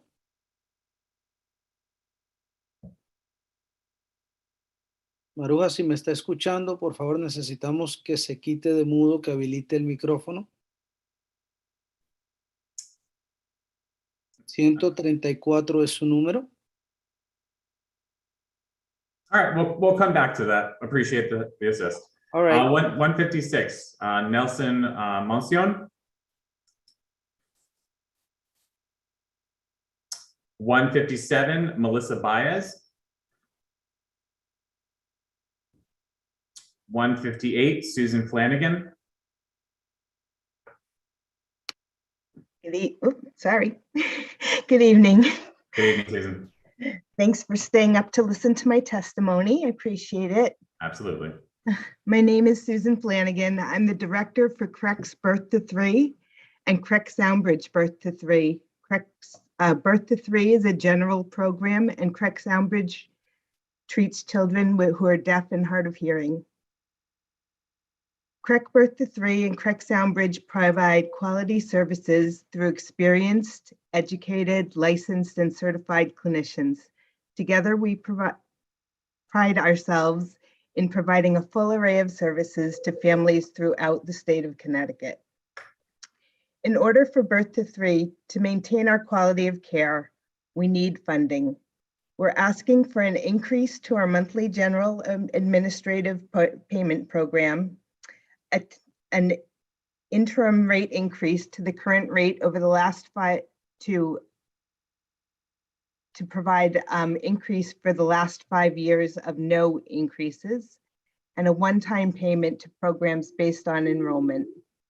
In 2020, Birth to 3 programs provided comprehensive home-based care to over 9,000 infants and toddlers with health impairments, hearing impairments, developmental delays, social-emotional concerns, and autism spectrum disorders. Our important services help to identify those children in need of services and provide those infants and toddlers with strategies to advance their development when their developing brains are most capable of positive change. Our services have been found to reduce the need for future services and to be more cost-effective than services provided later in our patients' lives. Despite the rising costs of medical insurance, gas, PPE, and the day-to-day costs of doing business in Connecticut, Birth to 3 has been flat funded for the past 5 years. We've not received a cost of living adjustment since 2013, and we did not receive any stabilization funds during COVID-19 pandemic. The lack of proper funding resulted in difficulty attracting new clinicians, which created a severe work shortage, uncompetitive salaries, high travel costs, and procedural documentation and training deter new clinicians from joining the Birth to 3 workforce. We also had low workforce retention as clinicians sought higher salaries and benefits in other non-early intervention settings. The impact to our families due to the flat funding are many, including families waiting longer for evaluations, autism assessments, hearing aid fittings, and to the start of their child's early intervention services. Families have fewer therapists and program options due to shortages of staff. Eileen, if you wouldn't mind just summarizing up, we're at our 3 minutes. I'm at the end. Please consider the additional funding for Birth to 3 to keep us whole. Excellent. Thanks, Susan. Appreciate your time tonight. Thank I'm you. going to call up 159 Eileen Costello, and I am going to turn it over to my friend, Representative Nolan, out of New London. Thank you, Rep. Curry. Have a nice evening. Good evening. Thank you all for staying up and staying on with all of us who have a lot to say regarding the governor's budget. I am the school readiness coordinator for the city of Danbury, and I appreciate all the work that you've done helping all the people, and listening to the stories tonight has been really heartbreaking in some ways, that we really need to start focusing more on children and what we can do for them. So I want to talk about our school readiness and child daycare centers that is funded by the state. Our state funded centers have not had an increase since minimum wage was $9.15. The current rate of $14 is causing our programs to start to run at a deficit. Staff who have remained in our programs since 2015, on average, are making about $10,000 more than they were in 2015, and I applaud that because they were severely underpaid. However, the reimbursement that we're receiving from the state has remained flat. This is causing our programs to make some hard decisions about staffing and who can be in the room and how many rooms they can possibly have open. The state legislature approved the increase in minimum wage, and they also improved the legislation for school readiness programs, which defines the current reimbursement rates. These actions are causing a failing system. And as we all know, if childcare fails, so goes our economy. If families don't have a safe place for their children to go while they work, they don't go into the workforce. The current reimbursement rate is around $8,900 for year-round, 10-hour-a-day programs serving working families. Works out to be about $3 an hour. For those of us who are older, we were making that babysitting back in the 80s. Without the state-funded programs, many low and middle-income families would not be able to work. Unlike privately owned businesses, state-funded centers cannot raise their rates. We use a sliding fee scale for our families. These programs mainly serve the working families across the state. We're in all the major cities and in many of the communities surrounding it. The requirements to receive state funding are high, and the state payment is not commensurate with what's being asked of these programs. State-funded programs such as school readiness and the child daycare centers are required to exceed licensing standards, have highly qualified staff, and achieve accreditation through the National Association for the Education of Young Children, all standards. The commitment to quality is admirable, and we all agree in it, but it also costs a lot of money. The state needs to fulfill its commitment to these programs who have achieved accreditation, retain their high-quality staff, and also we were on the front lines for the past 2 years staying open. We were open when many school districts were not open, and we were open 10 to 12 hours a day for families, for people who worked as essential workers across the state. It's time to recognize the importance of this industry. It's estimated over 30,000 people work in early childhood in the state of Connecticut. Many of them work in our state-funded programs, and the majority of them are women. We cannot afford to continue to pay our staff on the reimbursement rate the state supplies. As an industry, we're being set up to fail. And Senator Oster, this morning you mentioned needing childcare for over 2,000 children in the Norwich area. The bigger question is, why would anyone open a center if the reimbursement rate would cause them to run a deficit each year? It's just not a good business practice. If you want to attract people to come and open centers or run childcare in your area of the state, we have to have a reimbursement rate that's adequate and make it a good business decision. I'm asking that you increase the school readiness and CDC rates to $10,000 per child this year and $11,000 in 2023. This would be a start in helping to keep our programs from closing. Without a significant increase in reimbursement rates, many of our centers serving the working families in Connecticut will be forced to close. We cannot wait for the federal government to bail us out. We need Connecticut legislators and the governor to take action for an issue that has been ignored for far too long. Thank you. Thank you, Eileen. And the next person will be number 161, Adriana Salazar.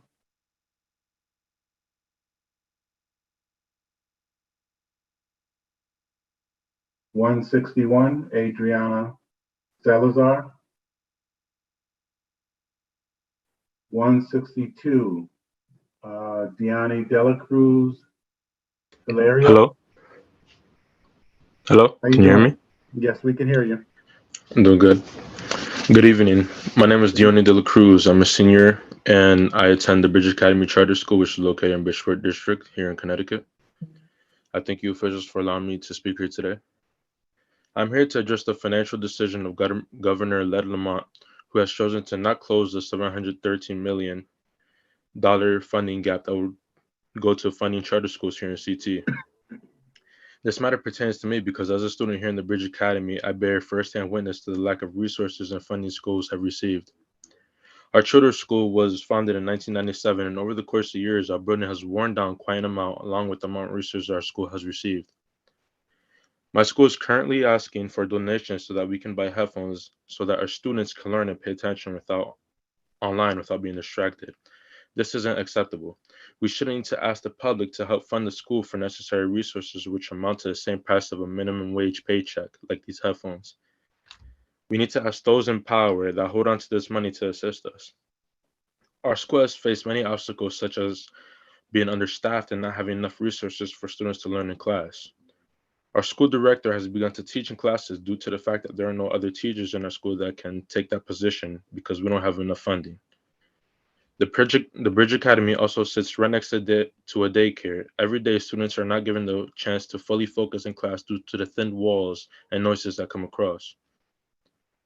Our school is not only one that faces such adversity, is not the only school that faces such adversity. There are schools that are in much worse condition than ours and still thrive in order to give students the education they deserve.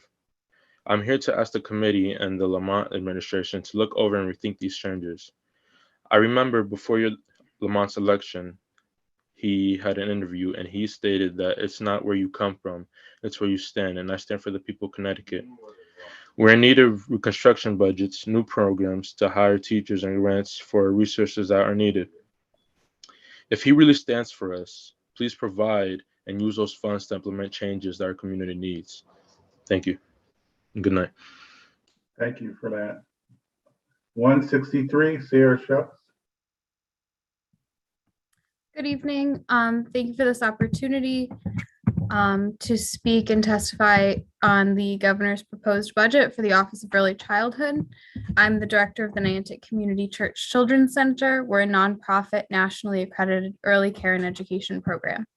Throughout the pandemic, we've worked diligently to offer enrollment to as many families as possible, as we know that there are very few licensed facilities in the southeastern region of our state. However, we're currently operating at half capacity because 50% of our staff vacancies remain open. And we can't blame the teachers who are rapidly exiting this field of work, as all they've heard for 2 years is that they're essential, and yet most programs can only offer rates that are barely above minimum wage. Programs can only raise their tuition rates by so much. Most of my families are paying more for tuition than they are on their rent or mortgage, and we're not even the most expensive program in our area. With our current tuition rates, we're operating at a loss. We can't enroll more children until we hire additional staff, but we can't hire additional staff until we receive additional funds. Meanwhile, our waiting list grows each and every day. We're open today because of the emergency relief funds that we received in Q2 of last year. With these funds, we were able to offer staff retention bonuses and raise our hourly rates. All this did was buy us time. The funds we received served as a Band-Aid to a larger systemic issue in the childcare industry, and those funds have since been depleted. If we do not receive additional support, our option will be to close our doors after almost 40 years of serving our community. Our industry needs sustainable change. We need increased, consistent, and predictable funding. We're tired of the thank yous and the shout outs, as they mean absolutely nothing without action to back them up.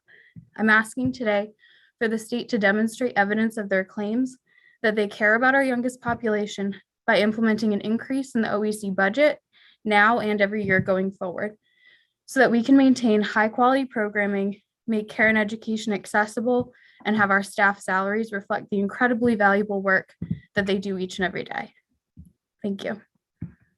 Thank you, Sarah. And the next person is going to be 164, Barbara Vita. Good evening, Senator Oster, Representative Walker, and esteemed members of the Appropriations Committee.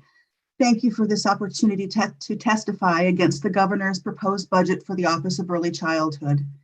My name is Barbara Vita. I am the coordinator for the Connecticut Children's Collective, the state's intermediary organization that connects early childhood collaboratives from across the state to the Office of Early Childhood and the State Department of Education. I am here to speak about the governor's proposed budget and how it has made no significant changes to the Office of Early Childhood's budget adopted last year.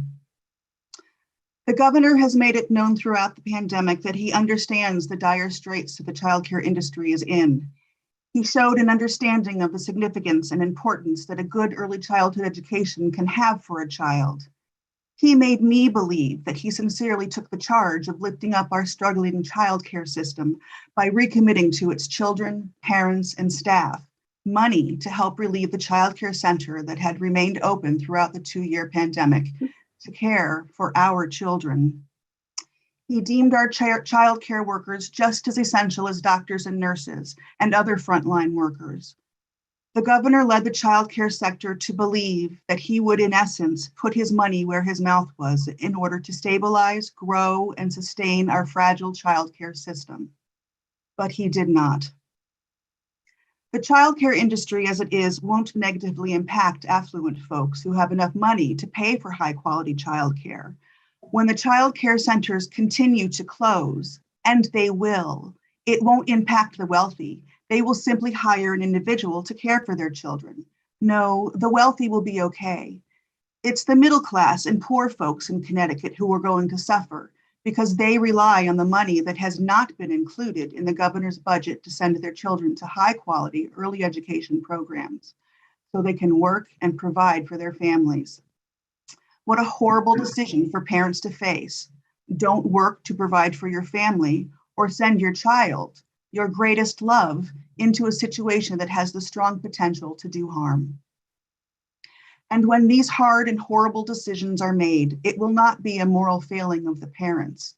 It will be a moral failing on this government body and the child care system it allowed to fail. Leaving our early childhood education system as it is the same as saying we don't care about other people's children. It is the most immoral act a person can achieve to righteously declare that you care about children and their futures while deciding not to provide help and supports to the very folks caring for them.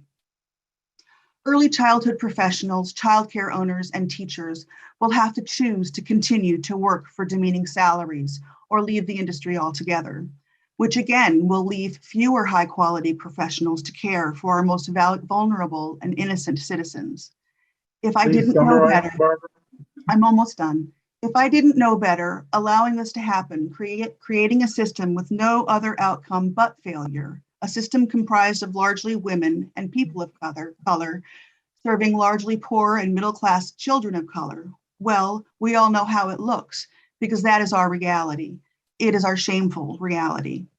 It is not too late, though. You all have the ability to set things right, to choose to do the right thing by providing sustainable, high-quality, fair-wage child care centers so our infants, babies, toddlers, and young children can thrive and learn and grow at home, as well as throughout their early education and entire academic careers. I hope so much that you choose to do the right thing. Thank you for your time. I appreciate it. Thank you for listening. I see you, Robin. 165, Robin Kaplan Cho. Thank you. Thank you, Representative Nolan and members of the Appropriations Committee. My name is Robin Kaplan Cho, and I am the pension specialist for the Connecticut Education Association, representing active and retired teachers across the state of Connecticut. CEA strongly supports the governor's proposed budget, which appropriates the full funding for both the Pension Teachers Retirement Fund and the Retired Teachers Health Insurance Fund. As you know, this full funding is critically important to maintaining the retirement security that our active and retired teachers need for their future. I want to talk really briefly about the Retired Teachers Health Insurance Fund, which is finally in better financial health than it has been for decades because of the full funding that it has finally received over the last several years. As you may know, this fund was created in 1991 for the purpose of providing some financial assistance to retired teachers in terms of paying for a portion of their retired health insurance. Active teachers currently pay 1.25% of their salary into the Retired Teachers Health Insurance Fund, and retired teachers pay a premium share of their premium into the fund.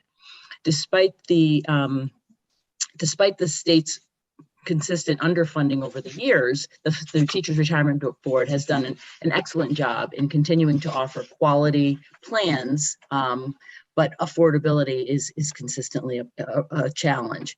Retired teachers and spouses who are under 65 have the right by statute to stay on the health insurance plans offered by their Board of Education. This health fund provides a small subsidy of $110 a month for the retired teacher and $110 a month for the spouse towards the cost.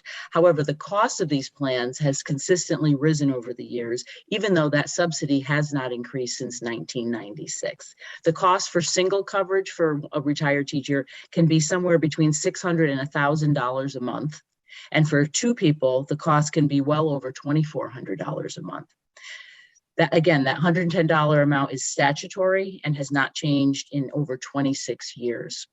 CEA respectfully requests that the monthly subsidy paid to these retired teachers under 65 be increased from $110 to at least $220 to maintain some sort of consistency with the rising cost of health insurance. It certainly is a step in the right direction, although it will continue to be prohibitively expensive in many cases for teachers to retire. Thank you very much for your time and consideration. Thank you. And the next speaker is 166, Digna Isabel Casado.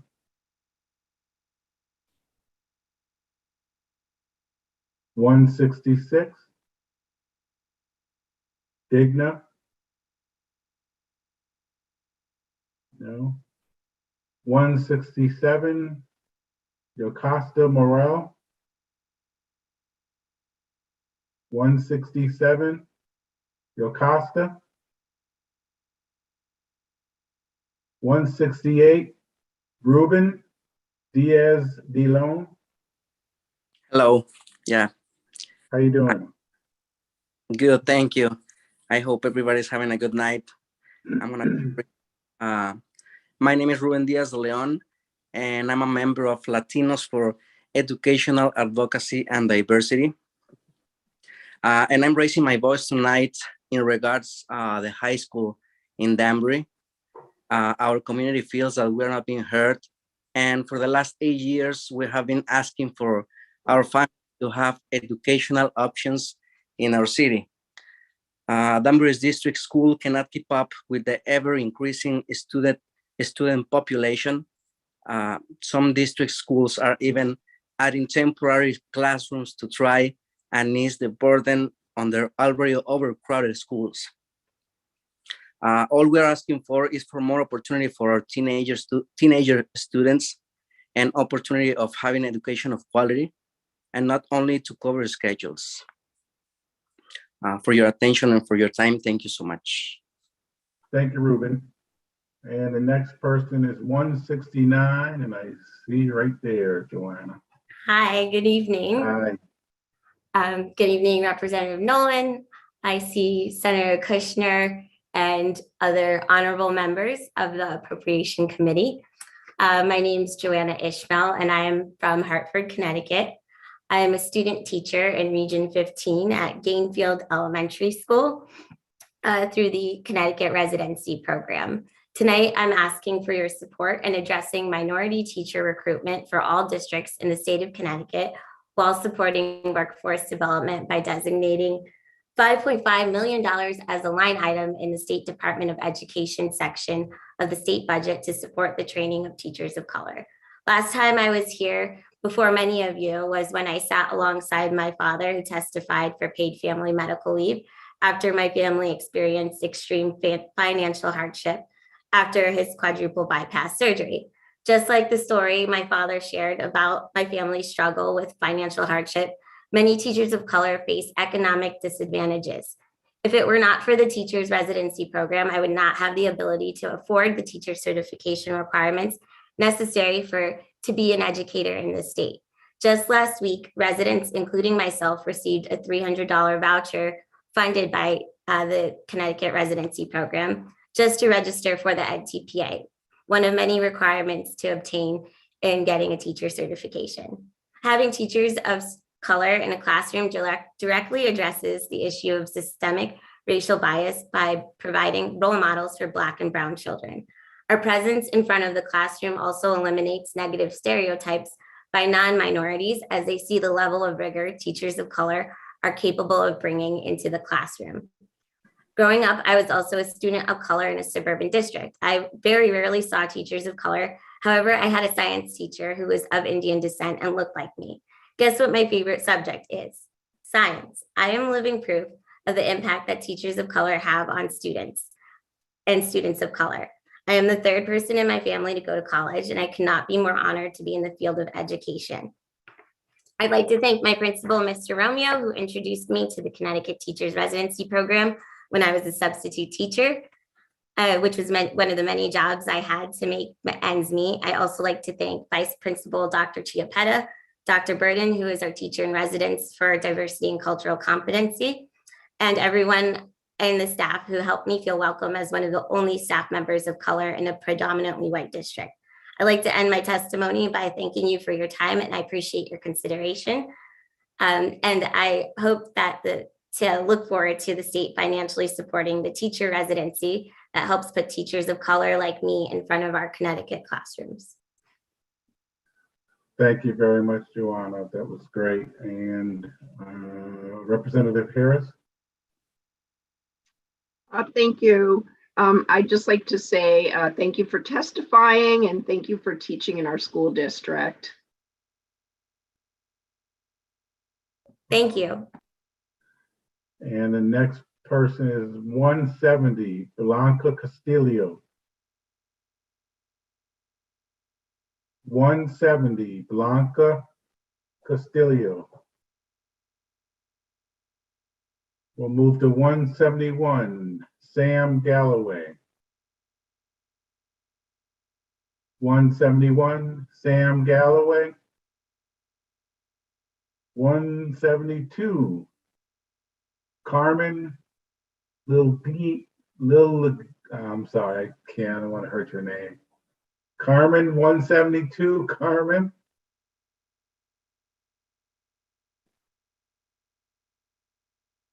(172), Carmen.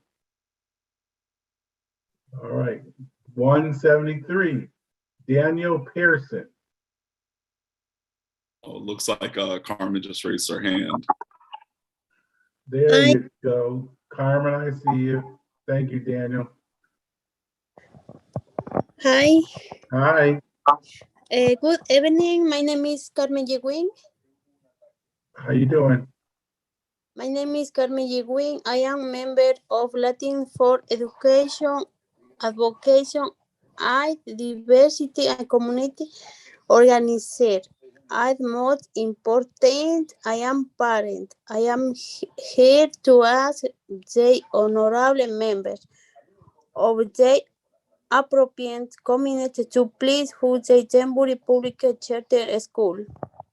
This school was approved by the Board of Education in ¿Usted necesita interpretación? Thank you, Renee. Ok, si quiere habla en español y yo puedo traducir al inglés. Ok, gracias. ¿Cómo no? Eso sí, manténgalo a 4 oraciones para yo poder traducir, por favor. Ok, está bien. Ok, continúe. ¿Continúo o puedo comenzar de nuevo? Como usted quiera, se le entendió todo lo que dijo hasta ahora. Esta escuela fue aprobada por la Junta de Educación en el 2018. This school was approved by the council in 2018. Hemos estado luchando todos los años desde entonces para abrirla. We've been fighting every year to be able to get it open. Este año y una vez más estamos aquí para pedirles que por favor proporcionen el dinero necesario. This year we're once again here for you to be able to give the proper funding para que podamos abrir la escuela el próximo año. No es justo que nosotros so that we may open the school next year. It is unjust that we tuvimos que esperar tantos años para tener nuestra escuela. Had to wait so many years to obtain our school. El centro comunitario de LED por ahora es el único. The community center for now is the only space that we have. Hogar acogedor que muchos de nosotros tenemos. This is the only place that we have to go right now. Estoy segura de que estará de acuerdo conmigo cuando digo que a ningún niño que viva en Connecticut se le pueda negar You should be in accordance with me when I say that no child that lives in Connecticut should be negated the proper education. el acceso equitativo a la educación, The access to everything that has to do with education. le pedimos nuevamente que proporcione fondos para la escuela charter en Danbury. Once more, we beg you that you place the proper funding for the Danbury Charter School. Y en el proceso cambiar la ley de escuelas charter And in the process, you should change the laws for charter schools para que sea más fácil para las escuelas charter so it'll be easier for charter schools abrir sus escuelas una vez que sean aprobadas por el Estado. to be able to open once they are approved by the state. Gracias. Thank you. Thank you. Daniel, if I could just have Angelica Salazar go. She was a little earlier. And Angelica, are you there?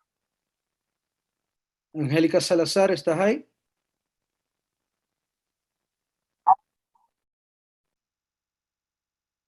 Angélica? I Sí think está. she just left again.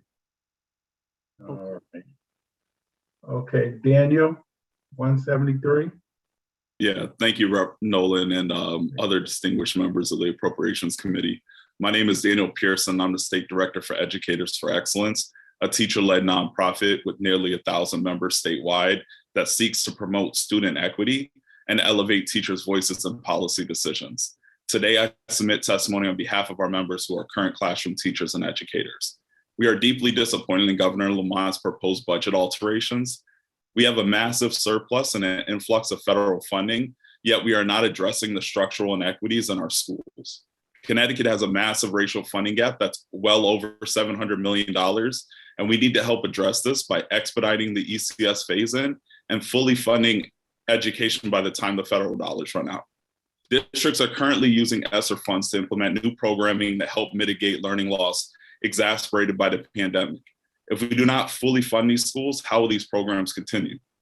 By committing to fully fund ECS by the time the federal dollars run out, will give districts the opportunity to be more effective with this money. COVID has exacerbated so many issues that have plagued our schools for so long, and we have this historic amount of ESSER funds that we are squandering away because our district leaders say they cannot fully utilize them due to fear of a fiscal cliff. The current ECS phase-in leaves a generation of students behind and tells those students that they're not worthy of our investment. We cannot make up for this lost time in the future. This impact is happening now, and we need to take action now. The governor and many others are celebrating the state's surplus and rainy day fund while our students continue to suffer. We have structural inequities in our schools by design that are racist and classist, and we need to do everything we can to address these issues now. We know Connecticut schools are facing immense challenges caused by COVID, but we also know that these challenges existed long before the pandemic. If we do not fully fund our schools, these challenges will continue to exist, disproportionately affecting Black and Brown students. So I ask you, when is enough enough? With a massive racial funding gap, we are not providing a fair and equitable education to our students. We are not taking students' needs seriously.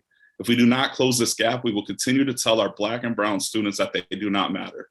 Connecticut needs to fully fund education in our schools now, this legislative session, and that starts by committing to fully fund ECS by the time these federal dollars run out. Without these changes, we are doing a tremendous disservice to our students and the teachers that serve them with unwavering commitment. Thank you. Thank you, Daniel. Next person is 174, Andrew Feinstein. Thank you, Rep. Nolan. The wind is howling down here in southeastern Connecticut. I hope you're safe. I'm the legislative chairman for Special Education Equity for Kids in Connecticut, a group of parents, providers, attorneys, and advocates fighting for special education rights and quality education for students with disabilities. We have an enormous need in special education now. We have an enormous need both for in 3 ways. One, previously designated kids are showing much greater symptom of anxiety and trauma effects, largely due to COVID. Second, there's a whole new group of students who, because of the COVID-based trauma, are now qualified, and also due to learning loss, are now qualified for special education. And third, it is clear under federal law that districts need to make up for services lost during COVID through compensatory education, and that's also a big cost item. Connecticut's one of the few states that doesn't fund special education through a direct per student grant.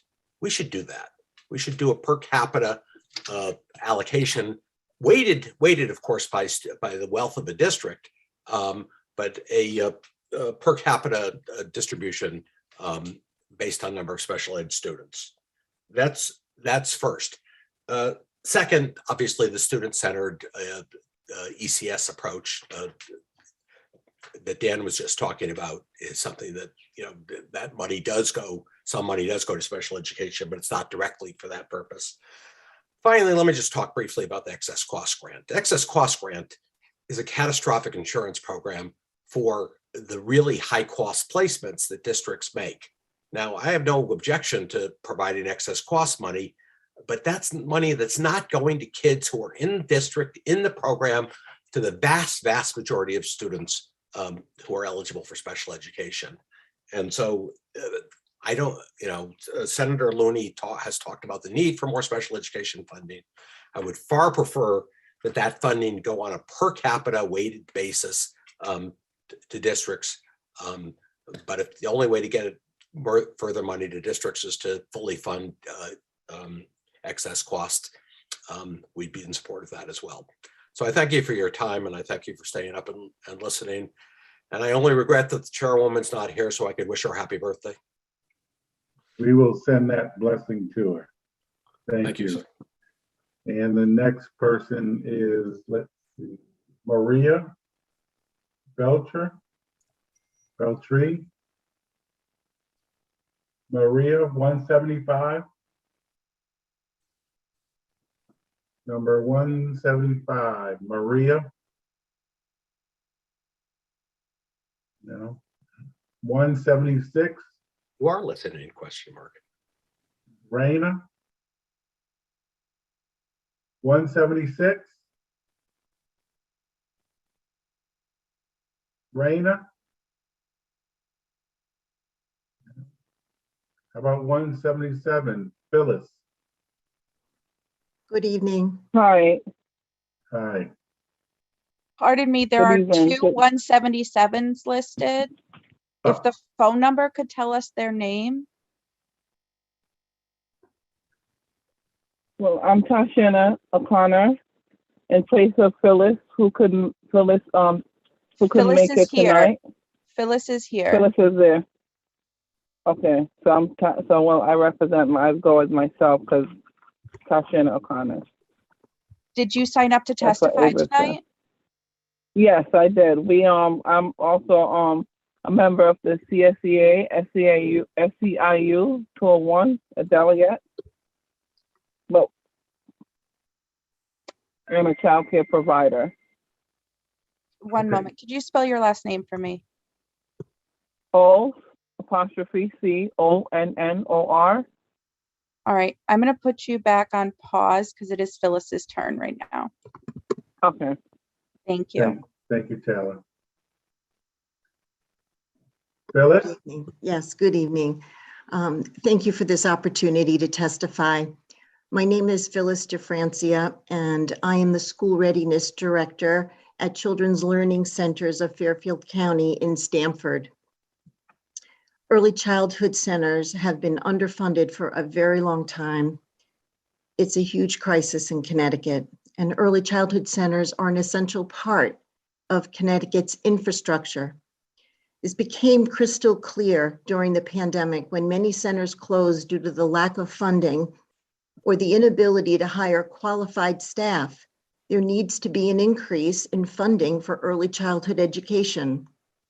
Chronic underfunding by the state means that early childhood educators do not get compensated for the difficult work that they do every single day. Through federal ARPA funds, a stabilization grant was made possible, and that helped pay for added costs related to the pandemic, and we were able to give our employees some extra money. However, the money's gone now, and we face losing staff and other employees because of the dramatically higher wages that others can offer. The consequences of not responding to this crisis is a total collapse of the industry. We really need increased funding now so that we can pay our existing staff a livable wage and attract qualified staff for the future. Thank you for listening, staying up all night here, and have a good evening. Thank you very much. And Taylor, are we going right to 178? We'll go right to 178. We're still trying, I'm not sure if the person on the phone registered. So we're figuring that out on the back end, but 178 can go on. 178, Ashley Collins. Good evening, esteemed Appropriation Committee people. I'm going to keep it short and sweet because I'm still going to keep doing my written. I'm here in support of ensuring that CREC schools get the additional funding that they need. A lot of the issues tonight touch home, especially special education, care for kids, because they've all made an impact on my student. She's a second grader now at Anna Grace Academy of the Arts. That was our #1 pick, and we were fortunate to get in on our first round. And from day one, it's been an exceptional journey. She was born at 26 weeks gestation, so she got birth to 3 services from the jump, and they made that transition so much easier for her as she transitions to pre-K 3. And I can say that as a parent on the Student Senate as well, we talk about, the impact of the budget and what that means, and knowing that, if we don't get the appropriate funding within a few years, when we welcome our newest bundle of joy in May, I might not be able to enroll her in the same program that my daughter has access to now. The school is awesome. It focuses on the arts, and that's a natural part of her personality. And I love that she's in an environment that fosters who she is and opens up doors for her to be a better person. And I think that everybody should have that opportunity to do that. And with continued funding, that would be possible. Thank you so much, and you guys have a great evening. Thank you, Ashley. And the next one is 179, Barbara Ruggiero. 179, Barbara Ruggiero. Number 180, Janet Trujillo.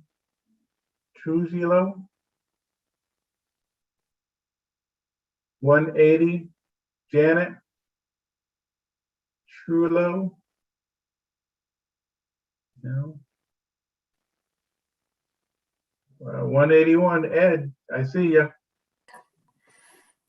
Good evening, everyone. Good evening, Representative Nolan and members of the Appropriations Committee. My name is Ed Hawthorne. I'm proud to serve as the president of the Connecticut AFL-CIO, a federation of hundreds of local unions representing more than 200,000 workers in the public, private sector, and also the state building trades. We're disappointed that the governor's midterm budget proposal guts the authority of the State Contracting Standards Board. Instead, he proposes moving oversight of that board to the auditors of public accounts. But in all honesty, we can't say we're very surprised. The General Assembly rightly appropriated $450,000 in each year of the last fiscal budget that was passed. It would have been enough to hire enough staff for the board to execute its mission, but days later, the funding was removed in the implementer at the governor's administration's assistance. What is surprising, though, is that the Lamont administration thinks we don't understand the difference between the State Contracting Standards Board and the auditors of public accounts. State Contracting Standards Board was established as an independent executive branch agency that was made to root out in advance any improprieties and also make sure that the state was getting a fair deal with all their tax dollars being spent to ensure that any privatization scheme was actually saving money.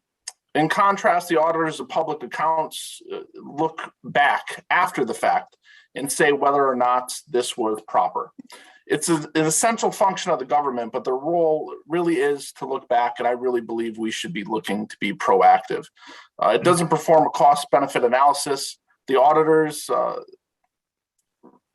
Well, let me put it this way. We often hear that state government should be run more like a business. Well, while the state's mission differs greatly from many espoused by the business community, there are things that we can learn from businesses. I suspect that no business would enter into any contract without first doing its due diligence, like conducting a cost-benefit analysis or completing cost-benefit evaluation. What this board needs to do and needs the funding to do is they need more than just an executive director. They need a staff, and they can't put it in a look back. It needs to be proactive. So we respectfully ask this committee to ignore the governor's proposal with regard to the State Contracting Standards Board and instead fund it at the level that will allow it to perform its function. Thank you for your opportunity to testify. Thank you for your patience throughout this night, and you all have a great evening. Thank you, Ed. We appreciate your words. I'm going to go to Rep. Wilson, and then we're going to pause to ID someone. Rep. Wilson. Thank you very much, Rep. Nolan. I appreciate it. It's been a long night, long day here for everybody. And I've sat here quietly listening. And I just wanted to speak up and thank Mr. Hawthorne very much for staying late this evening and giving his testimony. I agree and thank you wholeheartedly for speaking out. I appreciate it. Thank you, Representative. Thank you, Rep. Wilson. And we're going to pause. Tally, are you going to ID somebody? Yes, thank you, Representative. Would the phone number of 203-314-4452 please identify yourself so we can put you on the list? One more time, 203-314-4452. If you're on the phone, you can press *6, and that's how you unmute.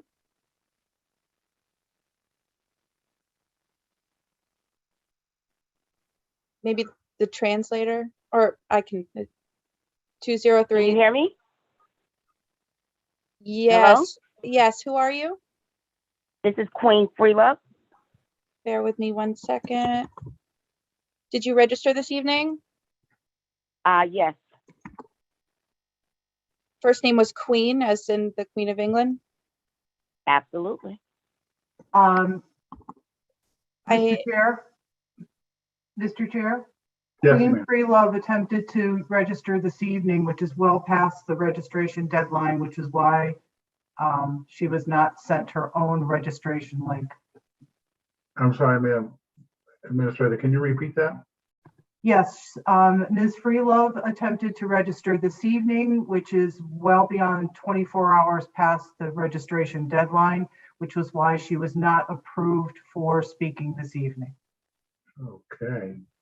Thank you, Madam Administrator. All right. So we're going to go on to number 182. Juliana Delone. I'm sorry, Beth Genevieve. Beth Genevieve. 182, Beth Genevieve. 183, Juliana De Leon. She already went, Representative. Okay, 184, Gwen Samuel. How you doing, Gwen? I see you. You gotta unmute.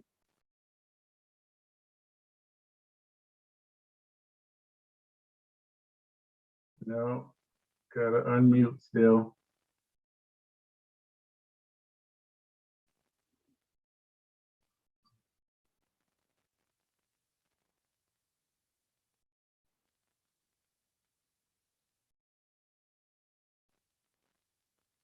Are you Gwen? All right, we'll go back to Gwen. 185, Wilma Blanchard. 185, Wilma Blanchard.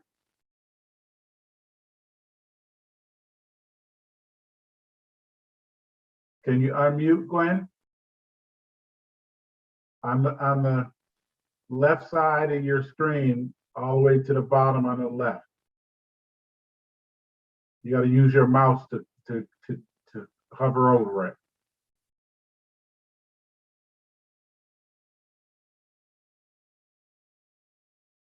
No.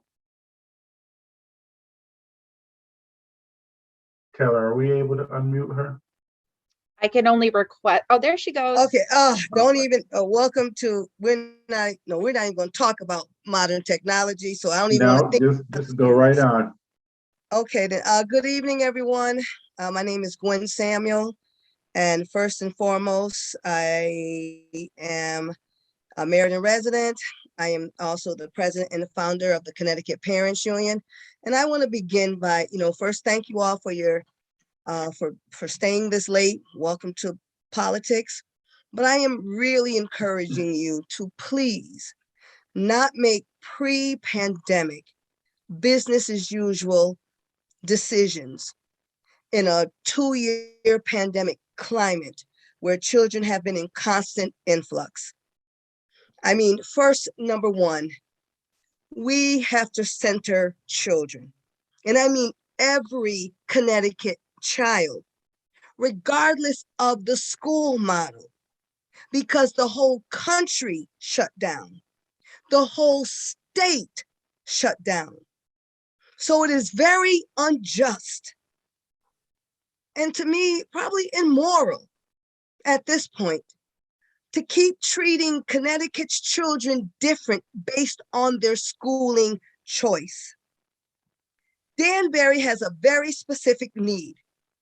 Here is a charter school that serves Connecticut children, and there should really be no debate of whether we are going to support this school.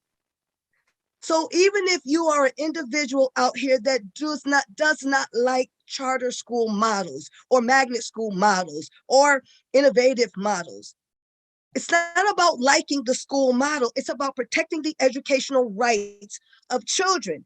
And every Connecticut child has a constitutional right to a free and appropriate education. So all I am asking you to do is treat all Connecticut children fairly. And the fact that we are still having these types of debates in a climate that shifts where we almost had to shut schools down again because we had a spike in COVID. And so number two, I hear parents on here and community leaders begging for support for before and after school programs. That should have been inherently and organically implemented as we started to reopen the schools, because we knew the children were already suffering with learning loss. So at least if we couldn't get everyone in classrooms, we could be working with public housing community centers, different community centers. There should have been before and after school weekends. We could have done that. We're a smart state. We could have done that successfully, safely, because we have begun to we've opened our stores, we've opened restaurants. So if we're opening Connecticut, we could be streamlining these services for these children. Please summarize, Gwen. Okay, summarize. Childcare. It was very disheartening to hear that we lost over 40% of our childcare during the pandemic. And we've had an influx of historical amounts of American Rescue dollars that could be supporting the private sector, just how much as it supports the public sector. So all I'm asking you to do is for now, no matter what's going on, please center the children, understand the pandemic for what it was, and support all children fairly and justly, because all Connecticut children should be treated equally, regardless of their school model. Thank you so much for allowing me to share. Thank you. And the next person is 185, Wilma Blanchard. 185, Wilma Blanchard.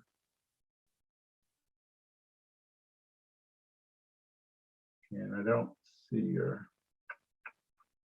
185, Wilma. 186, Christine Baptiste Perez. I'm here. How you doing? I'm good. Good morning. Good morning. You know I'm tired when I start off that way. Good evening, members of the State Appropriations Committee. My name is Christine Baptiste Perez. I'm here before you. I have multiple hats. I'm a resident in the city of Bridgeport. First and foremost, I'm a mother. I have an 8-year-old daughter who attends Achievement First Charter School here in Bridgeport. Also, as important, I am a member of the Bridgeport Board of Education. I'm an attorney, and once upon a time, I was a teacher. And when I was a teacher, I actually taught in rural Louisiana in East Feliciana Parish. And I had struggled financially, working multiple jobs, probably 4 jobs on top of teaching. Fast forward today, I live in Connecticut, I live in Bridgeport, and Connecticut's supposed to be one of the gold standards, one of the example states for education in the country. Yet I have to experience in my city that the governor's proposal, the budget cut, would essentially take away what is $1.5 million that was going to the city of Bridgeport and cut it down to $11,000. That is effectively sending nothing to the city of Bridgeport. That is a message to the students of Bridgeport, the teachers of Bridgeport, that we, Governor Lamont, you as a governor don't stand behind the children of Bridgeport. And what's more devastating is that Bridgeport is if it's not the largest, it's the second largest city in the state. It's composed of primarily children of color, and yet we don't have the opportunity to have access to equal funding as other states. This cut to Bridgeport effectively impacts teachers, where I could rationalize why I wasn't making money when I was a teacher in Louisiana 10 years ago, working multiple jobs. But when I go to my finance committee meetings and I'm meeting teachers here in Bridgeport with 3 degrees, telling me that they're working 3 jobs in what is supposed to be the best state in Connecticut just to get by, that is not fair to the students. That is not the story that we betray to the nation, and that is not fair at all. You couple that with the history of Bridgeport, and it is sending a message to our students that they are not worth it. Our teachers, they are not worth it. Bridgeport has a specific issue with teacher retention. We're not going to be able to afford it without the money. As a matter of fact, at my committee, with the finance committee, we're asking for an amendment to double it because Bridgeport needs $18 million to cover its operational costs. And as you know, the ESSER funds are not applicable to operational costs. I know our students are worth it. I know that it boils down to keeping talent, and that includes families, students, and teachers. It comes down to dollars and cents. And that's the reality of it. And being cut is not sending the message to our children. It's not sending the message to our educators that we are willing to invest in it. And I know that our children, our city is worth investing in. And I hope that you guys consider it. Thank you for your time. Have a good evening. Thank you, Christine. Taylor, I'm going to go back to 118. I believe I see Angelica hands up. Angelica, are you there? Yes, I'm right here. Hi, good night. This is Angelica. I'm a resident in Danbury for 20 years. And I'm grown up, one grow, and right now I'm grandma too. And I got my grandkids moved from Ecuador to Danbury. And I'm so happy support for open the charter school. And think that my kids and my grandkids deserve it. Just open new opportunities for the kids, you know, and the whole everybody, the kids needing this, you know, the new opportunities. ¿Usted quiere interpretación, señora? Perdón? ¿Usted necesita interpretación? No, I'll be fine right now. I'll be fine. Okay. If you guys want to help you to me, it's fine. Thank you. Yeah. Are you all done? No, pero si usted, wait a second, somebody's in there? Sí, si usted prefiere hablar en español, yo puedo traducir el inglés como usted quiera. Sí, podemos hablar como quiera, sí, si usted me puede ayudar, es fine. Okay, entonces cada 4 oraciones pause y yo hago la traducción al inglés. Ok, perfecto. Yo estoy muy contenta, yo soy mamá, crié una niña en Denver, soy residente para 20 años Y yo pienso que todos los niños necesitan nuevas oportunidades. Yeah, I've been a Danbury resident for 20 years. I raised a child here. I'm also a grandmother, and I believe that every child deserves an opportunity. Yo soy miembro de Lee y yo apoyo y desearía que lo más pronto posible se abra la escuela Chapter School, porque yo pienso que es muy importante para nuestros hijos ahora. Yeah, I am a member of Lee, and I support the new charter school, and I hope it opens promptly, since I think it's something that is necessary for all the children.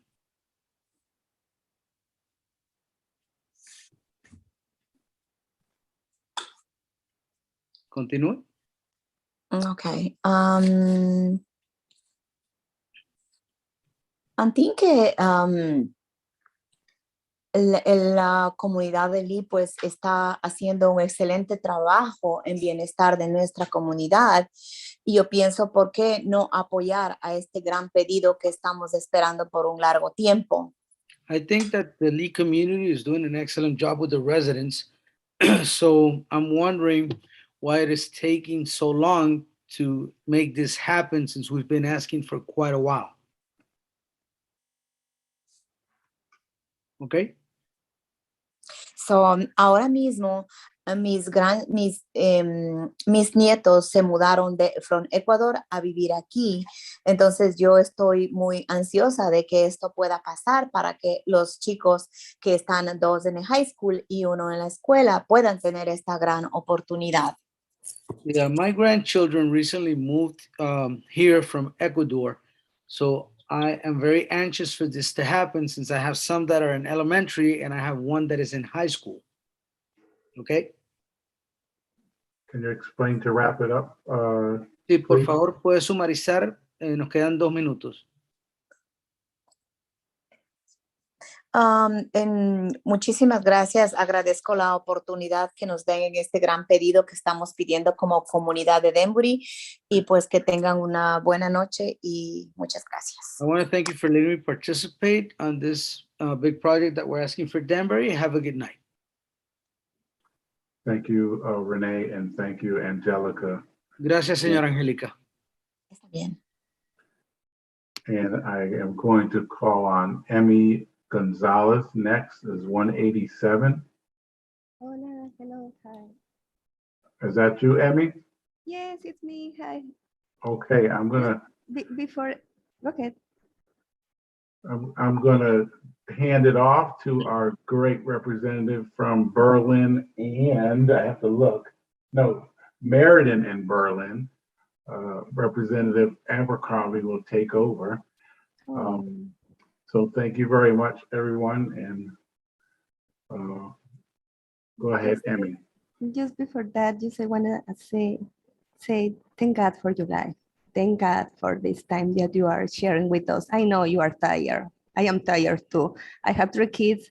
My little one is 2 years old. He was crying a lot. I was so nervous. I said, maybe I can't, maybe I can't, maybe I can speak with you guys. Thank you so much for this time. Just thank God for your life. So my name is Emmy Gonzalez. I am a mother of 3 children. I am a psychologist. I am a member at Latinos Educational Advocacy and Diversity League. I am proud to be part of that. Thank you for the opportunity to be here. I am here today to ask the state legislature to fund Danbury Charter School, which was awarded an initial certificate of approval for the state charter back in 2018. Investing in education will be never a mistake. Will never be a mistake. This school is an opportunity for many families that have no option in choosing where to send their kids. Danbury Charter School will provide programs designed to prepare students for success in the college and careers of their choosing. Danbury Charter School will be a 6 to 12 college preparatory community where excellent teachers prepare the diverse student body to have positive impact on society and lifelong passion for learning. Our community deserves to have educational opportunity. Once again, investing in educational will never be a mistake. Thank you for your consideration. Thank you for this time. I'm so happy to share with you.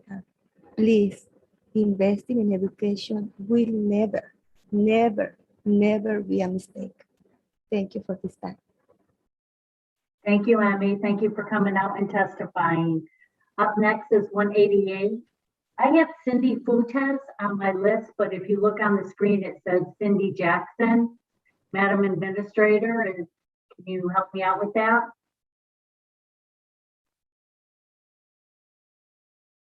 Golly, I wish I could. It's been one of those nights. So is there a Representative Cindy? Abercrombie, so let's do, I think we just got to roll with it. So thank you. Okay. Thank you, Ms. Sue. So I'm going to go with Cindy Jackson. Cindy? Hi, Representative Abercrombie. I'm actually listed as 214, so I don't know if there is a different Cindy. Oh. So I have you on the screen as 188. Okay, so let's try this. Is there a Cindy Fuentes that's out there?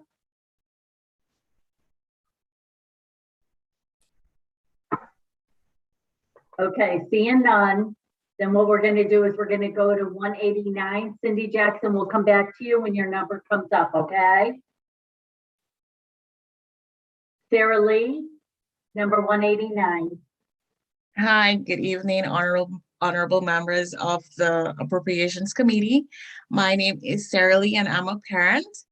My son, who is currently an 8th grader at the Academy of Computer Science and Engineering, formerly known as Two Rivers Magnet School, is on the autism spectrum. Being on the autism spectrum, my son's learning ability is different. After trying for many years, we were finally able to get accepted into the CREC community, where he entered 7th grade. The public schools curriculum did not meet the needs of my son because, in my opinion, it was generic with little or no adjustments to meet him at his level or style of learning. The curriculum at ASCE has provided the environment for my son's learning abilities to flourish. The school offers different classes such as hydroponics, creative writing journey, choice in design, computer science, all of which my son is excited and interested in and doing very, very well. My son is a hard worker, but couldn't shine like I know he could in the public school system. Craig gave that to him, the opportunity to shine. For me and my family, that is a big deal, being able to shine with a learning disability. I always hope that my son will go to college despite his learning disability. This hope that I've had is looking more like a reality because of the progress my son has made in only 1.5 years. I am so grateful for the CREC community and its mission of equity, excellence, and success for all through high quality educational services for our kids. Therefore, I urge you to please continue and increase the funding for our CREC schools because other kids like my son should have the opportunity to shine also. And I thank you. Thank you, and congratulations to your son, and we wish him continued success, and thank you for being here tonight. Thank you very much. Up next is 190, Jennifer Harzik. Yes, hello. Hello, thank you. Go right ahead, Jen. Okay, all right. I'm sorry, it wasn't connecting yet on my end, my internet with the wind. I hope it hangs on. Thank you, Representative Abercrombie and respected members of the Appropriation Committee. My name is Jennifer Parzik, and I am a counselor educator at Southern Connecticut State University, a former high school and middle school counselor, and a proud member of the Connecticut School Counselor Association. Thank you for this opportunity to offer testimony this evening. regarding House Bill 5037.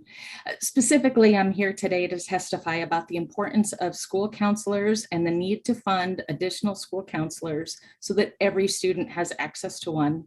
My complete written testimony has been submitted, so I will limit to the following highlights. Prior to the pandemic, issues of equity and access to school counselors and mental health supports in Connecticut endured. Based on the most recently available data, the overall state average is 1 school counselor to 349 students.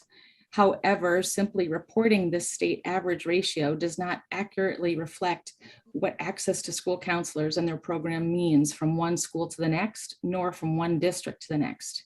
In fact, students in 75% of our elementary schools do not have access to a school counselor. And in those that do, the school counselors in lowest income districts often need to split their time between more than one elementary school, providing service to more than 800 students. I want to share with you a bit of something that happened earlier this evening in my class with my graduate students in their internships. They echoed repeated concerns of there is simply not enough time to reach all the kids that are in need. And that's with me as an additional counselor intern. Issues of school phobia, heightened anxiety, depression, suicidal ideation. We are in crisis mode the majority of our day.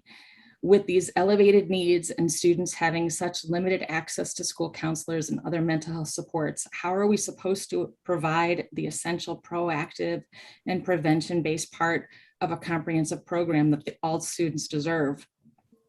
I know this isn't what they planned on when they went into the field.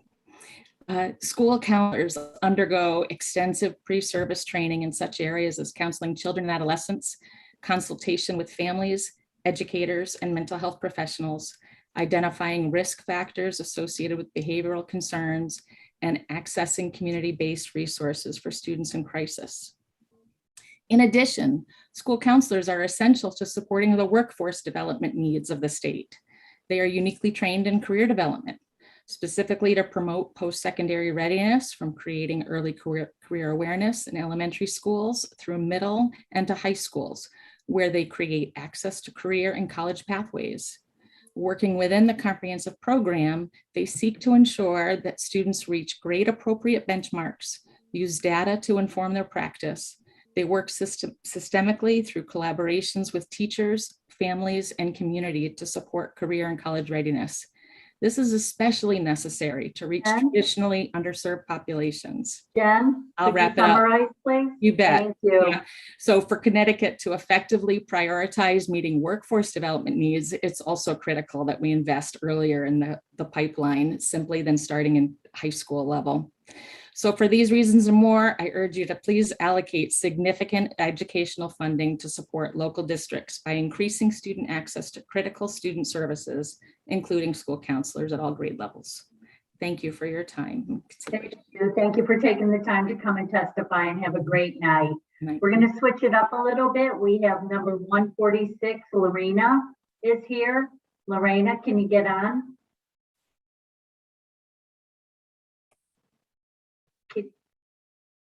You're on mute.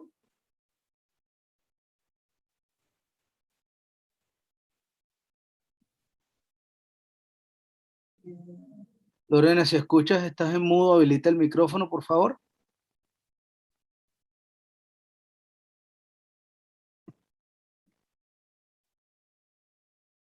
Habilita Okay, Lorena, Aló. there you go. Sí, Good buenas job. noches. Sí, ahora sí te escuchamos. Ya. Por favor, Buenas noches. habla 4 oraciones breves a la vez para yo poder traducir. Ok. Buenas noches, mi nombre es Lorena Suárez. Good evening, I'm Quiero Lorena Suárez. agradecerles. Sí, siga. Quiero agradecerles por la oportunidad que me han brindado el día de hoy. I want to thank you for the opportunity that you've given me today. Todos estamos aquí hoy porque demasiados niños en Denbury no tienen la oportunidad de recibir una buena educación. We are all here because many small children in Danbury don't have the ability to obtain the proper education. Hasta el momento, Denbury está luchando para producir una buena puntuación estudiantil. Yeah, to the moment, Danbury is fighting to have a good amount of students. Como madre, creo que todos los estudiantes, sin importar el código postal, merecen acceso a una educación de alta calidad. As a mother, I think that all children, no matter what zip code they live in, should have access to proper education. Se han demostrado que las escuelas charter school son más positivas It's been demonstrated that charter schools are more positive y pueden ser la diferencia entre un estudiante a otro. and they can make a difference between one type of student and another. En este punto, nuestros hijos, nuestro futuro y que están fallando y no se han hecho nada para solucionar este problema. Yeah, to this point, our children, our future is failing and nothing has been done to solve this issue. Las escuelas charter pueden ser la diferencia entre un estudiante a otro. Charter schools, once again, could make a difference between the type of student or in another. Tenemos la oportunidad de hacer esto de la manera correcta al permitir que la escuela se abra. We have the opportunity to correct this mistake by allowing the school to open. Muchas gracias y buenas noches a todos. Thank you and have a good night. Thank you. Thank you for taking the time to testify. Have a great night. Gracias por tomar el tiempo para testificar aquí. Que tenga muy buenas noches. Gracias. Up next is number 191. Lucas, I see you waiting down there patiently. So Madam Chair, before Lucas starts, we actually have 3 Lucases. Oh. So if the real Lucas can come on, please. Yes. Lucas. Well, I've been trying to sort this whole thing out all night long, Lucas. So who are the other 2 Lucases, please? I apologize. I think 2 people couldn't get in, and I think I shared my link instead of their link. So we're trying to sort that out. Lucas. So who are the other 2 people, please? Where are they? They're in the waiting room? Prop staff, the Lucas that's in the waiting room, would you please promote them so that we can get them on camera and see who they are? I've tried a few times. And they're not accepting the promotion? Correct. Okay. All right, so I guess, Madam Chair, Lucas can testify. Do we have the second Lucas or the third Lucas in the panelists, Taylor, or not? No, there's only one in the attendees list, and he is not accepting my promotion. Okay, so the other Lucas has dropped off. So, Madam Chair, the real Lucas is on. Oh, Lucas, never. First, thank you. I always tell people that we don't share links. Please proceed. I know. Somehow it was their link, and we have a busy day. We have almost 80 people from our organization. So for the first thing is thank you very much for all of the work you guys do. Thank you, Representative Reyes, Austin. I know Walker has a birthday, and I'm so happy, that there's just such an amazing representative. And sometimes I wish I could split myself in 3 so I can do more. But I'm here for, I think now the 4th or 5th time, basically to ask for appropriations to please allow the charter school in Danbury to move forward. We have been caught in just, a horrible scenario where we've just been blocked by some of our local representatives. And I think everybody knows the story. And we went from nice, and they got mean, and they got pretty tough. And then we're back to just kind of pleading for a little bit of sanity. What we're saying is this is a state school. The state of Connecticut, right, approves charter schools. It has an extensive process that we went through. We went through almost 4 or 5 years of that process to build that application. In 2018, a 19-1 vote, the SDE decided that Danbury can have their charter school. And that's it. That's where it should have ended. We should have opened our school. Right now, we will be serving 440 children. And then politics reared its ugly head. And we can sit here for hours with some people that just will never budge about ideology. But what we're asking, what LEAD is asking, what our coalition is asking, is for the state leaders now to look at something that is under their jurisdiction. This is a state school. It's not about local politics or local politicians. How does the state of Connecticut allow an RFP, approves an RFP and funds an RFP? That is up to your jurisdiction. It's up to Appropriations, it's up to Education Committee. And that's what's basically I'm here to almost beg our leaders to just go look at that law. It got tweaked in 2015 with really bad intentions, creating a dual process where now a charter school has to go through the approval and then fight whatever local politicians doesn't agree. So it's not that people don't have the right to school. Our connection, should a politician block a state school that's already been, and that's something that is pretty wrong. 50% of the ELL students in Danbury High School, for example, are dropping out. We have a city that is bursting by the seams of students that they don't even know where to put. The crisis in Danbury of overpopulation is gotten out of hand. We have a school ready to go in 2018 that still has not been able to get off the ground over 3 to 4 politicians. The property has been bought to build the school. There's a $25 million donation just sitting there and waiting. And every year we have hearing after hearing. The only thing I give thanks for is I was a teacher for 20 years and an administrator in Bridgeport. And I took a 1-year sabbatical because I've been living in this city. Yes. Can you summarize, please, sir? Your 3 minutes is up. So I've been living in this city, right, for a very long time. So we're asking, please appropriate the funds so that this school can organize and open, and also revisit the charter school laws so that no other schools have to go through what we did and what we went through. So thank you. Thank you, sir. Have a good night. Up next, 192, Sonia. I don't see her in the waiting room. Sonia, are you here? No, Sonia, so we'll move on. 193, Sherry Roberts. Sherry, are you here? I don't see any Sherry, so we'll move on.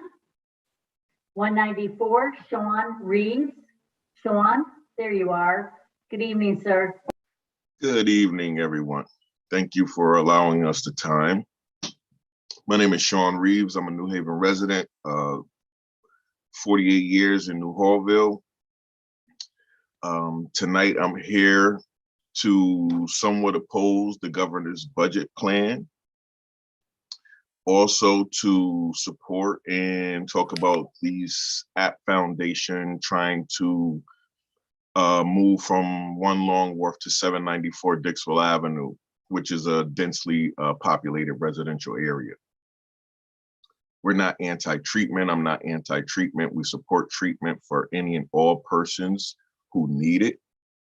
However, New Haven already has several App facilities in the area, including West Haven and North Haven.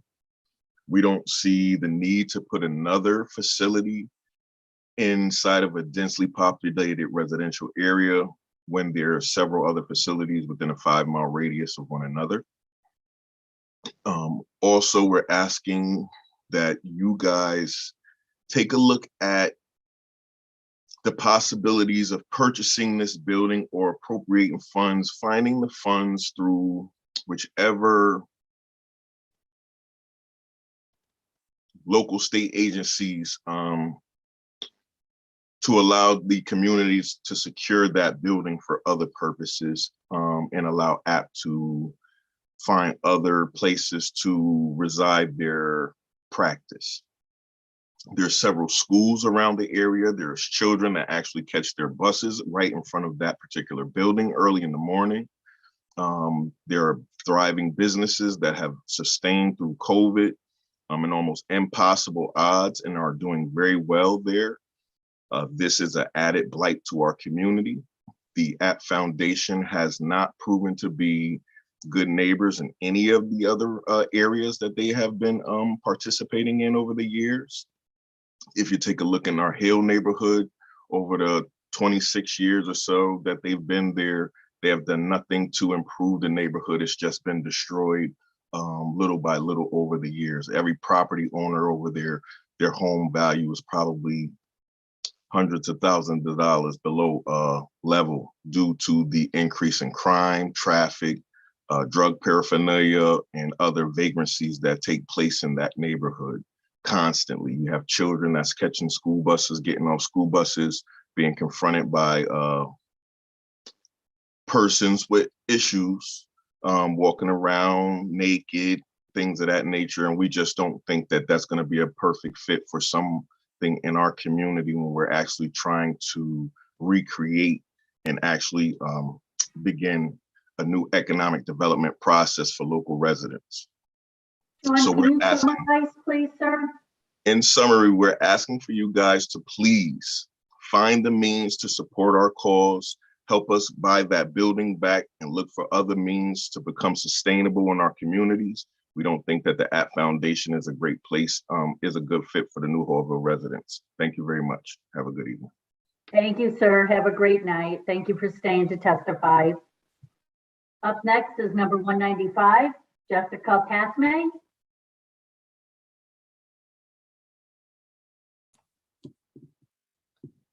Jessica? Hi. Hi, how are you? Good. Good evening. I need an interpreter, please. Sí, español. Ok, gracias. Sí, Buenas noches. hable 4 frases a la vez para yo poder interpretar, por favor. Ok. Buenas noches con todos los presentes. Quiero dar las gracias por permitirme testificar en este comité. Thank you to everyone that is present. I want to give thank you for my participation in this committee tonight. Mi nombre es Jessica Pasmay, soy miembro de LEAD y madre de familia a la vez. My name is Jessica Pasmay. I am a member of LIB and I am also a parent at the same time. Estoy aquí para pedirles de favor que nos apoyen con los fondos para poder abrir la escuela charter en Danbury. I am here to beg you for the appropriate funds so that we may open the charter school in Danbury. Como madre de familia, sé que lo más importante para nuestra comunidad y nuestros hijos es la educación. As a parent, I know that the most important thing for our children and our community is education. Ya que en Danbury no hay opciones educacionales y es por eso que estamos luchando ahora. Since in Danbury we do not have those educational opportunities, that's why we are fighting this now. Esta escuela estará ubicada en el mismo centro de la ciudad de Danbury. The school will be located in the center of the city of Danbury. Y ayudará a muchos padres para poder acceder a una mejor educación. And it will help parents to be able to obtain a better education for their children. Hoy les pido de favor al comité que nos asegure los fondos para comenzar a trabajar y a la vez poder abrir nuestra escuela. I ask the committee as a favor to please provide the funds and help us to be able to open the school. También les pido de todo corazón que cambien la ley de las escuelas charter para que esto no vuelva a suceder. I also ask from the bottom of my heart for the laws regarding charter schools to be changed so this does not occur again. Ya que tenemos años luchando para tener nuestra escuela y poder brindar los mejores servicios a nuestra comunidad. Since we've been fighting this for years in order to obtain the proper school to give the best service to our community. Espero y anhelo que los miembros de este prestigioso comité acojan nuestras peticiones. I hope that the members of this committee do take into consideration our petition. Y no siga siendo ignoradas a la vez. And they don't continue to be ignored. Muchas gracias. Buenas noches. Thank you and have a good night. Thank you, Jessica. Thank you for taking the time to testify. Have a great night. Gracias por tomar el tiempo para testificar, Jessica, y que tengas buenas noches. Igualmente, gracias. Same to you. Thank you. Up next is number 196, Jessica Chung. Jessica? Hi, I'm Jessica Chung. I live in West Hartford. I have two daughters, a preschooler and a second grader, who attend the University of Hartford Magnet School, and I'm here in support of an increase in our Correct Magnet grant. Our daughters have received an exceptional education over some of the absolute toughest years that public schools have ever faced. From pre-K 3 through second grade, my older daughter has been challenged and loved and supported by her teachers in all kinds of ways. And my younger daughter is already enjoying so many of the same advantages. The commitment of every single adult at our children's school, from the nurse to the administration to the classroom teachers, has made them feel safe and celebrated, even as they've learned so many valuable lessons in and outside of their classrooms at UHMS. When my older daughter struggled with reading in the first grade, in the middle of all of the many concerns of the pandemic, her difficulties, they were quickly identified and they were addressed with a number of different interventions. Those were caringly communicated to us as parents and successfully bolstered her reading abilities, both in her confidence. She now reads above grade level in the second grade. When my younger daughter was struggling to reacclimate to a school environment after quarantine, with everything from sharing Play-Doh to potty training, her preschool teacher helped her with love and patience at each step. I'm constantly amazed by the fact that every adult we come across outside the school building these days knows my daughter's names, and they all feel equally responsible for their academic and personal success, whether or not they've ever been my child's classroom teacher.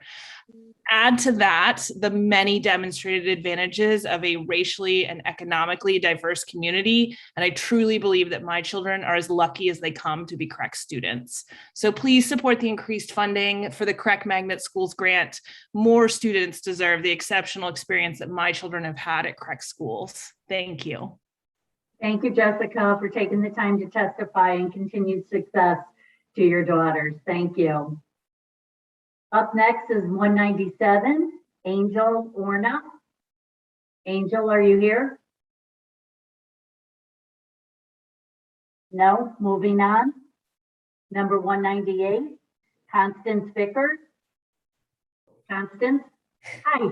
Hi, good evening, everybody. Representative Walker, Senator Austin, Representative France, Senator Minor, Representative Abercrombie, and distinguished members of the Appropriations Committee, thank you for giving the opportunity for public testimony regarding the governor's proposed biennium budget adjustments.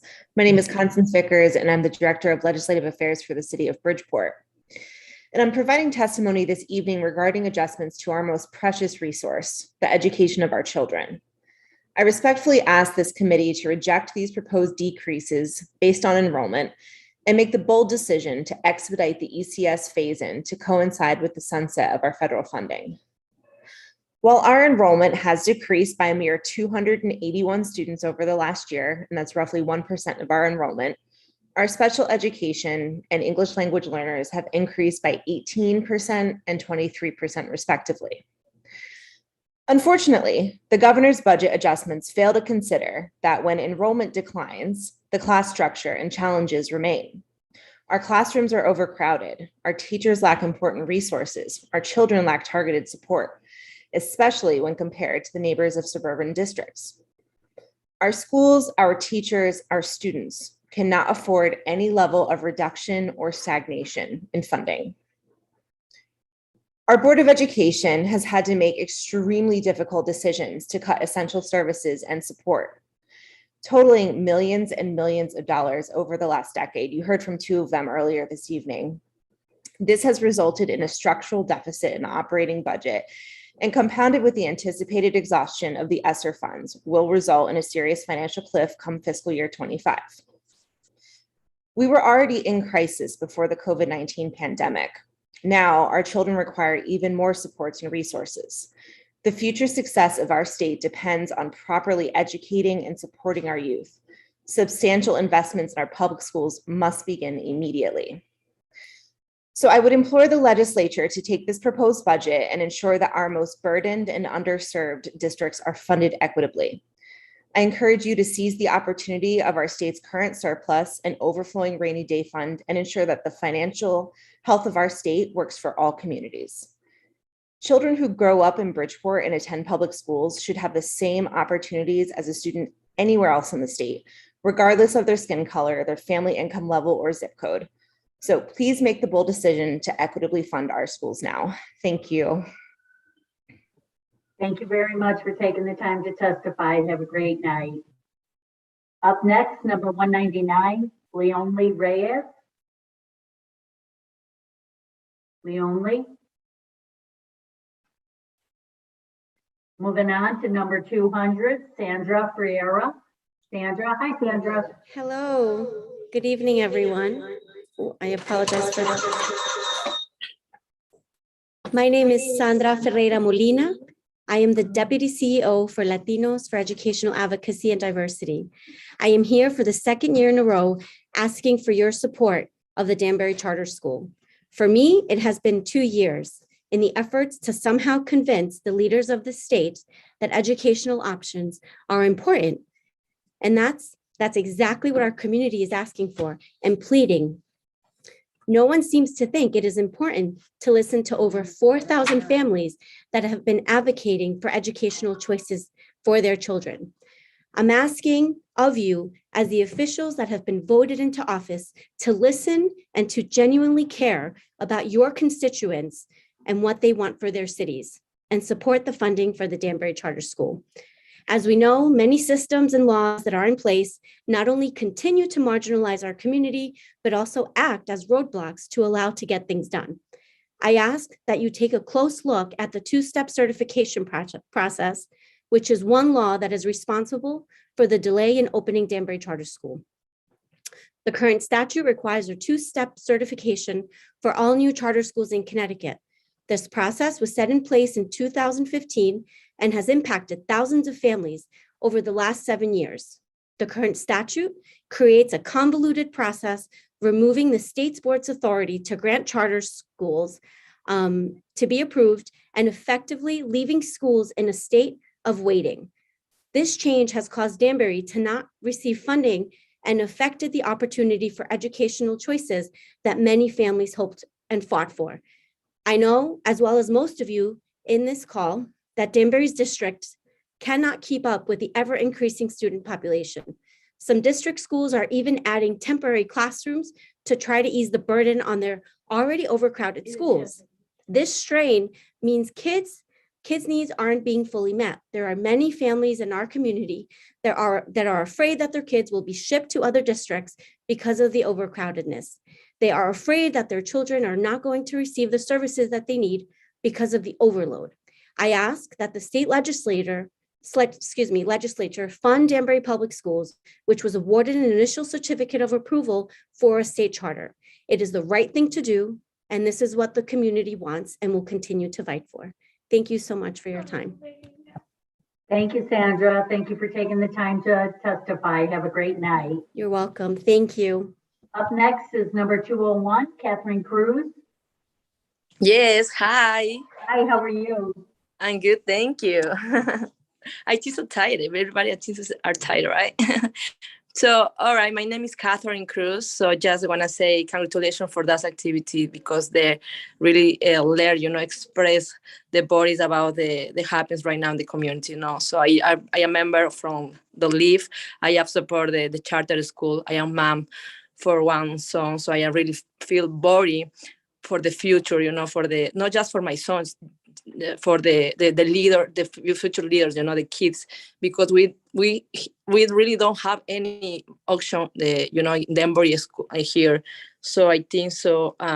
We really need so just wanna. I am here just for us, they say please include the funding for the charter school in Danbury in this year budget. So because we really need and really feel sad, for this happen right now, because I can understand why, because we have the fight for the education, it's not for any, it's not important. You are really talking, really fighting for the education. So that's my preoccupation right now. So just want to say that, and thank you for letting me stay here. Thank you for hearing me. And I hopefully tomorrow we are really receive a really good news about that. Thank you so much. Thank you, Catherine. Thank you for taking the time to testify. Have a great night. You too. Thank you. Up next, number 202 for Virginia. I apologize. It's like peanut butter. Virginia DeLong, thank you for being here. Thank you for having me. Esteemed Appropriations Committee, my name is Virginia DeLong. I am the Government Relations and Advocacy Chair for the Connecticut School Counselor Association, and I am the Director of Counseling and Admissions at Norwich Technical High School. I am pleased to be here this evening, almost morning, to provide you testimony on school counselors. Our association represents over 1,400 school counselors across the state, and they're doing really important work right now with all of our students. For the last 6 years, I've had the opportunity to advocate for the addition of more school counselors and helping to educate our legislators on the role of school counselors and how they differ from our counterparts, our school social workers and school psychologists. I have been sounding the alarm for the last 6 years about the mental health crisis that our students are in, and the pandemic has only exacerbated that. And we need more supports in school for our students. A report just came out yesterday that Connecticut's average student to school counselor ratio is 1 to 349. I ask you, can you imagine being one person responsible for the academic, career planning, and social emotional health of 349 students? Because this is happening in our state in many of our schools. We have schools that have no school counselors, so students have no access. We have school counselors with incredibly high caseloads, so students don't have access. Our school counselors are the front lines in our schools. My colleague Jennifer already spoke to you about what the work is that school counselors are doing, so I'm not going to repeat that. But it's evident to me that other education associations throughout the state are missing the mark. It's not enough for our students to have social emotional programs in schools and to increase the mental health literacy among staff. We need to have more school counselors and other mental health providers who are specifically trained to do this work with our students. I am asking for the Appropriations Committee to take bold action in not just providing districts with general education funding, but finding more specific pools of money to fund sources like school counselors, school social workers, and school psychologists to meet the mental health needs of our students in schools. In looking at general areas of education funding, it seems that a lot of school districts, when they just get general money, they're not using it to hire support staff. And it is very clear after the last 2.5 years of this pandemic that our children need mental health supports in school. They need to have access to these supports. So I'm asking that we do this for our kids. I'm asking that you consider this. And I'm happy to always talk about other ideas for funding through our association at any time. So thank you for your time this evening. Thank you. Thank you for taking the time to testify. We do appreciate it. Have a good night. You too. Up next is number 203, Ellen Paul. Hi, Ellen. Hi there. Thanks so much for having me tonight. My name is Ellen Paul. I'm a librarian and I am the executive director of the Connecticut Library Consortium based out of Middletown. I live in East Hampton. So I'd like to speak today in support of the proposed budget for the Connecticut State Library. I can't tell you how much we appreciate that the budget was flat this year and not cut. The Connecticut Library Consortium, which is the organization that I represent, is a direct grantee of the state library and is a mandated legislative program under Connecticut General Statute 11-9E as the Cooperative Library Service Unit. What are those gobbledygook words mean? It means regionalization for libraries. This year, we are slated to receive $124,000, $124,402 in the state budget. It's not a lot of money, but because of our work, we save Connecticut libraries $7 million each year. We negotiate the contracts on behalf of our member libraries for the things that they buy every day. So $7 million might seem like a drop in the bucket compared to everything else, but it's a big deal to our member libraries and the municipalities that they serve. So the Connecticut Library Consortium manages over 55 purchasing contracts. Of course, one of our most popular contracts is books. When you look at your local library and the books that they buy each day, you know, they don't pay retail. They pay about 50% off whatever that sticker price is on the back. And that is because of our contracts. So imagine if that contract wasn't there. Either every individual library would have to negotiate each and every one of their contracts on their own at a great cost of time and resources, or each one is paying retail. So think about it, you know, just last year, the Willimantic Public Library saved $21,000, the Meriden Public Library, $50,000, Hartford Public Library, $135,000. Even our tiniest libraries like Sales Elementary School in Baltic saved $1,000 off of our contracts last year. So if each one of those municipalities had to fund the true cost of running these libraries, I just don't believe that they would be able to shoulder those costs. So that's what $124,000 gets the state, really relief for municipalities.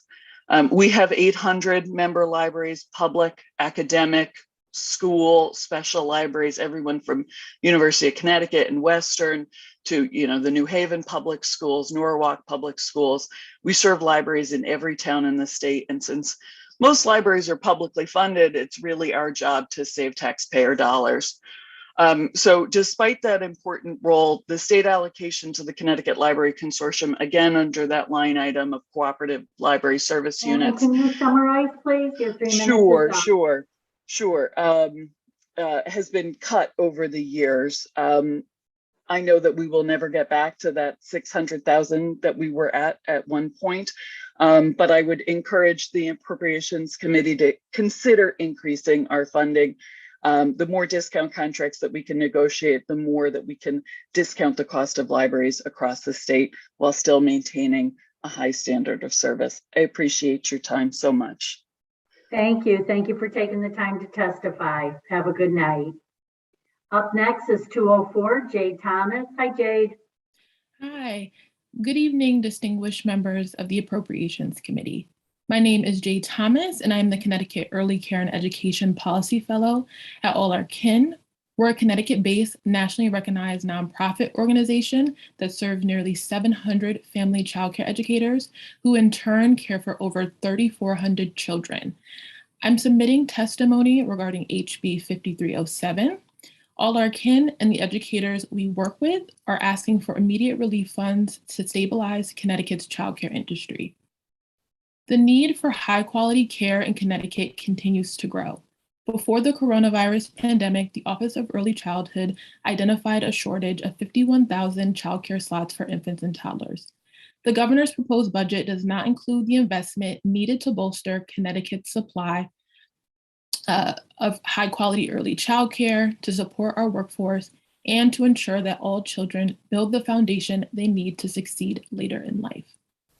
All children and their families should have access to affordable, high-quality care. However, the current system is broken. Many family childcare providers have sacrificed their personal income, health, and retirement benefits to bridge this gap. Today, they carry significant debt and experience high rates of stress and burnout, contributing to decisions to close their programs. This model is not sustainable. Research from the National Forum on Early Childhood Policy and Programs has found that high-quality early childhood programs can yield $4 to $9 return per dollar invested. We are asking for a significant investment to fund wage supplements, adequate healthcare insurance, coverage for early educators, and to increase childcare subsidies. On average, family childcare workers in Connecticut make less than $33,000 per year. Many educators are forced to choose between supporting their own families and leaving the childcare industry altogether. Investing in a wage supplement for early educators will help retain the skilled workforce, ensure that educators can continue to nurture the minds of our youngest residents, support parents, employment, and provide for their own families. Many educators don't have access to adequate healthcare coverage. Through the pandemic, educators have kept their doors open despite uncertainty and surging COVID rates.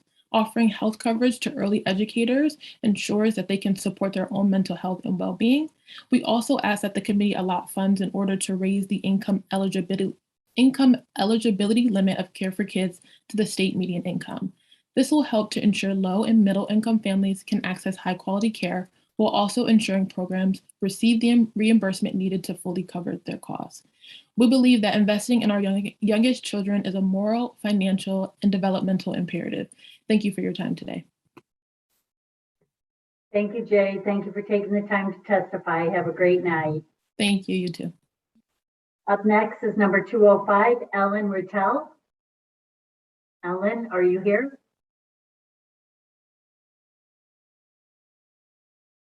Seeing none. Up next is number 206, Julie Hall. Hi, Julie. Good evening. My name is Julie Hall, and I'm the Senior Director of Children and Family Services at Sarah Inc. We're a nonprofit organization providing services to more than 1,400 infants, toddlers, and adults with differing abilities in 50 towns across Connecticut. I'd like to share some of the issues that are impacting the stability of 19 programs providing birth to 3 services right now in Connecticut. Collectively, we've supported more than 9,400 infants, toddlers, and their families last year, and the numbers are climbing. This is becoming more and more difficult to do with our current rates and workforce shortage issues. Programs have been flat funded for the past 5 years with no change in sight for another 2, and have not received COLA adjustments since 2013. And while as a nonprofit, we're grateful for last year's 4% increase, you should know that this did not apply to birth to 3 programs. Also, programs have not received any of the ARPA stabilization funds since the onset of COVID. By contract, we're provided to train and carry staff that are able to provide services on an as-needed basis with families. The demand is high. At the same time, programs are experiencing rising costs due to the increase of demands from state procedures without compensation. These costs are exceeding what the rate of reimbursement is providing in this fee-for-service model. Flat funding has resulted in programs having difficulty providing salaries necessary to attract and retain the highly educated staff needed to provide these services. And we're competing with schools and hospitals and other program settings where the pay may be higher and the benefits better. Programs like mine are dealing with vacancy rates between 15 and 20% and positions that are going unfulfilled for more than a year. This is leading to children waiting for a longer time to get their evaluations and their therapy services that they need during this very critical time in their development. Clinicians that are working in the field are overtaxed, they're burning out, and they're leaving for other settings. Without additional funding, 40% of the birth to 3 programs recently surveyed said that they would be forced to either close or reduce the capacity they have to serve families currently. We're asking that you please help us stabilize the birth to 3 system and the providers by including birth to 3 services as part of any cost of living adjustments in the budget, by revising regulations to provide timely and predictable rate increases to programs to account for the services that we're providing and the additional expenses. To dedicate funding to support the short and long-term general administrative payment increase that's needed, and to provide immediate increase in our rates to 10% to sustain our programs. We respectfully ask that you remember Sarah Inc. and other birth to 3 programs during this upcoming legislative session, and as we're providing essential services to the most vulnerable population in Connecticut, and without adequate rate reimbursement and compensation for services. I encourage you to review my written testimony that I've submitted, as there's more information in supporting the facts that I'm sharing today, and I'm happy to answer any questions now or in the future. Thanks so much for your time. Thank you, Julie. Thank you for your testimony. Have a great night. Up next is number 207, Christy Billings. Hi, Christy. Hi, good evening. I appreciate your time and would like to thank the members of the Appropriations Committee for still hanging in there with all of us. My name is Christy Billings.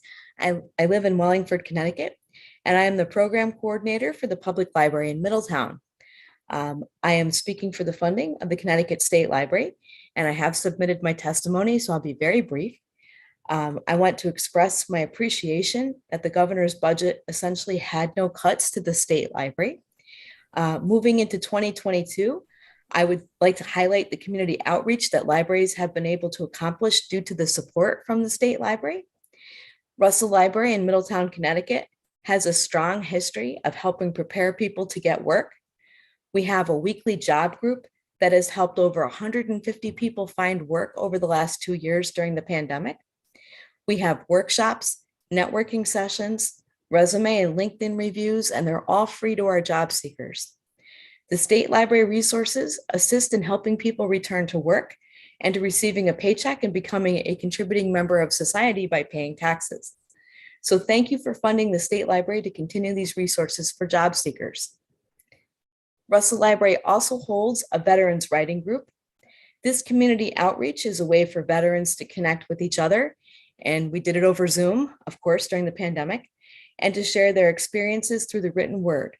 We have gone out into the community to civic organizations, other libraries and schools, and the veterans speak to adults, students, and other veterans about their stories, experiences by both men and women. This year, the Vietnam veterans, one woman who is an Army nurse and also our gentleman, participated in a book discussion with our local school. It was third graders, and the book was about a local World War I hero, Sergeant Stubby. The veterans, the students, had a lot to say about the book, and both of the groups had a great time together. The state library assists with resources to help these community collaborations between veterans and students take place. And I want to thank you for funding the state library to continue these resources for these stories to be shared between the community and the veterans. So thank you again for not cutting any state library funds or services. It's a great start, but let's not stop there in 2022. Keep it going as libraries continue throughout the state to be collaborative in their community outreach during the pandemic and beyond. So thank you very much for your support for the state library. Thank you, Christy. Thank you for your testimony. We appreciate it. Have a great night. Have a good night. Up next is number 208, Greg, who is right by you, Christy, on the screen. Hi, Greg. Good evening. Good evening to the honorable chairs, ranking members, and distinguished members of the Appropriations Committee. I'm Greg Florio, the Executive Director of CREC, the Capital Region Education Council.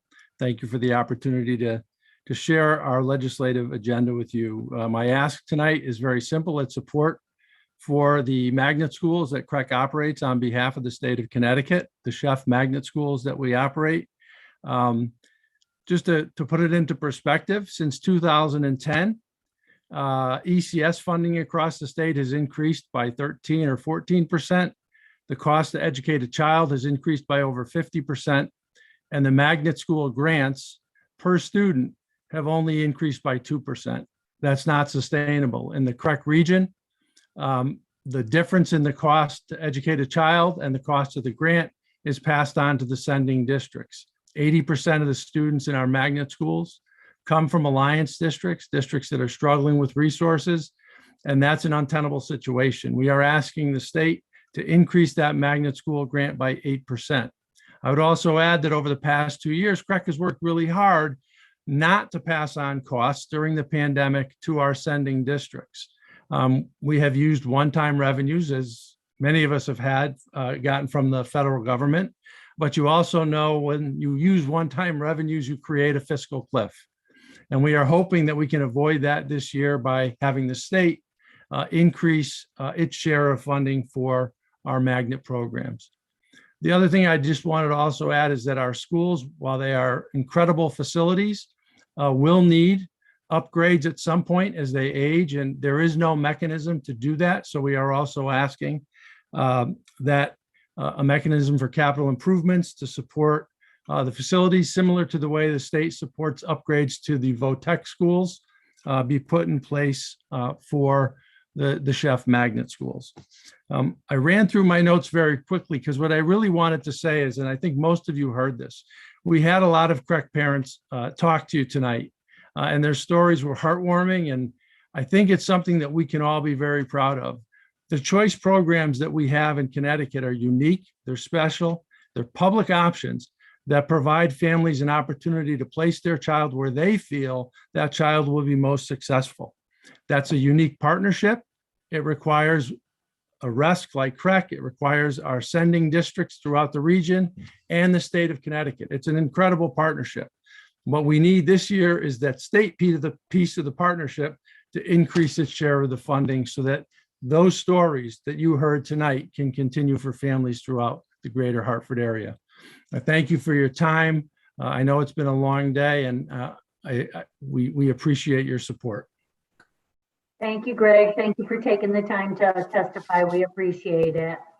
Up next is number 209, John Taylor. And after John Taylor, I'm going to turn it over to my colleague, Representative Kennedy. Hi, John. Okay.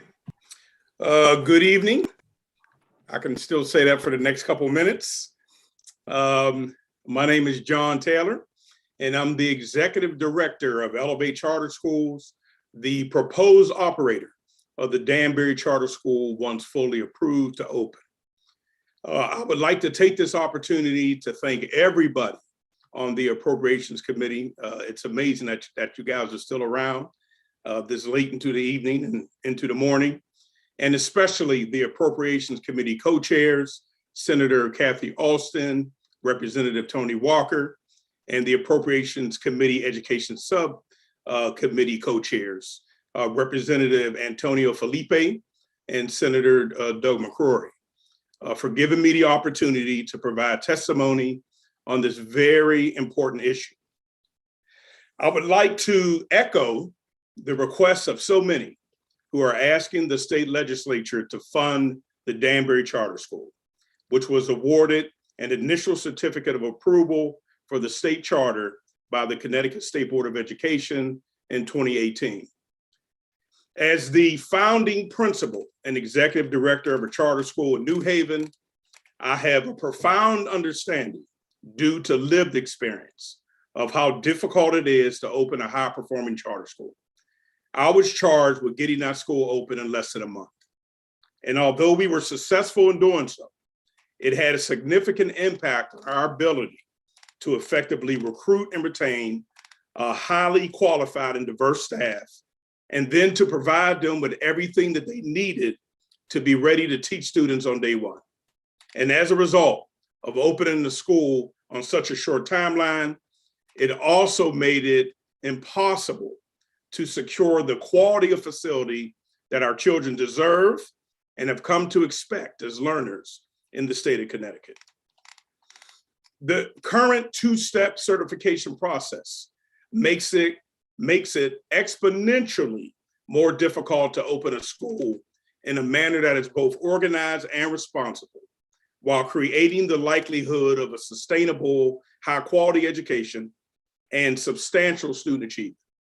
It also creates a climate of ambiguity for the families that are interested in sending their children to the school, and makes it virtually impossible to effectively recruit talent and secure appropriate facilities for the operation of the school program. The funding of the Danbury Charter School is important for Danbury Mr. generally. Taylor, you're Yes. just about at 3 minutes, so if you could start to wrap up, please. Okay. Thank you. The funding of the Danbury Charter School is important for Danbury generally for the following reasons. Danbury is the state's fastest growing city, and the school can aid in relieving the overcrowding issues. Families in Danbury have been lobbying for and deserve to have a variety of school choice options. And the Danbury Charter School will provide parents with access to a unique international baccalaureate program. So with this in mind, I'm asking the members of the Appropriations Committee to consider providing the funding to support the opening of the Danbury Charter School, or minimally providing funding for the school to use for the purpose of planning, so that we can open the school in August of 2023 in a manner that is organized and responsible, and move forward with the recruitment of talent, students, and the securing of a facility. Thank you, and have a good night. Thank you, Mr. Taylor, for your testimony. Thanks for staying with us all night. I believe it's almost time for me to say good morning. Next up is number 210. It's Marsha Mateos. Marsha, are you here? I saw you before.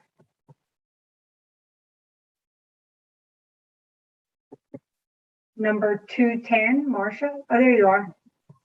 Hi, buenas noches. Intérprete, por favor. Sí, aquí estoy. Ok. Buenas noches, miembros del Comité de Apropiaciones. Good evening to the No. members of the Appropriation Committee. Mi nombre es Marcia Matos y soy residente de la ciudad de Denver I am Marcia Matos. I'm a resident of Danbury. y madre de 2 estudiantes del sistema público de las escuelas de Danbury. And I am the mother of 2 children that go to the public school system in Danbury. Estoy hoy aquí para pedirles que por favor le den los fondos a la escuela pública charter de Danbury. I am here today to plead for the funds for the opening of the charter school in Danbury. Los padres de bajos recursos como yo deberíamos tener la oportunidad de elegir a qué escuela poder enviar a nuestros hijos. Low-income parents like myself should have the ability to choose what school our children should go to. Las escuelas públicas charters a través de todos los Estados Unidos han demostrado ser una bendición para las familias. Charter schools throughout the United States have shown to be a blessing for families Y para los estudiantes, and especialmente jóvenes, niños y niñas de color. especially for the younger children of Black origin, dándole la oportunidad de desarrollar un sentido de pertenencia y desarrollarse académicamente. having the ability to have a sense of belonging and accomplish academically. La escuela charter de Denver tendrá un gran enfoque en los estudiantes de aprendizaje del idioma inglés. They will have a high impact on students which are English learners. Y esto es realmente importante para nosotros. This is really important to us. Hemos estado luchando por esto por los últimos 8 años y nos sentimos ignorados. We've been fighting for this for the past 8 years and we feel ignored. Nos gustaría saber que nuestra petición ha sido escuchada y que nuestra voz importa. We would like to know that our petition has been heard and that our voices matter. Pedimos que sean agregados los fondos para abrir la escuela charter de Danbury. We ask that the funds are available to be able to open the charter school in Danbury. Nuestras familias merecen tener una mejor opción de escuelas públicas. Our families deserve a better option for public schooling. Marcia, if you could just start to wrap up, you're over your 3 minutes now. Si puede Thank you. terminar, ya pasó los 3 minutos. Muchas gracias por su atención. Thank you for your attention. Bye. Thank you so much, Marcia. We appreciate it. Good night now. Gracias a Bye. ustedes. Buenas Next up is number 211, Liz Brown. I don't think I saw her. We'll go to number 212, which is Maria Abril. Maria? Good morning, Ms. Chairman and members of the committee. My name is Maria Abril, and I am a member of Latinos for Educational Advocacy and Diversity. I strongly support the funding of the Danbury Charter School. This public charter school would support the existing efforts to provide access to educational options for many families here in Danbury. I'm sorry, it looks like my puppy is agreeing with me. Choosing a school is really a life-altering decision for many families.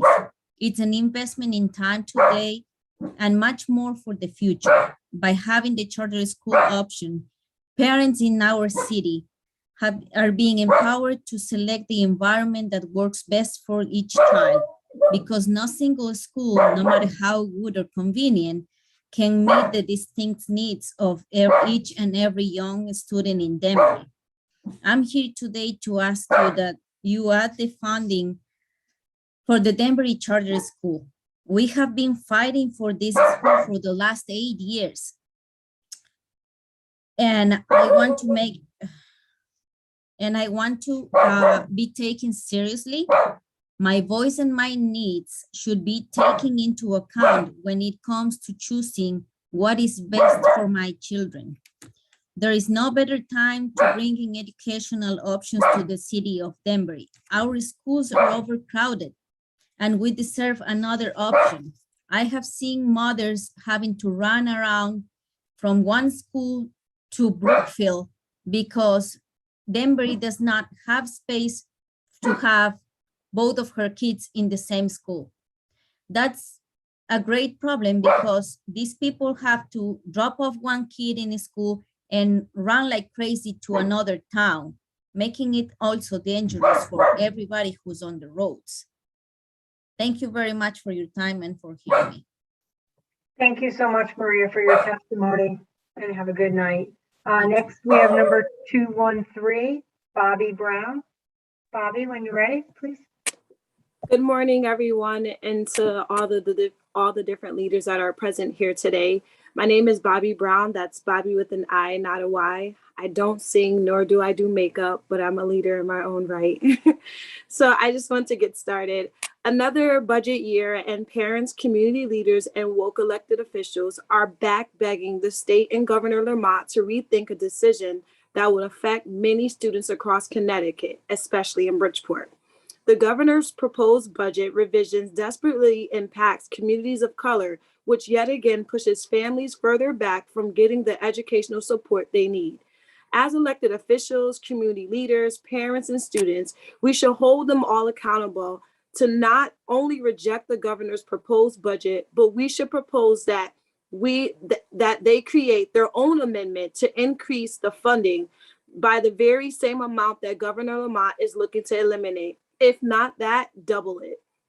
It is a shame that even in the climate that we are currently in, the governor is looking for more ways to damage the futures of our students. The state has put money in so many places but our schools. ESSER funding should not be used to cover local, state, and government fiscal responsibilities. It's not our fault, especially when cities like Bridgeport continue to show up last and continue to be the first out of the budget or any funding. We cannot afford to continue to damage and dangle money in front of our students when we know a lot of them are struggling, and staff as well. It is our time for us to be remembered, and we hope that you all will remember the needs of our students and families across Connecticut, but especially Bridgeport. Being from Bridgeport, I find it very important that we advocate strongly for what we believe in. Enough is enough. Do right by our students, or we too will forget the same and forget your name when it's time for election season. Please don't forget our names. Please don't forget our needs, because it should not be a lot about us with nothing about us. So make sure your decisions reflect us. Thank you. Thank you so much, Bobby, with an I, for your testimony, and have a great night. Next up is number 214, Cindy Jackson. When you're ready, Cindy. Good morning, Senator Austin and distinguished members of the Appropriations Committee. My name is Cindy Jackson, and I'm chairperson of the Birth to Three Interagency Coordinating Council and executive director of Children's Therapy Services, a state contracted Birth to Three provider. I'd like to thank you for your past support of Birth to Three, and I'm asking for support today as we discussed that we have not had we've had 5 years of flat funding in Birth to Three. The negative impact of this, plus the COVID-19 pandemic, has really caused challenges for Birth to Three services in the state. As you know, Birth to Three providers play a critical role in operating a comprehensive statewide program. We served almost 10,000 children and families over the past year. The two greatest challenges we have right now is flat funding. As I mentioned, Birth to Three rates and our general administrative payment, which is like a service coordination rate per child, has not increased since 2015. At that time, the system moved for a fee-for-service payment system. Therefore, the provider is only reimbursed when a child is seen for direct service. During the public health emergency, referrals significantly decreased. Many visits were and continue today to be canceled as families experience illness, quarantine, and just are generally overwhelmed. Even though Birth to Three providers quickly moved to remote services and then quickly moved back to in-person services before many other services were in person. Except for limited PPE support, providers have not been given any additional funding to help offset the decreased income during the pandemic. Providers have always worked hard to not let this impact services to families. But a recent survey showed that 40% of the birth to 3 programs will be forced to close or significantly reduce capacity if state funding does not increase in the next fiscal year. Our other challenge is the workforce shortage, just like many other areas. But the workforce is the most critical element to providing quality care to our eligible children. Staff, as I think was mentioned before, they are required to be highly trained, professional, certified, licensed clinicians that demand competitive salaries. It's been extremely difficult to attract new clinicians due to the low salaries, high travel costs, general administrative overhead costs that have gone up significantly. And then also with that, the required procedural documentation and training, which has increased during this time. Retention of staff is really difficult, but clinicians are leaving birth to 3 to go to other sectors where they can get higher salaries and better benefits. Staff burnout and high stress levels result in low morale and poor retention, which again adversely affects services to children and families. And staff turnover really interferes with the therapeutic relationship and can slow progress for a child. We only have children, averages about 10 to 12 months with a child, so to have staff turnover is not good. Families have fewer choices for therapists and programs, as most experience staff shortages, and families are waiting longer for evaluations. We had a really difficult time with getting autism assessments and autism services in a timely manner. So we really need asking for immediate and long-term solutions. Some of our suggestions for immediate are to increase our monthly general administrative payment to programs, that it does come out of the state funds, currently 100. Cindy, I know you've waited a long time all night. If you could just start to summarize, please. Thank you. And to award a one-time payment to programs based on enrollment. Massachusetts just did that for their birth to 3 programs. And then to look some long-term recommendations around workforce and funding, which is in our written testimony. Thank you. Great. Thank you so much, Cindy, for your testimony. Thank you. Next up, we have Liliana Aranda, number 215. Liliana, I don't know if I saw her. We'll move on to number 216, Beatrice Suarez. Beatrice? Thought I saw her before.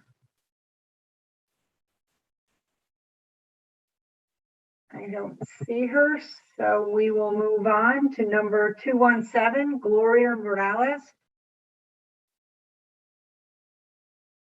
Gloria Morales.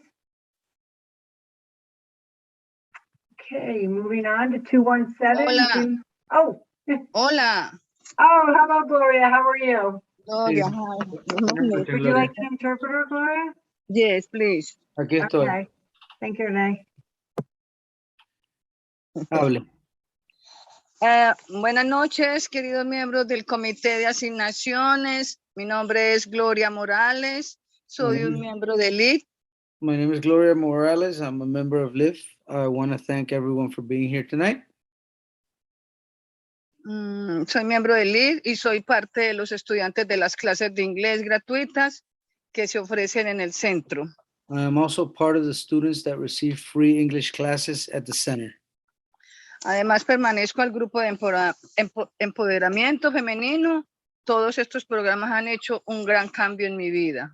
I'm also part of the Women's Empowerment Group, and all of these groups have made a great change in my life. Demasiado agradecida con las clases de inglés, han sido excelentes, hemos aprendido mucho, tenemos un excelente personal, profesor, las personas que trabajan ahí ayudándonos, excelentes personas, Dios los bendiga. I'm very thankful for the opportunity to learn English. It has helped me a lot. I want to thank everyone that works there, and God bless them all. Hoy vengo frente a ustedes a pedirles que incluyan los fondos para abrir la escuela pública de Danbury. I come before you today to plead that you give the appropriate funds to be able to open the school in Danbury. Nuestros estudiantes están teniendo muchas frustraciones, no solo por la barrera del idioma, sino más bien porque debido a la gran cantidad de estudiantes que existen. Yeah, our students are having a lot of frustrations, not only because of the language barrier, but because of the amount of students per class En las escuelas. in the schools. Sus necesidades no pueden ser atendidas. Their necessities cannot be committed to. Ustedes pueden hacer un cambio en la vida de miles de niños y padres de la ciudad de Danbury. You have the opportunity to make a significant change in the lives of children and parents in Danbury. Con solo incluir los fondos necesarios para la apertura de la escuela. By just including the necessary funds for the school to be able to open. Confío que así lo harán. I believe that you will do such.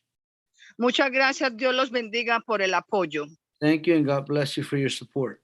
Esperamos prontas respuestas que nos haga muy feliz.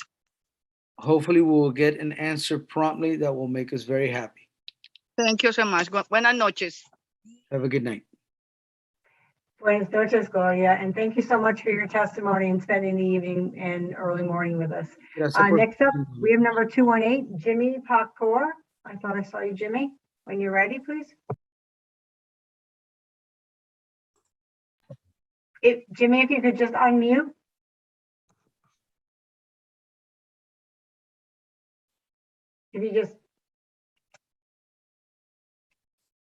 Jimmy, if you could just unmute your microphone.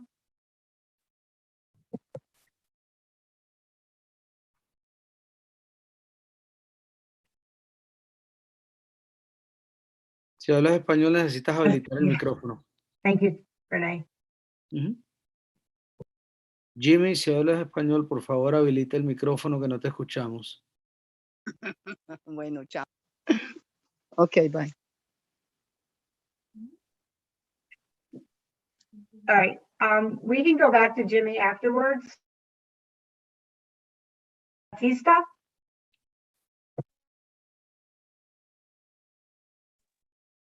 Yes.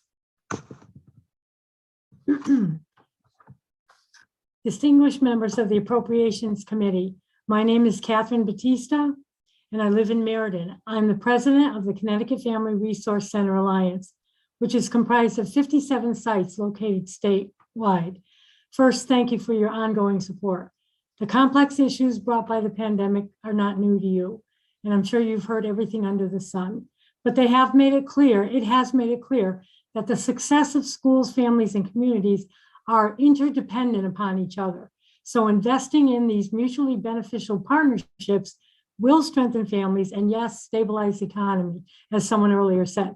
We are requesting an $855,000 increase rather than the flat funding that is in the governor's budget in annual state funding appropriations for the expansion of family resource centers, as well as providing cost of living adjustments, which we have never had in the 20 years I've been there, to respond to inflation and workforce constraints so that we can quickly reach out to the maximum number of children and families possible and not lose staff.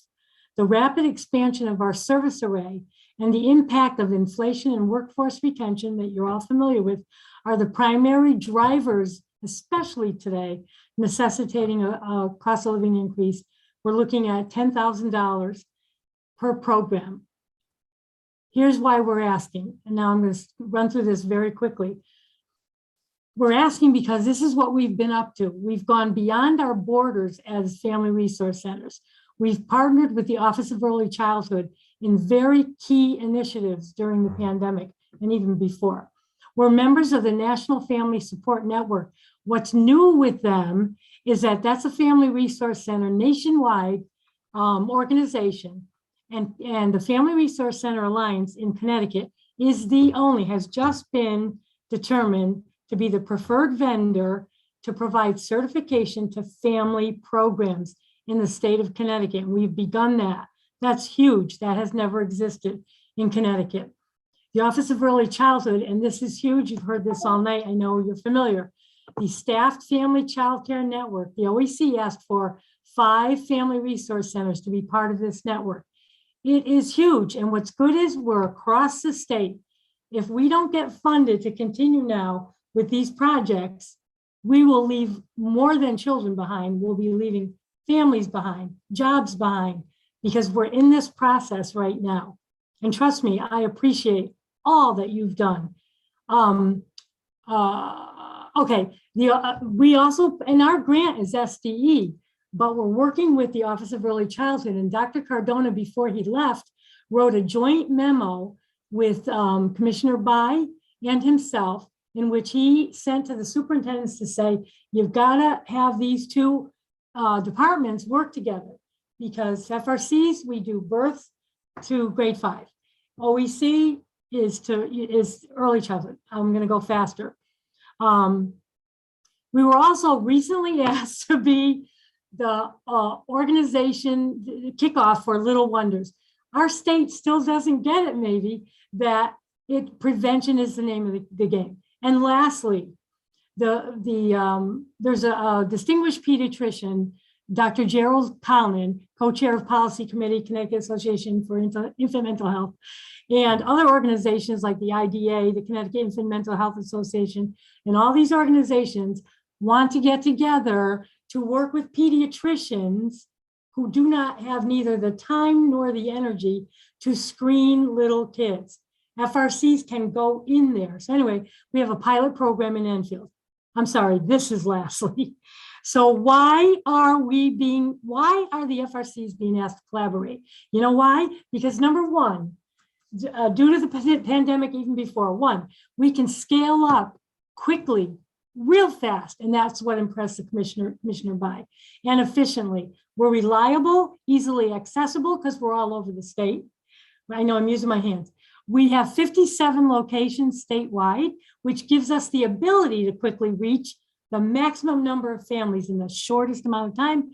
And we have partnerships and collaborations we've developed over the years. We deliver. Thank you.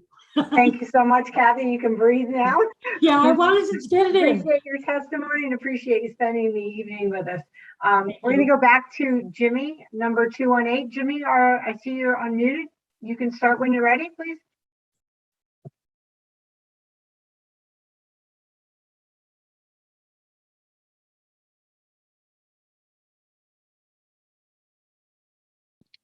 Jimmy, ¿estás listo? Yes, Jimmy, number 218. Número 218.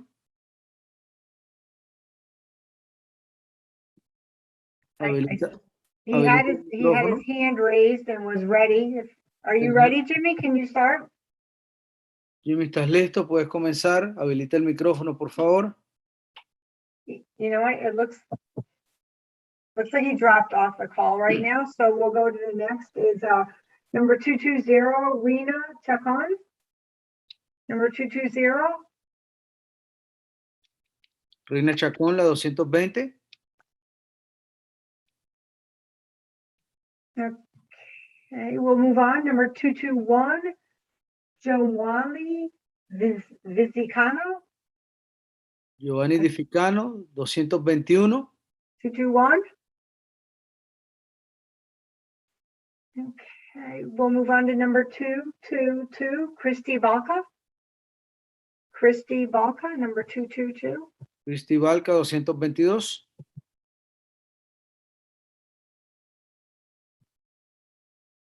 Okay. We will continue on then. Number 223, Myra Watnick. Myra Watnick, number 223. Oh. Hi, Myra. How are you? Good. I'm muting. Great. Myra, when you're ready, if you could start your three. Okay. We'll see if I can even read what I wrote at this time of evening and morning.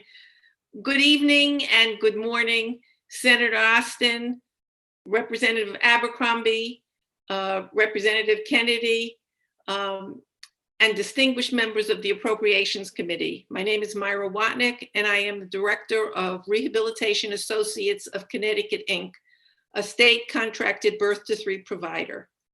Thank you for the opportunity to offer testimony regarding House Bill 5037, an act adjusting the state budget for the biennium ending June 30th, 2023. Specifically, I'm here today to testify about the negative impact 5 years of level funding and the COVID-19 pandemic has had on birth to 3 services in our state. The Birth to 3 program has served more than 9,000 children and families in the past year. There are presently 19 programs that service children with developmental challenges.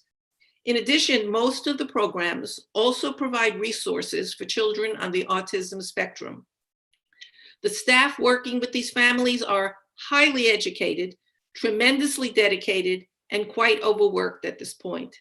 They have spent the last 2 years meeting the needs of toddlers and families via remote visits, daycare visits, and home visits whenever possible. Between COVID outbreaks affecting children, family members, daycare providers, and staff, it was amazing that we were able to service as many families as we did. It has been difficult to keep staff, attract new staff, and have families want to continue as part of the Birth to 3 family when there were so many challenging factors affecting the provision of quality services. For instance, there are many less physical therapists out in the field. The latest requirements mandate that the physical therapist have a doctorate in order to provide services. Licensed behavior analysts are also very difficult to find and hire throughout Connecticut.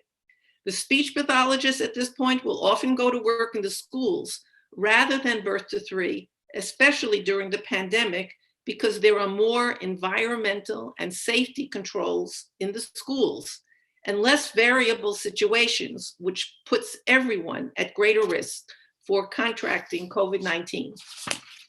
We have not had any increases for the last 5 years, and we have been left off all cost of living increases since 2013.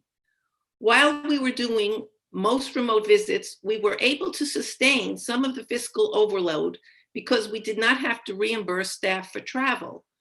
Going forward, we will be paying staff for all of the travel to homes and daycares, and we need to give salary increases in order to keep qualified staff out in the field. We are looking for your support to increase interim gap payments to programs on an emergency basis. In addition, we hope that Birth to 3 we'll have your backing to receive additional funding via ARPA funds, other federal initiatives, as well as state funding during this critical time. Thank you so much for listening at this time of night and morning. Thank you, Myra, for staying up as long as you have. We really appreciate your testimony. Moving on to number 224 is CJ Strand. CJ, when you're ready. Thank you, Representative Kennedy and distinguished members of the committee. Hi, my name is CJ Strand and I work for the School and State Finance Project. I would first like to take the opportunity to thank Senator Austin, Representative Walker, Senator McCrory, and Representatives Curry, Felipe, and McCarty, and many of the other members of this committee for the consideration and leadership they have given to student-centered funding, which last year was Senate Bill 948. Since last session, we've tweaked the proposal and engaged and continue to engage stakeholders impacted by the proposal. And as we have expressed to each of them, we hope the final result balances their interests while most importantly doing what is best for our state's public school students. Disentangling a system that has been created over decades and decades will not come without its challenges, but we, along with many of the groups you have heard from today, believe that all public school students should be funded according to their own individual learning needs. With that said, thank you for the opportunity to provide testimony regarding Governor Lamont's proposed budget adjustments for fiscal year 23. Since I've submitted our testimony for the record, I will do my best to summarize. Over the last 2 years, we have watched our educators, parents, and students navigate distance and hybrid learning during the COVID-19 pandemic. We've seen the struggles they face, struggles that have only exacerbated the inequities within Connecticut's public school system. Unfortunately, Governor Lamont's proposed budget fails to help districts and schools prepare for the looming fiscal cliff when one-time COVID relief dollars expire, nor does it provide the funding needed to address the long-standing economic and racial disparities in Connecticut education funding. Connecticut can and must do better for its students students, teachers, and communities. And that starts by fully funding the ECS formula when the federal relief dollars expire. Fully funding the ECS formula would allow Connecticut's districts to continue offering services and resources made possible by federal ESSER funding and provide them with the necessary funds to invest in the support programs, teachers, and staff that will make a tangible difference in the lives and education of our students. Our students and educators have demonstrated an incredible amount of flexibility and resilience through such uncertain times, and we owe it to them to finally provide the funding they need in order to be successful. We must do more for our students than what the governor has proposed, and we must find a way to stabilize the fiscal cliff that will be created once federal ESSER funds run out. We ask the committee to reject the governor's proposal and instead pass a student-centered funding system this legislative session that fully funds the ECS formula, funds all public school students based on their learning needs, and finally provides the education funding and stability our students, teachers, and communities need and deserve. Thank you again for allowing me the opportunity to testify tonight and to stress the importance of fully and equitably funding all of Connecticut's public school students. Thank you. Thank you so much, CJ, for spending the morning with us. We will now move on to number 225, Emma Heights. Hi. Hi, Emma. Hi. Good morning, I guess. My name is Emma Heinz. I'm currently a Master's of Social Work student at the University of Connecticut, and I'm a resident of West Hartford. I'm testifying before this committee today to express how the governor's budget proposal falls short of what is needed in underfunded schools, and therefore I urge this committee to fully fund the ECS formula to provide some level of equity to our deeply segregated state. Historically, there's been a funding gap between low poverty and high poverty public schools in Connecticut. It's important to acknowledge how these gaps intersect with racial and ethnic minorities. As a Connecticut School State Finance report found that public schools are effectively segregated by race, where the schools with majority BIPOC students receive less funding. For instance, in districts that have a majority BIPOC students, schools typically spend $2,300 less per student compared to districts that have majority white students. This disparity has created a standard of unequal and inequitable access to education, lower achievement outcomes, and life opportunities for students. Other disparities persist within these districts, such as BIPOC students being more likely to be suspended than their white counterparts. There are fewer teachers that represent the populations they are teaching, and higher rates of absenteeism, and so much more. All of these issues have only been exacerbated by the COVID-19 pandemic. Importantly, throughout the pandemic, we have seen our educational institutions be disrupted and forced to navigate the ever-changing environments to protect the safety of both students and teachers. We have witnessed issues with distance learning, increased mental health needs, stress on teachers, and few resources allowing them to adapt. We as a state have seen how the pandemic has created vast learning loss. In fact, only 45% of Connecticut students are reading at grade level. While this figure is reflective of the whole state, it is clear that while all schools were stressed during the pandemic, some schools were significantly more stressed than others. Consequently, now is not the time to freeze the funds from the ECS formula, but it's the time to fully fund the ECS formula. As a lifelong Connecticut resident who grew up with learning disabilities, I was fortunate to benefit from Connecticut public education and live in a district that receives educational funding through my town's property tax. I cannot emphasize enough how much my public school was able to support me, my needs, and allow me to thrive as a student. I have firsthand experience of how great the public school education system can be. However, not every student is able to receive the same educational opportunities and experiences as I did. While I'm thankful for Connecticut public schools are receiving the COVID-19 federal relief fund, I believe that it will not be enough to compensate for the effects that COVID-19 has had on public schools education, but also does not solve the decades-long problem of underfunding schools. If we wish to actively commit to fighting the COVID-19 learning loss and inequitable access to educational funding, we need to invest in schools, which will empower the future of our students. I currently am asking you to reject Governor Lott's proposed budget, examine the need to fully fund the ECS formula, and evaluate the relationship between equal and equitable educational funding standards, and analyze the long-term impact of COVID-19 on learning loss. Emma, if you could just wrap up. Students. Thank you for your time and consideration. Thank you so much for your patience, Emma, tonight and waiting all night. We really appreciate it. Before we go to number 226, Michelle, I'm going to go back to Jimmy. I see Jimmy's back on. Jimmy Pakur, are you ready to? Yes. Okay, Jimmy. Yes, I'm ready. Okay. ¿Necesitas intérprete?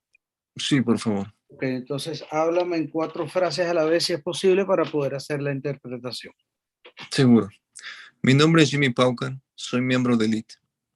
My name is Jimmy Pauca. I'm a member of LIT. Estoy aquí hoy representando a mi familia I'm here today representing my family y a las muchas voces no escuchadas de mi comunidad and the many voices in my community which are not heard, para pedirles que financie la escuela de charter de Denbury. to ask you to please fund the charter school in Danbury. Apoya la escuela autónoma de Denbury. I support the autonomous school in Danbury. Apoyo la elección educativa, I support educational election, la equidad en la educación en las familias que tengan la opción de hacer lo que es mejor para sus familias. and equitable learning for all the families that are able to do the most that they can for their families, No lo que otros creen que necesitemos. not what others think that we need. Me gustaría expresar mi decepción. I would like to express my deception. Nuestra comunidad merece tener opciones educativas Our community deserves to have educational options para todos nuestros niños de Denbury. for all the children in Danbury. La comunidad de Denbury The Danbury community se beneficiará de tener una escuela de vecindario justo en el centro. will benefit from a charter school in the center of the city. Apoyar las opciones educativas Support the education opportunities y darme a mí y a tantas familias la oportunidad and give my family and many other families the opportunity de tener opciones para nuestros hijos. to have options for our children. Financien la Escuela Autónoma de Denbury. Please finance the school in Danbury. Gracias por su tiempo. Thank you for your time. Thank you, Jimmy, for your testimony, for staying on with us. We really Gracias por su appreciate it. testimonio y por permanecer con nosotros. Thank you. Okay. Sorry, we're getting near the end. We have next is number 226, Michelle Catucci. Katusi, yeah. Thank you. Thank you, Michelle. And thank you, distinguished members of the Appropriations Committee, for giving me time to speak this morning. I am Michelle Catusi. I am the Director for School Counseling for Cheshire High School, and I am the Executive Director for the Connecticut School Counselor Association. And because I know I'm one of the last on the list right now, I will be direct and speak from the heart, but I'm here to ask you to support ways to find more direct funding for school counselors in our schools in the budget.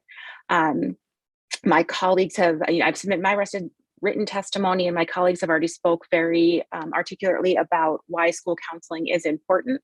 And, we appreciate so much the relationship we've had with legislators over the last 6 years as we've been doing this work. I've spoken to a lot of you in person in your offices pre-COVID and through the computer over the last few years. We really appreciate the support that we got by getting our comprehensive school counseling framework supported by statute in 2019. However, there are not enough school counselors in our schools to deliver that program to the level that our students deserve in Connecticut. As a school counselor, I leave work every day not feeling like I did enough, or feeling like I did not do enough for my students. And I know every single one of my colleagues, because we all talk about it, feel the same way.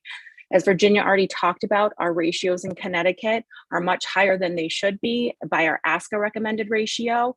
And that ratio is that should be a maximum. That 250-to-1 should be a maximum, that our schools, especially in our rural and urban areas, need more than that. I've listened to so many parents tonight and community members talk about we need equal access for our students to a quality education, and school counselors can help deliver that.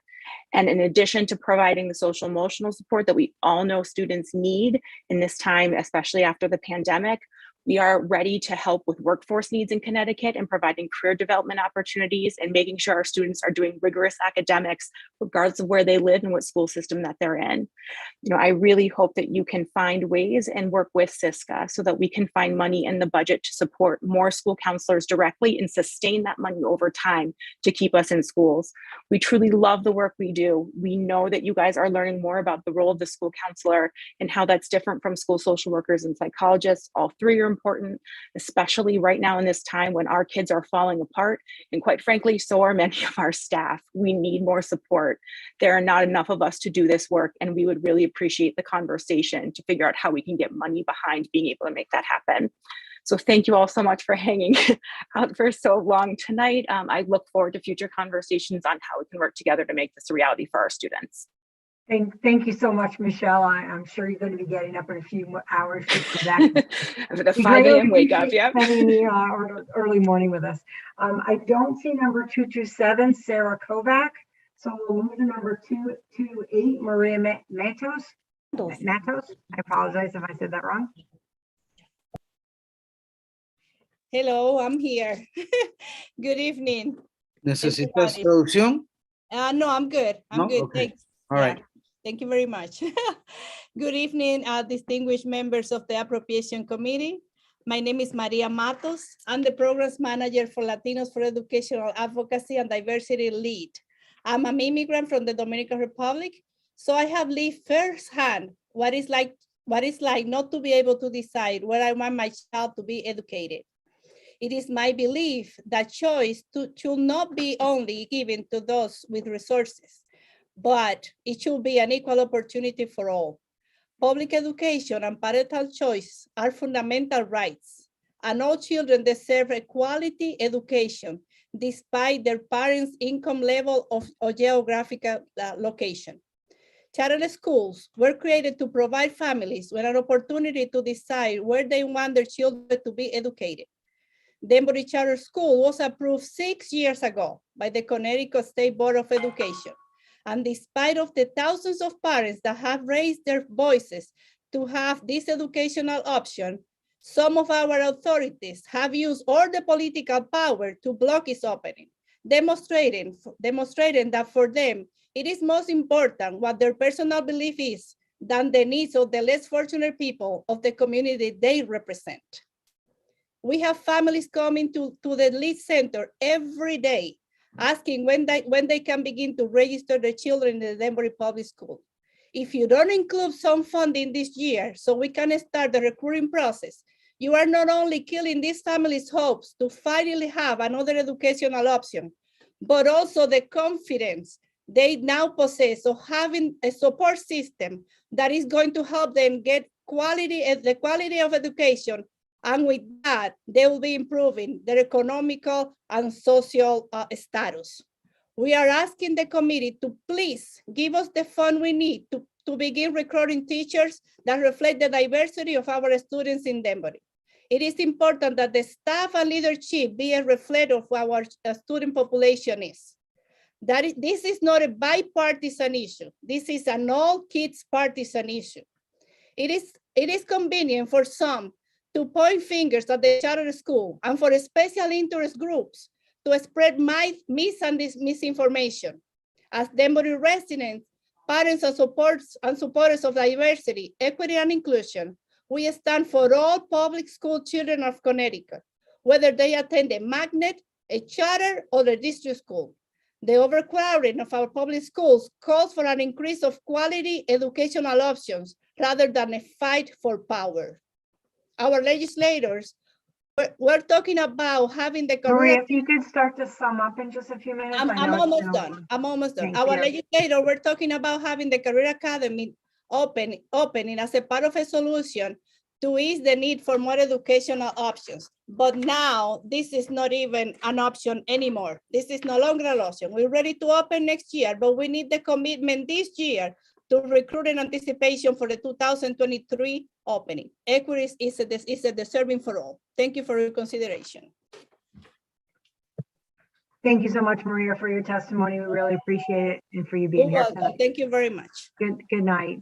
I don't see number 229 on my list here, so I'll go next to 230, Patricia Perlici. And don't see a 230, 231, Lisette Niger. 232, Genesis Castro. And next 233, Emily Duzalik. Emily Duzlak. Thank you. Good evening, members of the Appropriations Committee. My name is Emily Duzlak, and I'm a graduate student at the University of Connecticut School of Social Work, and I'm a resident of Willimantic, Connecticut. I'm testifying before this committee today to express my frustration with Governor Lamont's budget proposal regarding educational funding. I am urging this committee to reject the governor's proposed budget for public education. As the daughter of a retired elementary school teacher, I have seen firsthand how the lack of school funding can affect a school district. Not only does it affect teachers like my mother, who often spent her own money on school supplies, but it also has a drastic impact on the outcomes of students' abilities to learn. There are clear disparities across the state regarding how much each town spends per child per academic year. For example, Sharon spends roughly $46,735 per student. However, my hometown of Pomfret only spends $18,459 per student.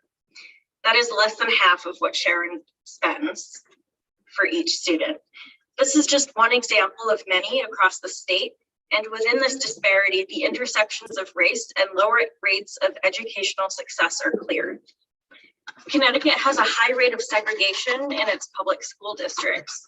In particular, a majority of the state's BIPOC student population is concentrated in less than 10 districts. As of 2020, 7 majority BIPOC student population school districts border towns with at least one majority white population school district. My town is one of the 7. Wyndham borders 8 towns with white majority population school districts.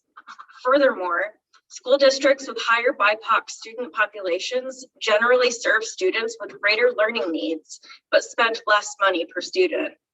Contrarily, school districts in Connecticut with a higher percentage of white students with fewer learning needs spend more money per student. Governor Lamont's proposed budget recommendations would ultimately result in a decrease of $5.6 million in funding towards education. In conclusion, I am asking you to reject Governor Lamont's proposed budget recommendations for education, demand that educational funding be distributed more equitably, and consider investing in our children's futures. Thank you for your time. Emily, thank you so much for waiting the night with us, and best of luck with your graduate studies. Next, we have number 234. I don't see Renee Swaggerty. She seems to be stuck in the attendee side. Okay. And number 235 is Pastor William McCullough. So with that, Madam Chair, Senator Austin, I'll turn it back over to you to wrap it up. So, and I also want to thank all the people that participated on. All of you did really great work, and Representative Sims, who came back on in case we needed to do another whole hour from 1 to 2. Thank you all. Hello. Do we have the last person that moved over? Yes, I'm here. Can you hear me? Go ahead, Renelle. You're the last one. Go ahead. Okay. Thank you. Can you all hear me okay? Yes, we can. I don't even know what to call it. Good morning, good evening. I don't know what to say, but hello, I'm glad to be here. Co-chair, Senator Austin and Representative Walker, Senator Doug McCrory and Representative Antonio Felipe, and distinguished members of the Appropriations Committee. My name is Ronell Swaggerty, and I'm from Bridgeport. I'm the director and CEO of New Beginnings Family Academy. Thank you for the opportunity to address you this evening. It's been a long day and I appreciate it. I want to address the long-standing inequities in our state's public education system and oppose Governor Lamont's proposed K-12 education budget, HB 5037. For years, we have been told that there's not enough money to go around. As I am before you today, that is no longer true. And yet, in spite of Connecticut's surplus of $2.5 billion, our state is still not properly addressing the disparities in our education system. The influx of federal aid is not enough. We must ensure that our state makes the choice to financially support and fully fund all public schools. This coming September, New Beginnings Family Academy will celebrate its 20th year serving Bridgeport students. I have been with the school for 18 of those years. And in all of that time, even in light of our successes, we are still here every year begging for equity. Much of the federal funding we've received has been applied toward the salaries of professionals needed to address our student learning loss due to COVID. That includes certified reading and math specialists and an assistant principal for our lower grades. But there's so much more we want to do for our students, but we do not receive equitable resources to do so. We must fully fund all public schools, including New Beginnings Family Academy and the 20 other Connecticut charter schools in the state. Our students deserve a student-centered, need-based funding system that fully funds all students regardless of their race, their class, their zip code, or the type of school they attend. I'm also asking you to ensure that public charter schools have access to facility funds. This is a really big deal. Currently, New Beginnings 7th and 8th grade students, about 80 of them, are housed in 4 tight classrooms in a tiny annex building that used to be a consignment shop. That's not fair. Operating safe school buildings is a necessity, especially while our state continues to navigate the COVID-19 pandemic. Yet we are not supported to do so because charter schools don't receive facilities funding from the state. As a result, we're forced to use money that should go toward instruction and programming for facilities instead. This really must change. In closing, it's my hope that you'll champion the following much needed changes that will help achieve equity for public charter school students this legislative session. I want to thank this committee for the work you've done to support Connecticut students. I must insist that it go further.